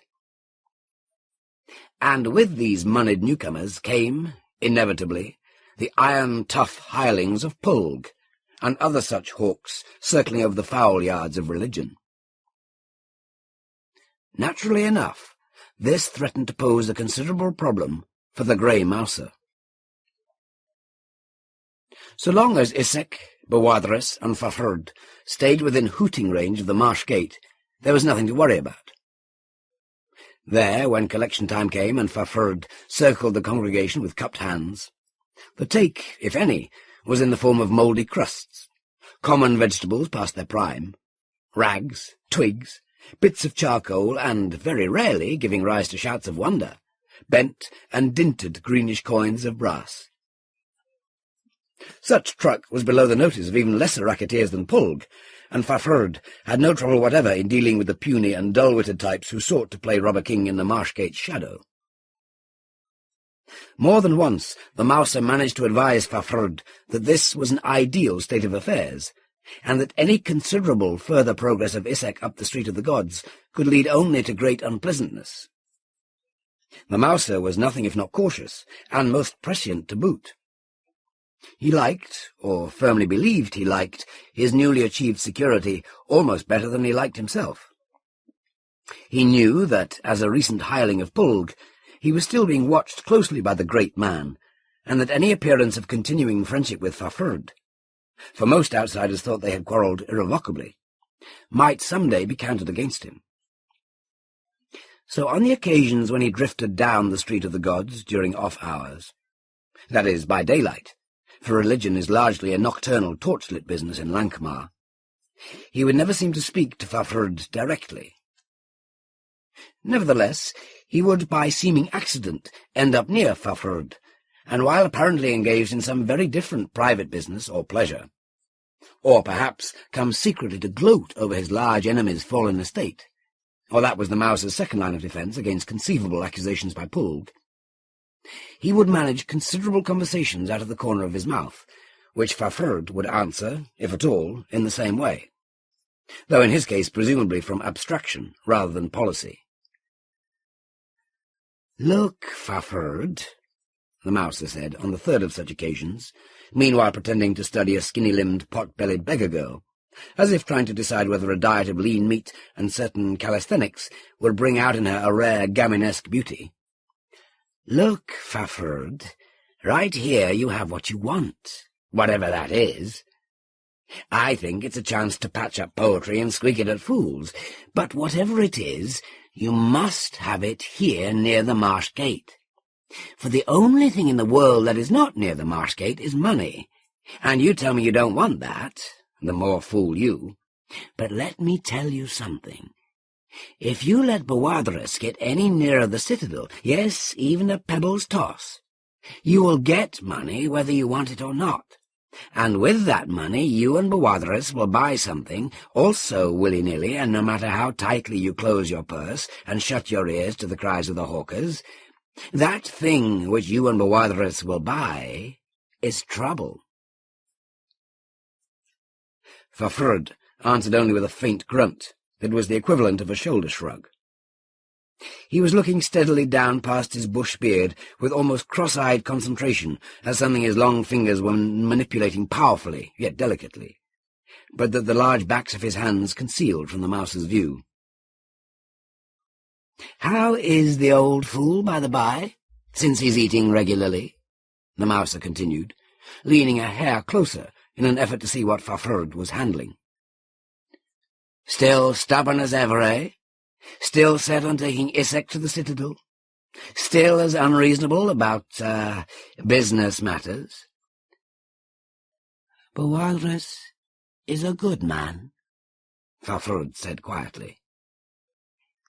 "More and more that appears to be the heart of the trouble," the Mouser answered with a certain sardonic exasperation.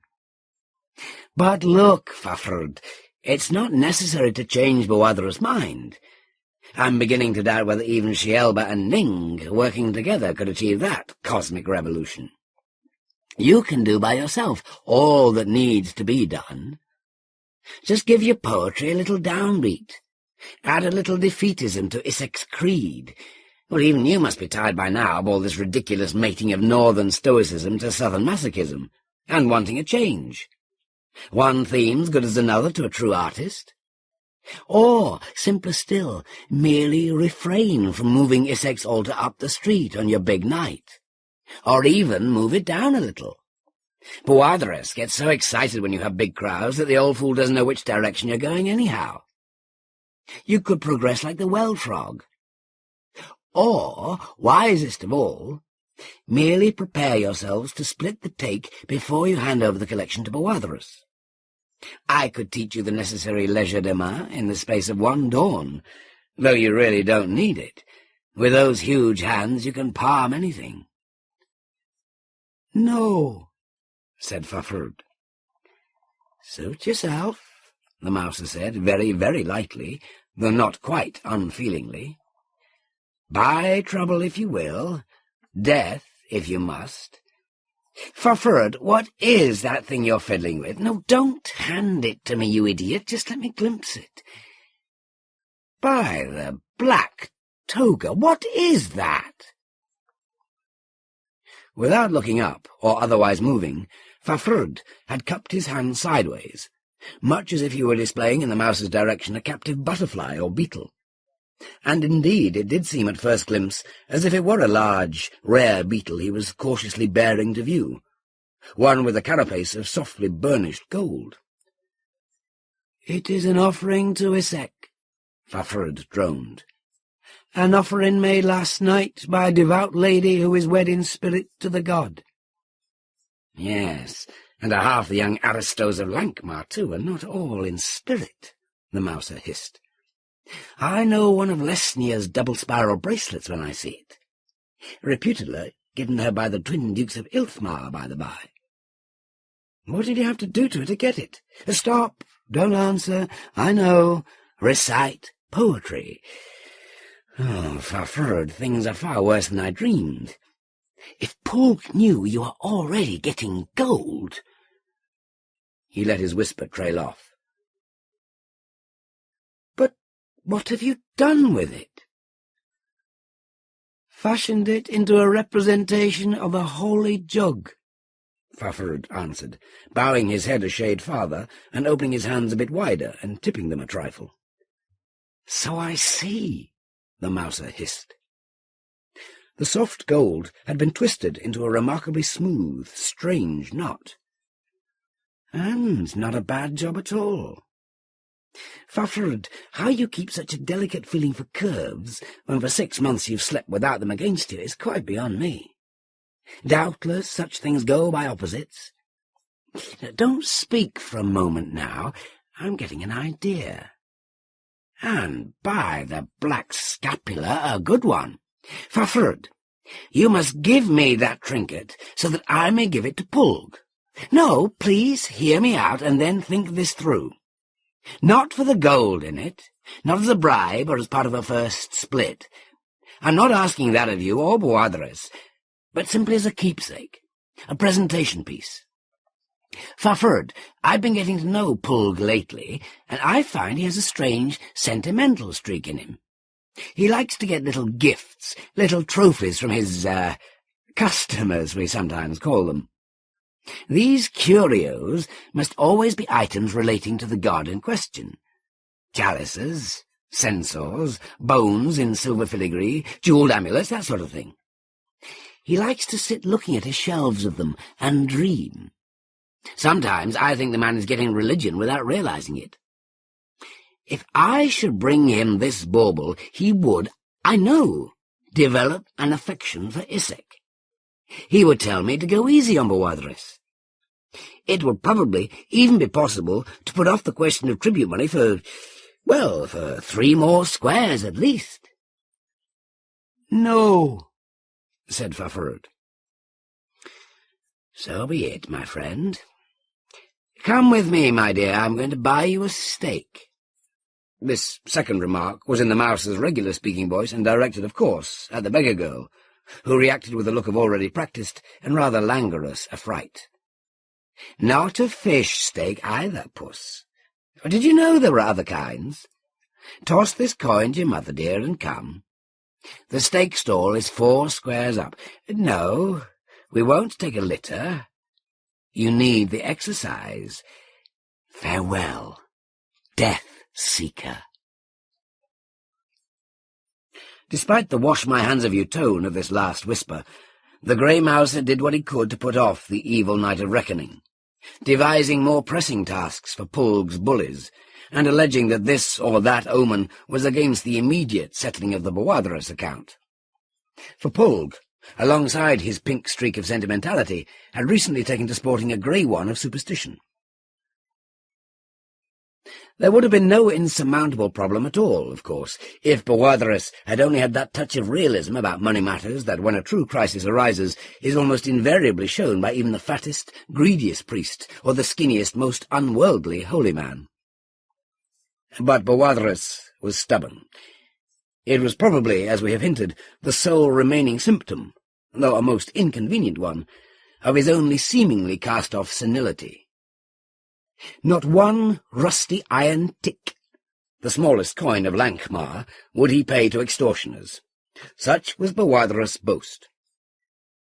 To make matters worse, if that were possible, he would not even spend money renting gaudy furniture or temple space for Isaac, as was practically mandatory for gods progressing up the central stretch of the street. Instead, he averred that every tick collected, every bronze agol, every silver smerduk, every gold rilk, yes, every diamond in Ampa Gloldichra, would be saved to buy for Isaac the finest temple at the citadel end. In fact, the temple of Arth, the invisible all-listener, accounted one of the most ancient and powerful of all the gods in Lankhmar.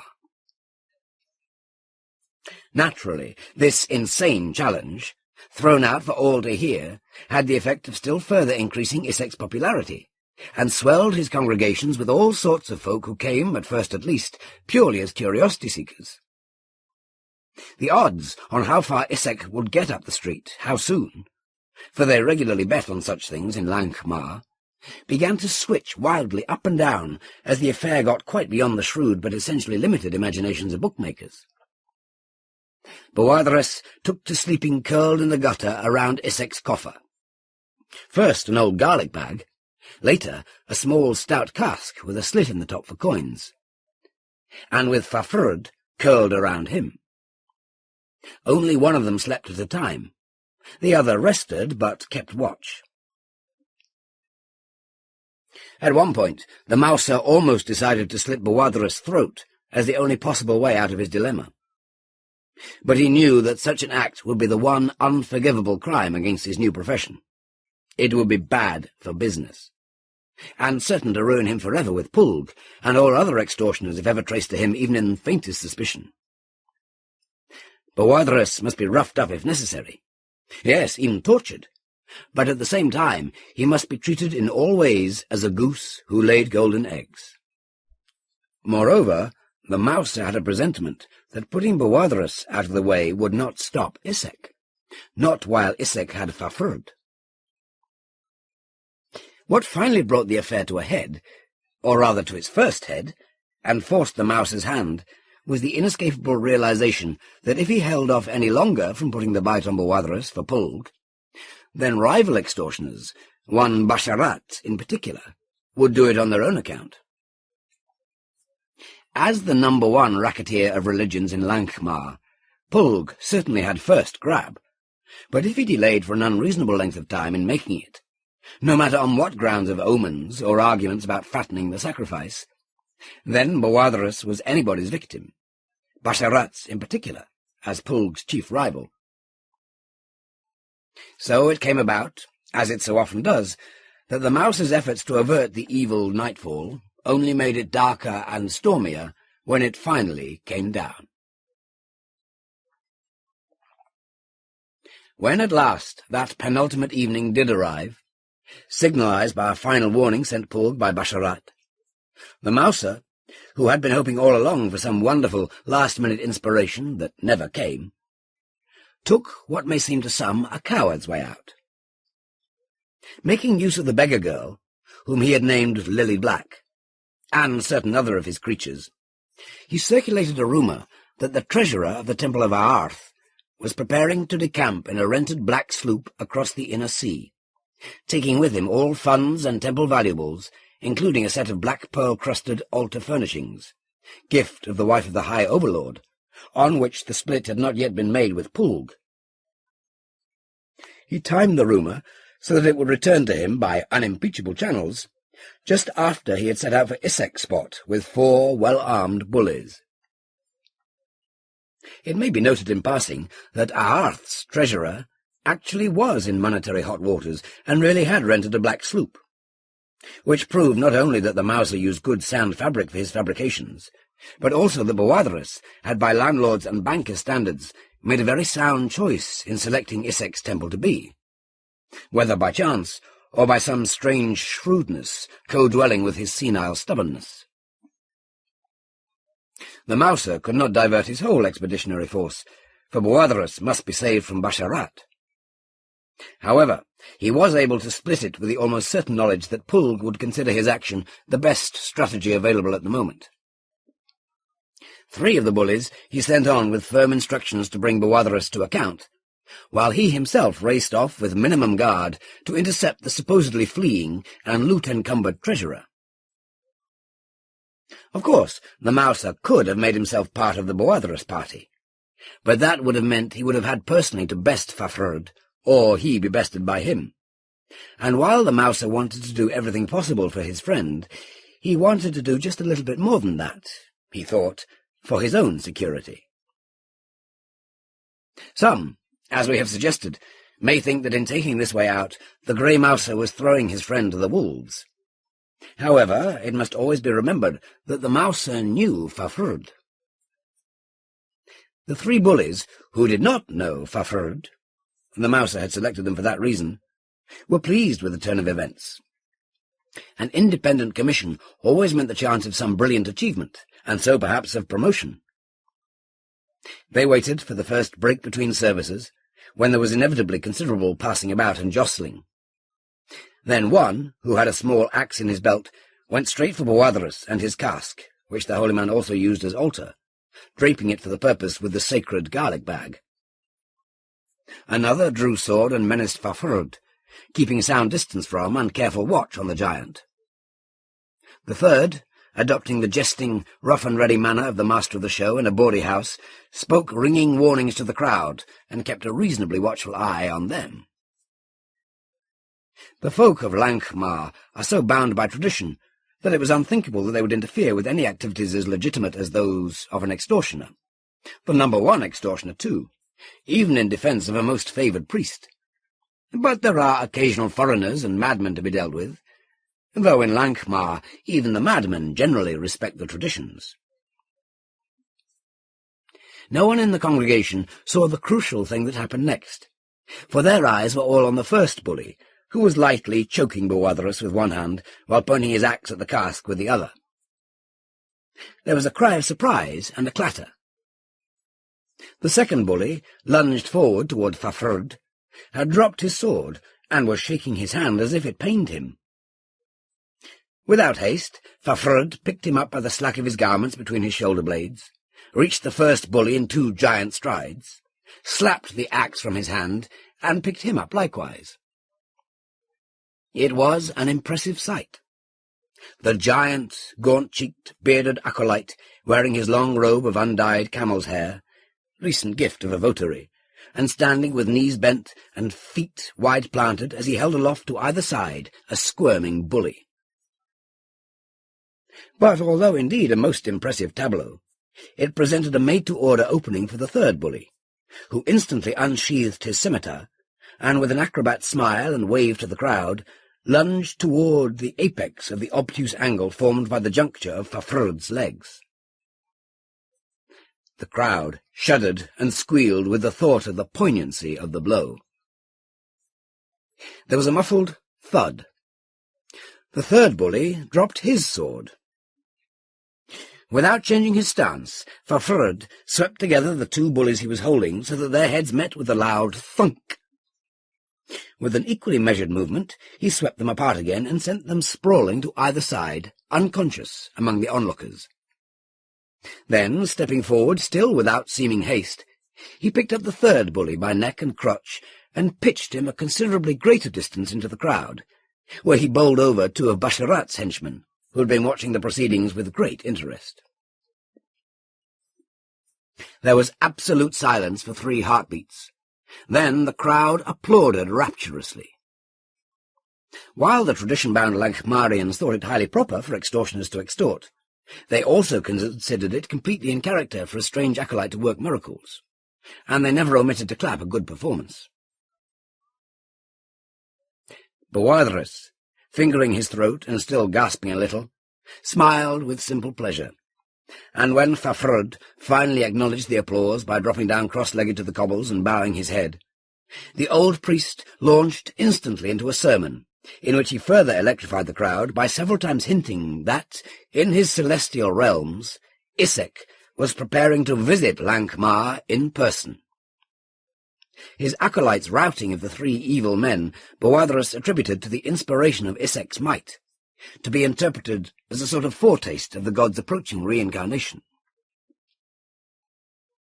The most significant consequence of this victory of the doves over the hawks was a little midnight conference in the back room of the Inn of the Silver Eel, where Pulg first warmly praised and then coolly castigated the grey mouser.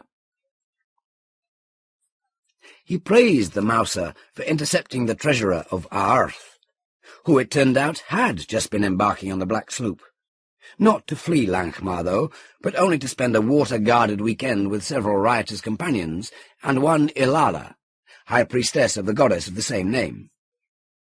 However, he had actually taken along several of the black pearl-crusted altar furnishings, apparently as a gift for the high priestess, and the mouser very properly confiscated them before wishing the holy band the most exquisite of pleasures on their holiday. Pulg judged that the mouser's loot amounted to just about twice the usual cut, which seemed a reasonable figure to cover the treasurer's irregularity. He rebuked the mouser for failing to warn the three bullies about Fafrud, and omitting to instruct them in detail on how to deal with the giant. "They're your boys, son, and I judge you by their performance," Pulg told the mouser in fatherly, matter-of-fact tones. "To me, if they stumble, you flop. You know this northerner well, son. You should have had them trained to meet his sleights. You solved your main problem well, but you slipped on an important detail. I expect good strategy from my lieutenants, but I demand flawless tactics." The mouser bowed his head. "You and this northerner were comrades once," Pulg continued. He leaned forward across the dinted table and drew down his lower lip. "You're not still soft on him, are you, son?"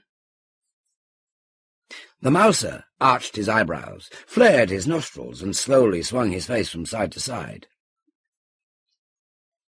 Pulg thoughtfully scratched his nose. "So, we come to tomorrow night," he said. "Must make an example of Boadhrus, an example that will stick like Mingol glue. I'd suggest having Grilly hamstring the northerner at the first onset. Can't kill him, he's the one that brings in the money. But with ankle tendons cut, he could still stump around even on his hands and knees, and be in some ways an even better drawing card. How's that sound to you?" The mouser slitted his eyes in thought for 3 breaths. Then, "Bad," he said boldly. "It gripes me to admit it, but this northerner sometimes conjures up battle slates that even I can't be sure of countering. Crazy berserk tricks born of sudden whim that no civilized man can anticipate. Chances are Grilly could nick him, but what if he didn't? Here's my read. It lets you rightly think that I may still be soft on the man, but I give it because it's my best read. Let me get him drunk at nightfall. Dead drunk. Then he's out of the way for certain." Pulg frowned. "Sure you can deliver on that, son? They say he's forsworn booze, and he sticks to Boadhrus like a giant squid." "I can detach him," the mouser said, "and this way we don't risk spoiling him for Boadhrus' show. Battle's always uncertain, You may plan to hock a man and then have to cut his throat. Pulg shook his head.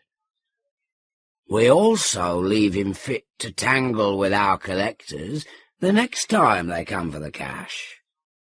Can't get him drunk every time we pick up the split.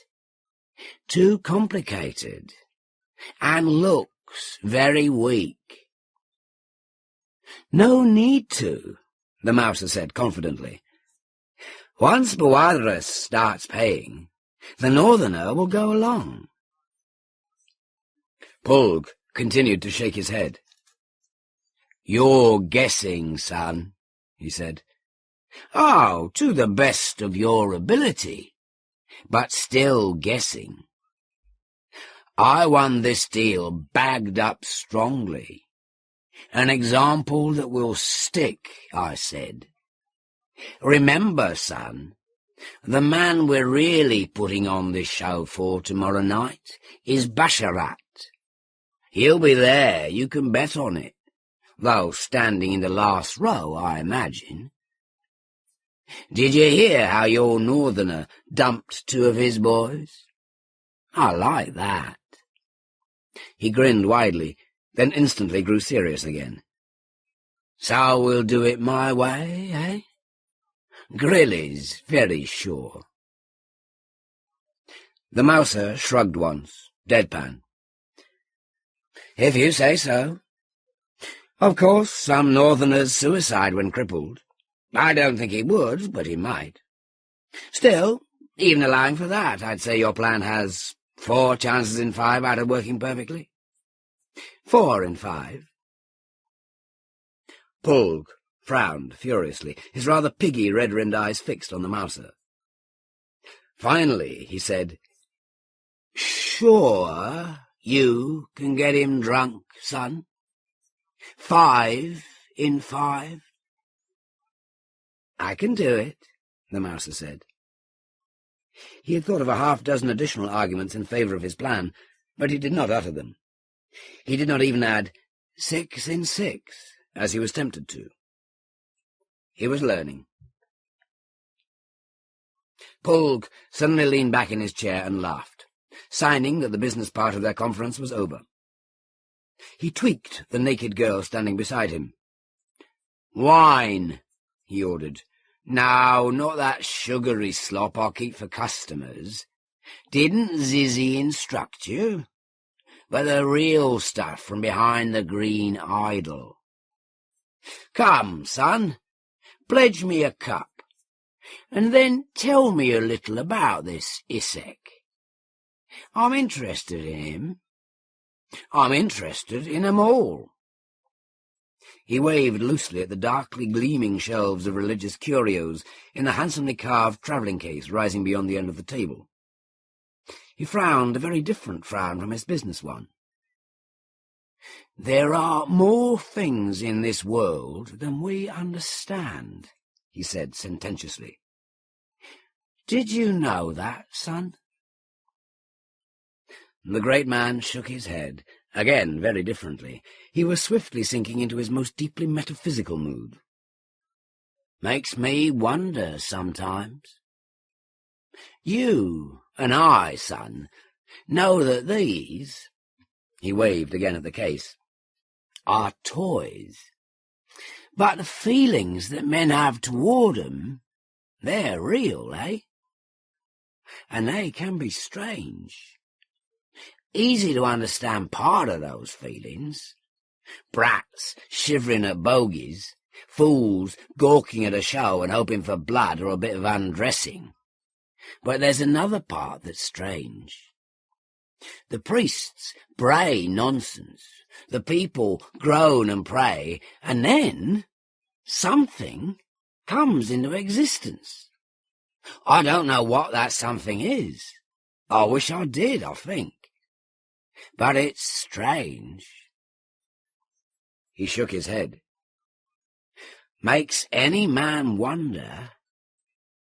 So, drink your wine, son. Watch his cup, girl, and don't let it empty. And talk to me about Isaac. I'm interested in 'em all. But right now, I'd like to hear about him." He did not in any way hint that for the past 2 months he had been watching the services of Isaac for at least 5 nights a week, from behind a veiled window in various lightless rooms along the Street of the Gods. And that was something that not even the Mouser knew about Pulg.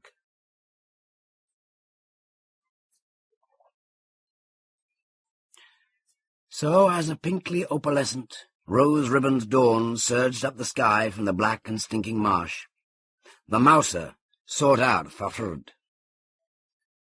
Boadris was still snoring in the gutter, embracing Isaac's cask, but the big barbarian was awake and sitting on the curb, hand grasping his chin under his beard. Already a few children had gathered at a respectful distance, though no one else was abroad. "That the one they can't stab or cut?" the Mouser heard one of the children whisper. "That's him," another answered. "I'd like to sneak up behind him and stick him with his pin." "I'll bet you would." "I guess he's got iron skin," said a tiny girl with large eyes. The Mouser smothered a guffaw, patted that last child on the head, and then advanced straight to Fafhrd, and with a grimace at the stained refuse between the cobbles, squatted fastidiously on his hams. He still could do it easily, though his new belly made a considerable pillow in his lap. He said without preamble, speaking too low for the children to hear, "Some say the strength of Isaac lies in love. Some say in honesty. Some say in courage. Some say in stinking hypocrisy. I believe I have guessed the one true answer.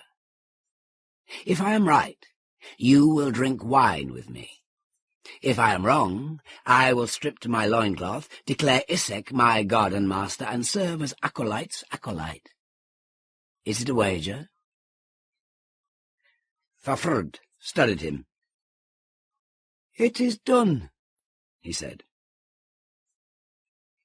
The Mouser advanced his right hand and lightly rapped Fafhrd's body twice through the soiled camel's hair, once on the chest, once between the legs.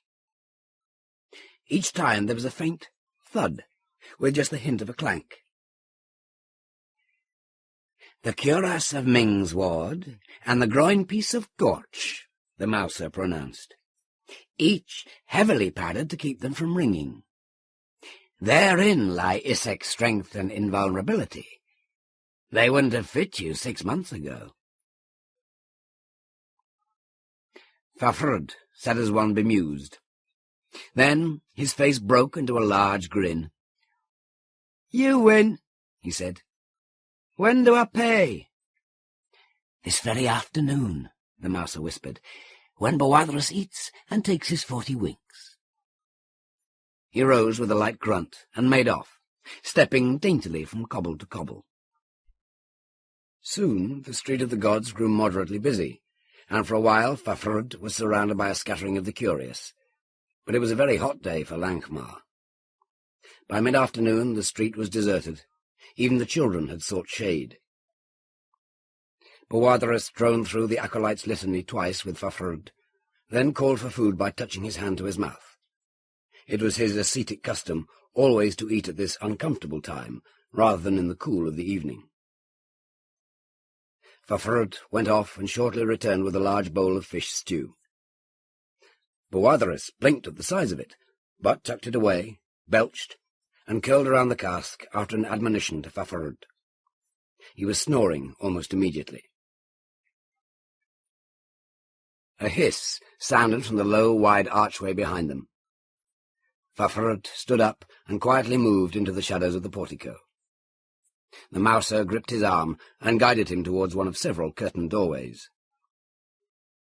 "Your sweat's a flood, my friend," he said softly. "Tell me, do you really wear the armour from prudence, or is it a kind of metal hair shirt?" Fafhrd did not answer. He blinked at the curtain the Mouser drew aside. "I don't like this," he said. "It's a house of assignation. I may be seen, and then what will dirty-minded people think? Hung for the kid, hung for the goat, the mouser said lightly. Besides, you haven't been seen yet. In with you. Fafhrd complied. The heavy curtains swung to behind them, leaving the room in which they stood lit only by high louvers. As Fafhrd squinted into the semi-darkness, the mouser said, I've paid the evening's rent on this place. It's private. It's near. None will know. What more could you ask? I guess you're right, Fafhrd said uneasily. But you've spent too much rent money. Understand, my little man, I can have only one drink with you. You tricked me into that, after a fashion you did, but I pay. But only one cup of wine, little man. We're friends, but we have our separate paths to tread, so only one cup, or at most two. Naturally, puffed the mouser. The objects in the room grew in the swimming grey blank of Fafhrd's vision. There was an inner door, also curtained, a narrow bed, a basin, a low table and stool, and on the floor beside the stool several portly, short-necked, large-eared shapes. Fafhrd counted them, and once again his face broke into a large grin. "Hung for a kid, you said," he rumbled softly in his old bass voice, continuing to eye the stone bottles of vintage. "I see 4 kids, mouser." The mouser echoed himself. "Naturally." By the time the candle the mouser had fetched was guttering in a little pool, Fafhrd was draining the 3rd kid.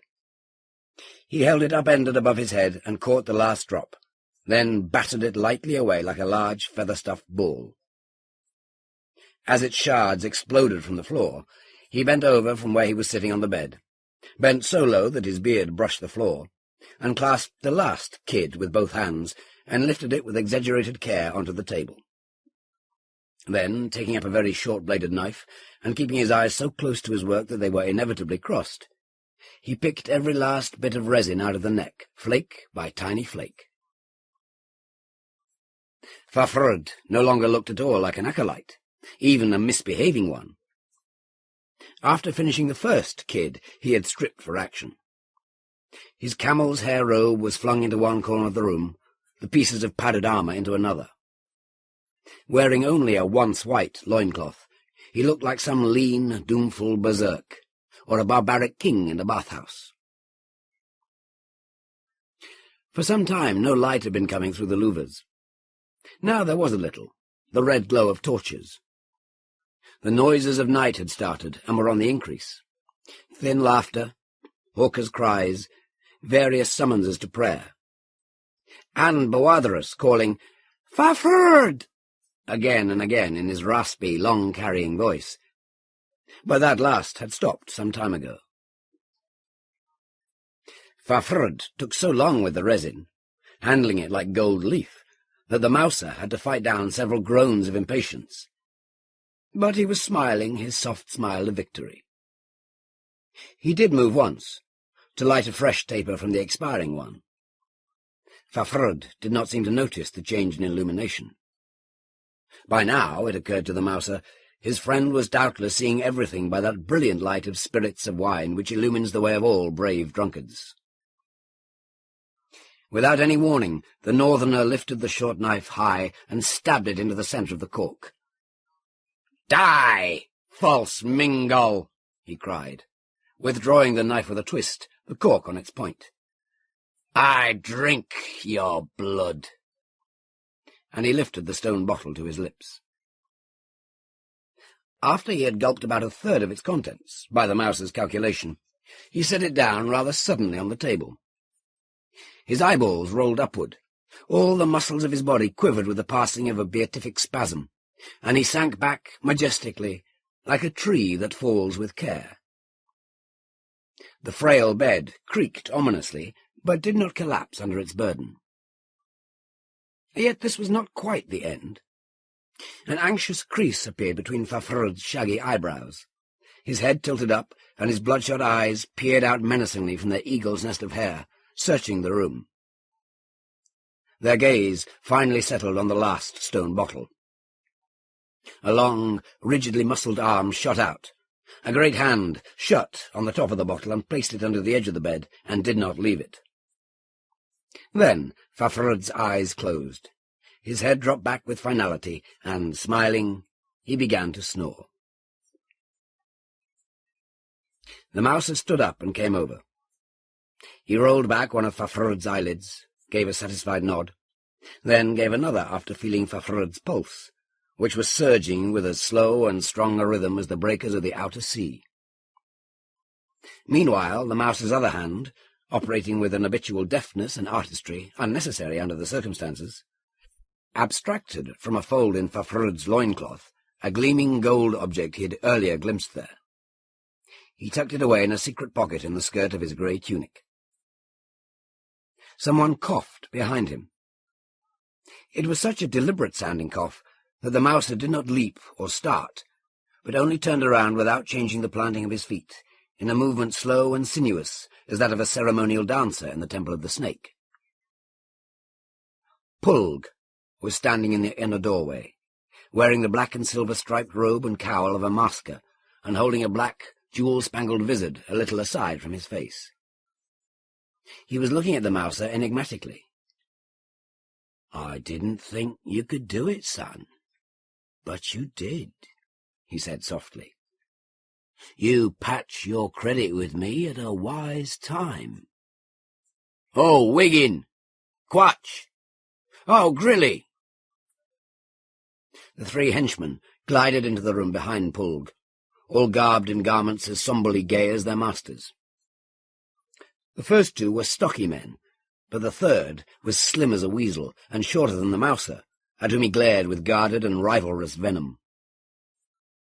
The first two were armed with small crossbows and short swords, but the third had no weapon in view. "You have the cords, Quatch?" Pulg continued. He pointed at Fafhrud. "Then bind me this man to the bed. See that you secure well his brawny arms." "He's safer unbound," the mouser started to say, but Pulg cut in on him with, "Easy, son. You're still running this job, but I'm going to be looking over your shoulder. Yes, and I'm going to be revising your plan as you go along, changing any detail I choose. Good training for you. Any competent lieutenant should be able to operate under the eyes of his general. Yes, even when other subordinates are listening in on the reprimands. We'll call it a test." The mouser was alarmed and puzzled. There was something about Pulg's behaviour that he did not at all understand. Something discordant, as if a secret struggle were going on inside the master extortioner. He was not obviously drunk, yet his piggy eyes had a strange gleam. He seemed almost fey. "How have I forfeited your trust?" the mouser asked sharply. Pulg grinned skewily. "Son, I'm ashamed of you," he said. "High Priestess Ilala told me the full story of the Black Sloop. How you sublet it from the treasurer in return for allowing him to keep the pearl tiara and stomacher. How you had Orf the Mingol sail it to another dock. Ilala got mad at the treasurer because he went cold on her, or scared, and wouldn't give her the black gewgaws. That's why she came to me. To cap it, your Lily Black spilled the same story to Grilly here, whom she favours. Well, son?" The mouser folded his arms and threw back his head. "You said yourself the split was sufficient," he told Pulg. "We can always use another sloop." Pulg laughed low and rather long. "Don't get me wrong, son," he said at last. I like my lieutenants to be the sort of men who'd want a bolt-hole handy. I'd suspect their brains if they didn't. I want them to be the sort of men who worry a lot about their precious skins, but only after worrying about my hide first. Don't fret, son. We'll get along, I think. Quatch, is he bound yet? The two burlier henchmen who had hooked their crossbows to their belts were well along with their job. Tight loops of rope at chest, waist, and knees bound Fafhrd to the bed, while his wrists had been drawn up level with the top of his head and tightly laced to the sides of the bed. Fafhrd still snored peacefully on his back. He had stirred a little and groaned when his hand had been drawn away from the bottle under the bed, but that was all. Wiggin was preparing to bind the Northerner's ankles, but Pulg signed it was enough. "Grilly," Pulg called. "Your razor." The weasel-like henchman seemed merely to wave his hand past his chest, and lo, there was a gleaming, square-headed blade in it. He smiled as he moved towards Fafhrd's naked ankles. He caressed the thick tendons under them and looked pleadingly at Pulg. Pulg was watching the mouser narrowly. The mouser felt an unbearable tension stiffening him. He must do something. He raised the back of his hand to his mouth and yawned. Pulg pointed at Fafhrd's other end. "Grilly," he repeated, "shave me this man. De-beard and de-mane him. Shave him like an egg."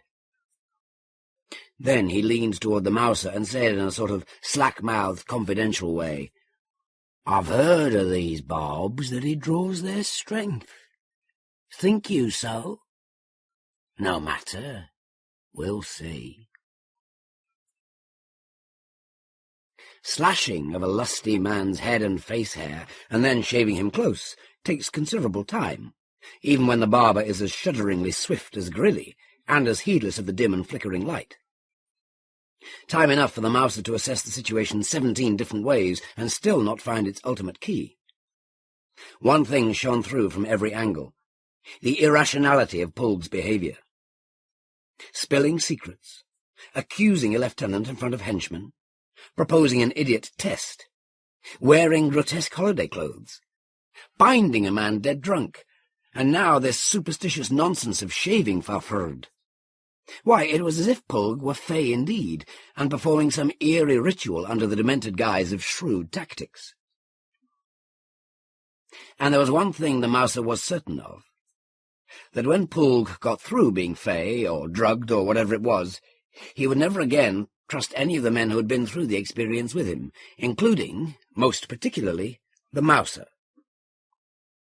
It was a sad conclusion, to admit that his hard-bought security was now worthless, yet it was a realistic one, and the mouser perforce came to it. So even while he continued to puzzle, the small man in grey congratulated himself on having bargained himself so disastrously into possession of the black sloop. A bolt-hole might soon be handy indeed, and he doubted whether Pulg had discovered where Orf had concealed the craft. Meanwhile, he must expect treachery from Pulg at any step, and death from Pulg's henchmen at their master's unpredictable whim. So the mouser decided that the less they, Grilly in particular, were in a position to do the mouser or anyone else damage, the better. Pulg was laughing again. "Why, he looks like a new-hatched babe," the master extortioner exclaimed. "Good work, Grilly." Fafhrd did indeed look startlingly youthful, without any hair above that on his chest, and in a way far more like what most people think an acolyte should look. He might even have appeared romantically handsome, except that Grilly, in perhaps an excess of zeal, had also shorn naked his eyebrows, which had the effect of making Fafhrd's head, very pale under the vanished hair, seem like a marble bust set atop a living body. Pulg continued to chuckle. "And no spot of blood. No, not one. That is the best of omens. Grilly, I love you." That was true enough, too. In spite of his demonic speed, Grilly had not once nicked Fafhrud's face or head. Doubtless a man thwarted of the opportunity to hamstring another would scorn any lesser cutting. Indeed, consider it a blot on his own character. Or so the mouser guessed. Gazing at his shorn friend, the mouser felt almost inclined to laugh himself. Yet this impulse, and along with it his lively fear for his own and Fafhrud's safety, was momentarily swallowed up in the feeling that something about this whole business was very wrong. Wrong not only by any ordinary standards, but also in a deeply occult sense. This stripping of Fafhrud, this shaving of him, this binding of him to the rickety narrow bed, wrong, wrong, wrong. Once again it occurred to him, more strongly this time, that Pulg was unknowingly performing an eldritch ritual. "Hist!" Pulg cried, raising a finger. The mouser obediently listened along with the three henchmen and their master. The ordinary noises outside had diminished, for a moment almost ceased. Then, through the curtained doorway and the red-lit louvers, came the raspy, high voice of Boadhrus, beginning the long litany, and the mumbling sigh of the crowd's response. Pulg clapped the mouser hard on the shoulder. "He is about it! 'Tis time," he cried. "Command us! We will see, son, how well you have planned.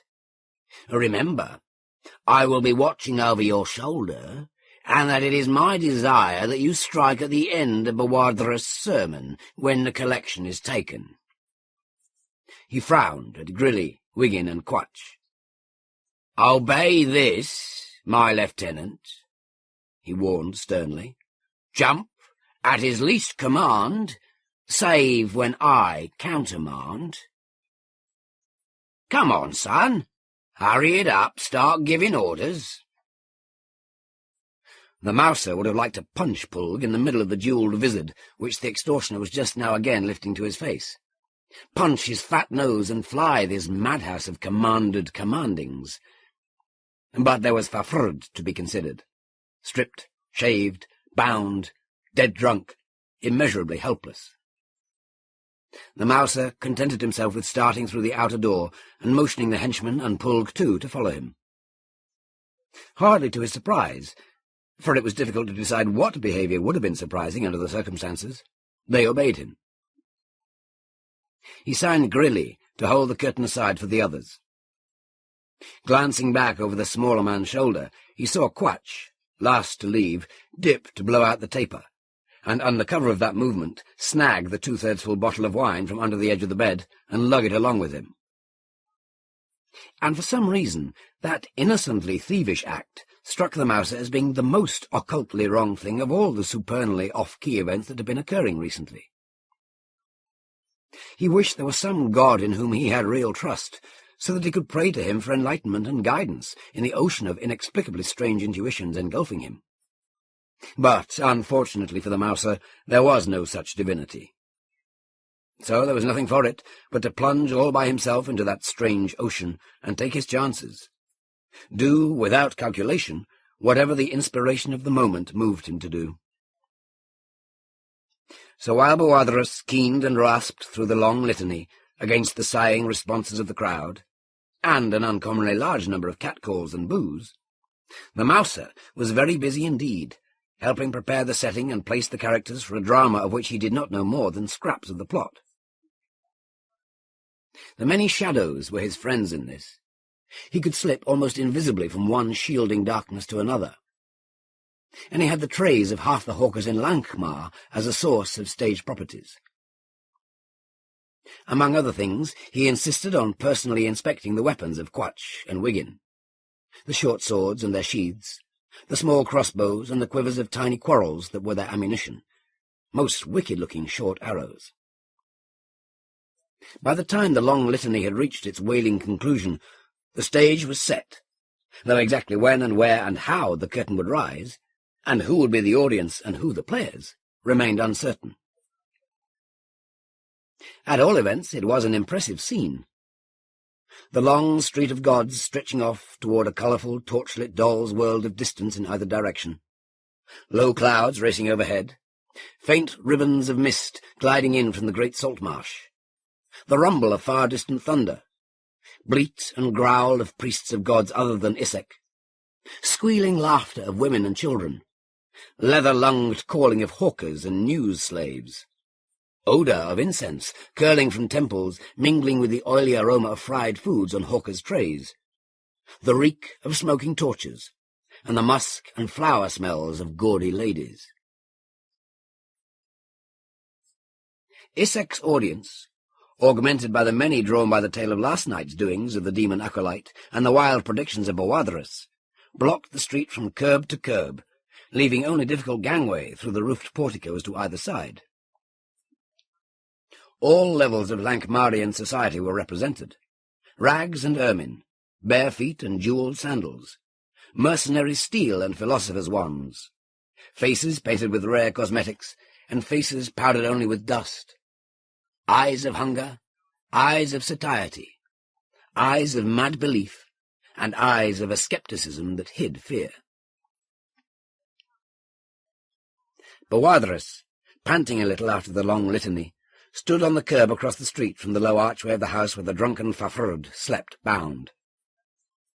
His shaking hand rested on the cask that, draped now with the garlic bag, was both Isaac's coffer and altar.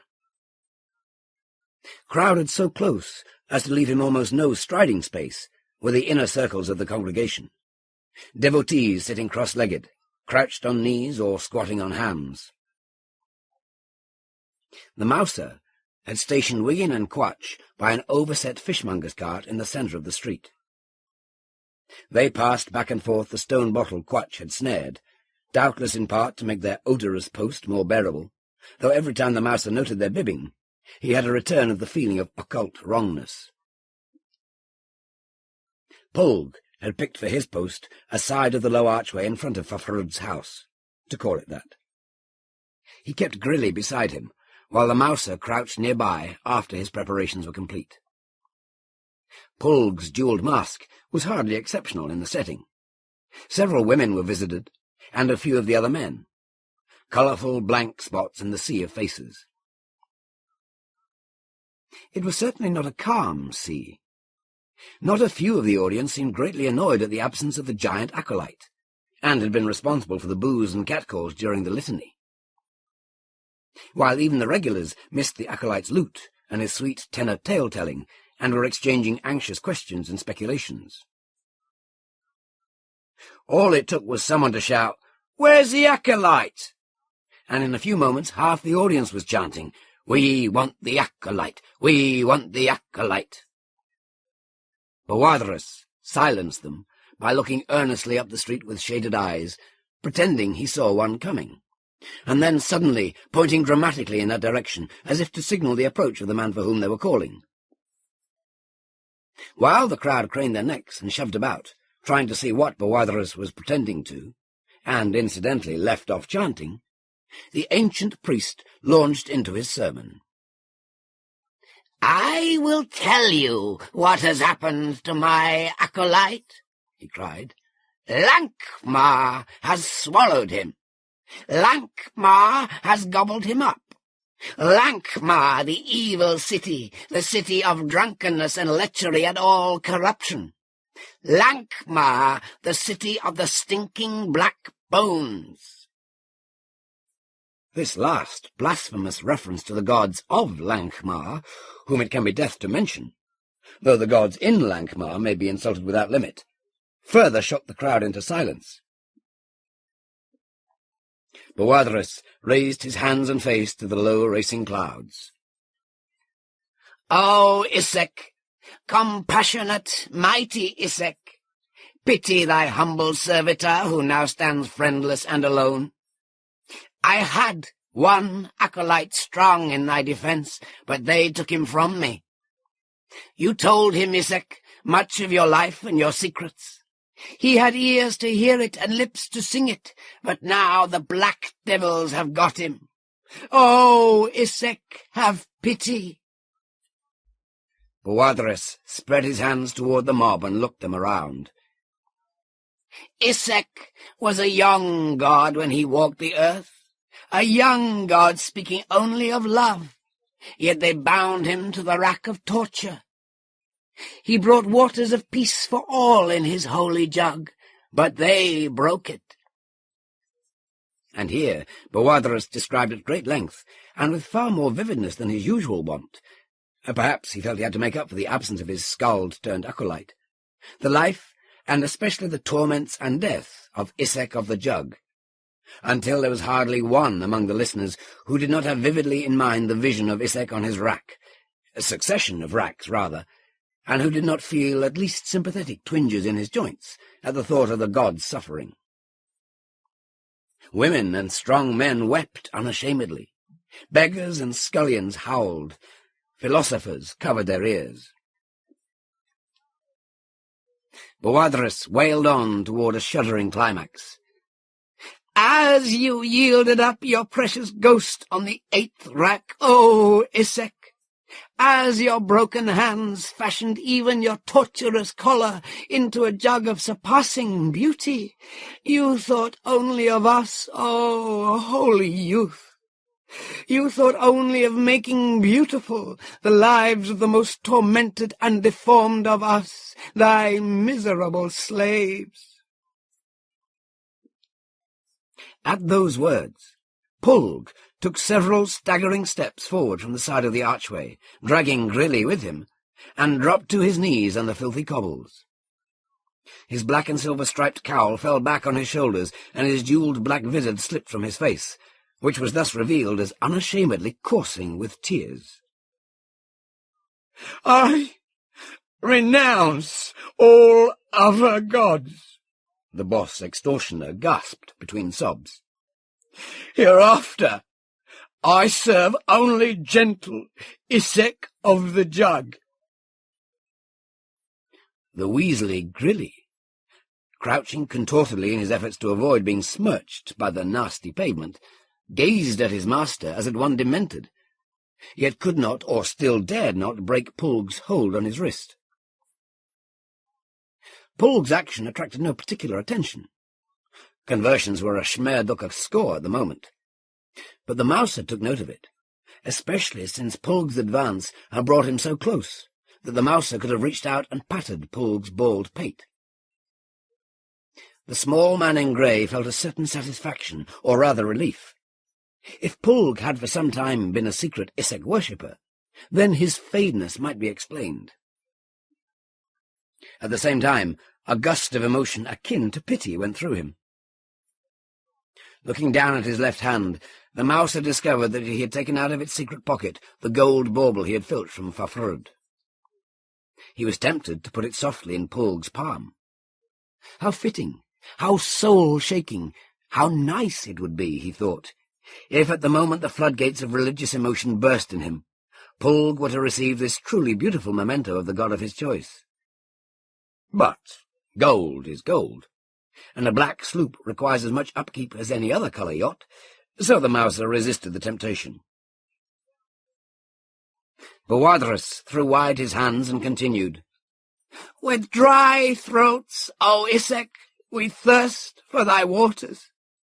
With gullets burning and cracked, thy slaves beg for a single sip from thy jug. We would ransom our souls for one drop of it to cool us in this evil city, damned by black bones. O Isaac, descend to us. Bring us thy waters of peace. We need you. We want you. O Isaac, come! Such was the power and yearning in that last appeal that the whole crowd of kneeling worshippers gradually took it up, chanting with all reverence, louder and louder, in an unendingly repeated, self-hypnotizing response, We want Isaac! We want Isaac! It was that mighty rhythmic shouting which finally penetrated to the small, conscious core of Fafurd's wine-deadened brain, where he lay drunk in the dark, though Boartherous' remarks about dry throats and burning gullets and healing drops and sips may have opened the way. At any rate, Fafurd came suddenly and shudderingly awake, with the one thought in his mind, another drink, and the one sure memory, that there was some wine left. It disturbed him a little that his hand was not still on the stone bottle under the edge of the bed, but for some dubious reason up near his ear. He reached for the bottle, and was outraged to find that he could not move his arm. Something, or someone, was holding it. Wasting no time on petty measures, the large barbarian rolled his whole body over mightily, with the idea of at once wrenching free from whatever was holding him and getting under the bed where the wine was. He succeeded in tipping the bed on its side, and himself with it. But that didn't bother him. It didn't shake up his numb body at all. What did bother him was that he couldn't sense any wine nearby. Smell it, see it squintily, bump his head into it. Certainly not the quart or more he remembered having safeguarded for just such an emergency as this.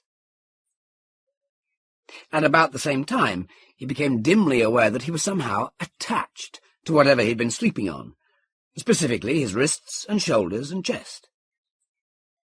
However, his legs seemed reasonably free, though somewhat hampered at the knees, and since the bed happened to have fallen partly on the low table, and with its head braced against the wall, the blind twist and heave he gave now actually brought him to his feet, and the bed with him.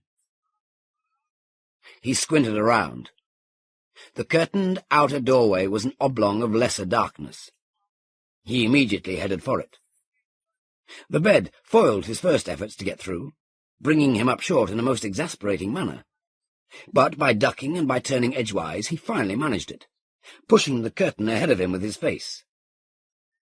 He wondered muddily if he were paralyzed, the wine he'd drunk all gone into his arms, or if some warlock had put a spell on him. It was certainly degrading to have to go about with one's wrists up about one's ears. Also, his head and cheeks and chin felt unaccountably chilly, possibly another evidence of black magic.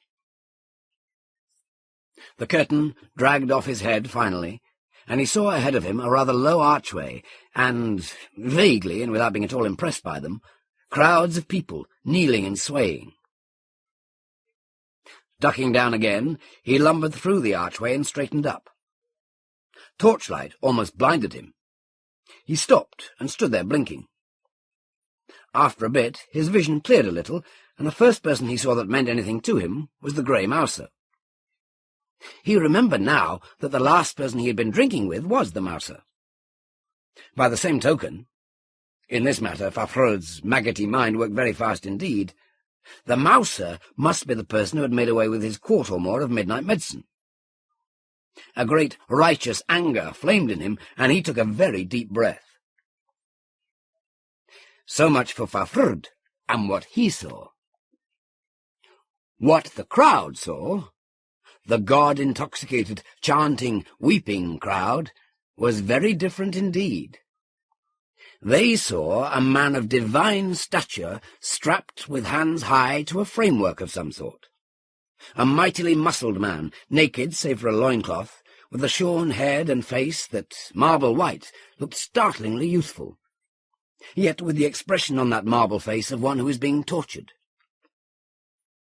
And if anything else were needed, and truly it hardly was, to convince them that here was the god, the divine Isaac they had summoned with their passionately insistent cries, then it was supplied when that nearly 7-foot-tall apparition called out in a deep voice of thunder, "Where is the jug? Where is the jug?" The few people in the crowd who were still standing dropped instantly to their knees at that point, or prostrated themselves. Those kneeling in the opposite direction switched around like startled crabs. 200 persons, including Boartherous, fainted, and of these the hearts of 5 stopped beating forever. At least a dozen individuals went permanently mad, though at the moment they seemed no different from the rest, including, among the 12, 7 philosophers and a niece of Lankhmar's high overlord. As one, the members of the mob abased themselves in terror and ecstasy, grovelling, writhing, beating breasts or temples, clapping hands to eyes and peering fearfully through hardly parted fingers, as if at an unbearably bright light. It may be objected that at least a few of the mob should have recognized the figure before them as that of Boadharus' giant acolyte. After all, the height was right. But consider the differences. The acolyte was full-bearded and shaggy-maned. The apparition was beardless and bald, and, strangely so, lacking even eyebrows. The acolyte had always gone robed. The apparition was nearly naked. The acolyte had always used a sweetly high voice.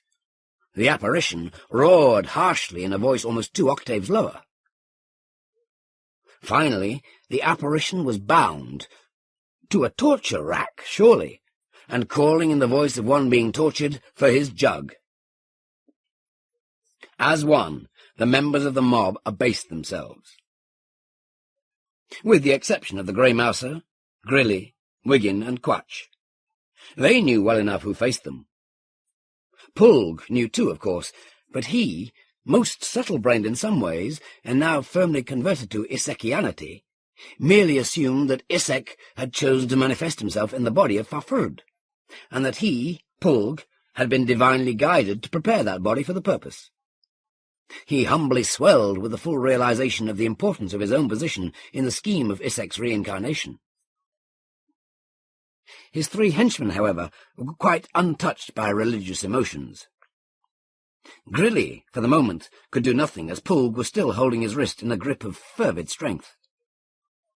But Wiggin and Quatch were free.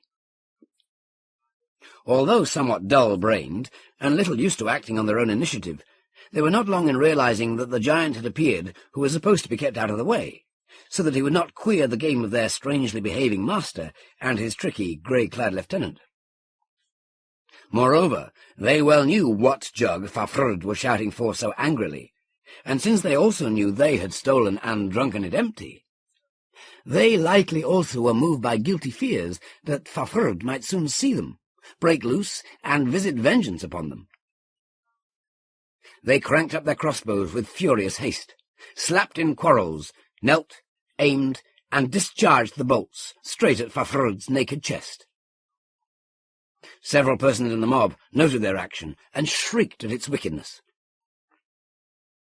The 2 bolts struck Fafhrd's chest, bounced off, and dropped to the cobbles. Quite naturally enough, as they were 2 of the fowling quarrels, headed merely with little knobs of wood and used for knocking down small birds, with which the Mouser had topped off their quivers. The crowd gasped at Isek's invulnerability and cried for joy and amazement. However, although fowling quarrels will hardly break a man's skin, even when discharged at close range, they nevertheless sting mightily, even the rather numb body of a man who has recently drunk numerous quarts of wine. Fafhrd roared in agony, punched out his arms convulsively, and broke the framework to which he was attached. The crowd cheered hysterically at this further proper action in the drama of Isek, which his acolyte had so often chanted.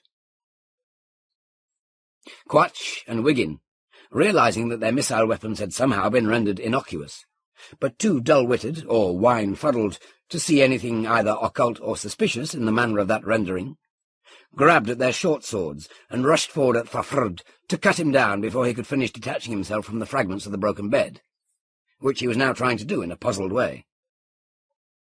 Yes, Quatch and Wiggin rushed forward, but almost immediately came to a halt, in the very strange posture of men who are trying to lift themselves into the air by heaving at their own belts. The short swords would not come out of their scabbards. Mingol glue is indeed a powerful adhesive, and the Mouser had been most determined that, however little else he accomplished, Pulg's henchmen should be put in a position where they could harm no one. However, he had been able to do nothing in the way of pulling Grilly's fangs, as the tiny man was most sharp-witted himself, and Pulg had kept him closely at his side. Now, almost foaming at the mouth in vulpine rage and disgust, Grilly broke loose from his god-besotted master, whisked out his razor, and sprang at Fafhrd, who at last had clearly realized what was encumbering him, and was having a fine time breaking the last pesky fragments of the bed over his knee, or by the leverage of foot against cobble, to the accompaniment of the continuing wild cheers of the mob. But the mouser sprang rather more swiftly. Grilly saw him coming, shifted his attack to the great-lad man, feinted twice, and loosed one slash that narrowly missed. Thereafter, he lost blood too quickly to be interested in attempting any further fencing. Cat's claw is narrow, but it cuts throats as well as any other dagger, though it does not have a sharply curved or barbed tip, as some literal-minded scholars have claimed. The bout with Grilly left the mouser standing very close to Fafhrd. The little man realized he still held in his left hand the golden representation of the jug fashioned by Fafhrd, and that object now touched off in the mouser's mind a series of inspirations leading to actions that followed one another, very much like the successive figures of a dance. He slapped Fafhrd back-handed on the cheek to attract the giant's attention. Then he sprang to Pulg, sweeping his left hand in a dramatic arc, as if conveying something from the naked god to the extortioner, and lightly placing the golden bauble in the supplicating fingers of the latter. One of those times had come when all ordinary scales of value fail, even for the mouser, and gold is, however briefly, of no worth. Recognizing the holy object, Pulg almost expired in ecstasy. But the mouser had already skipped on across the street. Reaching Issek's coffer altar, beside which Boadris was stretched unconscious but smiling, he twitched off the garlic bag and sprang upon the small cask and danced upon it, hooting to further attract Fafhrd's attention, and then pointing at his own feet. Fafhrd saw the cask all right, as the mouser had intended he should, and the giant did not see it as anything to do with Issek's collections. The thought of all such matters was still wiped from his mind, but simply as a likely source of the liquor he craved. With a glad cry, he hastened toward it across the street, his worshippers scuttling out of his way or moaning in beatific ecstasy when he trod on them with his naked feet. He caught up the cask and lifted it to his lips. To the crowd, it seemed that Issek was drinking his own coffer, an unusual, yet undeniably picturesque way for a god to absorb his worshippers' cask offerings. With a roar of baffled disgust, Fafhrd raised the cask to smash it on the cobbles. Whether from pure frustration, or with some idea of getting at the liquor he thought it held, is hard to say. But just then, the mouser caught his attention again. The small man had snatched 2 tankards of ale from an abandoned tray, and was pouring their heady liquid back and forth between them until a high-piled foam trailed down the sides. Tucking the cask under his left arm, for many drunkards have a curious, prudent habit of absent-mindedly hanging on to things, especially if they may contain liquor, Fafhrd set out again after the mouser, who ducked into the darkness of the nearest portico, and then danced out again, and led Fafhrd in a great circle all the way around the roiling congregation. Literally viewed, it was hardly an edifying spectacle. A large god stumbling after a small grey demon and grasping at a tankard of beer that just kept eluding him. But the Lankhmarians were already viewing it under the guise of 24 different allegories and symbolisms, several of which were later written up in learned scrolls. The second time through the portico, Issek and the small grey demon did not come out again. A large chorus of mixed voices kept up expectant and fearful cries for some time, but the 2 supernatural beings did not reappear. Lankhmar is full of mazy alleyways, and this stretch of the Street of the Gods is particularly rich in them, some of them leading by dark and circuitous routes to localities as distant as the docks. But the Issekians, old-timers and new converts alike, largely did not even consider such mundane avenues in analyzing their god's disappearance. Gods have their own doorways into and out of space and time, and it is their nature to vanish suddenly and inexplicably. Brief reappearances are all we can hope for from a god whose chief life drama on Earth has already been played, and indeed it might prove uncomfortable if he hung around very long, protracting a second coming. Too great a strain on everybody's nerves, for one thing. The large crowd of those who had been granted the vision of Isaac was slow in dispersing, as might well have been expected. They had much to tell each other, much about which to speculate, and inevitably to argue. The blasphemous attack of Quatch and Wiggin on the god was belatedly recalled and avenged, though some already viewed the incident as part of a general allegory. The two bullies were lucky to escape with their lives, after an extensive mauling. Grilly's corpse was unceremoniously picked up and tossed in next morning's death cart. End of his story. Boadres came out of his faint with Pulg bending solicitously over him, and it was largely these two persons who shaped the subsequent history of his Isakianity. To make a long, or rather complex story simple and short, Pulg became what can best be described as Isaac's Grand Vizier, and worked tirelessly for Isaac's greater glory, always wearing on his chest the god-created golden emblem of the jug as the sign of his office. He did not, upon his conversion to the gentle god, give up his old profession, as some moralists might expect, but carried it on with even greater zeal than before, extorting mercilessly from the priests of all gods other than Isaac, and grinding them down. At the height of its success, Isakianity boasted 5 large temples in Lankhmar, numerous minor shrines in the same city, and a swelling priesthood under the nominal leadership of Boadres, who was lapsing once more into general senility. Isakianity flourished for exactly 3 years under Pulg's viziership.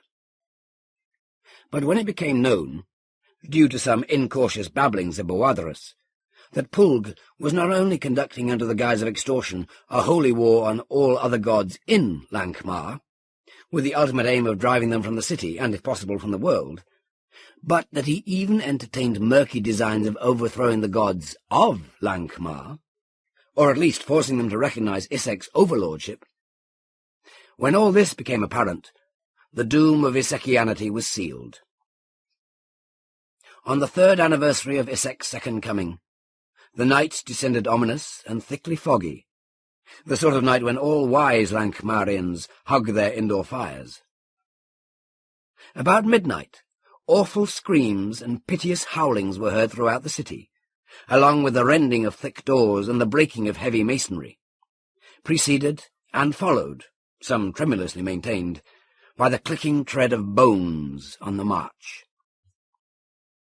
One youth, who peered out through an attic window, lived long enough before he expired in gibbering madness to report that he had seen striding through the streets a multitude of black-togered figures, sooty of hand, foot, and feature, and skeletally lean. Next morning, the 5 temples of Isaac were empty and defiled, and his minor shrines all thrown down, while his numerous clergy, including his ancient high priest and overweeningly ambitious Grand Vizier, had vanished to the last member, and were gone beyond human ken.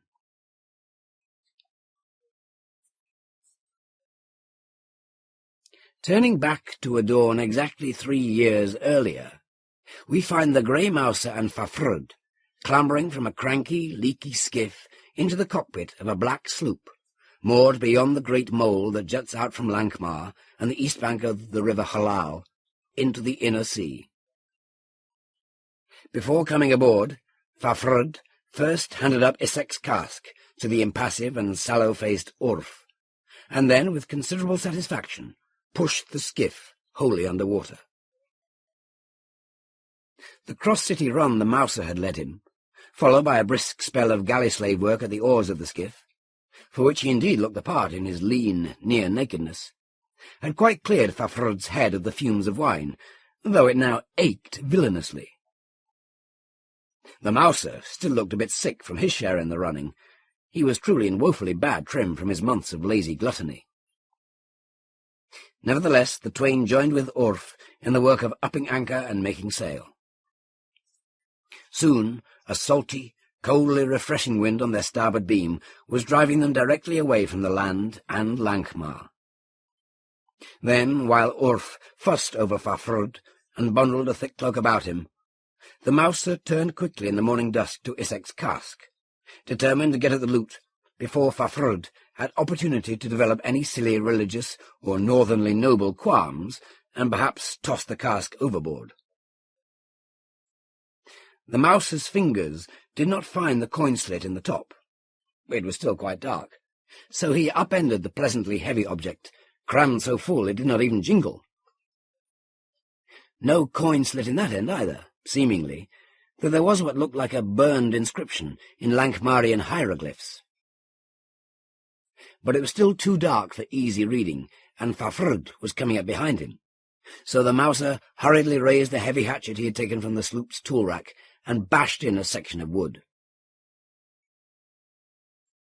There was a spray of stingingly aromatic fluid of most familiar odour. The cask was filled with brandy, to the absolute top, so that it had not gurgled. A little later, they were able to read the burnt inscription. It was most succinct. "Dear Pulg, drown your sorrows in this. Basharat." It was only too easy to realize how yesterday afternoon the number 2 extortioner had had a perfect opportunity to effect the substitution. The Street of the Gods deserted, Bawadras almost druggedly asleep from the unaccustomedly large fish dinner, Fafhrd gone from his post to guzzle with the mouser.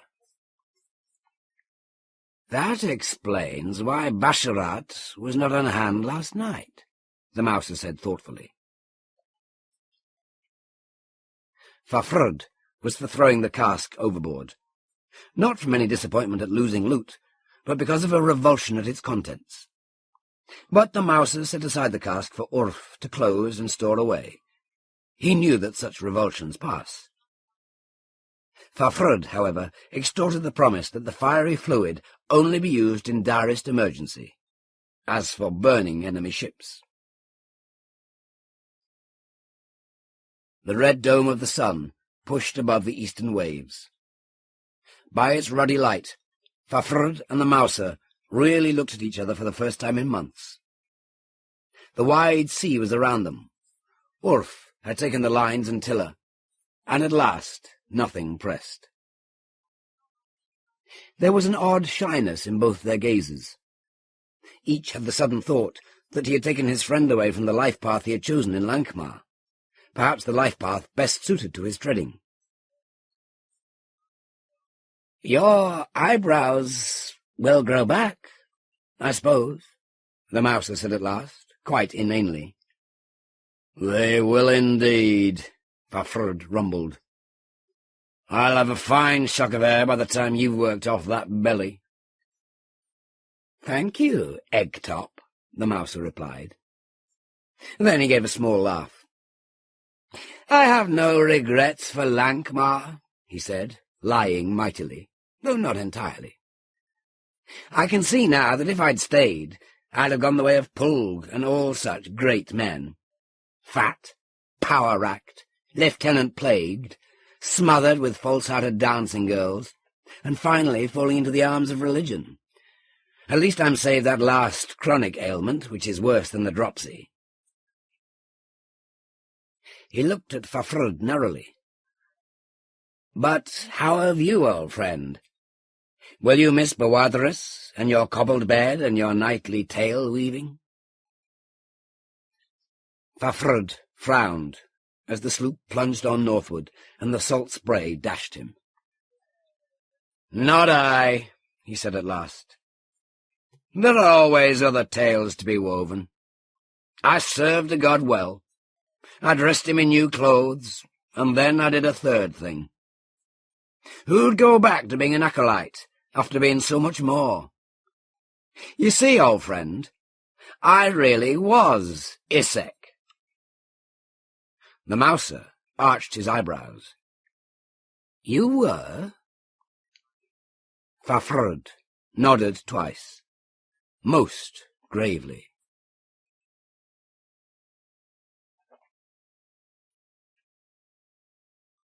That is the end of the story. Some significant works of Fritz Leiber. Short stories. A Pail of Air, 1964. The Best of Fritz Leiber, 1974. The Worlds of Fritz Leiber, 1976. Novels. Gather Darkness, 1943. Conjure Wife, 1953. And by the way, Conjure Wife, a tale of contemporary witchcraft, has been twice filmed as Weird Woman and Burn Witch Burn, and adapted for television as well. The Big Time, 1961. The Wanderer, 1964. A Spectre is Haunting Texas, 1969, and Our Lady of Darkness, 1977.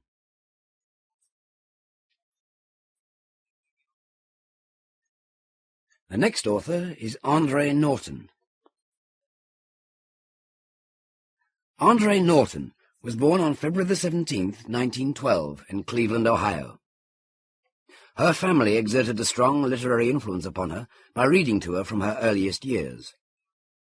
She began writing while attending Collingwood High School in Cleveland, where she edited and contributed to the school publication. She attended Flora Stone Mather College of Western Reserve University, taking evening courses in journalism and writing. Her first novel, Railstone Luck, was written in her teens and eventually published in 1938, though The Prince Commands, her second novel, was brought out first in 1934. While still living in her hometown, Miss Norton worked as a librarian with the Cleveland Library System, specializing in children's literature. During World War II, she was employed as a special librarian at the Library of Congress. Upon her return to Cleveland, she became a troubleshooter for the library system, retiring after 20 years of service to devote herself exclusively to writing. At that time, she had published 9 novels and 2 short stories. Her association with the World Friends Club inspired her to write 3 books concerning the Dutch underground. This work, the Sword Trilogy, drew the attention of the Dutch government, whose officials presented her with an award applauding the book's authenticity. Prior to this time, Miss Norton had received similar recognition from the government of Egypt for her novel Shadowhawk, which dealt with an unrecorded period of Egyptian history, the country's 2-century occupation by the Hyksos. Shadowhawk was translated into Arabic and illustrated with photographs of artifacts from the Cairo Museum, and the resulting edition was used in Egyptian schools. From 1950 to the present, Miss Norton has written approximately 80 novels of both science fiction and fantasy. Her novel The Beastmaster, 1959, was freely adapted for the cinema, although her Witch World novels are the most popular of her works. The considerable acclaim which her contributions have inspired has been expressed by awards as diverse as the Tolkien Gandalf Award for Achievement in Fantasy, 1977, Balrog for Life Achievement in Fantasy, 1978, election to the Ohio Women's Hall of Fame, 1981, the Fritz Leiber Grey Mouser Fantasy Award, 1983, the E. E. Smith Memorial Award, the Skylark Award, First and Second Stage, 1983 and 1987, the Jules Verne Award, 1984, and the Nebula Grand Master Award for Lifetime Achievement in 1983. Introduction. Like Fritz Leiber, Andre Norton is an author with one foot in science fiction and the other in fantasy. Unlike Leiber, however, her SF and fantasy are mostly written in the same style. Hers is a style that captures the essence of people and adventures perilous. Whether in a far future world, or in a fantasy setting such as her famous Witch World, Norton tells the tale of people in trouble, people whom we watch work themselves out of trouble to a better situation. This story, Toads of Grimmerdale, is set in the Witch World, a place of fantasy that has access through gates, which suggest that it is reachable from Earth, in straightforward, science-fictional, interdimensional travel. Whether one considers the Witch World stories science fiction or fantasy, there's no contesting the fact that these have been enormously popular works, and they show quite clearly the appeal of Andre Norton's work. For decades, readers new to science fiction found their way to the works in this field by discovering one of two major authors, Robert A. Heinlein and Andre Norton. Certainly, other authors' works have also been the introduction to the field for many readers, but these two have provided for countless readers their first, lasting impression of science fiction. Toads of Grimmerdale is a story in the classic Norton mould, pitting someone who feels worthless against a force that would destroy her.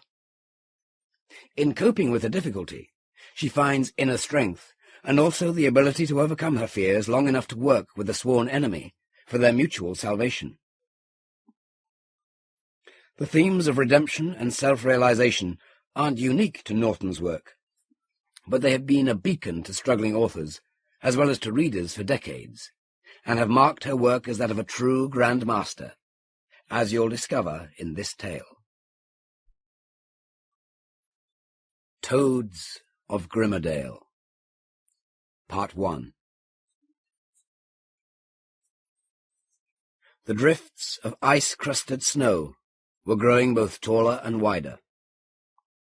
Hertha stopped to catch her breath, ramming the butt of the hunting spear she had been using as a staff into the drift before her, the smooth shaft breaking through the crust with difficulty.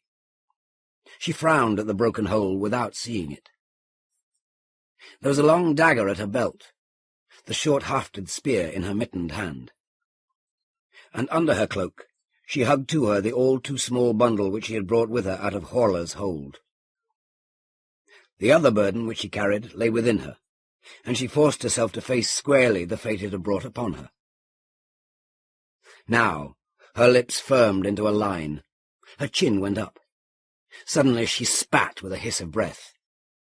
Shame? Why should she feel shame? Had Kuno expected her to whine and wail, perhaps crawl before him so he could forgive her, prove thus to his followers his greatness of spirit? She showed her teeth, as might a cornered vixen, and aimed a harder blow at the drift. There was no reason for her to feel shame. The burden in her was not of wanton seeking. Such things happened in times of war. She guessed that when matters worked so, Kuno had not been backward himself in taking a woman of the enemy. It remained that her noble brother had sent her forth from Horler's hold, because she had not allowed his kitchen hags to brew some foul potion to perhaps poison her, as well as what she bore. Had she so died, he could have piously crossed hands at the Thunderer's altar and spoken of fate's will, and it would have ended neatly. In fact, she might believe that perhaps that had been the intention. For a moment, Hertha was startled at the grim march of her thoughts. Kuno! Kuno was her brother. 2 years ago, she could not have thought so of him or any man, before the war neared the hold. But that was long before she set out for Londondale, before she knew the world as it was, and not as she had believed it. Hertha was glad she had been able to learn her lesson quickly. The thin-skinned maid she had once been could not have fronted Kuno, could not have taken this road. She felt the warmth of anger, a sullen, glowing anger, heating as if she carried a small brazier of coals under her cloak's edge. So she went on, setting her rough boots firmly to crunch across the drift edge. Nor did she turn to look back down at that stone-walled keep which had sheltered those of her blood for 5 generations. The sun was well westward, She must not linger on the trail. Few paths were broken now. Times in number she must halt and use the spear to sound out the footing.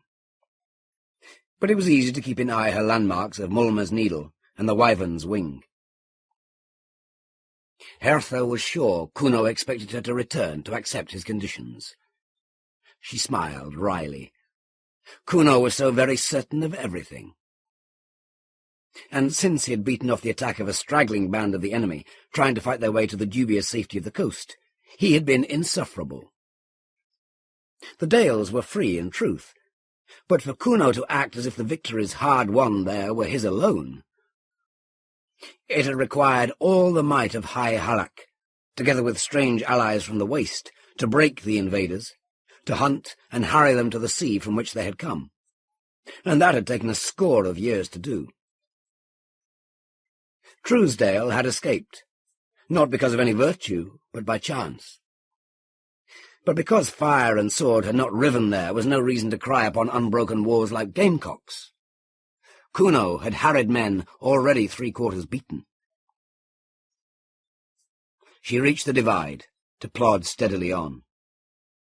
The wind had been at work here, and her path was free of snow. It was very old, that road, one of the reminders to be found all across the Dale land that her own people were latecomers. Who had cut these ways for their own treading? The well-weathered carvings at the foot of the Wyvern's Wing could be seen easily now. So eroded they were by time that none could trace their meaning. But men, or intelligent beings, had shaped them to a purpose. And that task must have been long in the doing. Hertha reached out her mittened fingers to mark one of the now vague curves. She did not believe they had any virtue in themselves, though the field workers did, but they marked well her road. Down slope again from this point, and now the wind's lash did not cut at her, though again snow drifted. 2 tens of days yet to the feast of Year Turn. This was the last of the year of the hornet. Next lay the year of the unicorn, which was a more fortunate sign. With the increase of snow, Hertha once more found the footing dangerous. The bits of broken crust worked in over the tops of her boots, even though she had drawn tight their top straps, melted clammily against her footsacks. She plodded on as the track entered a fringe of scrub trees. Evergreens. The foliage was dark in the dwindling light. But they arose to roof over a road, keep off the drifts. And she came to a stream where ice had bridged from one stony bank to the other. There she turned east to gain Gonora's shrine. About its walls was a tangle of winter-killed garden. It was a low building, and an archway faced her. No gate or door barred that, and she walked boldly in. Once inside the outer wall, she could see windows, round, like the eyes of some great feline regarding her sleepily, flanking a door by which hung a heavy bell-pull of wrought metal in the form of Gonora's symbol of a ripened grain-stalk entwined with a fruit-laden branch. Hertha leaned her spear against the wall that her hand might be free for a summons pull. What answered was not any peal of bell, rather an odd, muted sound, as if someone called in words she did not understand. That, too, she accepted, though she had not been this way before, and had only a few whispered words to send her here. The leaves of the door parted. Though no one stood there to give her house greeting, Hertha took that for an invitation to enter. She moved into gentle warmth, a fragrance of herbs and flowers, as if she had, in that single step, passed from the sere death of midwinter into the life of spring. With the warmth and fragrance came a lightening of heart, so that the taut lines in her face smoothed a little, and her aching shoulders and back lost some of the stiffening tension. What light there was came from 2 lamps set on columns, one right, one left. She was in a narrow entry, its walls painted with such colours as to make her believe that she had truly entered a garden. Before her those ranks of flowers rippled, and she realized that there hung a curtain, fashioned to repeat the wall design. Since there still came no greeting, she put out her hand to the folds of that curtain. But before she could finger it, the length looped aside of itself, and she came into a large room. Inside was a table with a chair drawn up to it. The table was set with dishes, some covered as if they held viands which were to be kept warm, and a goblet of crystal filled with a green liquid. "Eat, drink," a voice sighed through the chamber. Startled, Hertha looked about the room over her shoulder. No one. And now that hunger of which she had hardly been aware awoke full force. She dropped the spear to the floor, laid her bundle beside it, let her cloak fall over both, and sat down in the chair. Though she could see no one, she spoke. "To the giver of the feast, fair thanks. For the welcome of the gate, gratitude. To the ruler of this house, fair fortune and bright sun on the morrow." The formal words rang a little hollow here. Hertha smiled at her sudden thought. This was Gonora's shrine. Would the great lady need the well-wishing of any mortal? Yet it seemed fitting that she make the guest speech. There was no answer, though she hoped for one. At last, a little hesitantly, she sampled the food spread before her, and found it such fare as might be on the feast table of a Dale's lord. The green drink was refreshing, yet warming, with a subtle taste of herbs. She held it in her mouth, trying to guess which gave it that flavour. When she had finished, she found that the last and largest covered basin held warm water, on the surface of which floated petals of flowers. Flowers in the dead of winter. And beside it was a towel. So she washed her hands and leaned back in the chair, wondering what came next in Gonora's hall. The silence in the room seemed to grow the greater. Hertha stirred. Surely there were priestesses at the shrine. Someone had prepared that meal, offered it to her with those 2 words. She had come here for a purpose, and the need for action roused in her again. "Great lady." Hertha arose. Since she could see no one, she would speak to the empty room. There was a door at the other end of the chamber, but it was closed. "Great lady," she began again.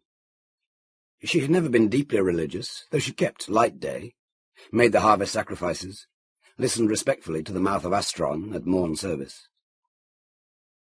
When she had been a little maid, her foster-mother had given her Gonora's apple as a pendant to wear, but according to custom, that had been laid on the house altar when she came to marriageable age. Of Gonora's mysteries, she knew only what she had heard repeated woman to woman when they sat apart from the men. For Gonora was only for womankind, and when one was carrying ripening seed within one, then she listened. For the second time her words echoed. Now that feeling of impatience changed to something else.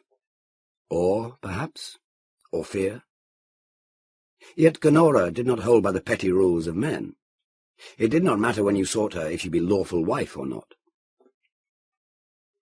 As her distrust grew, the second door swung silently open. Another invitation. Leaving her cloak, bundle, spear where they lay, Hertha went on. Here the smell of flowers and herbs was stronger. Lazy curls of scented smoke arose from 2 braziers standing at the head and foot of a couch, set as an altar at the foot of a pillar carved with a ripened grain and fruited branch.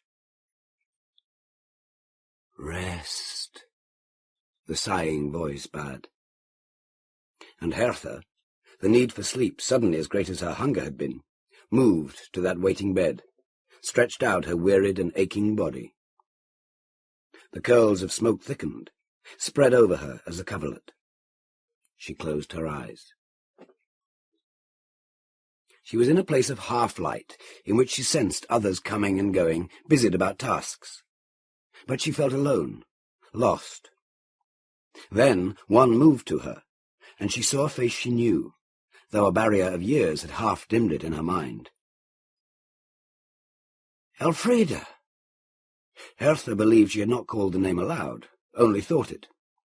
But her foster-mother smiled, holding out her arms in the old, old welcome. Little dove, little love. The old words were as soothing as healing salve laid on an angry wound. Tears came, as Hertha had not allowed them to come before. She wept out sore hurt, and was comforted. Then that shade who was Elfrida drew her on, past all those about their work, into a place of light in which there was another. And that one Hertha could not look upon directly. But she heard a question asked, and to it she made truthful answer. No. She pressed her hands to her body. What I carry, I do not want to lose.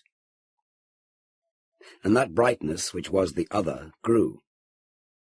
But there was another question, and again Hertha answered, I hold two desires. That this child be mine alone, taking of no other heritage from the manner of its begetting and him who forced me so. And second, I wish to bring to account the one who will not stand as its father.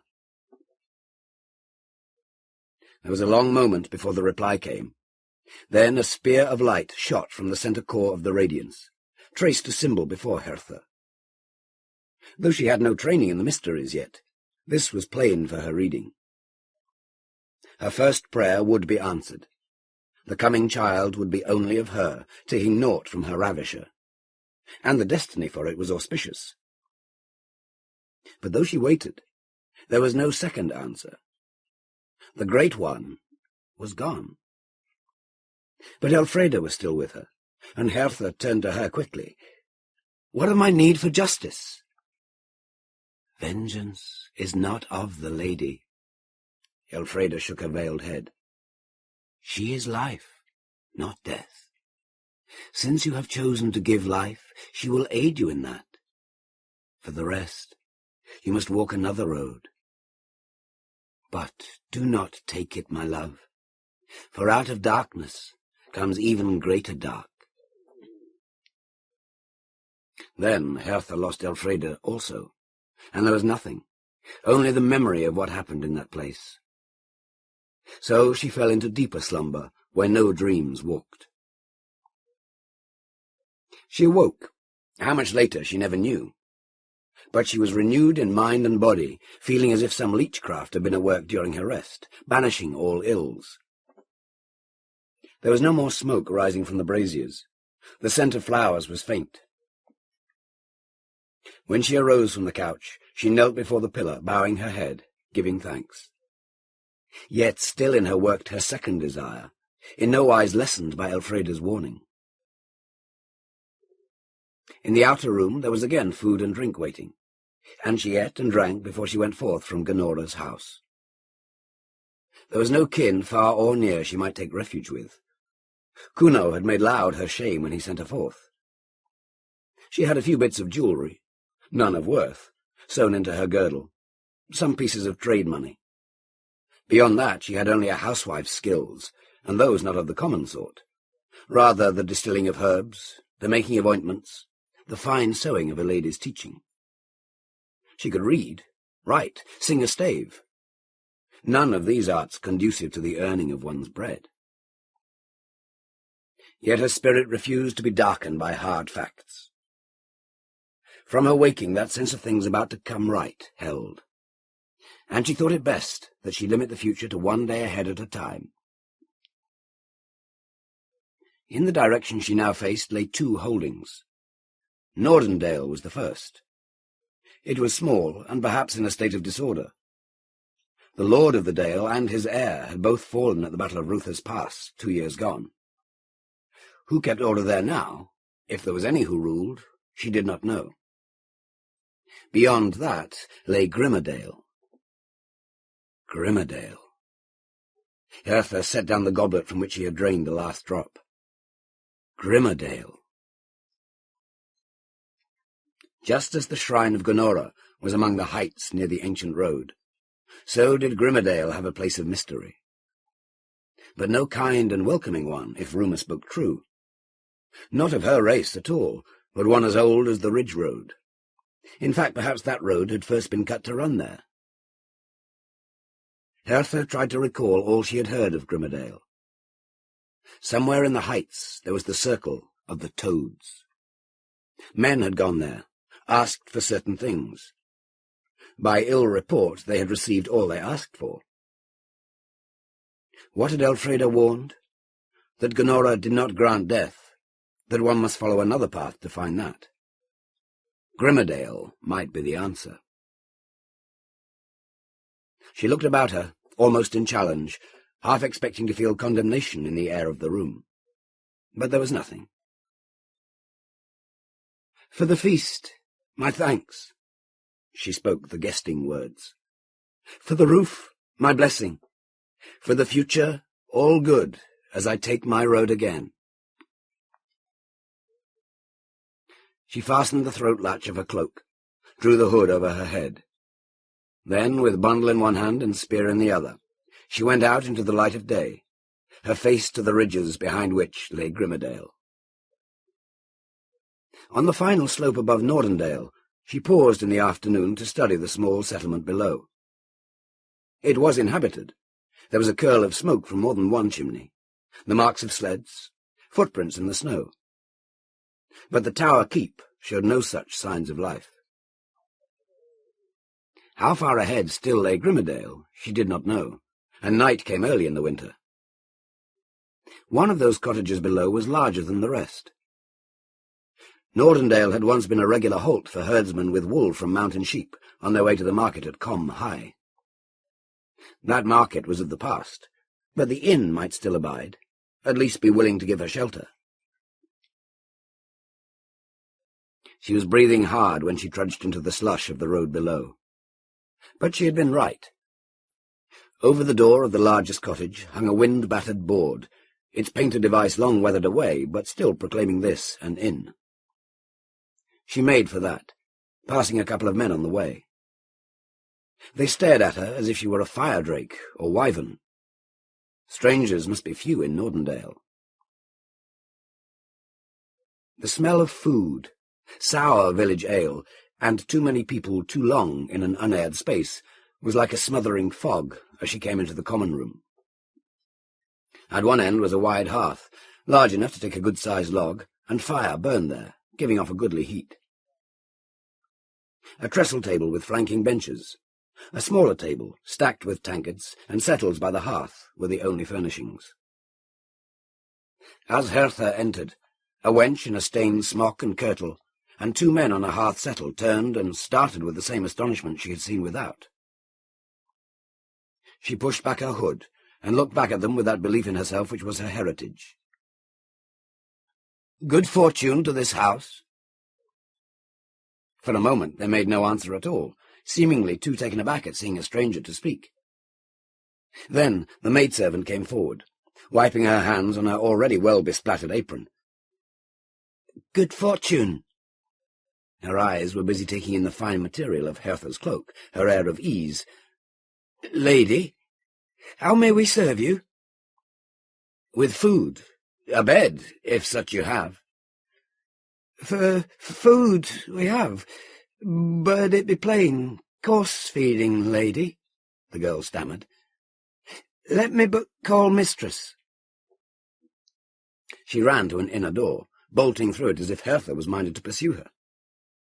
But she rather laid aside her spear and bundle, threw back the edges of her cloak, and went to stand before the hearth, pulling with her teeth at mitten fastenings to bare her chilled hands.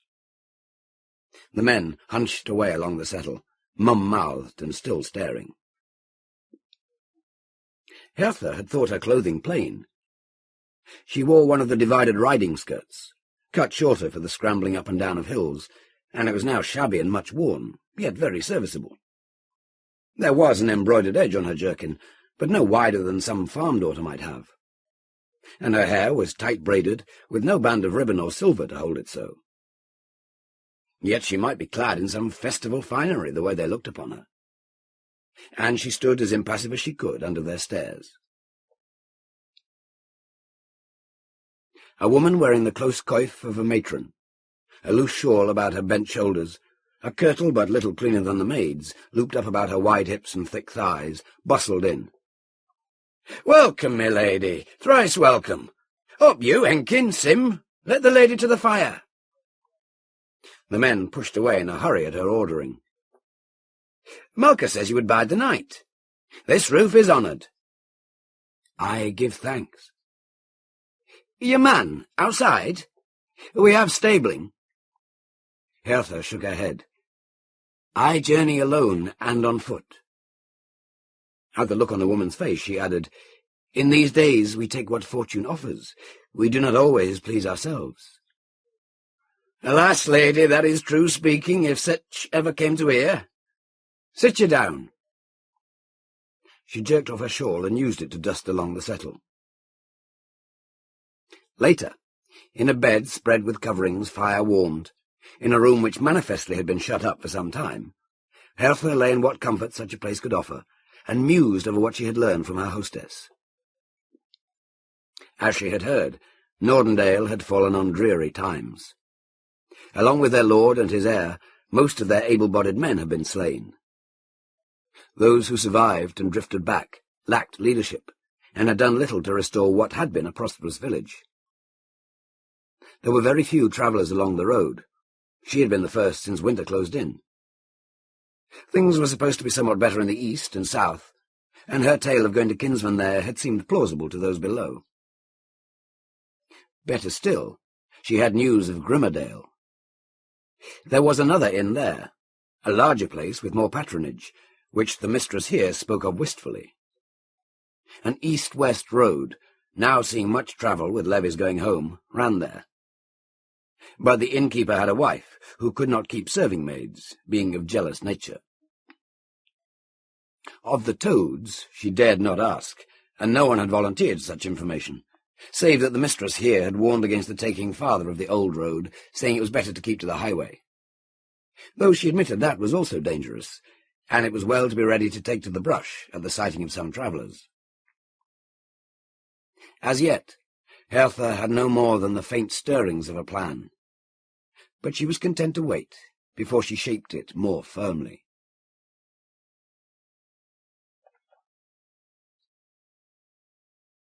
Part 2.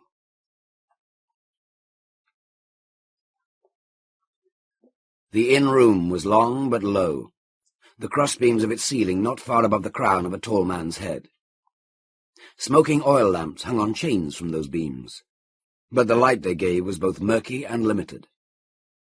Only at the far corner, where a carven screen afforded some privacy, were their tallow candles set out on a table, and the odour of their burning added to the general smell of the room. The room was crowded enough to loosen the thin-lipped mouth of Uletka Rory, whose small eyes darted hither and yon, missing no detail of service, or lack of service, as her two labouring slaves limped and scuttled between benches and stools. She herself waited upon the candle-lit table, a mark of favour. She knew high blood when she saw it.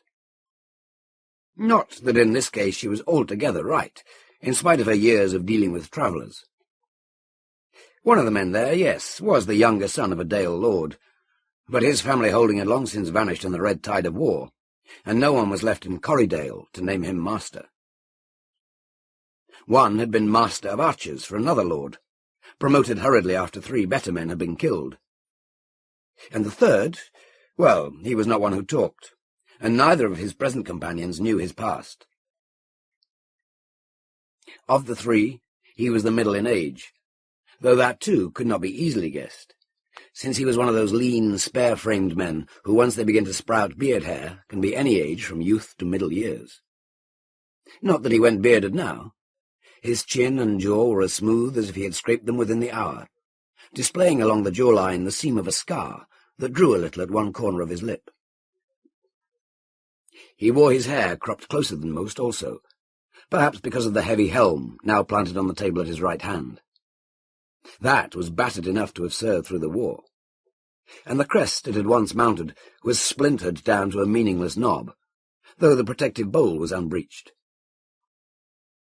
His mail shirt, under a scuffed and worn tabard, was whole, and the plain-hilted sword in his belt-sheath, the war-bow now resting against the wall at his back, were the well-kept tools of a professional. But if he was a mercenary, he had not been successful lately. He wore none of those fine buckles or studs which could be easily snapped off to pay for food or lodging. Only when he put out his hand to take up his tankard did the candlelight glint on something which was not dull steel or leather. For the bow guard on his wrist was true treasure, a wide band of cunningly wrought gold set with small coloured stones, though the pattern of that design was so complicated that to make anything of it required close study. He sat now sober-faced, as if he were deep in thought, his eyes half-veiled by heavy lids. But he was in truth listening, not so much to the half-drunken mumblings of his companions, but to words arising here and there in the common room.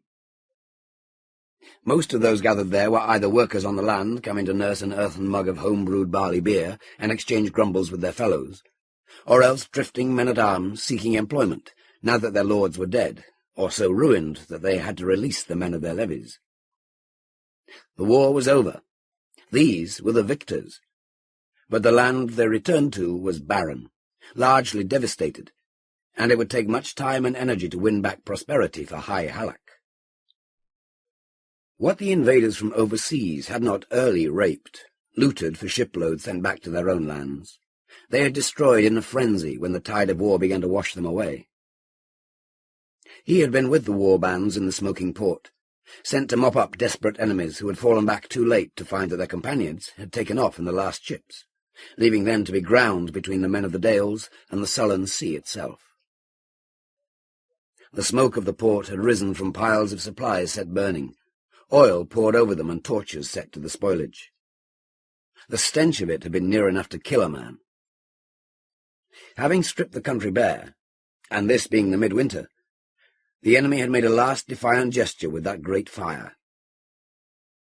It would be a long, cold line of days before the coming of summer, and even then men would go pinched of belly until harvest time. Harvest if, that is, they could find enough grain to plant, if enough sheep still roamed the upper dales, and enough cattle, wild now, found forage in the edges of the waste to make a new beginning of flocks and herds.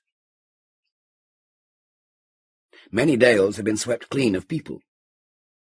The men were dead in battle, the women were fled inland, if they were lucky, or slaving for the invaders overseas, or dead also.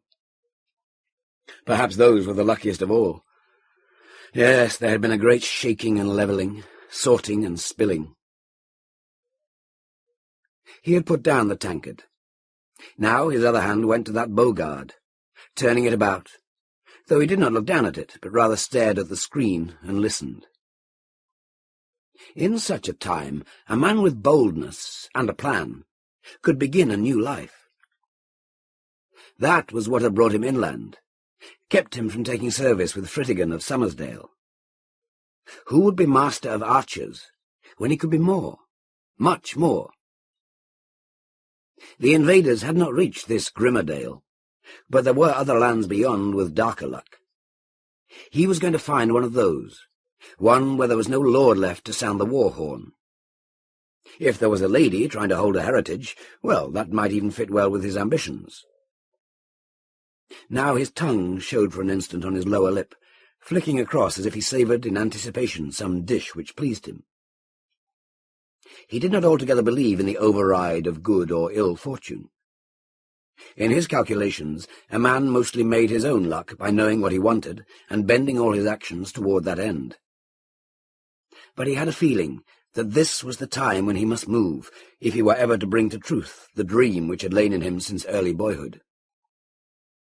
He, Tristan, out of nowhere, was going to end Lord Tristan of some not inconsiderable stretch of land, with a keep for his home and a dale under his rule. And the time to move was here and now. "Phil!" His near companion, young Ura, pounded his tankard on the tabletop so that one of the candles shook, spattering hot grease. He bellowed an oath and threw his empty pot beyond the screen to clatter across the flagstones. The lame potboy stooped to pick it up, casting a frightened look at Ura, and a second at his scowling mistress, who was already on her way with the tray of freshly filled tankards. Tristan pushed back from the table. They were following a path he had seen too many nights. Ura would drink himself sodden, sick not only with the rank stuff they called drink back here in the hills, but also with his life, wherein he could only bewail what he had lost, taking no thought of what might be gained. Onsway would listen attentively to his mumbling, willing to play liege man as long as Ura's money lasted, or he could use his kin ties to win them food and lodging at some keep. When Ura made a final sot of himself, Onsway would no longer wallow in the sty beside him, while he, Tristan, thought it time now to cut the thread which had brought them this far in uneasy company. Neither had anything to give, and he knew now that travelling longer with them he would not do. But he was not minded to quit this inn soon. Its position on the highway was such that a man could pick up a wealth of information by just sitting and listening. Also, here he had already picked out 2 likely prospects for his own purposes. The money pouch at his belt was flat enough. He could not afford to spin a coin before the dazzled eyes of an archer or pikeman and offer employment.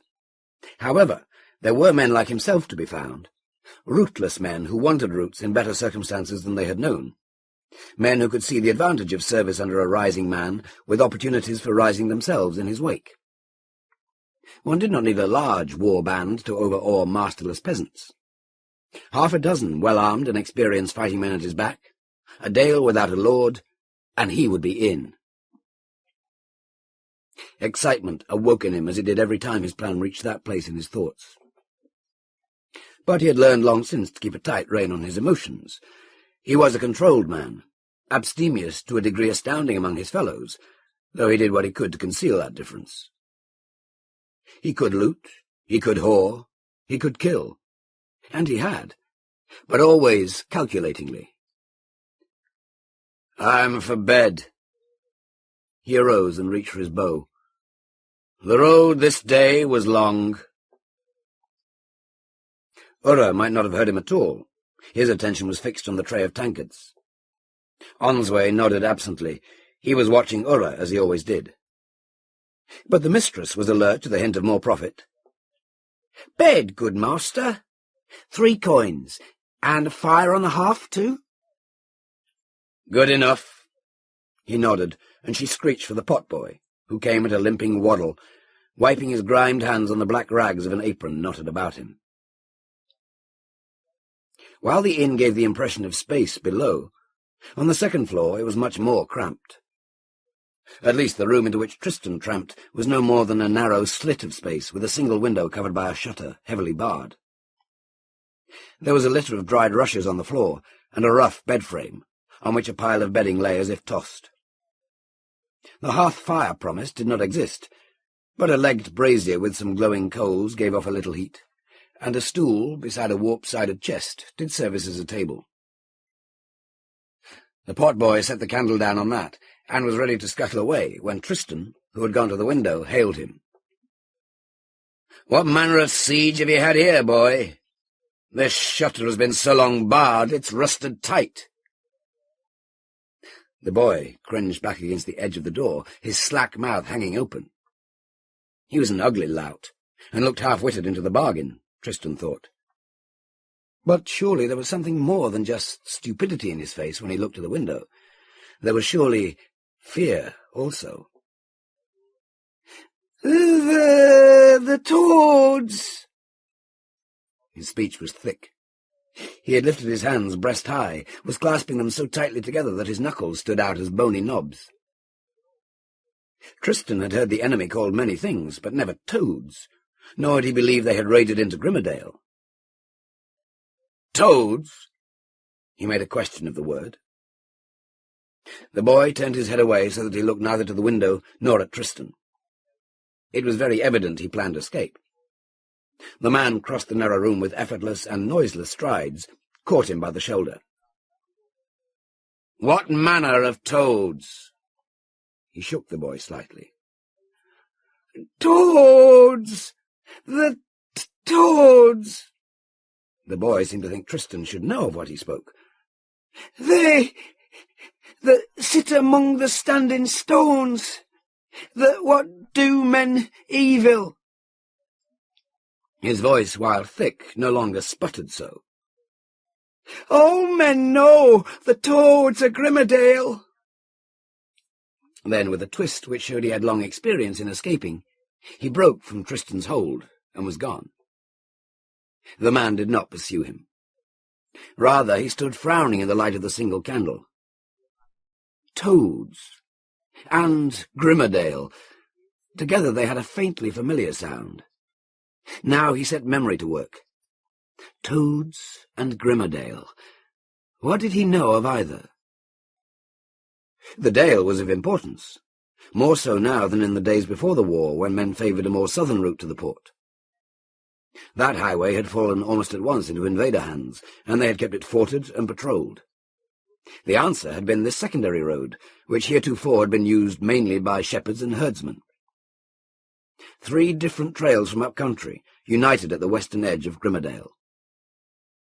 However, had he not once heard of yet a 4th way, one which ran the ridges yet was mainly shunned, a very old way, antedating the coming of his own people?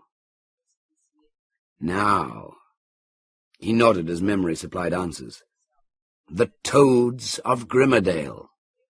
One of the many stories about the remnants of those other people, or things, which had already mostly faded from this land, so that the coming of man did not dislodge them, for the land had been largely deserted before the first settlement ship arrived.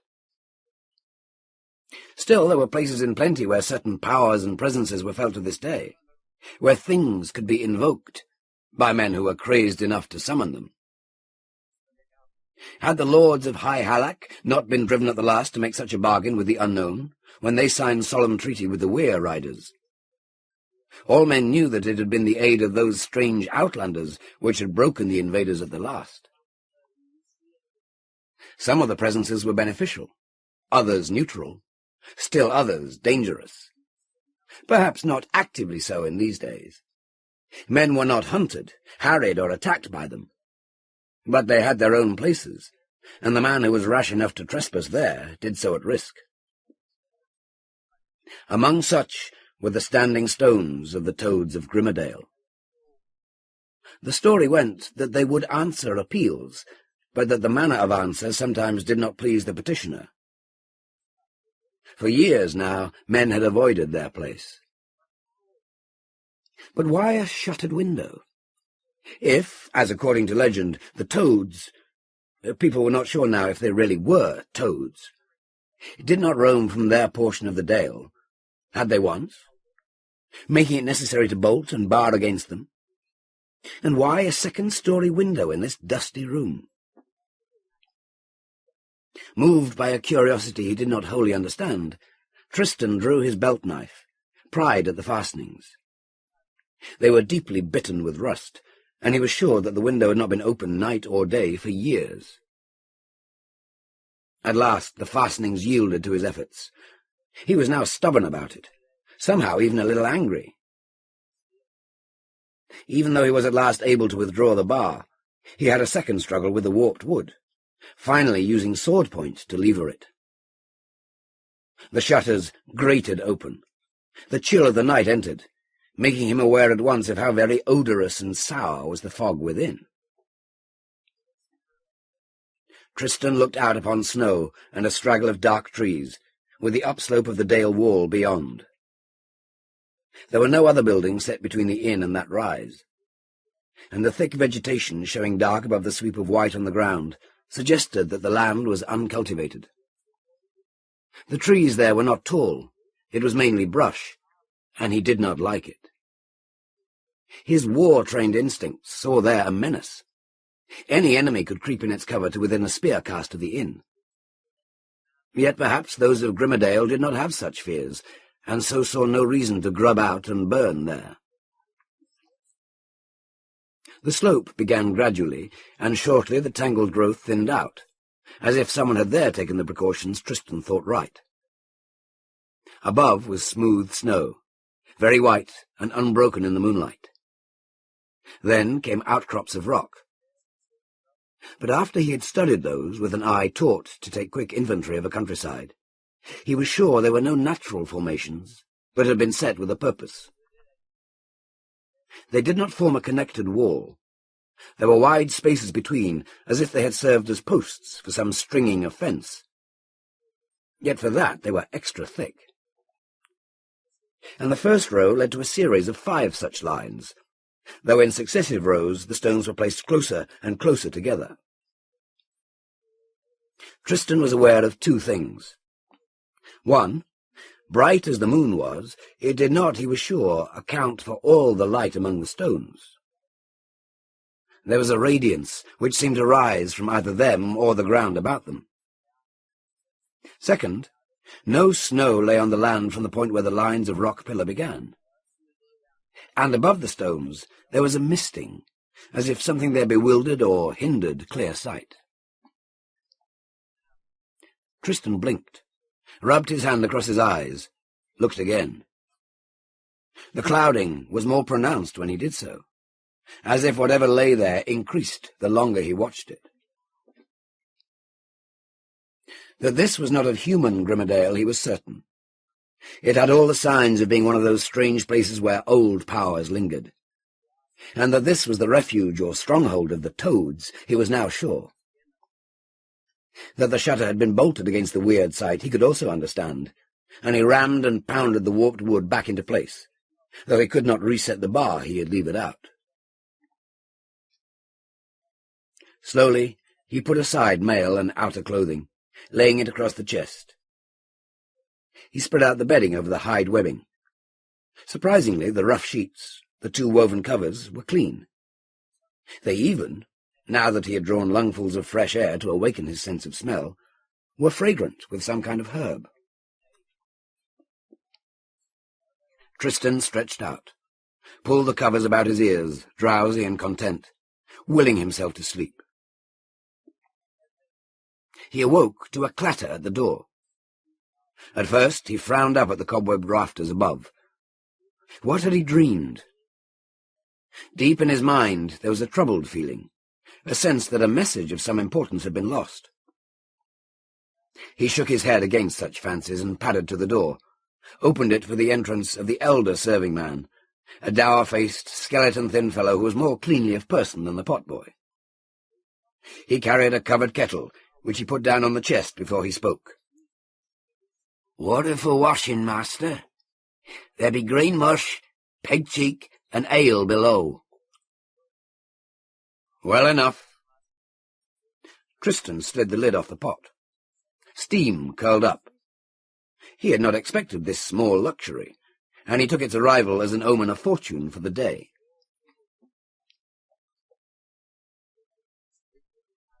Below, the long room was empty. The lame boy was washing off tabletops, splashing water on the floor in great scummy dollops. His mistress stood, hands on her hips, her elbows outspread like crooked wings, her sharp chin with its 2 haired warts outthrust like a spear to threaten the woman before her, well cloaked against the outside winter, but with her hood thrown back to expose her face. That face was thin, with sharp features lacking any claim to comeliness, since the stretched skin was mottled with unsightly brown patches. But her cloak, Tristan saw, was good wool, certainly not that of a peasant wench. She carried a bundle in one hand, and in the other was a short-hafted hunting spear, its butt scarred as if it had served her more as a journey staff than a weapon. "Well enough, wench, but here you work for the food in your mouth, the clothing on your back." The mistress shot a single glance at Tristan before she centered her attention once more on the girl. Girl, Tristan thought she was, though by the favour of like a wolf, certainly her face was not that of a dewy maid, being rather enough to turn a man's thoughts more quickly to other things when he looked upon her. Put your gear on the shelf yonder, the mistress gestured. Then come to work, if you speak the truth on wanting that. She did not watch to see her orders obeyed, but came to the table where Tristan had seated himself. Grain mush, master, and a slicing of pig jowl. Ale, fresh drawn. He nodded, sitting much as he had the night before, fingering the finely wrought guard about his wrist. His eyes half closed as if he were still wearied, or else turned his thoughts on things not about him. The mistress stumped away, but he was not aware she had returned until someone slid a tray onto the table.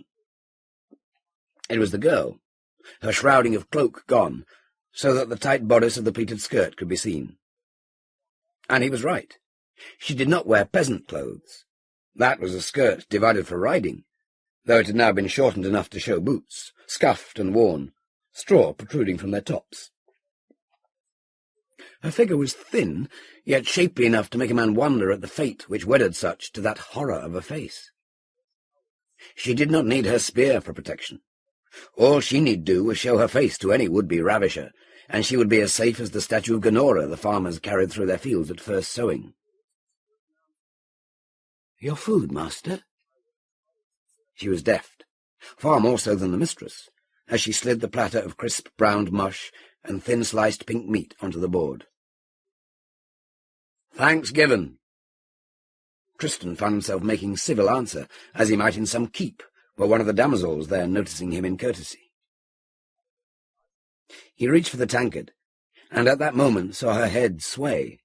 Her eyes, wide open, rested on his hand. And he thought, with a start of surprise, that her interest was no slight one. But when he looked again, she was moving away, her eyes downcast like those of any proper serving wench. "There will be more, master?" she asked in a colourless voice. But her voice also betrayed her. No girl save one hold-bred would have such an accent. There had been many upsets in the Dales. What was it to him if some keep woman had been flung out of her soft nest to tramp the roads, serve in an inn for bread and a roof? With her face she could not hope to catch a man to fend for her, unless he be struck blind before their meeting. "No," he told her.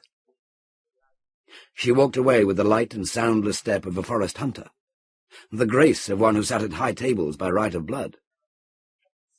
Well, he too would sit at a high table come next year's end.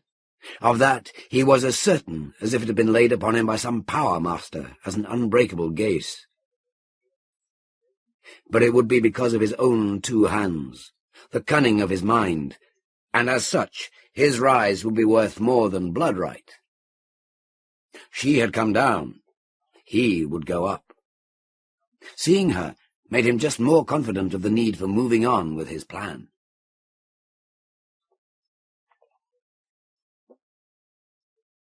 Part 3.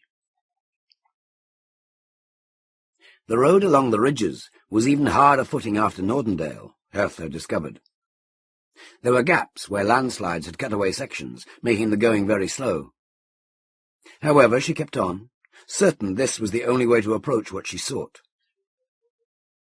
As she climbed and slid, edged with caution, even in places had to leap recklessly with her spear as a vaulting pole, she considered what might lie ahead. In seeking Gonora, she had kept to the beliefs of her people.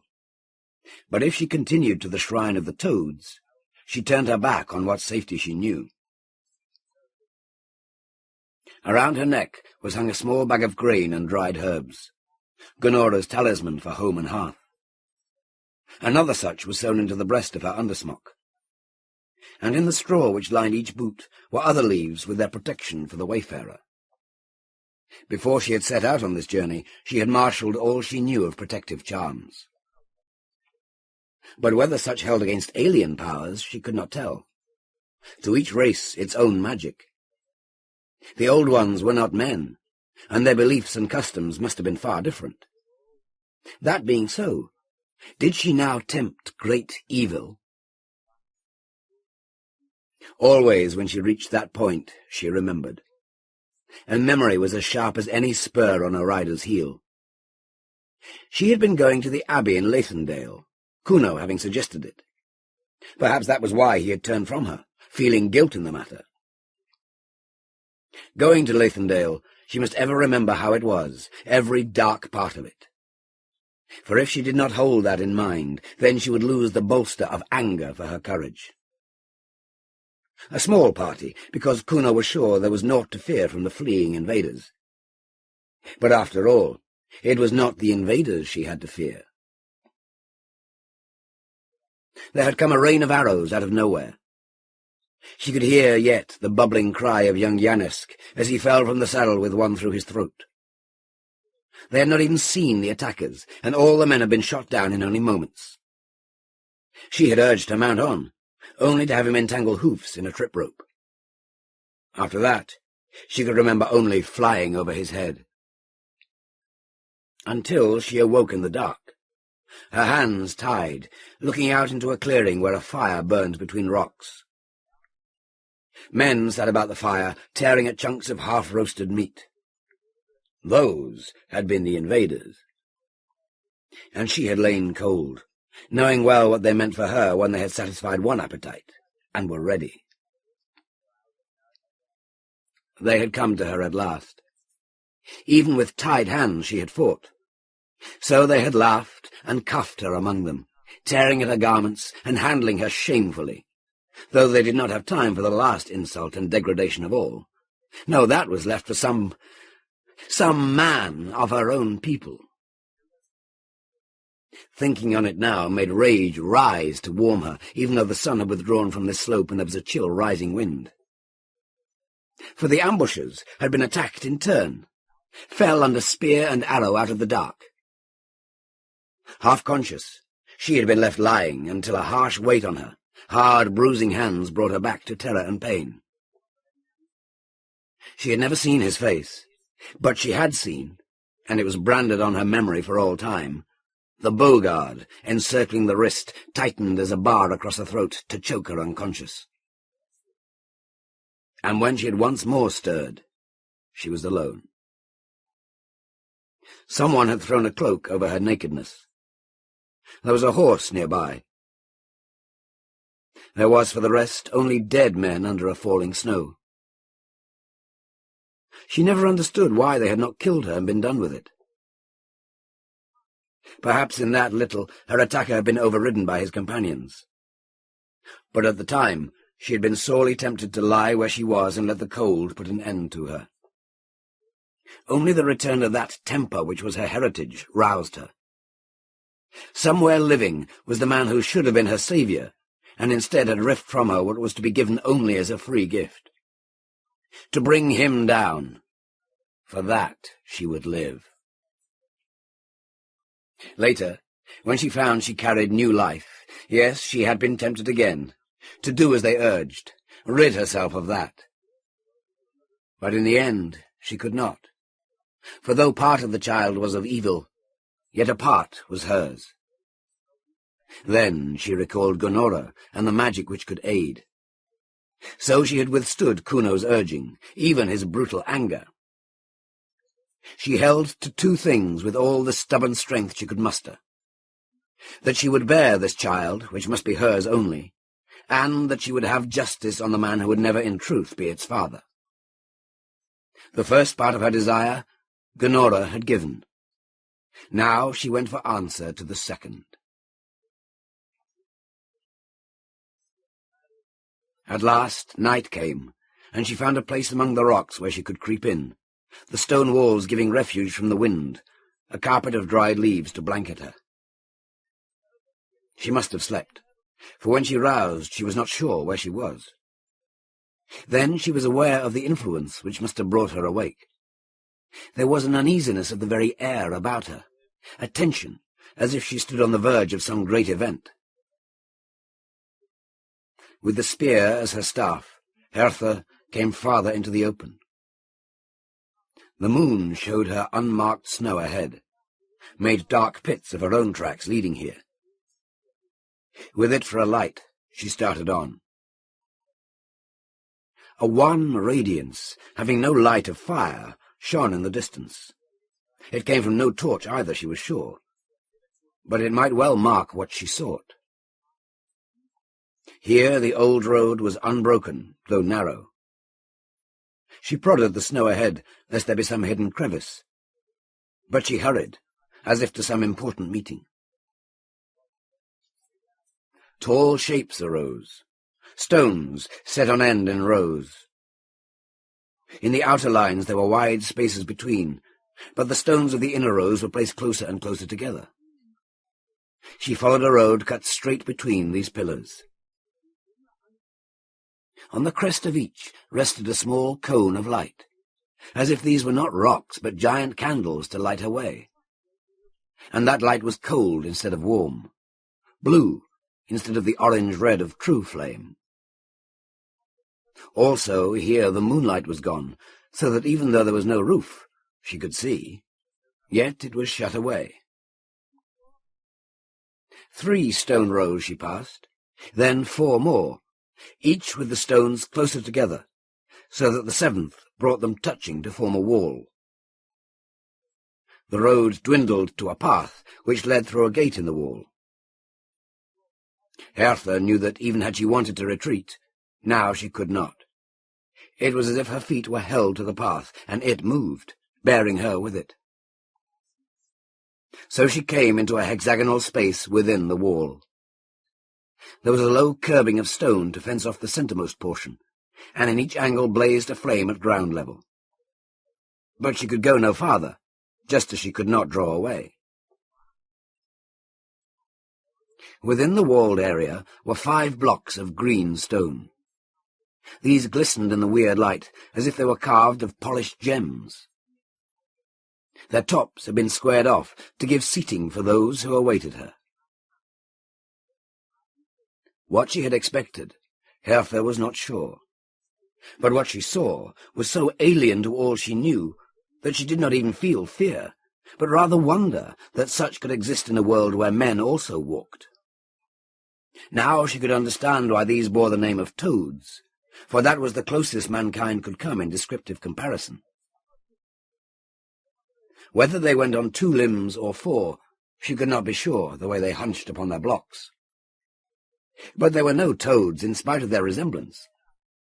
Their bodies were bloated of paunch, the 4 limbs seemingly too slender beside that heaviness.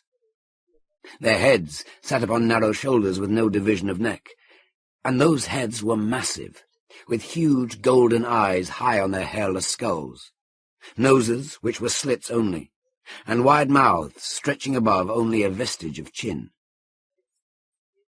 "Welcome, Seeker." The words rang in her head, not her ears. Nor could she tell which of the creatures had addressed her. Now that Hertha had reached her goal, she found no words. She was too bemused by the sight of those she had sought. Yet it seemed that she did not have to explain, for the mind speech continued. "You have come, seeking our aid. What would you, daughter of men? Lose that which weighs your body?" At that, Hertha found her tongue to speak. "Not so. Though the seed in me was planted not by lawful custom, but in pain and torment of mind and body, yet will I retain it. I shall bear a child who shall be mine alone, as Gonora has answered my prayers." "Then what seek you here?" "Justice. Justice upon him who took me by force and in shame." "Why think you, daughter of men, that you and your matters mean aught to us, who were great in this land before your feeble kind came, and who will continue to abide even after man is again gone? What have we to do with you?" "I do not know. Only I have listened to old tales, and I have come." She had an odd sensation then. If one could sense laughter in one's mind, she was feeling it.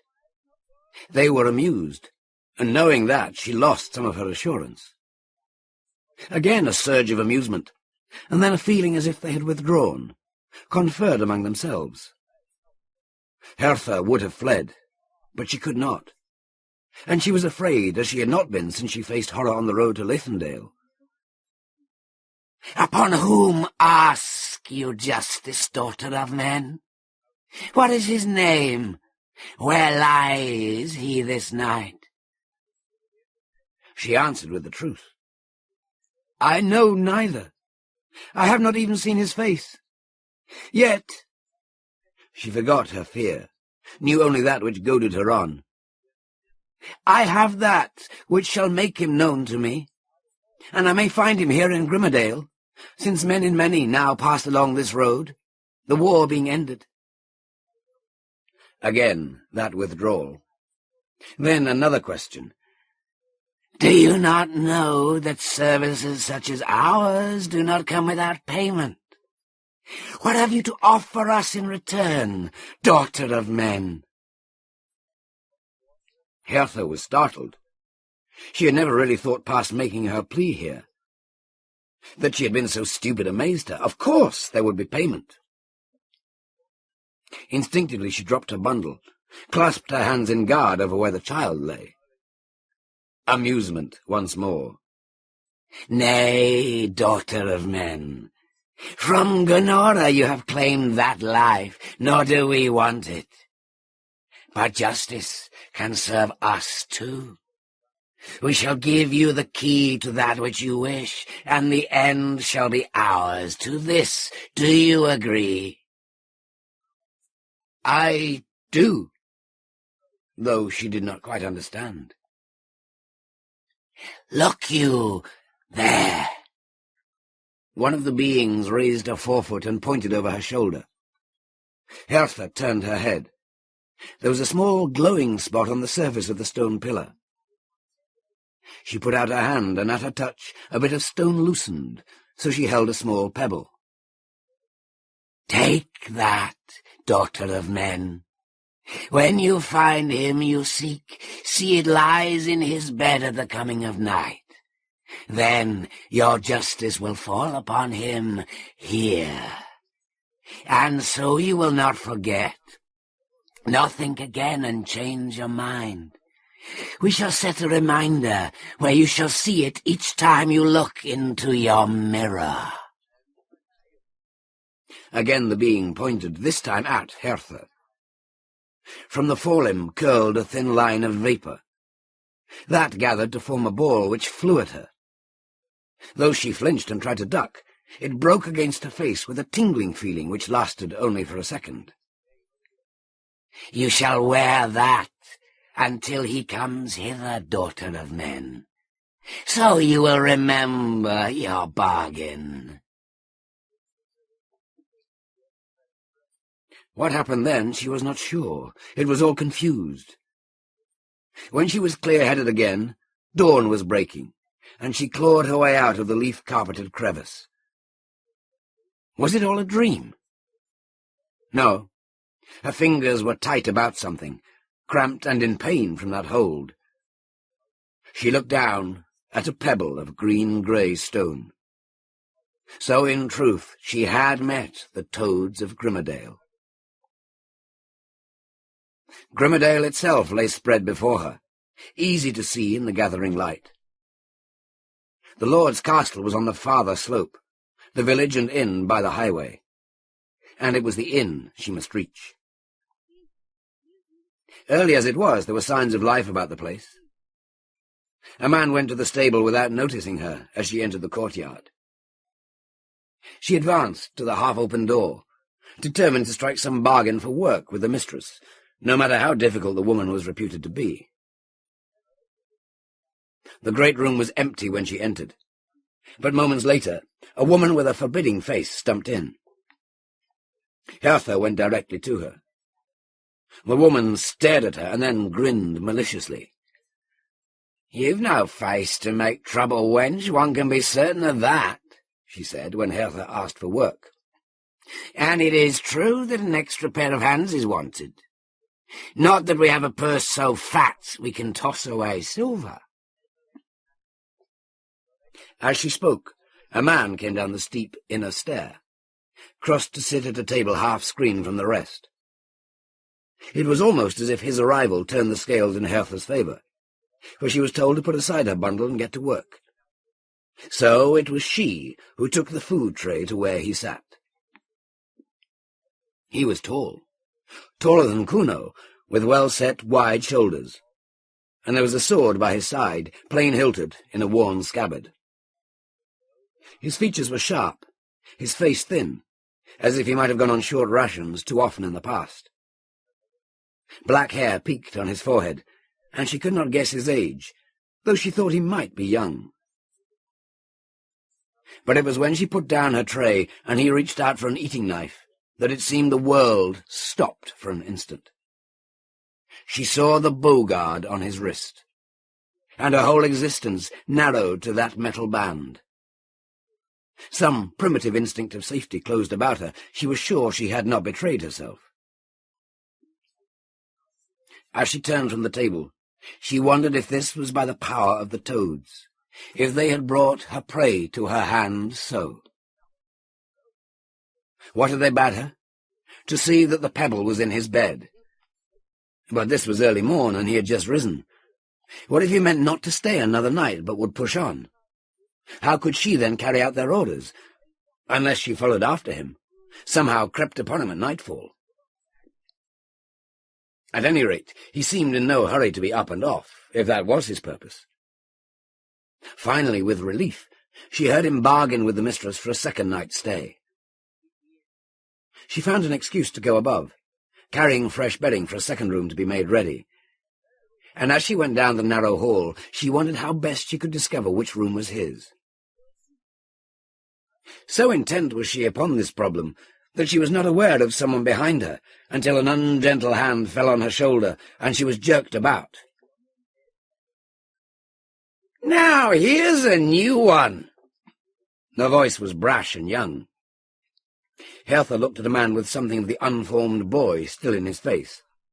His thick yellow hair was uncombed, his jaw-beard stubbled, his eyes red-rimmed. As he saw her clearly, he made a grimace of distaste, shoved her from him with force, so he lost her balance and fell to the floor. "Leave kiss a toad!" He spat, but the trail of spittle never struck her. Instead, hands fell on him, slammed him against the other wall, while the man of the bowguard surveyed him steadily. "What's to do?" the younger man struggled. "Take your hands off me, fellow." "Fellow, is it?" observed the other.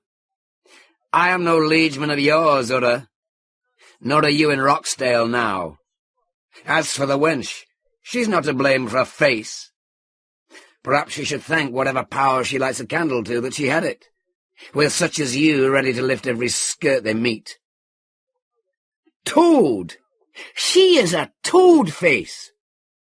Urra worked his mouth as if he wished to spit again. Then something in the other's eyes must have warned him. "Hands off me!" He twisted, and the other stepped back. With an oath, Urra lurched away, heading unsteadily for the stair. Hertha got to her feet, stooped to gather up the draggle of cover she had dropped. "Has he hurt you?" She shook her head dumbly. It had all been so sudden, and that he, this one, had lifted a hand in her defence, dazed her. She moved away as fast as she could, but before she reached the end of the passage she looked back. He was going through a door a pace away from where the one called Urra had stopped her. So, she had learned his room. But Toad-face! That wet ball which had struck her last night, what had it done to her? Hertha used her fingers to trace any alteration in her features, but to her touch she was as she had always been. A mirror. She must find a mirror. Not that the inn was likely to house such a luxury. In the end, she found one in the kitchen, in a tray which she had been set to polishing. Though her reflection was cloudy, there was no mistaking the ugly brown patches on her skin. Would they be so forever, a brand set by her trafficking with dark powers, or would they vanish with the task done? Something she had remembered from that strange, voiceless conversation made her hope the latter was true. If so, the quicker she moved to the end, the better. But she did not soon get another chance to slip aloft. The man's name was Tristan. The lame potboy had taken an interest in him and was full of information. Tristan had been a marshal and a master of archers. He was now out of employment, moving inland probably to seek a new lord. But perhaps he was thinking of raising a war band on his own. He had talked already with other veterans staying here. He did not drink much, though those others with him, Urra, who was son to a Dale lord, and his liegeman, ordered enough to sink a ship. Crumbs, yes, but she listened eagerly for them. Determined to learn all she could of this Tristan, she must enmesh in her web. She watched him, too, given occasion when she might do so without note. It gave her a queer feeling to look this way upon the man who had used her so, and did not guess now she was so near. Oddly enough, had it not been for the evidence of the Beaugarde, she would have picked him last of those she saw beneath this roof. Urra, yes, and 2 or 3 others, willing to make free with her until they saw her face clearly. But when she had reason to pass by this Tristan, he showed her small courtesies, as if her lack of comeliness meant nothing. He presented a puzzle which was disturbing. But that did not change her plan. So, at last, when she managed, close to dusk, to slip up the stairway quickly, she sped down the hall to his room. There was a huddle of coverings on the bed. She could not straighten them, but she thrust the pebble deep into the bag pillow, and hurried back to the common room where men were gathering.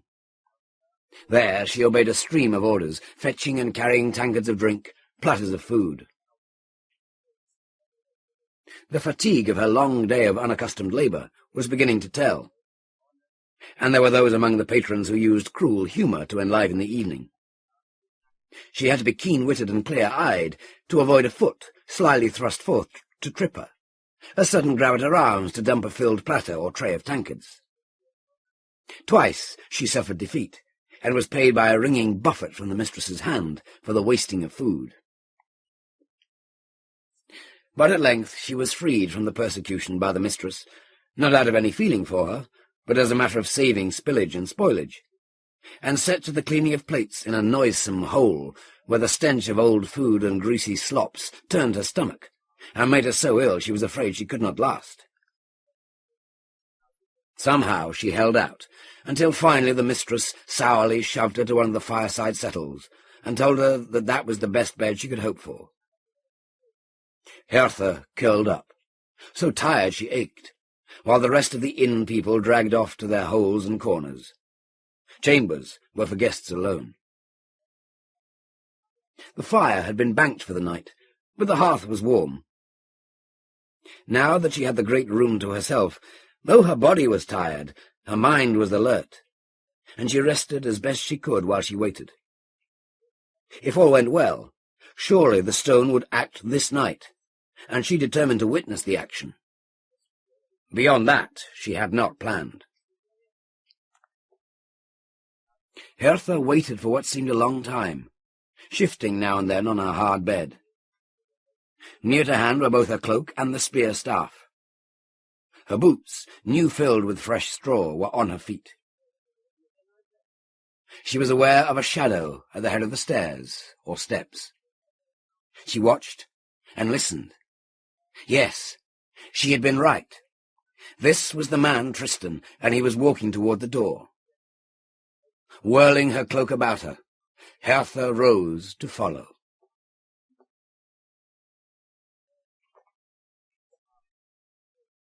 Part 4. She clung to the shadow of the inn wall, for fear he might look behind. But he strode on with the sure step of a man on some mission of such importance. His present surroundings had little meaning. Rounding the back of the inn, tramping upslope. Though a moon hung overhead, there was also a veiling of cloud. Hertha dropped farther and farther behind, for the brambles of the scrub caught at her cloak. The snow weighted her skirt, and the fatigue of her long day's labour was heavy on her. Yet she felt that she must be near to Tristan when he reached his goal. Was it that she must witness the justice of the toads? She was not sure any more, concentrating all her effort on the going.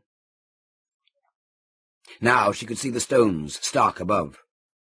They bore no candles on their crests this night, were only grim blots of darkness.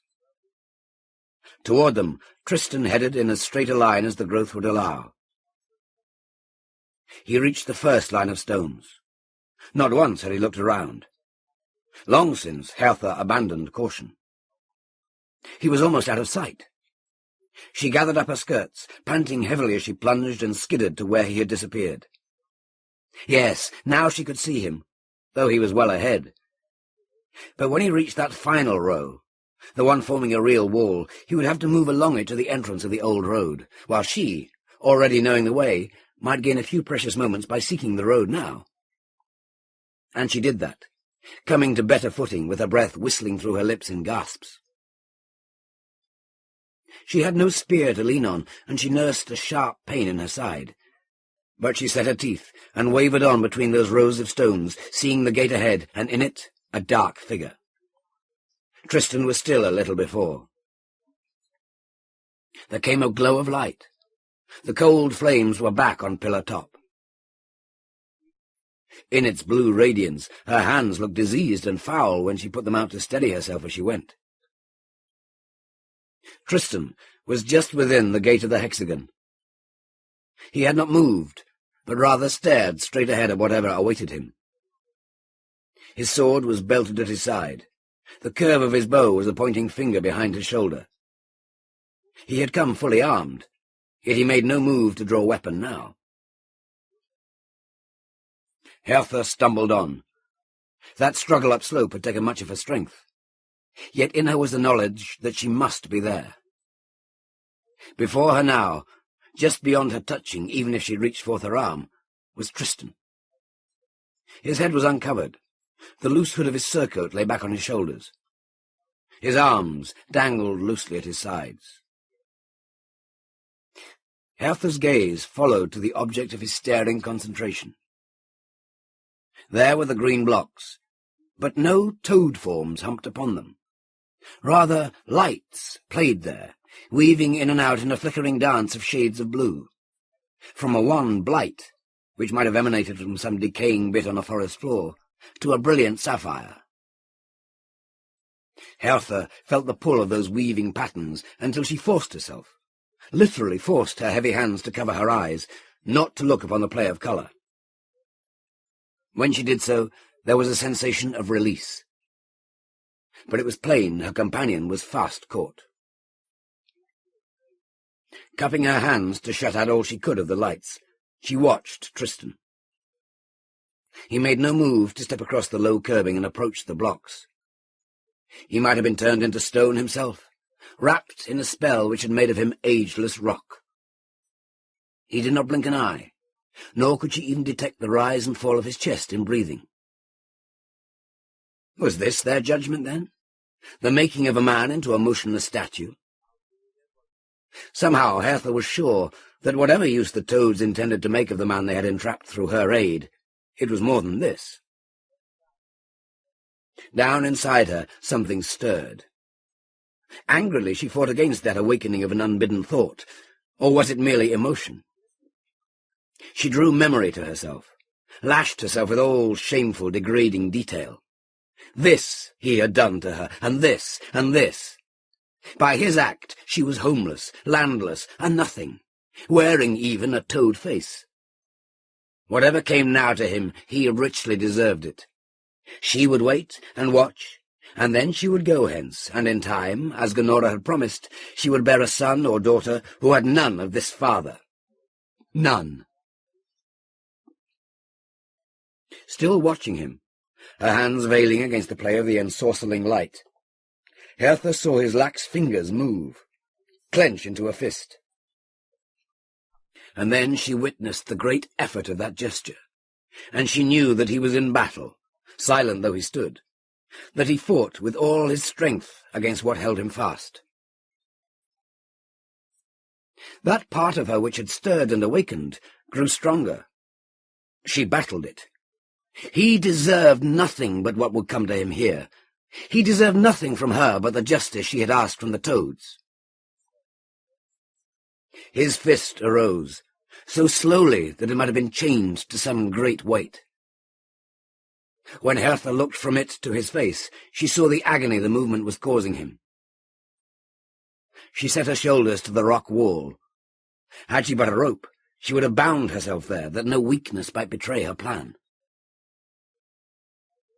Strange light before him, and something else, formless as yet, but with a cold menace greater than any fear born of battle heat. For this terror was rooted not in any ordinary danger, but grew from a horror belonging by rights far back in the beginnings of his race. How he had come here, whether this be a dream or no, Tristan was not sure, and he had no time to waste on confused memory. What energy he possessed must be used to front that which was keeping him captive. It strove to fill him with its own life, and that he would not allow, not while he could summon will to withstand it. Somehow he thought that if he broke the hold upon his body, he could also shatter its would-be mastery of his mind and will. Could he act against its desires, he might regain control. So he set full concentration on his hand, his fingers. It was as if his flesh were nerveless, numb. But he formed a fist. Then he brought up his arm so slowly that had he allowed himself to waver he might have despaired. But he knew that he must not relax the intense drive of will centered in that simple move. Weapons! What good would his bow, his sword be against what dwelt here? He sensed dimly that this menace could well laugh at weapons forged and carried by those of his kind. Weapons, sword, steel. There was something hovering just at the fringe of memory. Then for an instant he saw a small, sharp mind picture. Steel.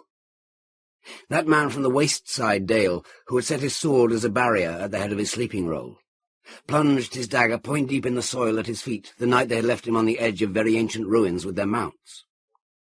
Between cold iron a man lay safe, he said. Some scoffed at his superstition, others had nodded agreement. Iron, cold iron, which certain old powers feared. He had a sword at his belt now, a long dagger at his hip. Iron. Talisman? But the struggle for possession of his fist, his arm was so hard, he feared he would never have a chance to put the old belief to the proof. What did they want of him, those who abode here? For he was aware that there was more than one will bent on him. Why had they brought him? Tristan shied away from questions. He must concentrate on his hand, his arm. With agonizing slowness, he brought his hand to his belt, forced his fingers to touch the hilt of his sword. That was no lord's proud weapon with a silvered, jewelled hilt, but a serviceable blade nicked and scratched by long use, so that the hilt itself was metal, wound with thick wire to make a good grip, which would not turn in a sweating hand. His fingertips touched that, and his hand was free. He tightened hold instantly, drew the blade with a practised sweep, and held it up between him and that riot of blending and weaving blue lights. Relief came, but it was only minor, he knew after a moment or two of swelling hope. What coiled here could not be so easily defeated. Always that other will waited and plucked at his hand. The sword blade swung back and forth. He was unable to hold it steady. Soon he might not be able to continue to hold it at all. Tristan tried to retreat even a single step, but his feet were as if set in a bog, entrapped against any move. He had only his failing hand and the sword, growing heavier every second. Now he was not holding it erect as if on guard, but doubled back as if aimed at his own body. Out of the blue lights arose a tendril of wan phosphorescent stuff, which looped into the air and held there, its tip pointed in his direction. Another weaved up to join it, swell its substance. A third came. A fourth was growing. The tip, which had been narrow as a finger, was now thickening. From that, smaller tips rounded and swelled into being. Suddenly, Tristan was looking at a thing of active evil. A grotesque copy of a human hand, 4 fingers, a thumb too long and thin. When it was fully formed, it began to lower toward him. Tristan, with all his strength, brought up the sword, held its point as steady as he could against that reaching hand. Again he knew a fleeting triumph, for at the threat of the sword the hand's advance was stayed. Then it moved right, left, as if to strike as a foeman's point past his guard. But he was able, by some miracle of last reserves, to counter each attack. Hertha watched the strange duel wide-eyed. The face of her enemy was wet. Great trickles of sweat ran from his forehead to drip from his chin. His mouth was a tight snarl, lips flattened against his teeth. Yet he held that sword, and the emanation of the toads would not pass it. "You!" The word rang in her head with a cold arrogance which hurt. "Take from him the sword." An order she must obey if she was to witness her triumph. Her triumph? Hertha crouched against the rock, watching that weird battle, sword points swinging with such painful slowness, but ever just reaching the right point in time, so that the blue hand did not close. The man was moving so slowly. Why could the toads not beat him by a swift dart past his guard? Unless their formation of the hand, their use of it, was as great an effort for them as his defense seemed to be for him. The sword! That demand in her mind hurt. Hertha did not stir. "I cannot!" Did she cry that aloud? Whisper it? Or only think it? She was not sure. Nor why she could not carry through to the end that which had brought her here. That she did not understand either. Dark, and her hands were bound. There were men struggling. One went down with an arrow through him, then cries of triumph. Someone came to her through the shadows. She could see only mail, a sword. Then she was pinned down by a heavy hand. She heard laughter, evil laughter which scorched her, though her body shivered as the last of her clothing was ripped away. Once more. No! She would not remember it all. She would not. They could not make her. But they did. Then she was back in the here and now, and she saw Tristan fighting his stumbling, hopeless battle. Knew him again for what he was. The sword! Take from him the sword! Hertha lurched to her feet. The sword. She must get the sword.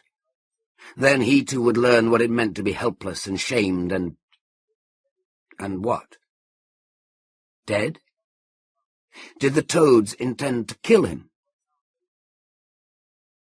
"Will you kill him?" she asked them. She had never foreseen the reckoning to be like this. The sword! They did not answer, merely spurred her to their will. Death? No, she was certain they did not mean his death, at least not death such as her kind knew it. But the sword! In her mind, that order was a painful lash, meant to send her unthinking to their service. But it acted otherwise, alerting her to a new sense of peril. She had evoked that which had no common meeting with her kind. Now she realized she had loosed that which not even the most powerful man or woman she knew might meddle with. Tristan could deserve the worst she was able to pull upon him, but that must be the worst by men's standards, not this. Her left hand went to the bag of Gonora's herbs where it rested between her swelling breasts. Her right groped on the ground, closed about a stone. Since she touched the herb bag, that voice was no longer a pain in her head. It faded like a far-off calling. She readied the stone. Tristan watched that swinging hand. His sword arm ached up into his shoulder. He was sure every moment he would lose control. Hertha bent, tore at the lacing of her bodice so that the herb bag swung free. Fiercely, she rubbed it back and forth on the stone. What so pitiful an effort might do. She threw it through the murky air, struck against that blue hand. It changed direction, made a dart past Tristan. Knowing that this might be his one chance, Tristan brought down the sword with all the force he could muster on the tentacle which supported the hand. The blade passed through as if what he saw had no substance, had been woven of his own fears. There was a burst of pallid light. Then the lumpish hand and that which supported it were gone. In the same moment he discovered he could move, and staggered back. And a hand fell upon his arm, jerking him in the same direction. He flailed out wildly at what could only be an enemy's hold, broke it. There was a cry, and he turned his head. A dark huddle lay at the foot of the stone door-frame. Tristan advanced the sword point, ready as strength flowed once more into him to meet this new attack. The bundle moved a white hand, clutched at the pillar, pulled. His bemused mind cleared. This was a woman. Not only that, but what had passed him through the air had not been flung at him, but at the hand. She had been a friend and not an enemy in that moment. But now from behind he heard a new sound, like the hiss of a disturbed serpent. Or there might be more than one snake voicing hate. He gained the side of the woman with the rock at his back, looked once more at the centre space. That tentacle which had vanished at the sword stroke might be gone, but there were others rising. And this time the tentacles did not unite to form hands, but rather each produced something like unto a serpent head.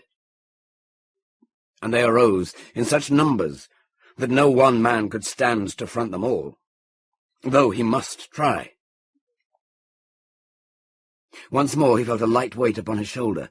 He glanced to one side. The woman was standing, one hand tight to her breast, the other resting on his upper arm now.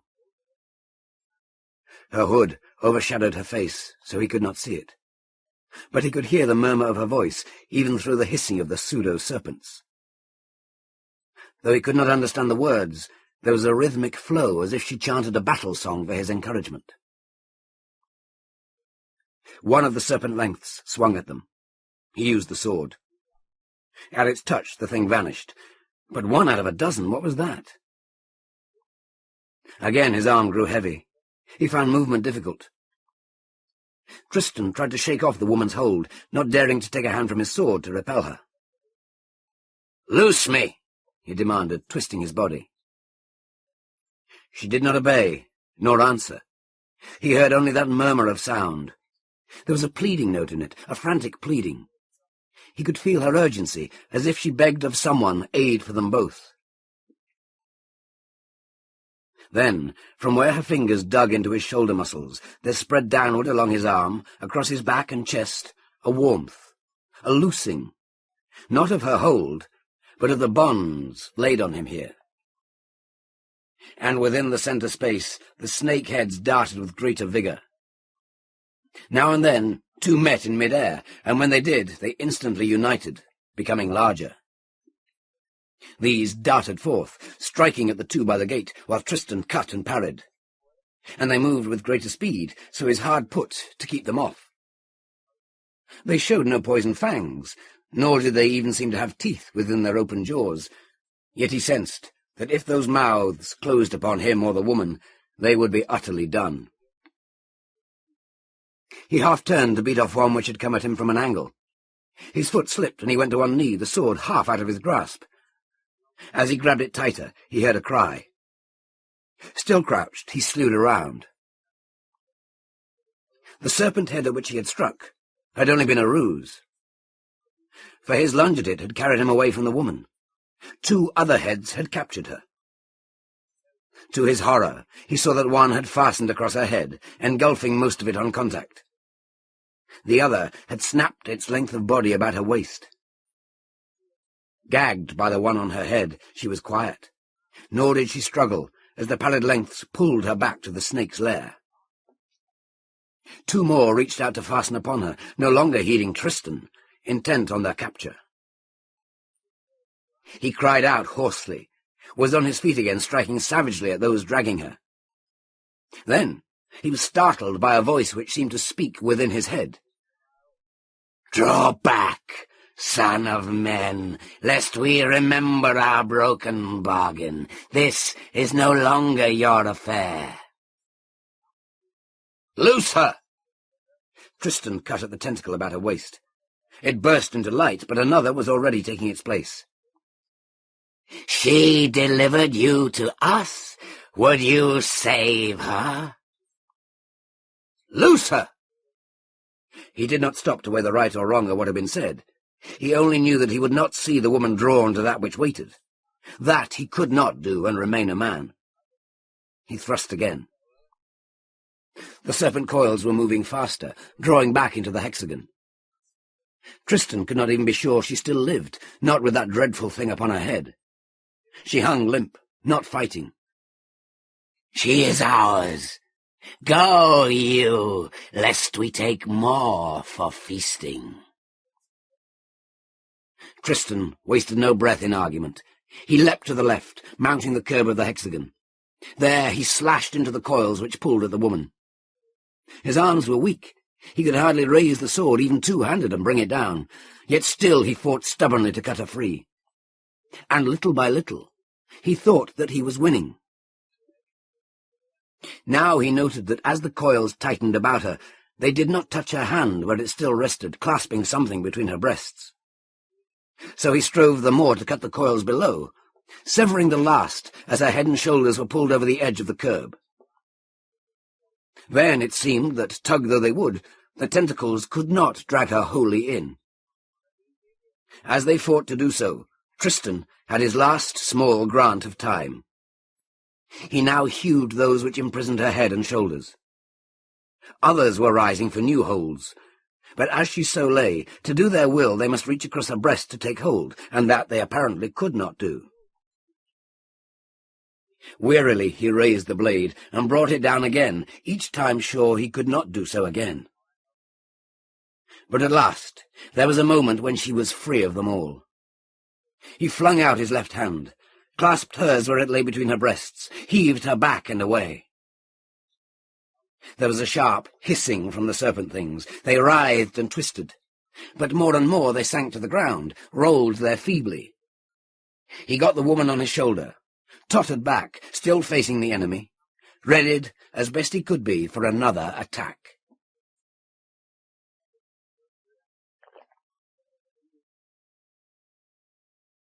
Part 5. It would seem that the enemy was spent. At least the snakes did not strike outward again. Watching them warily, Tristan retreated, dared to stop and rest with the woman. He leaned above her to touch her cheek.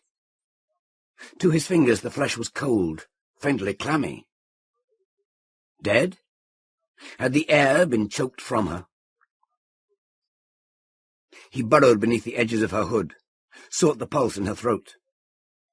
He could find none, so he tried to lay his hand directly above her heart.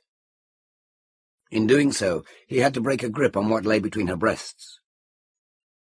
When he touched a small bag there, a throbbing warmth spread up his arm, and he jerked hastily away before he realized that this was not a danger, but a source of energy and life. Her heart still beat. Best get her well away while those things in the hexagon were quiescent, for he feared their defeat was only momentary. Tristan dared to sheathe his sword, leaving both arms free to carry the woman. For all the bulk of her cloak and clothing, she was slender, less than the weight he expected. Now his retreat was that of a coastal sea crab, keeping part attention on that stew-pot of blue light at his back, part on the footing ahead. And he drew a full breath again, only when he had put 2 rings of the standing stones between him and the evil they guarded. Nor was he unaware that there was still something dragging on him, trying to force him to face about. That he battled with will and his sense of self-preservation, his teeth set, a grimace of effort stiffening mouth and jaw. One by one, he pushed past the standing stones. As he went, the way grew darker, the weird light fading, and he was beginning to fear that he could no longer trust his own sight. Twice he found himself off the road, making a detour around a pillar which seemed to sprout before him, and thereby heading back the way he had come. Thus he fought both the compulsion to return and the tricks of vision, learning to fasten his attention on some point only a few steps ahead, and wait until he had passed that before he set another goal. He came at last, the woman resting over his shoulder, into the clean night, the last of the stones behind him. Now he was weak, so weary that he might have made a 24-hour march and fought a brisk skirmish at the end of it. He slipped to his knees, lowered his burden to the surface of the old road, where, in the open, the wind had scoured the snow away. There was no moon. The cloud cover was heavy. The woman was now only a dark bulk. Tristan squatted on his heels, his hands dangling loose between his knees, and tried to think coherently. Of how he had come up here, he had no memory at all. He had gone to bed in the normal manner at the inn, first waking to danger when he faced the crawling light in the hexagon. That he had also there fought a danger of the old time, he had no doubt at all. But what had drawn him there? He remembered forcing open the inn window to look upslope. Had that simple curiosity of his been the trigger for this adventure? But that the people of the inn could live unconcerned so close to such a peril, he could hardly believe that. Or because they had lived here so long, were the descendants of men rooted in Grimmerdale, had they developed an immunity to dark forces? But what had the thing or things in the hexagon said? That she who lay here had delivered him to them. If so, why? Tristan hunched forward on his knees, twitched aside the edge of the hood, stooping very close to look at her. But it was hard to distinguish more than just the general outline of her features in this limited light. Suddenly her body arched away from him.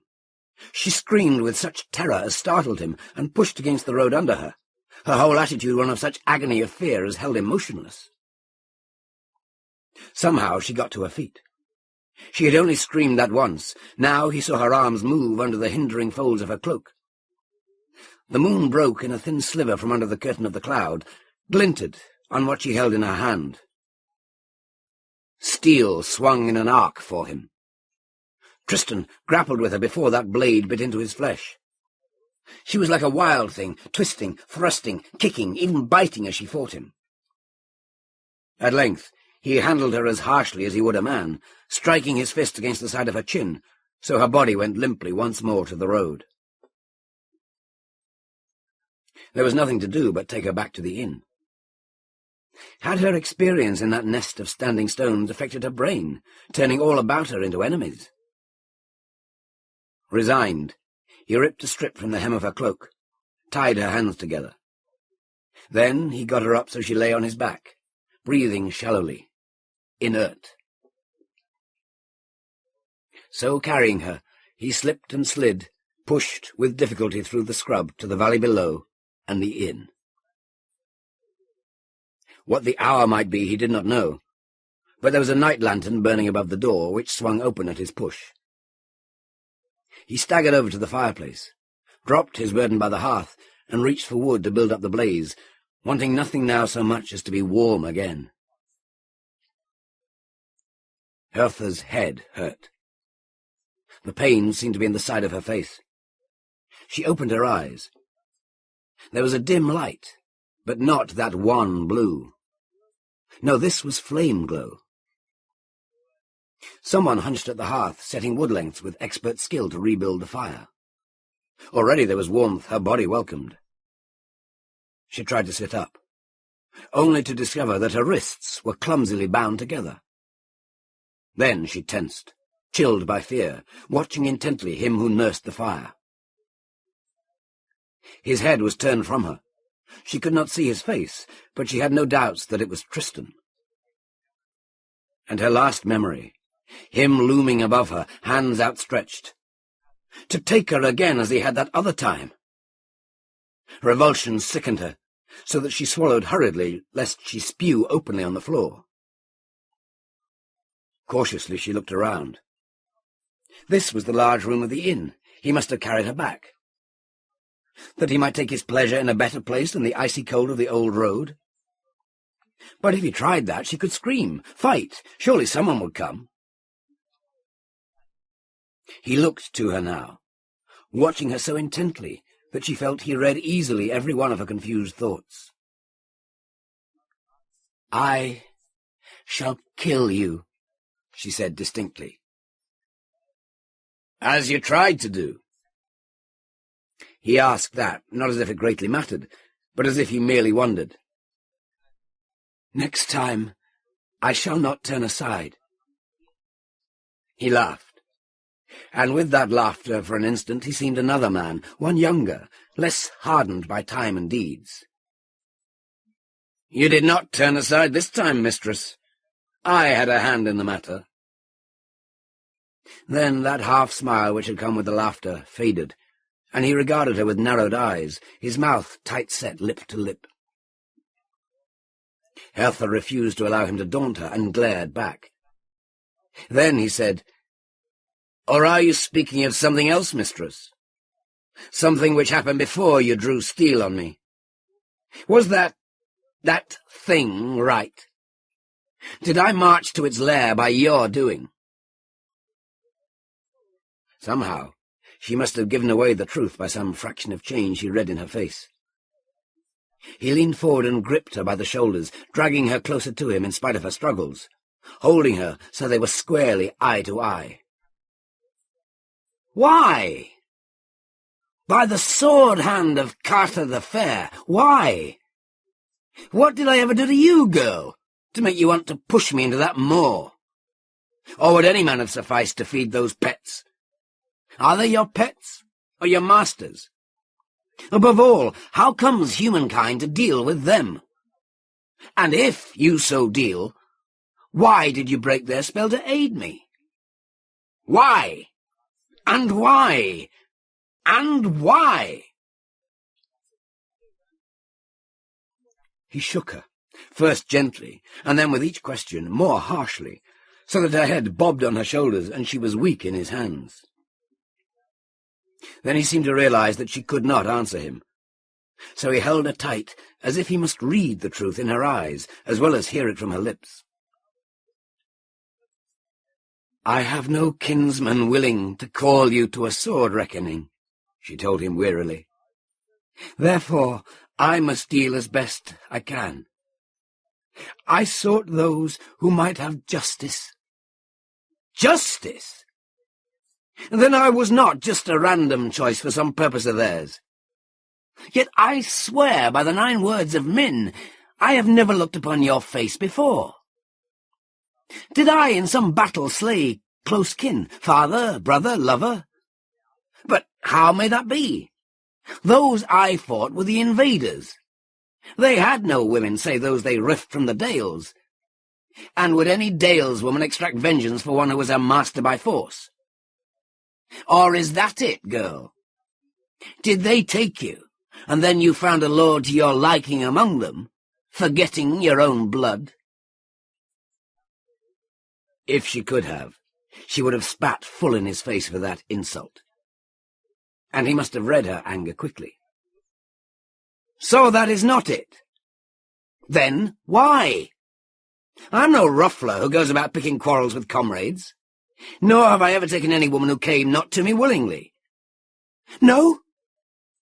She found speech at last, in a hot rush of words.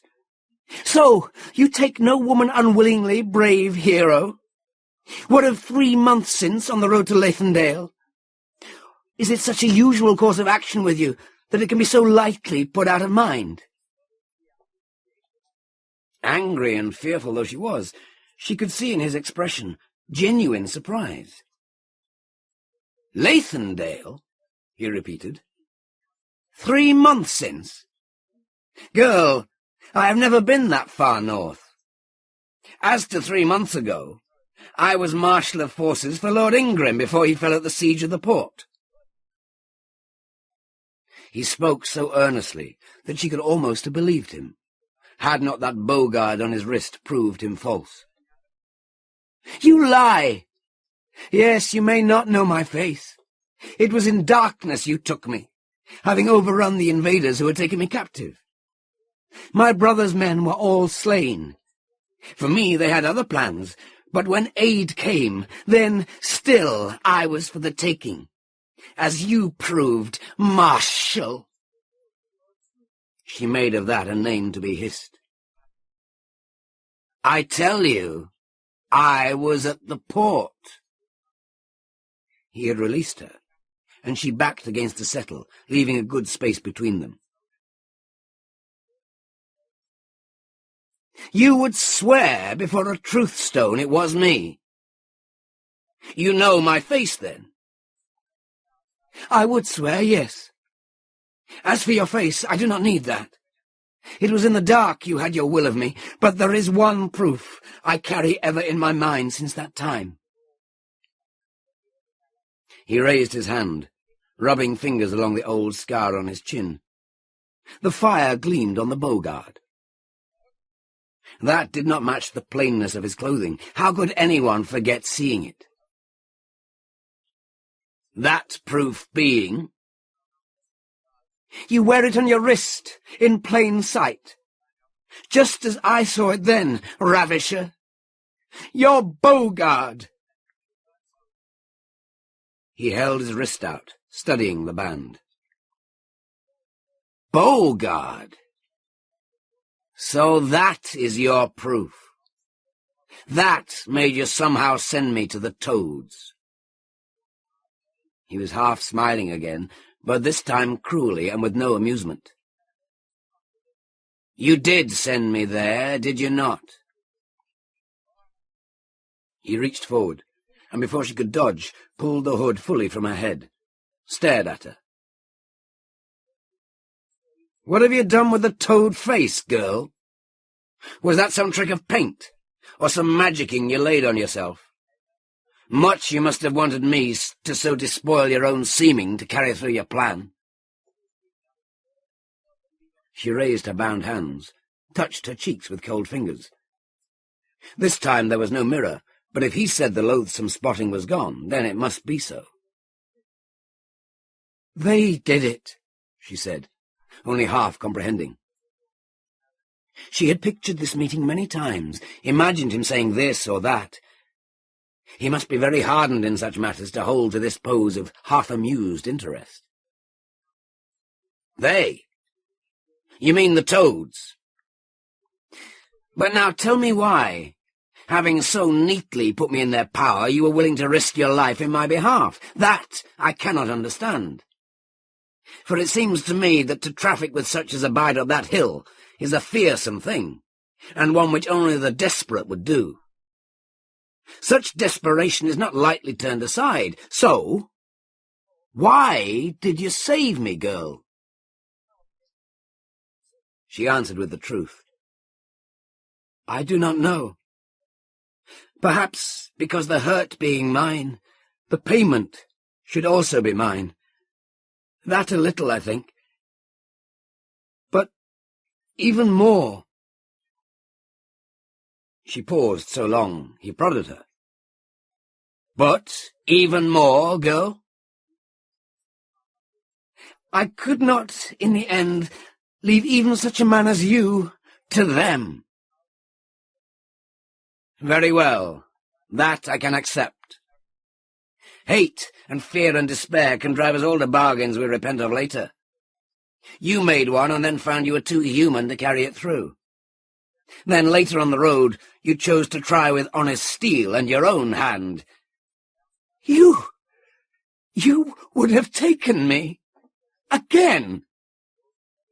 Hertha forced out the words, but the heat in her cheeks came not from the fire, but from the old shame eating her.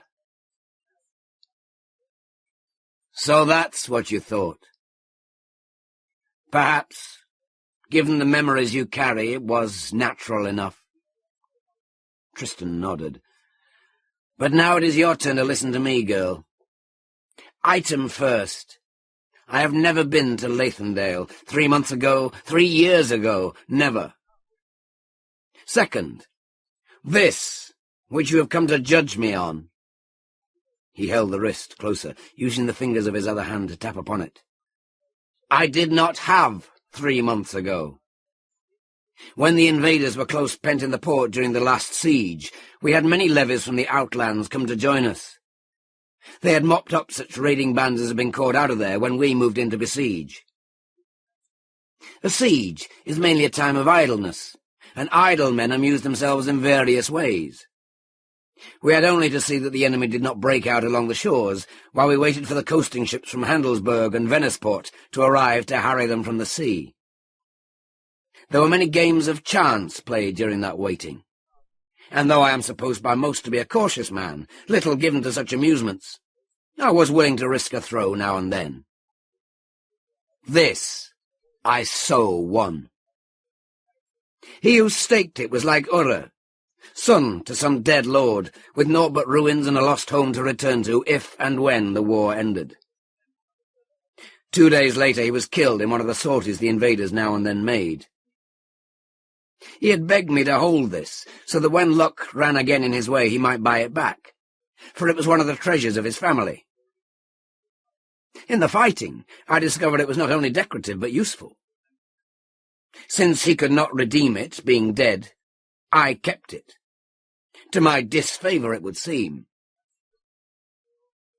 As for the boy, I do not even know his name, for they called him by some nickname.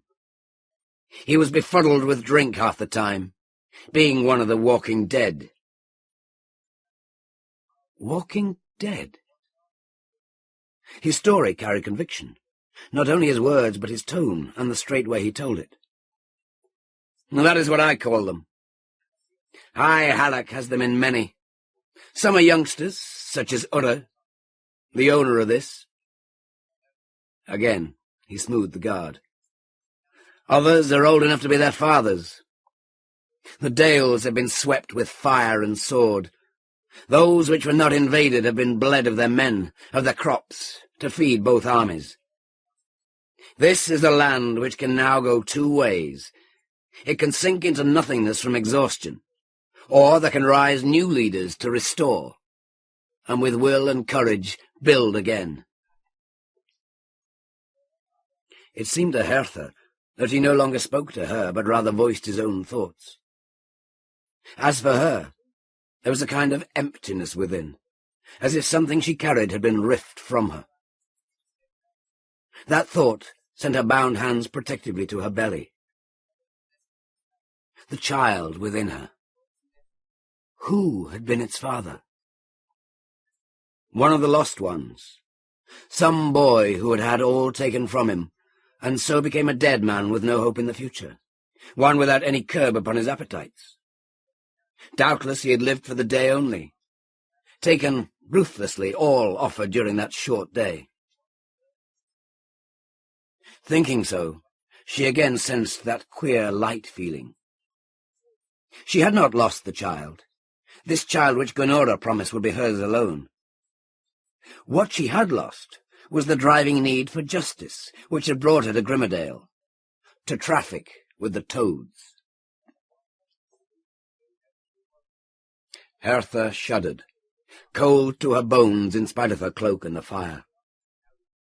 What had she done in her blindness, her hate and horror? Almost she had delivered an innocent man to that she dared not now think upon. What had saved her from that at the very last? Made her throw that stone rubbed with Gunora's talisman? Some part of her that refused to allow such a foul crime? And what could she ever say to this man who had now turned his head from her, was looking into the flames as if therein he could read message runes? She half raised her bound hands. He looked again with a real smile, from which she shrank, as she might from a blow, remembering how it might have been with him at this moment.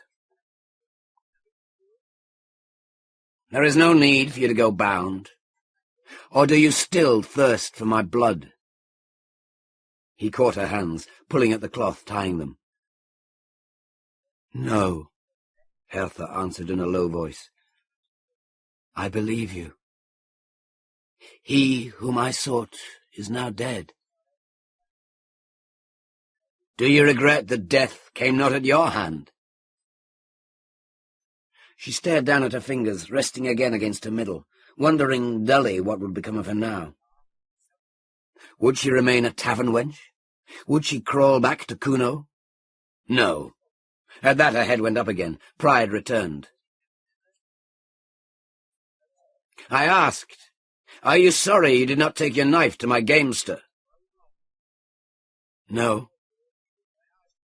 "But still there are dark thoughts troubling you." "Those are none of your concern." She would have risen, but he put out a hand to hold her where she was. "There is an old custom. If a man draw a maid from dire danger, he has certain rights." For a moment she did not understand. When she did, her bruised pride strengthened her to meet his eyes. "You speak of maids. I am not such." His indrawn breath made a small sound, but one loud in the silence between them. "So that was the why. You are no farm or tavern wench, are you?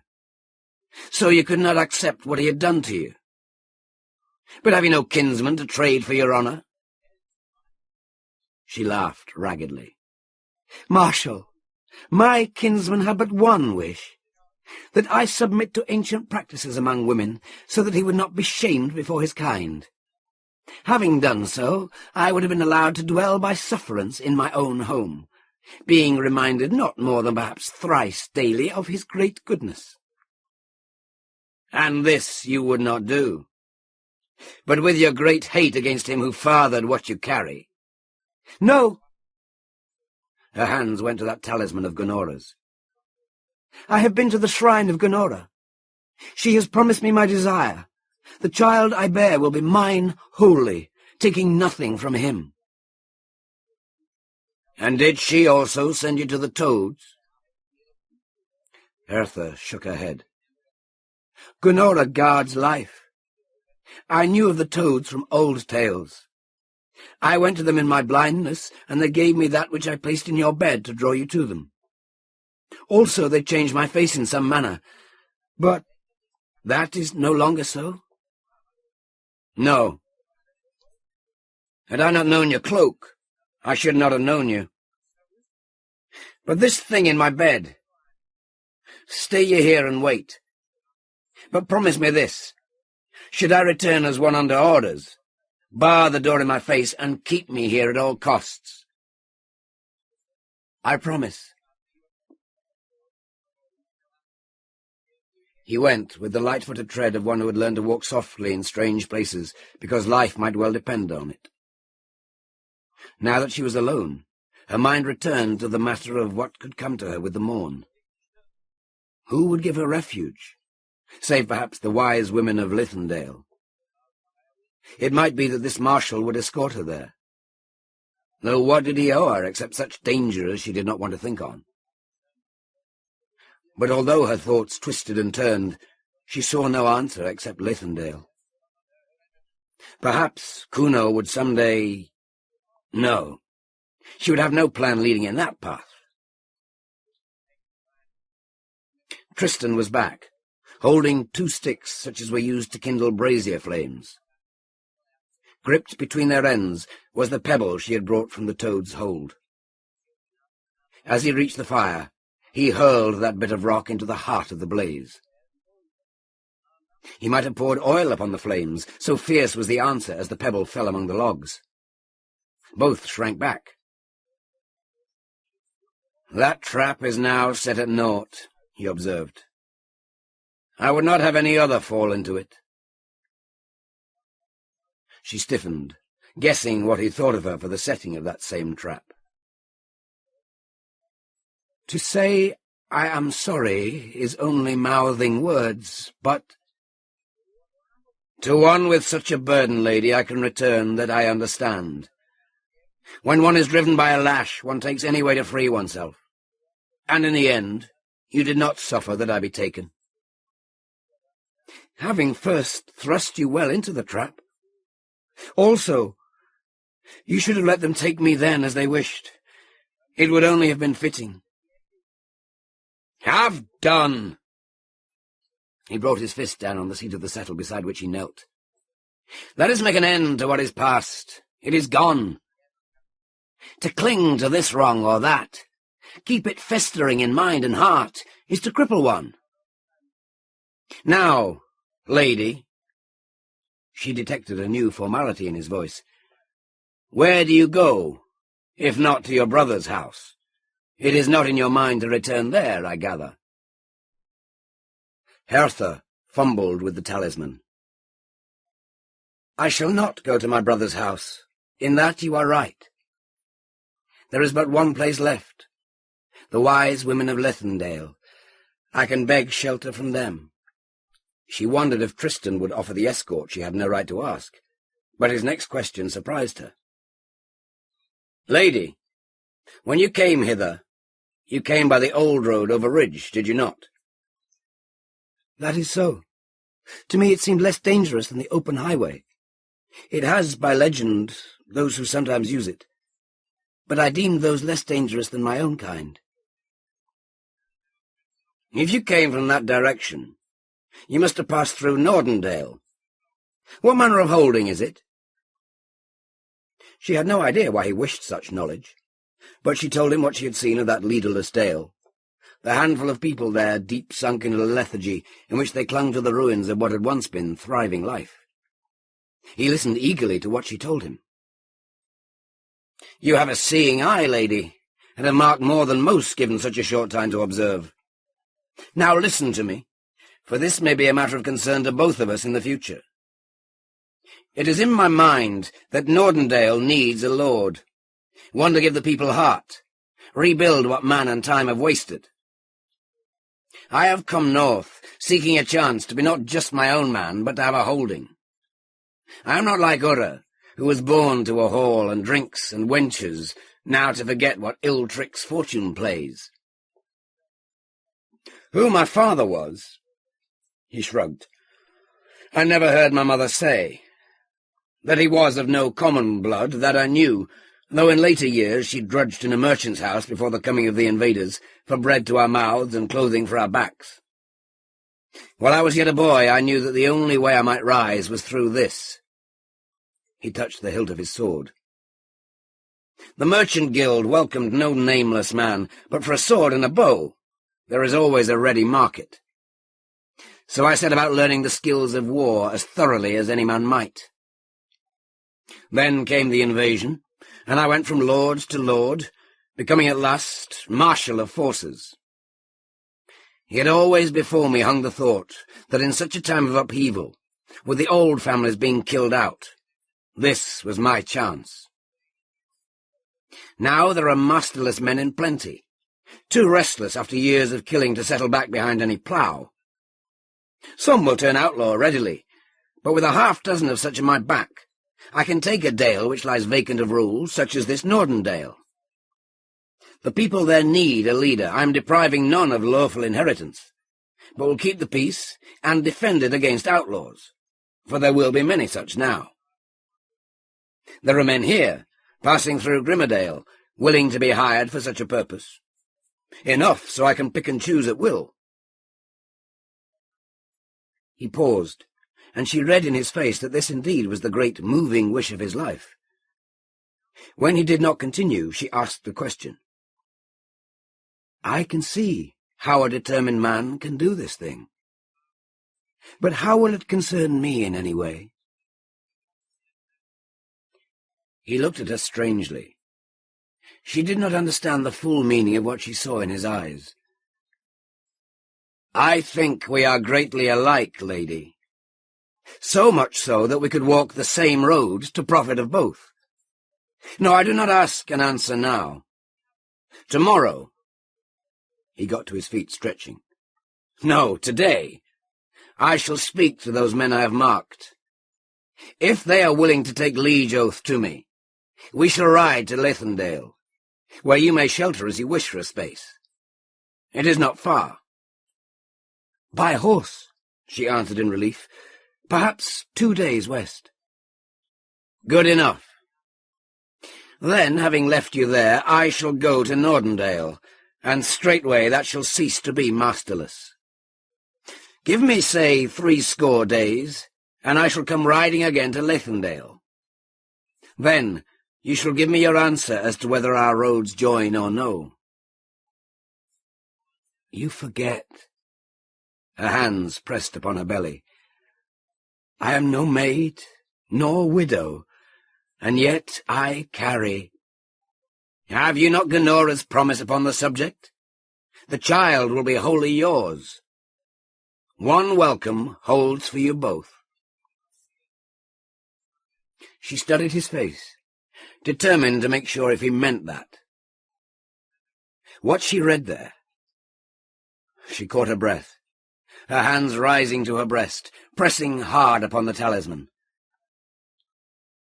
"Come, as you promised, to Leithendale," she said in a low voice. "You shall be welcome, and have your answer in good seeming."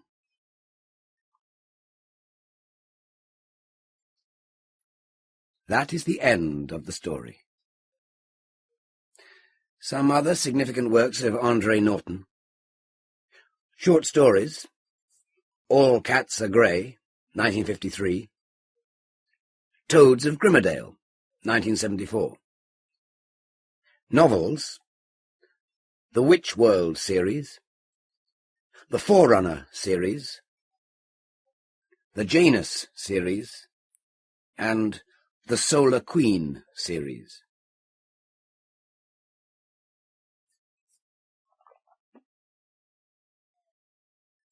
The next author is Arthur C. Clarke.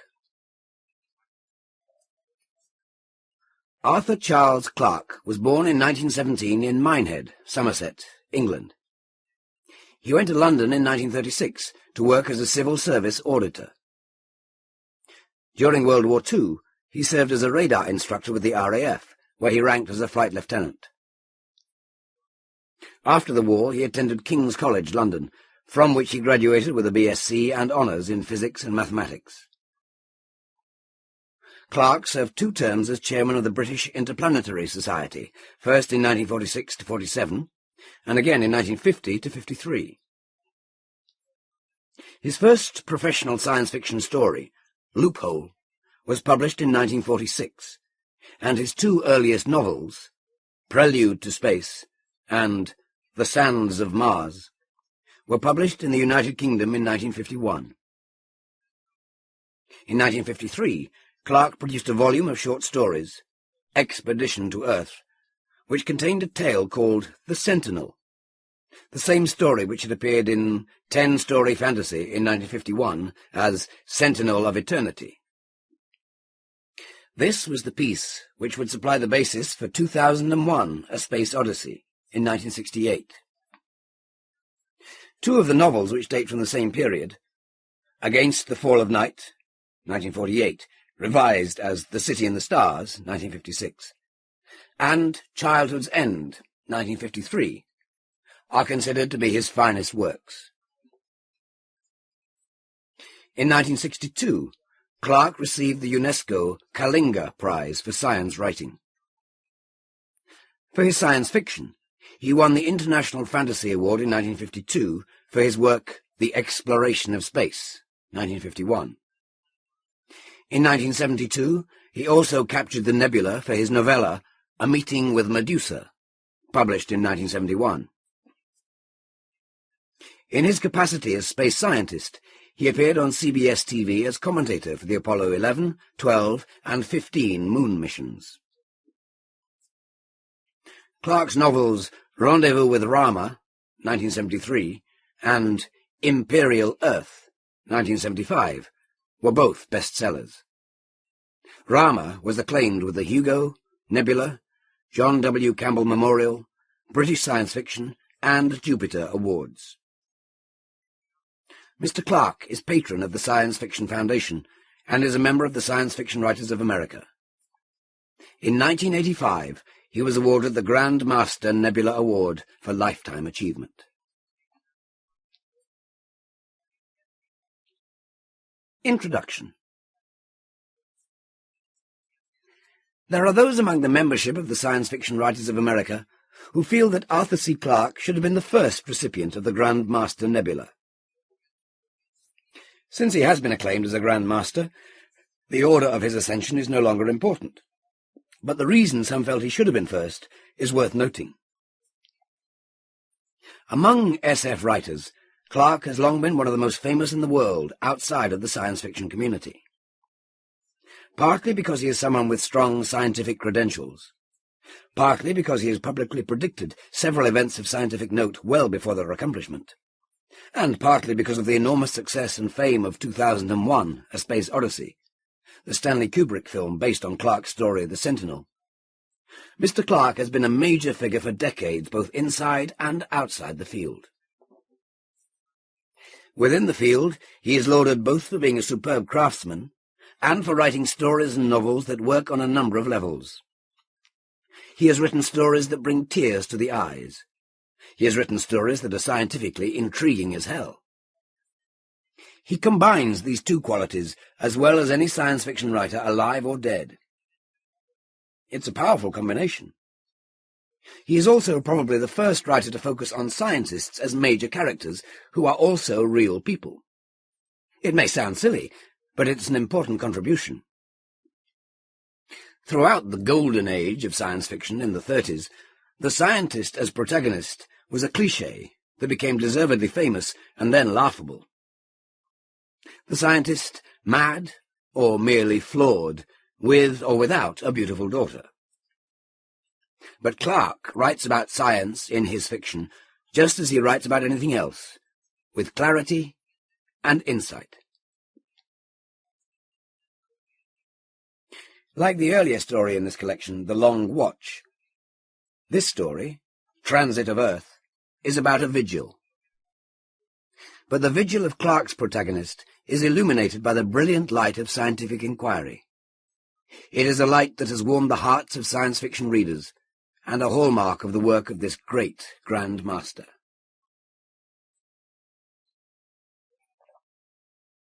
Transit of Earth. Note: all the astronomical events described in this story take place at the time stated.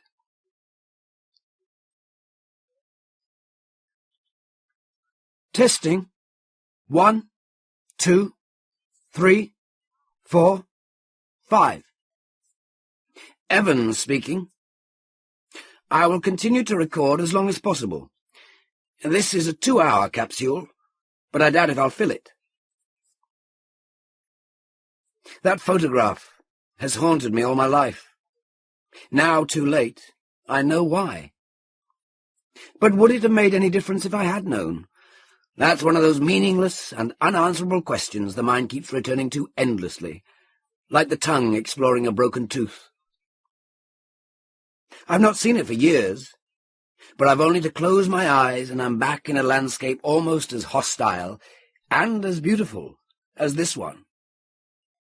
50 million miles sunward, and 72 years in the past. 5 men face the camera amid the Antarctic snows. Not even the bulky furs can hide the exhaustion and defeat that mark every line of their bodies, and their faces are already touched by death. There were 5 of them. There were 5 of us.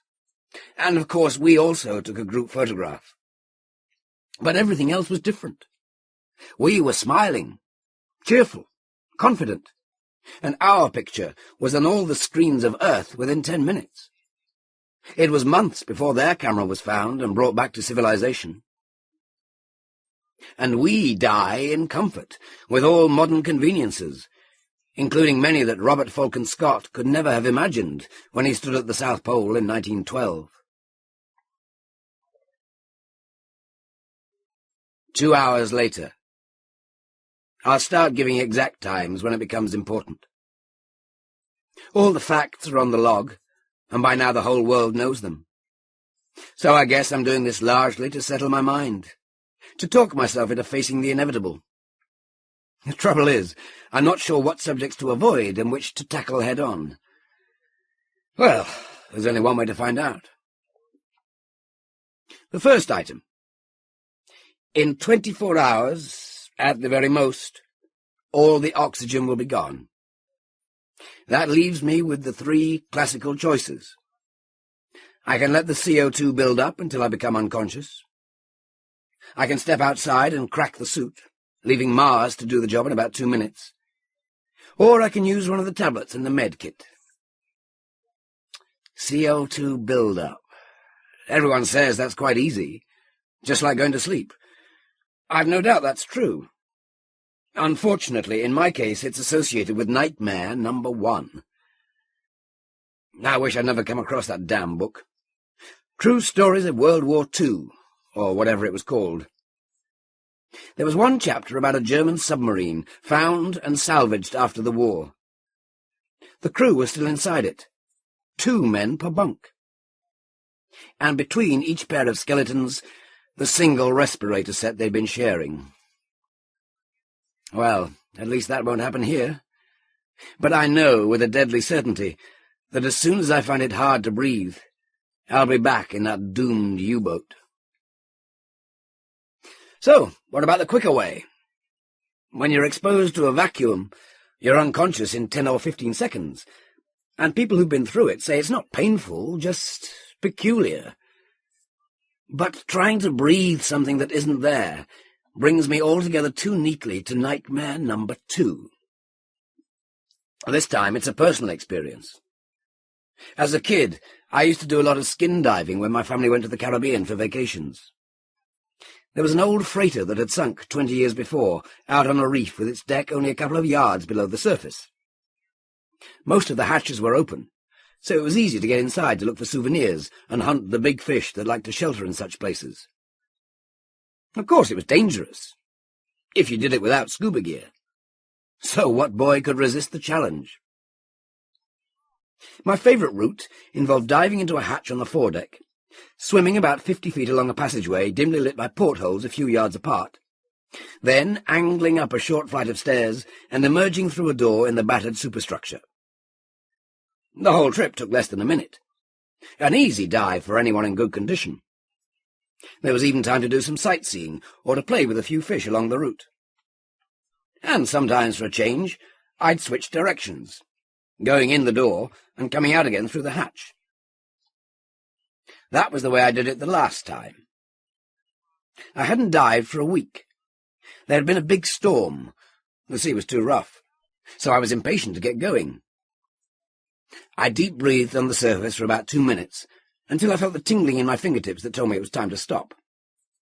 Then I jackknifed and slid gently down toward the black rectangle of the open doorway. It always looked ominous and menacing. That was part of the thrill. And for the first few yards I was almost completely blind. The contrast between the tropical glare above water and the gloom between decks was so great that it took quite a while for my eyes to adjust. Usually I was halfway along the corridor before I could see anything clearly. Then the illumination would steadily increase as I approached the open hatch, where a shaft of sunlight would paint a dazzling rectangle on the rusty, barnacled metal floor. I'd almost made it, when I realized that this time the light wasn't getting better. There was no slanting column of sunlight ahead of me, leading up to the world of air and life. I had a second of baffled confusion, wondering if I'd lost my way. Then I realized what had happened, and confusion turned into sheer panic. Sometime during the storm, the hatch must have slammed shut. It weighed at least 1/4 of a ton. I don't remember making a U-turn. The next thing I recall is swimming quite slowly back along the passage and telling myself, "Don't hurry, your air will last longer if you take it easy." I could see very well now, because my eyes had had plenty of time to become dark-adapted. There were lots of details I'd never noticed before, such as the red squirrelfish lurking in the shadows, the green fronds and algae growing in the little patches of light around the portholes, and even a single rubber boot, apparently in excellent condition, lying where someone must have kicked it off. And once, out of a side corridor, I noticed a big grouper staring at me with bulbous eyes, his thick lips half parted, as if he were astonished at my intrusion. The band around my chest was getting tighter and tighter. It was impossible to hold my breath any longer, yet the stairway still seemed an infinite distance ahead. I let some bubbles of air dribble out of my mouth. That improved matters for a moment, but once I had exhaled, the ache in my lungs became even more unendurable. Now there was no point in conserving strength by flippering along with that steady, unhurried stroke. I snatched the ultimate few cubic inches of air from my face mask, feeling it flatten down against my nose as I did so, and swallowed it down into my starving lungs. At the same time, I shifted gear and drove forward with every last atom of strength. And that's all I remember, until I found myself spluttering and coughing in the daylight, clinging to the broken stub of the mast. The water around me was stained with blood, and I wondered why. Then, to my great surprise, I noticed a deep gash in my right calf. I must have banged into some sharp obstruction, but I never noticed it, and even now felt no pain. That was the end of my skin diving, until I started astronaut training 10 years later and went into the underwater zero-G simulator. Then it was different, because I was using scuba gear. But I had some nasty moments that I was afraid the psychologists would notice, and I always made sure that I got nowhere near emptying my tank. Having nearly suffocated once, I had no intention of risking it again. I know exactly what it will feel like to breathe the freezing wisp of near vacuum that passes for atmosphere on Mars. No, thank you. So what's wrong with poison? Nothing, I suppose. The stuff we've got takes only 15 seconds, they told us. But all my instincts are against it, even when there's no sensible alternative. Did Scott have poison with him? I doubt it. And if he did, I'm sure he never used it. I'm not going to replay this. I hope it's been of some use, but I can't be sure. The radio has just printed out a message from Earth, reminding me that transit starts in 2 hours. As if I'm likely to forget, when 4 men have already died, so that I can be the first human being to see it. And the only one for exactly 100 years. It isn't often that Sun, Earth, and Mars line up neatly like this. The last time was in 1905, when poor old Lowell was still writing his beautiful nonsense about the canals and the great dying civilization that had built them. Too bad it was all delusion. I'd better check the telescope and the timing equipment. The sun is quiet today, as it should be anyway near the middle of the cycle. Just a few small spots and some minor areas of disturbance around them. The solar weather is set calm for months to come. That's one thing the others won't have to worry about on their way home. I think that was the worst moment, watching Olympus lift off Phobos and head back to Earth. Even though we'd known for weeks that nothing could be done, that was the final closing of the door. It was night, and we could see everything perfectly. Phobos had come leaping up out of the west a few hours earlier, and was doing its mad backward rush across the sky, growing from a tiny crescent to a half-moon. Before it reached the zenith, it would disappear, as it plunged into the shadow of Mars and became eclipsed. We'd been listening to the countdown, of course, trying to go about our normal work. It wasn't easy, accepting at last the fact that 15 of us had come to Mars and only 10 would return. Even then, I suppose there were millions back on Earth who still could not understand. They must have found it impossible to believe that Olympus couldn't descend a mere 4,000 miles to pick us up. The Space Administration had been bombarded with crazy rescue schemes. Heaven knows we thought of enough ourselves. But when the permafrost under Landing Pad 3 finally gave way and Pegasus toppled, that was that. It still seems a miracle that the ship didn't blow up when the propellant tank ruptured. I'm wandering again. Back to Phobos and the countdown. On the telescope monitor, we could clearly see the fissured plateau where Olympus had touched down after we'd separated and begun our own descent. Though our friends would never land on Mars, at least they'd had a little world of their own to explore. Even for a satellite as small as Phobos, it worked out at 30 square miles per man. A lot of territory to search for strange minerals and debris from space, or to carve your name so that future ages would know that you were the first of all men to come this way. The ship was clearly visible as a stubby, bright cylinder against the dull grey rocks. From time to time, some flat surface would catch the light of the swiftly moving sun and would flash with mirror brilliance. But about 5 minutes before liftoff, the picture became suddenly pink, then crimson, then vanished completely as Phobos rushed into eclipse. The countdown was still at 10 seconds when we were startled by a blast of light. For a moment we wondered if Olympus had also met with catastrophe. Then we realized that someone was filming the takeoff, and the external floodlights had been switched on. During those last few seconds, I think we all forgot our own predicament.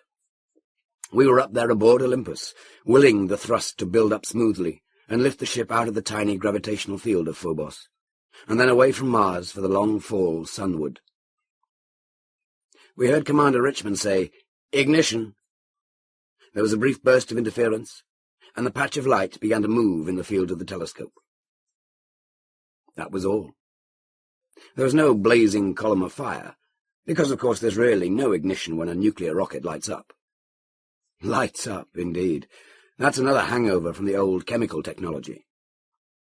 But a hot hydrogen blast is completely invisible. It seems a pity that we'll never again see anything so spectacular as a Saturn or a Korolev blastoff.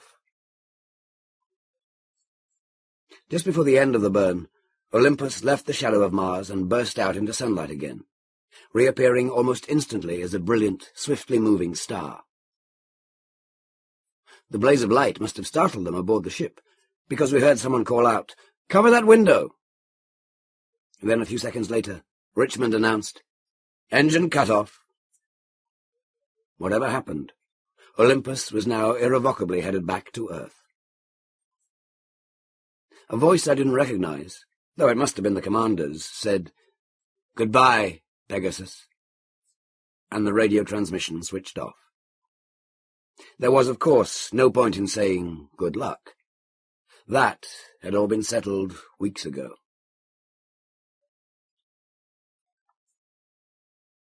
I'd just played this back. Talking of luck, there's been one compensation, though not for us. With a crew of only 10, Olympus has been able to dump a third of her expendables and lighten herself by several tons. So now she'll get home a month ahead of schedule. Plenty of things could have gone wrong in that month. We may yet have saved the expedition. Of course, we'll never know, but it's a nice thought. I've been playing a lot of music. Full blast, now that there's no one else to be disturbed. Even if there were any Martians, I don't suppose this ghost of an atmosphere could carry the sound more than a few yards. We have a fine collection, but I have to choose carefully. Nothing downbeat, and nothing that demands too much concentration. Above all, nothing with human voices. So I restrict myself to the lighter orchestral classics. The New World Symphony and Grieg's Piano Concerto fill the bill perfectly. At the moment, I'm listening to Rachmaninoff's Paganini Variations, but now I must switch off and get down to work. There are only 5 minutes to go. All the equipment is in perfect condition. The telescope is tracking the sun, the video recorder is standing by, the precision timer is running. These observations will be as accurate as I can make them. I owe it to my lost comrades, whom I'll soon be joining. They gave me their oxygen, so that I can still be alive at this moment. I hope you remember that, 100 or 1,000 years from now, whenever you crank these figures into the computers. Only a minute to go. Getting down to business. For the record, year 1984, month, May, day, 11. Coming up to 4 hours, 30 minutes, ephemeris time now. Half a minute to contact. Switching recorder and timer to high speed. Just recheck position angle to make sure I'm looking at the right spot on the sun's limb. Using power of 500. Image perfectly steady even at this low elevation. 4:32. Any moment now. There it is. There it is. I can hardly believe it. A tiny black dent in the edge of the sun, growing, growing, growing. Hello, Earth. Look up at me. The brightest star in your sky, straight overhead at midnight. Recorder back to slow. 4:35. It's as if a thumb were pushing into the sun's edge, deeper and deeper. Fascinating to watch. 4:41. Exactly halfway.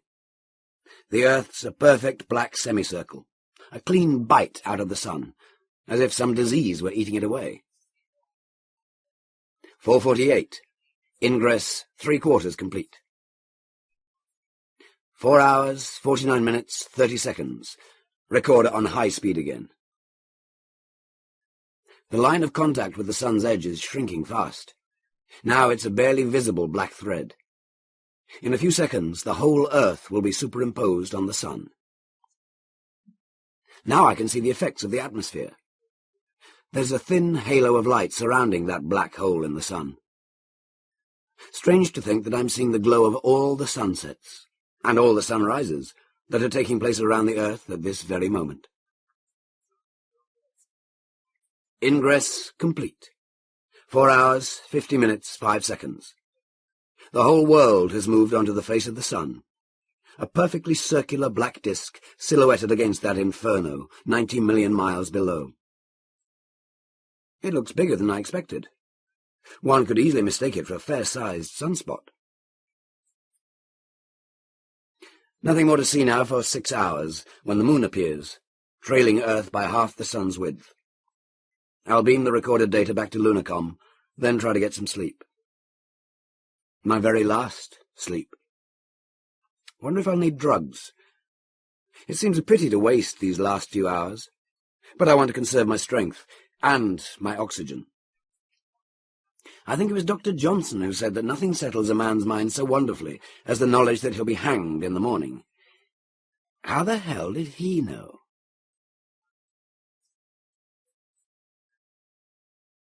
"10 hours, 30 minutes, ephemeris time.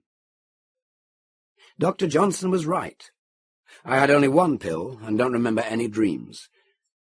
The condemned man also ate a hearty breakfast. Cut that out. Back at telescope. Now the Earth's halfway across the disk, passing well north of center. In 10 minutes, I should see the moon. I've just switched to the highest power of the telescope, 2000. The image is slightly fuzzy, but still fairly good. Atmospheric halo very distinct. I'm hoping to see the cities on the dark side of Earth. No luck. Probably too many clouds. A pity. It's theoretically possible, but we never succeeded. I wish... Never mind. 10 hours, 40 minutes. Recorder on slow speed. Hope I'm looking at the right spot. 15 seconds to go. Recorder fast. Damn! Missed it. It doesn't matter. The recorder will have caught the exact moment.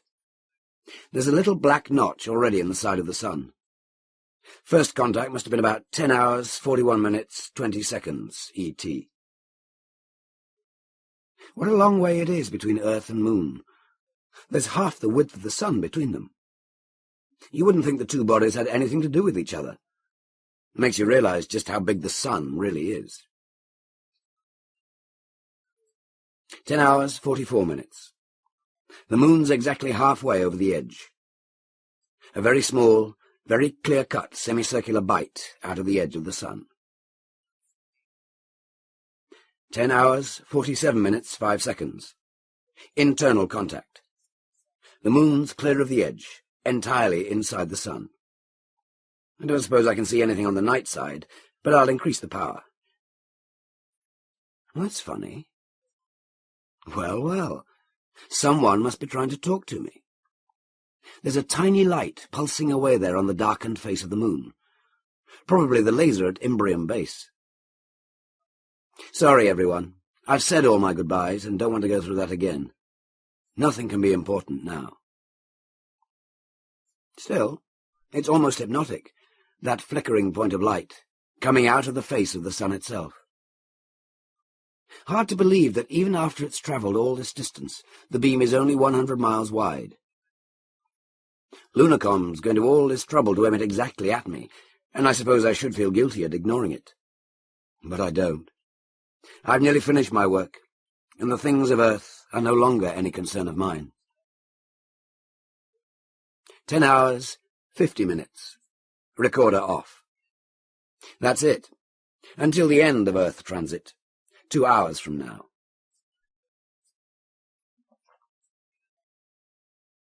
I've had a snack, and I'm taking my last look at the view from the observation bubble. The sun's still high, so there's not much contrast, but the light brings out all the colours vividly. The countless varieties of red and pink and crimson, so startling against the deep blue of the sky. How different from the moon, though that too has its own beauty. It's strange how surprising the obvious can be. Everyone knew that Mars was red, but we didn't really expect the red of rust, the red of blood. Like the painted desert of Arizona. After a while, the eye longs for green. To the north, there is one welcome change of colour. The cap of carbon dioxide snow on Mount Burroughs is a dazzling white pyramid. That's another surprise. Burroughs is 25,000 feet above mean datum. When I was a boy, there weren't supposed to be any mountains on Mars. The nearest sand dune is a quarter of a mile away, and it, too, has patches of frost on its shaded slope. During the last storm, we thought it moved a few feet, but we couldn't be sure. Certainly the dunes are moving, like those of Earth. One day, I suppose, this base will be covered, only to reappear again in 1,000 years, or 10,000. That strange group of rocks, the elephant, the Capitol, the bishop, still holds its secrets and teases me with the memory of our first big disappointment. We could have sworn that they were sedimentary. How eagerly we rushed out to look for fossils. Even now, we don't know what formed that outcropping. The geology of Mars is still a mass of contradictions and enigmas. We have passed on enough problems to the future, and those who come after us will find many more. But there's one mystery we never reported to Earth, nor even entered in the log. The first night after we landed, we took turns keeping watch. Brennan was on duty, and woke me up soon after midnight. I was annoyed. It was ahead of time. And then he told me that he'd seen a light moving around the base of the Capitol. We watched for at least an hour, until it was my turn to take over. But we saw nothing. Whatever that light was, it never reappeared. Now, Brennan was as level-headed and unimaginative as they come. If he said he saw a light, then he saw one. Maybe it was some kind of electric discharge, or the reflection of Phobos on a piece of sand-polished rock. Anyway, we decided not to mention it to Lunacom, unless we saw it again. Since I've been alone, I've often awaked in the night and looked out toward the rocks. In the feeble illumination of Phobos and Deimos, they remind me of the skyline of a darkened city. And it has always remained darkened. No lights have ever appeared for me.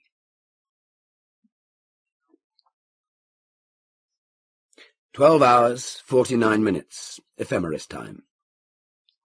The last act's about to begin. Earth has nearly reached the edge of the sun. The two narrow horns of light that still embrace it are barely touching. Recorder on fast. Contact. 12 hours, 50 minutes, 16 seconds.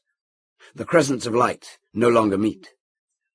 A tiny black spot has appeared at the edge of the sun as the Earth begins to cross it. It's growing longer. Longer. Recorder on slow. 18 minutes to wait before Earth finally clears the face of the sun. The moon still has more than halfway to go. It's not yet reached the midpoint of its transit. It looks like a little round blob of ink, only a quarter the size of Earth. And there's no light flickering there anymore. Lunacom must have given up. Well, I have just a quarter hour left here in my last home. Time seems to be accelerating the way it does in the final minutes before a lift-off. No matter. I have everything worked out now. I can even relax. Already I feel part of history. I am one with Captain Cook, back in Tahiti in 1769, watching the transit of Venus. Except for that image of the moon trailing along behind, it must have looked just like this. What would Cook have thought, 200 years ago, if he'd known that one day a man would observe the whole Earth in transit from an outer world? I'm sure he would have been astonished, and then delighted. But I feel a closer identity with a man not yet born. I hope you hear these words, whoever you may be. Perhaps you will be standing on this very spot 100 years from now, when the next transit occurs. Greetings to 2084, November the 10th. I wish you better luck than we had. I suppose you will have come here on a luxury liner, or you may have been born on Mars and be a stranger to Earth. You will know things that I cannot imagine. Yet somehow I don't envy you. I wouldn't even change places with you if I could. For you will remember my name and know that I was the first of all mankind ever to see a transit of Earth. And no one will see another for 100 years. 12 hours, 59 minutes, exactly halfway through egress. The Earth is a perfect semicircle, a black shadow on the face of the sun. I still can't escape from the impression that something has taken a big bite out of that golden disk. In 9 minutes it will be gone, and the sun will be whole again. 13 hours, 8. Goodbye, beautiful Earth. Going, going, going.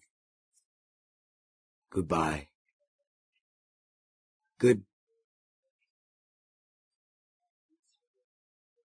I'm okay again now. The timings have all been sent home on the beam. In 5 minutes they'll join the accumulated wisdom of mankind, and Lunacom will know that I stuck to my post. But I'm not sending this. I'm going to leave it here for the next expedition, whenever that may be. It could be 10 or 20 years before anyone comes here again. No point in going back to an old site when there's a whole world waiting to be explored. So this capsule will stay here, as Scott's diary remained in his tent, until the next visitors find it. But they won't find me. Strange how hard it is to get away from Scott. I think he gave me the idea. For his body will not lie frozen forever in the Antarctic, isolated from the great cycle of life and death. Long ago that lonely tent began its march to the sea. Within a few years it was buried by the falling snow, and have become part of the glacier that crawls eternally away from the pole.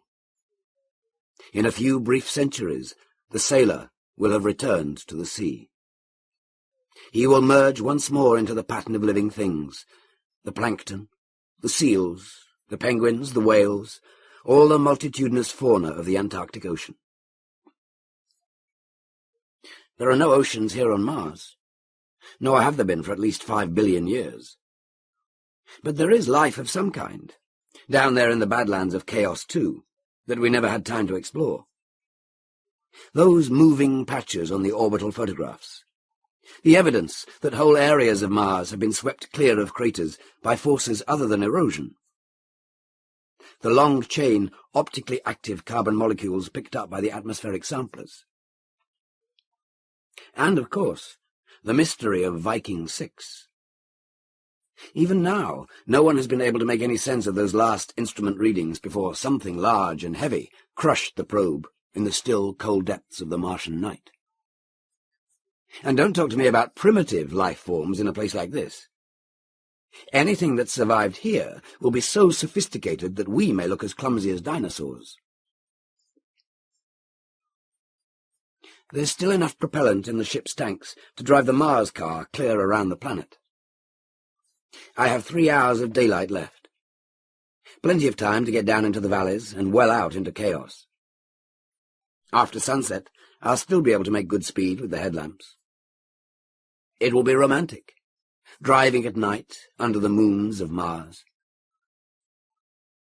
One thing I must fix before I leave. I don't like the way Sam's lying out there. He was always so poised, so graceful. It doesn't seem right that he should look so awkward now. I must do something about it. I wonder if I could have covered 300 feet without a suit, walking slowly, steadily, the way he did to the very end. I must try not to look at his face. That's it. Everything shipshape and ready to go. The therapy has worked. I feel perfectly at ease, even contented, now that I know exactly what I'm going to do. The old nightmares have lost their power. It is true, we all die alone. It makes no difference at the end, being 50 million miles from home. I'm going to enjoy the drive through that lovely painted landscape. I'll be thinking of all those who dreamed about Mars. Wells and Lowell and Burroughs and Weinbaum and Bradbury. They all guessed wrong, but the reality is just as strange, just as beautiful as they imagined. I don't know what's waiting for me out there, and I'll probably never see it. But on this starveling world, it must be desperate for carbon, phosphorus, oxygen, calcium. It can use me. And when my oxygen alarm gives its final ping, somewhere down there in that haunted wilderness, I'm going to finish in style. As soon as I have difficulty in breathing, I'll get off the Mars car and start walking, with a playback unit plugged into my helmet and going full blast. For sheer triumphant power and glory, there's nothing in the whole of music to match the toccata and fugue in D minor. I won't have time to hear all of it. That doesn't matter. Johann Sebastian, here I come.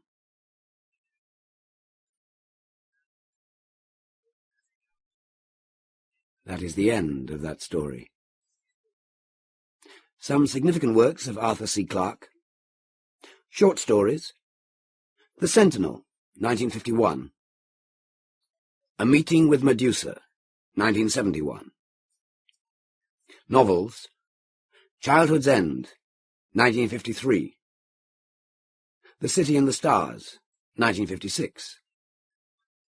Rendezvous with Rama, 1973.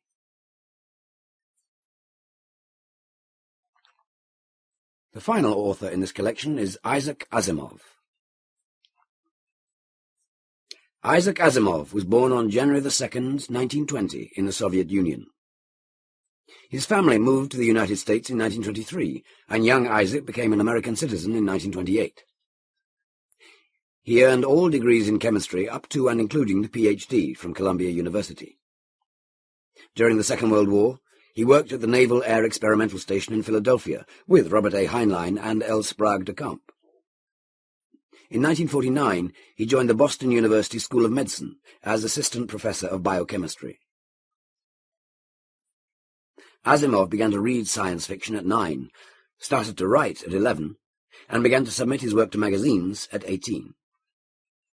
His first sale to Amazing Stories in 1939 was the short story Marooned off Vesta. Since that time, Asimov has scarcely put down his pen. To date, he has published 390 books, of which 60 are either full-length science fiction novels or collections of shorter works. Approximately 100 are edited anthologies, and the remaining 230 are works of non-fiction, devoted chiefly but not exclusively to scientific subjects and mysteries. Asimov is best known for the Foundation novels and their inseparable ancillaries, the robot books. In 1983, the fourth volume in the Foundation series, Foundation's Edge, earned him a Hugo, and in 1987 he was honoured with the Nebula Grand Master Award for Lifetime Achievement. Introduction. One of the favourite things of science fiction readers is the big question.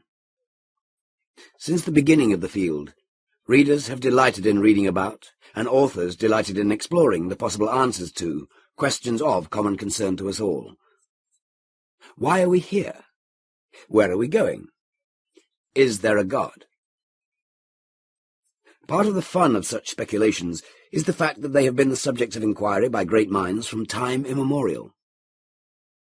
Science fiction writers don't claim to be greater than the greatest philosophers and thinkers of all ages.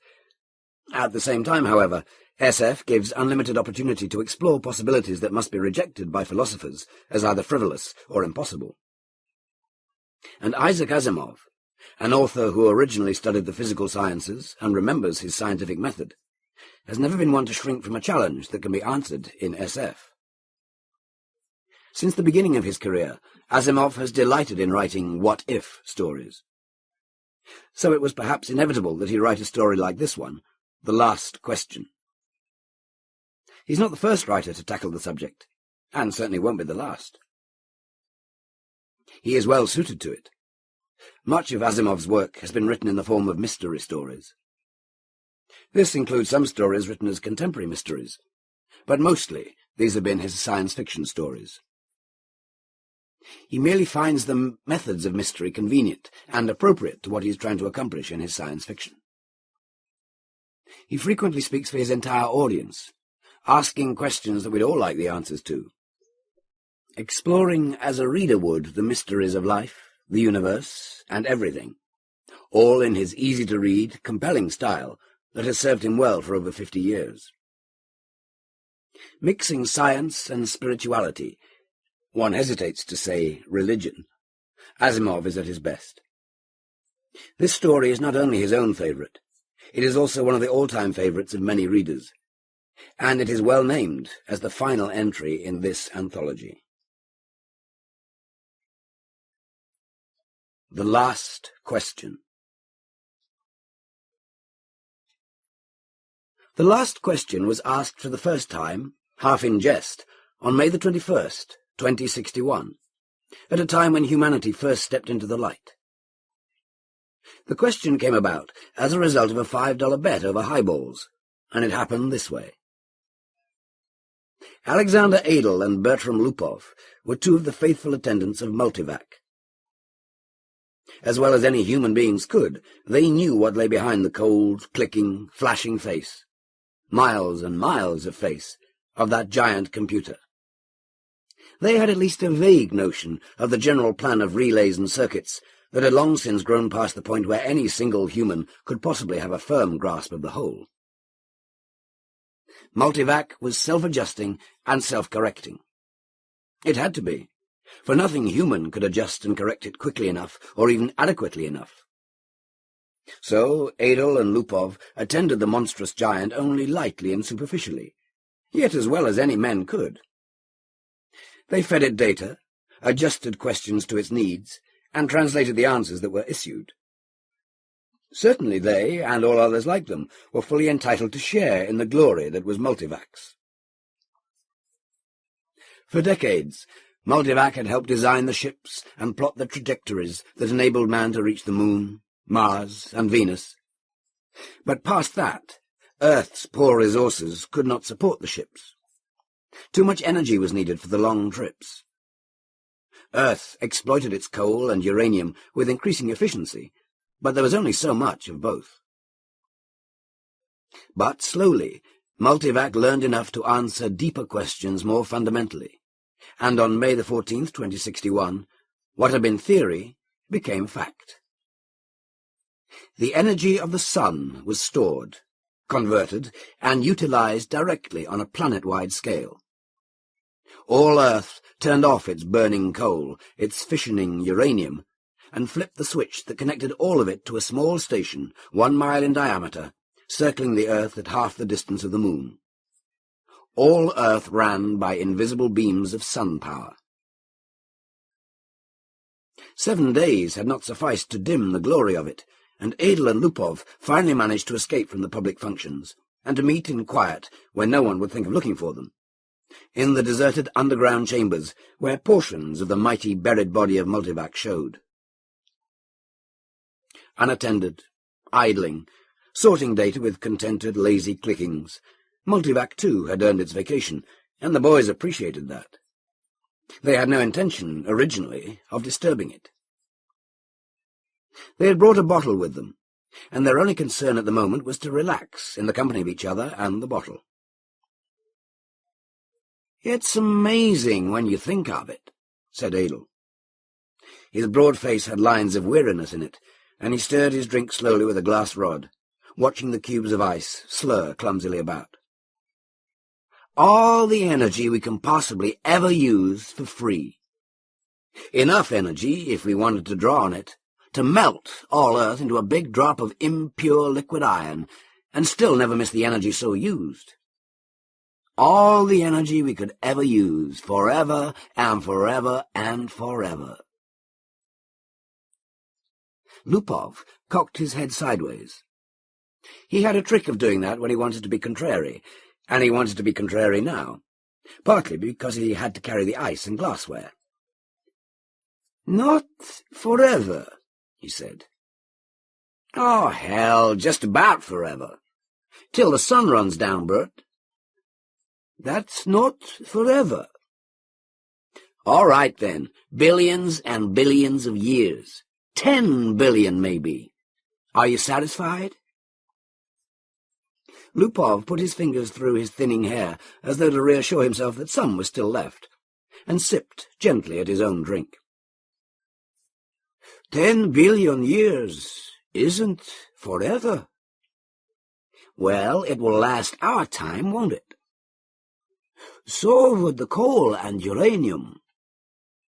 All right, but now we can hook up each individual spaceship to the solar station, and it can go to Pluto and back 1,000,000 times without ever worrying about fuel. You can't do that on coal and uranium. Ask Multivac if you don't believe me. I don't have to ask Multivac. I know that. Then stop running down what Multivac's done for us, said Adel, blazing up. It did all right. Who says it didn't? What I say is that a sun won't last forever. That's all I'm saying. We're safe for 10 billion years. But then what? Lupov pointed a slightly shaky finger at the other. And don't say we'll switch to another sun. There was silence for a while. Adel put his glass to his lips only occasionally, and Lupov's eyes slowly closed. They rested. Then Lupov's eyes snapped open. You're thinking we'll switch to another sun when ours is done, aren't you? I'm not thinking. Sure you are.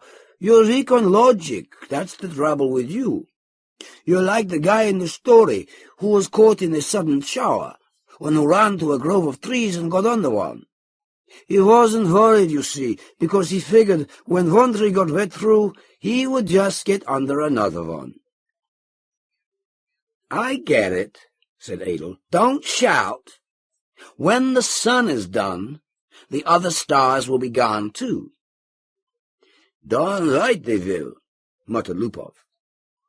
It all had a beginning in the original cosmic explosion, whatever that was, and it'll all have an end when all the stars run down. Some run down faster than others. Hell, the giants won't last 100 million years. The sun will last 10 billion years, and maybe the dwarfs will last 200 billion for all the good they are. But just give us 1 trillion years, and everything will be dark. Entropy has to increase to maximum, that's all. I know all about entropy, said Adel, standing on his dignity. The hell you do! I know as much as you do. Then you know everything's got to run down someday. All right. Who says they won't? You did, you poor sap. You said we had all the energy we needed forever. You said forever. It was Adel's turn to be contrary. Maybe we can build things up again someday, he said. Never. Why not? Someday. Never. Ask Multivac. You ask Multivac. I dare you. $5 says it can't be done. Adel was just drunk enough to try, just sober enough to be able to phrase the necessary symbols and operations into a question which, in words, might have corresponded to this. Will mankind one day, without the net expenditure of energy, be able to restore the sun to its full youthfulness, even after it had died of old age? Or maybe it could be put more simply like this. How can the net amount of entropy of the universe be massively decreased? Multivac fell dead and silent. The slow flashing of light ceased. The distant sounds of clicking relays ended. Then, just as the frightened technicians felt they could hold their breath no longer, there was a sudden springing to life of the teletype attached to that portion of Multivac. 5 words were printed. Insufficient data for meaningful answer. No bet, whispered Lupov. They left hurriedly. By next morning, the two, plagued with throbbing head and cottony mouth, had forgotten the incident.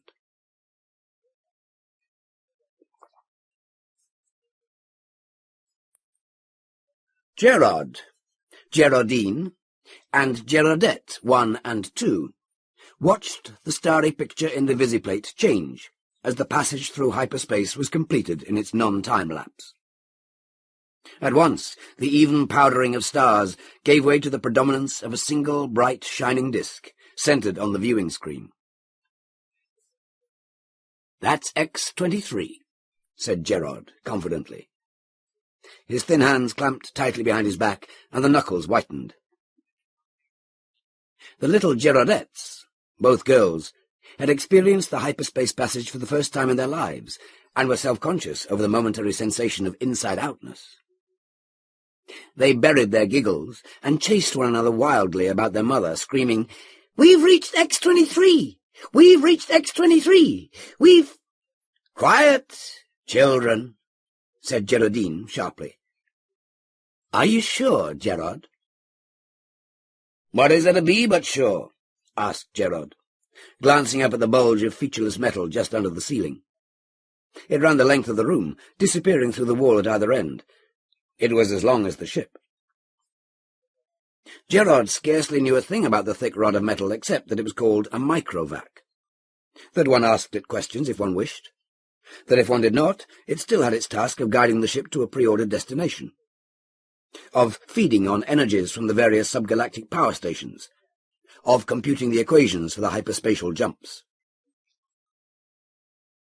Gerard and his family had only to wait and live in the comfortable residence quarters of the ship.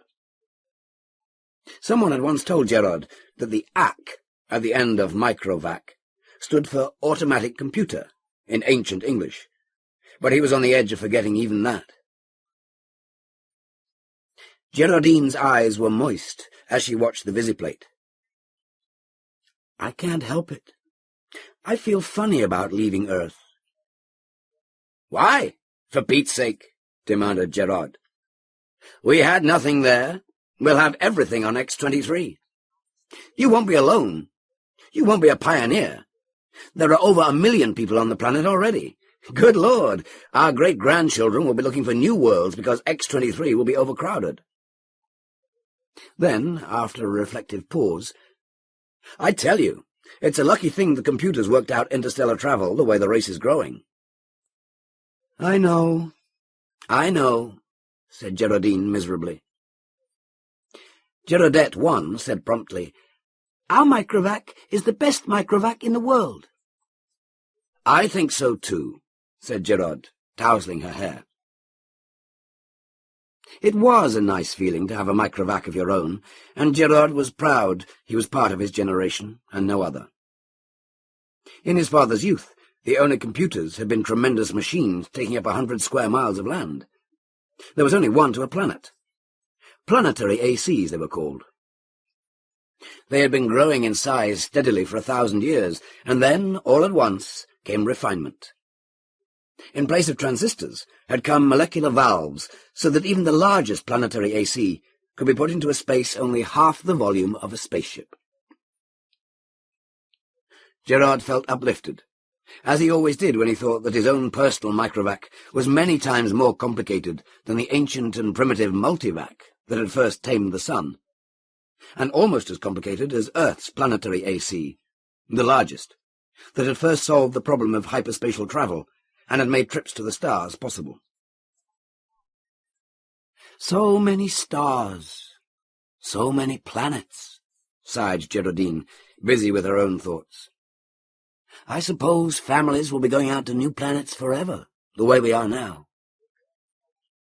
"Not forever," said Gerard with a smile. "It will all stop someday, but not for billions of years. Many billions. Even the stars run down, you know. Entropy must increase." "What's entropy, Daddy?" shrilled Gerardette, too. "Entropy, little sweet, is just a word which means the amount of running down of the universe. Everything runs down, you know, like your little walkie-talkie robot, remember?"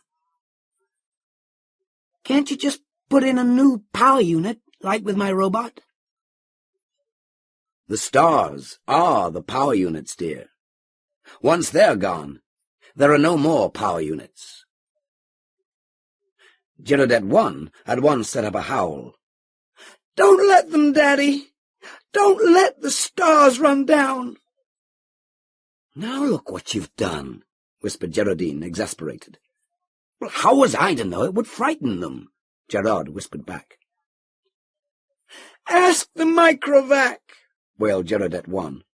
"Ask him how to turn the stars on again." "Go ahead," said Gerardine. "It will quiet them down." Gerardette, too, was beginning to cry also. Gerard shrugged.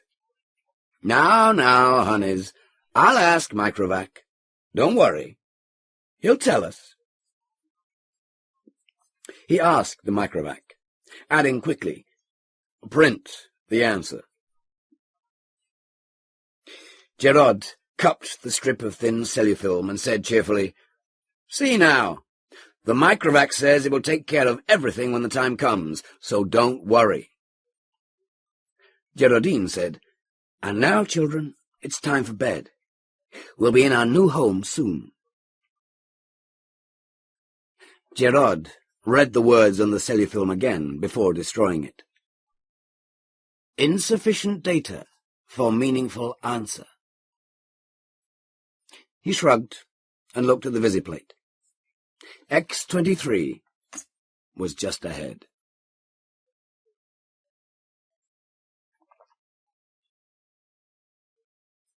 VJ-23X of Lameth stared into the black depths of the three-dimensional, small-scale map of the galaxy and said, "Are we ridiculous, I wonder, in being so concerned about the matter?" MQ-17J of Nikron shook his head. "I think not. You know the galaxy will be filled in 5 years at the present rate of expansion." Both seemed in their early 20s. Both were tall and perfectly formed. "Still," said VJ-23X, "I hesitate to submit a pessimistic report to the Galactic Council." "I wouldn't consider any other kind of report. Stir them up a bit. We've got to stir them up."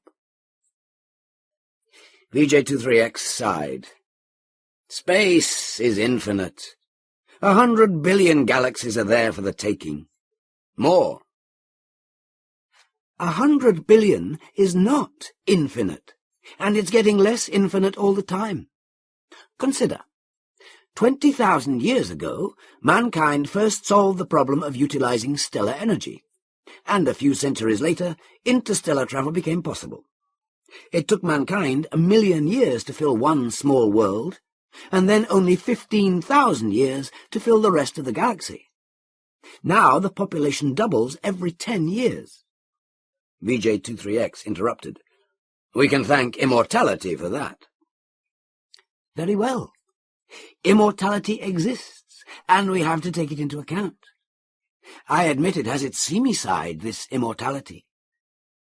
The Galactic AC has solved many problems for us, but in solving the problem of preventing old age and death, it has undone all its other solutions."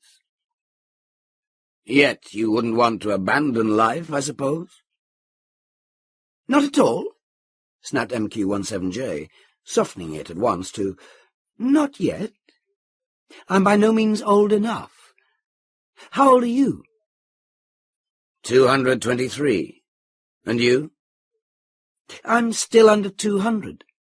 But to get back to my point, population doubles every 10 years. Once this galaxy is filled, we'll have filled another in 10 years. Another 10 years, and we'll have filled 2 more. Another decade, 4 more. In 100 years, we'll have filled 1,000 galaxies. In 1,000 years, 1,000,000 galaxies. In 10,000 years, the entire known universe. Then what?" VJ-23X said, "As a side issue, there's a problem of transportation. I wonder how many sun power units it will take to move galaxies of individuals from one galaxy to the next." "A very good point. Already mankind consumes 2 sun power units per year." "Most of it's wasted. After all, our own galaxy alone pours out 1,000 sun power units a year, and we only use 2 of those." "Granted. But even with 100% efficiency, we only stave off the end. Our energy requirements are going up in a geometric progression even faster than our population. We'll run out of energy even sooner than we run out of galaxies." A good point. A very good point. "We'll just have to build new stars out of interstellar gas." "Or out of dissipated heat?" asked MQ-17J sarcastically. "Well, there may be some way to reverse entropy. We ought to ask the Galactic AC." VJ-23X was not really serious, but MQ-17J pulled out his AC contact from his pocket and placed it on the table before him. "I've half a mind to," he said. "It's something the human race will have to face someday." He stared somberly at his small AC contact. It was only 2 inches cubed, and nothing in itself, but it was connected through hyperspace with the great galactic AC that served all mankind. Hyperspace considered, it was an integral part of the galactic AC. MQ-17J paused to wonder if someday, in his immortal life, he would get to see the galactic AC. It was on a little world of its own, a spider webbing of force beams holding the matter within, which surge of submasons took the place of the old clumsy molecular valves. Yet despite its subetheric workings, the galactic AC was known to be a full 1,000 feet across. MQ-17J asked suddenly of his AC contact, "Can entropy ever be reversed?" VJ-23X looked startled and said at once, "Oh, say, I didn't really mean to have you ask that." "Why not?" "We both know entropy can't be reversed. You can't turn smoke and ash back into a tree." "Do you have trees on your world?" asked MQ-17J.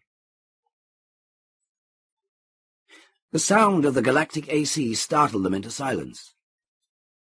Its voice came thin and beautiful out of the small AC contact on the desk. It said, "There is insufficient data for a meaningful answer." VJ-23X said, "See?" The two men thereupon returned to the question of the report they were to make to the Galactic Council.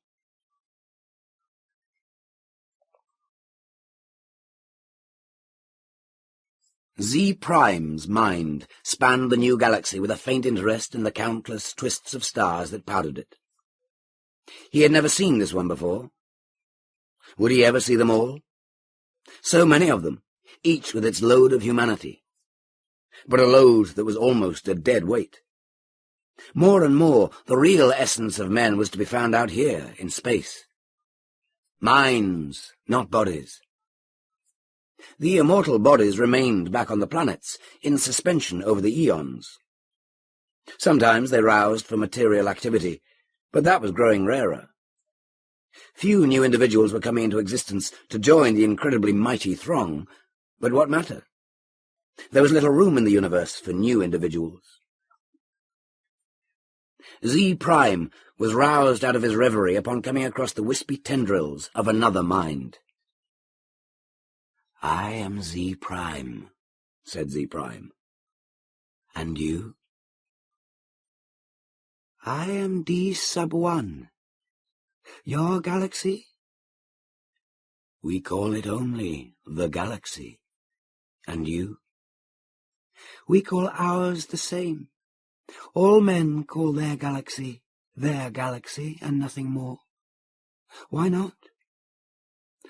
"True, since all galaxies are the same." "Not all galaxies. On one particular galaxy, the race of man must have originated. That makes it different." Z-Prime said, "On which one?" "I cannot say.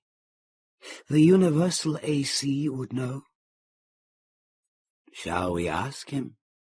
I am suddenly curious." Z-Prime's perceptions broadened until the galaxies themselves shrank and became a new, more diffuse powdering on a much larger background. So many hundreds of billions of them, all with their immortal beings, all carrying their load of intelligences, with minds that drifted freely through space. And yet one of them was unique among them all, in being the original galaxy. One of them had, in its vague and distant past, a period when it was the only galaxy populated by man. Z-Prime was consumed with curiosity to see this galaxy, and he called out, "Universal AC! On which galaxy did mankind originate?" The universal AC heard, for on every world and throughout space it had its receptors ready, and each receptor led through hyperspace to some unknown point where the universal AC kept itself aloof. Z-Prime knew of only one man whose thoughts had penetrated within sensing distance of universal AC, and he reported only a shining globe, 2 feet across, difficult to see. "But how can that be all of universal AC?" Z-Prime had asked. "Most of it," had been the answer, "is in hyperspace. In what form it is there, I cannot imagine." Nor could anyone, for the day had long since passed, Z Prime knew, when any man had any part of the making of a universal AC. Each universal AC designed and constructed its successor. Each, during its existence of 1,000,000 years or more, accumulated the necessary data to build a better and more intricate, more capable successor, in which its own store of data and individuality would be submerged. The universal AC interrupted Z Prime's wandering thoughts, not with words, but with guidance. Z Prime's mentality was guided into the dim sea of galaxies, and one in particular enlarged into stars. A thought came, infinitely distant, but infinitely clear. This is the original galaxy of man. But it was the same after all, the same as any other, and Z Prime stifled his disappointment. D sub 1, whose mind had accompanied the other, said suddenly, "And is one of these stars the original star of man?" The universal AC said, "Man's original star has gone nova. It is a white dwarf." "Did the men upon it die?" asked Z Prime, startled and without thinking. The universal AC said, "A new world, as in all such cases, was constructed for their physical bodies in time." "Yes, of course," said Z Prime, but a sense of loss overwhelmed him even so. His mind released its hold on the original galaxy of man, let it spring back and lose itself among the blurred pinpoints. He never wanted to see it again. D sub 1 said, "What is wrong?" "The stars are dying. The original star is dead." "They must all die. Why not?" "But when all energy is gone, our bodies will finally die, and you and I with them." "It will take billions of years." "I do not wish it to happen, even after billions of years. Universal AC, how may stars be kept from dying?" D sub 1 said in amusement, "You're asking how entropy might be reversed in direction." And the universal AC answered, "There is as yet insufficient data for a meaningful answer." Z Prime's thoughts fled back to his own galaxy. He gave no further thought to D sub 1, whose body might be waiting on a galaxy 1,000,000,000,000 light-years away, or on the star next to Z Prime's own. It didn't matter. Unhappily, Z Prime began collecting interstellar hydrogen out of which to build a small star of his own. If the stars must someday die, at least some could yet be built.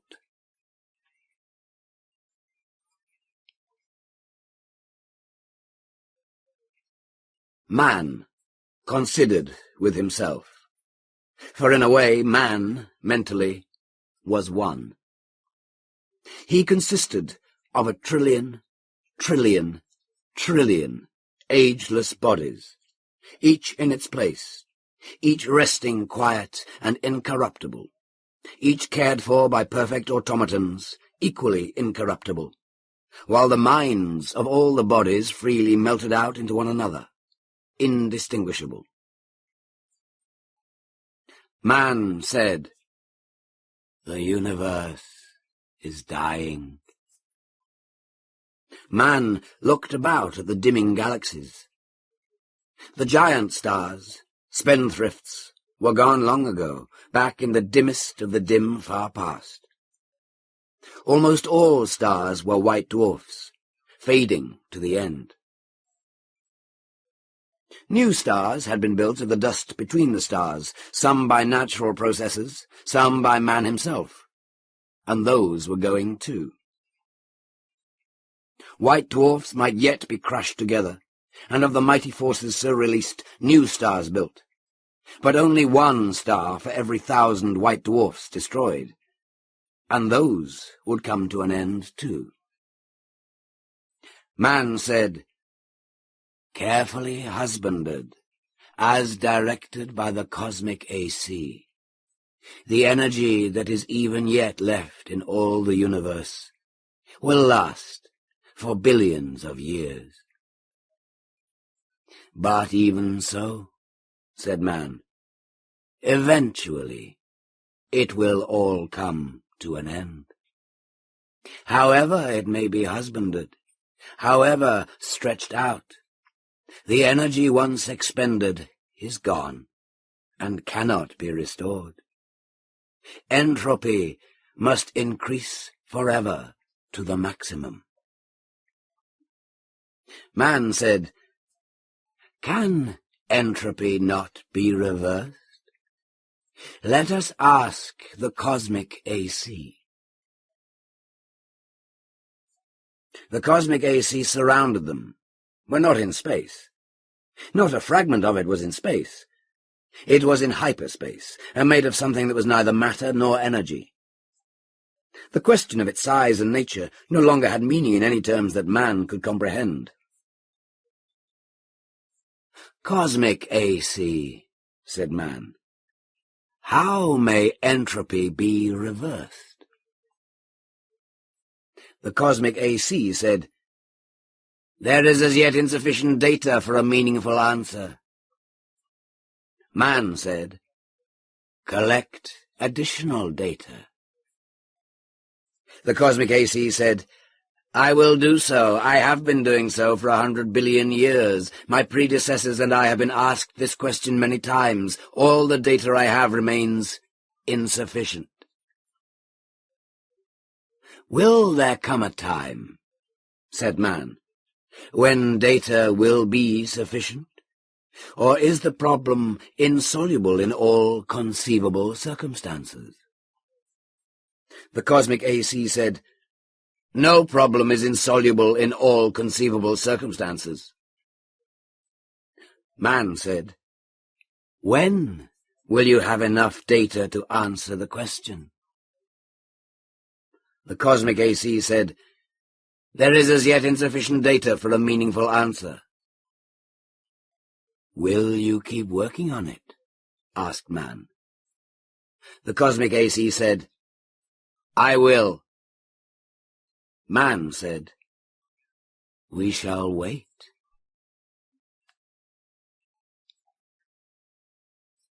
The stars and galaxies died and snuffed out, and space grew black after 10 trillion years of running down. One by one, man fused with AC, each physical body losing its mental identity in a manner that was somehow not a loss, but a gain. Man's last mind paused before fusion, looking over a space that included nothing but the dregs of one last dark star, and nothing besides but incredibly thin matter, agitated randomly by the tag ends of heat wearing out, asymptotically, to the absolute zero. Man said, "AC, is this the end? Can this chaos not be reversed into the universe once more? Can that not be done?" AC said, "There is as yet insufficient data for a meaningful answer." Man's last mind fused, and only AC existed, and that in hyperspace. Matter and energy had ended, and with it, space and time. Even AC existed only for the sake of the one last question that it had never answered, from the time a half-drunken computer operator 10 trillion years before had asked the question of a computer that was to AC far less than was a man to man.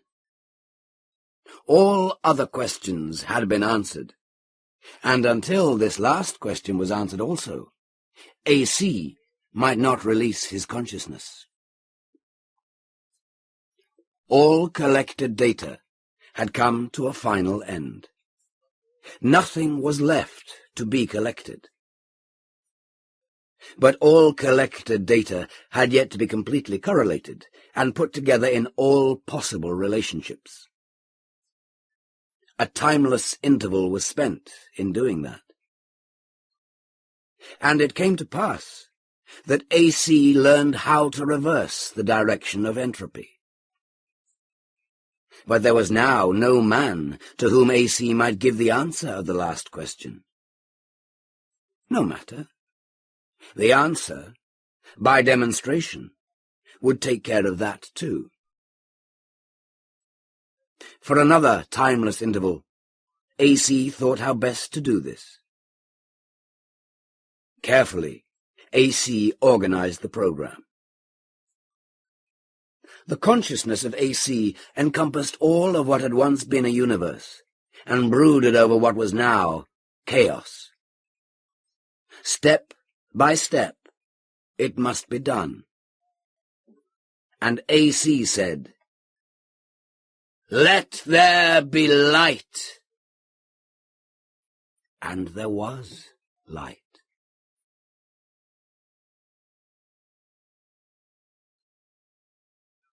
That is the end of the story. Some significant works of Isaac Asimov. Short stories.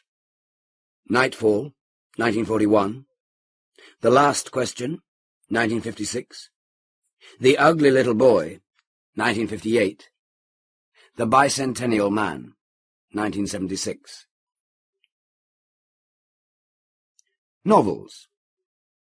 The Foundation Trilogy, 1964. This being the omnibus volume containing Foundation, from 1951, Foundation and Empire, 1952, and Second Foundation, 1953. I, Robot, 1950. The Caves of Steel, 1954. The End of Eternity, 1955. The Gods Themselves, 1972. Foundation's Edge, 1983. And Prelude to Foundation, 1988.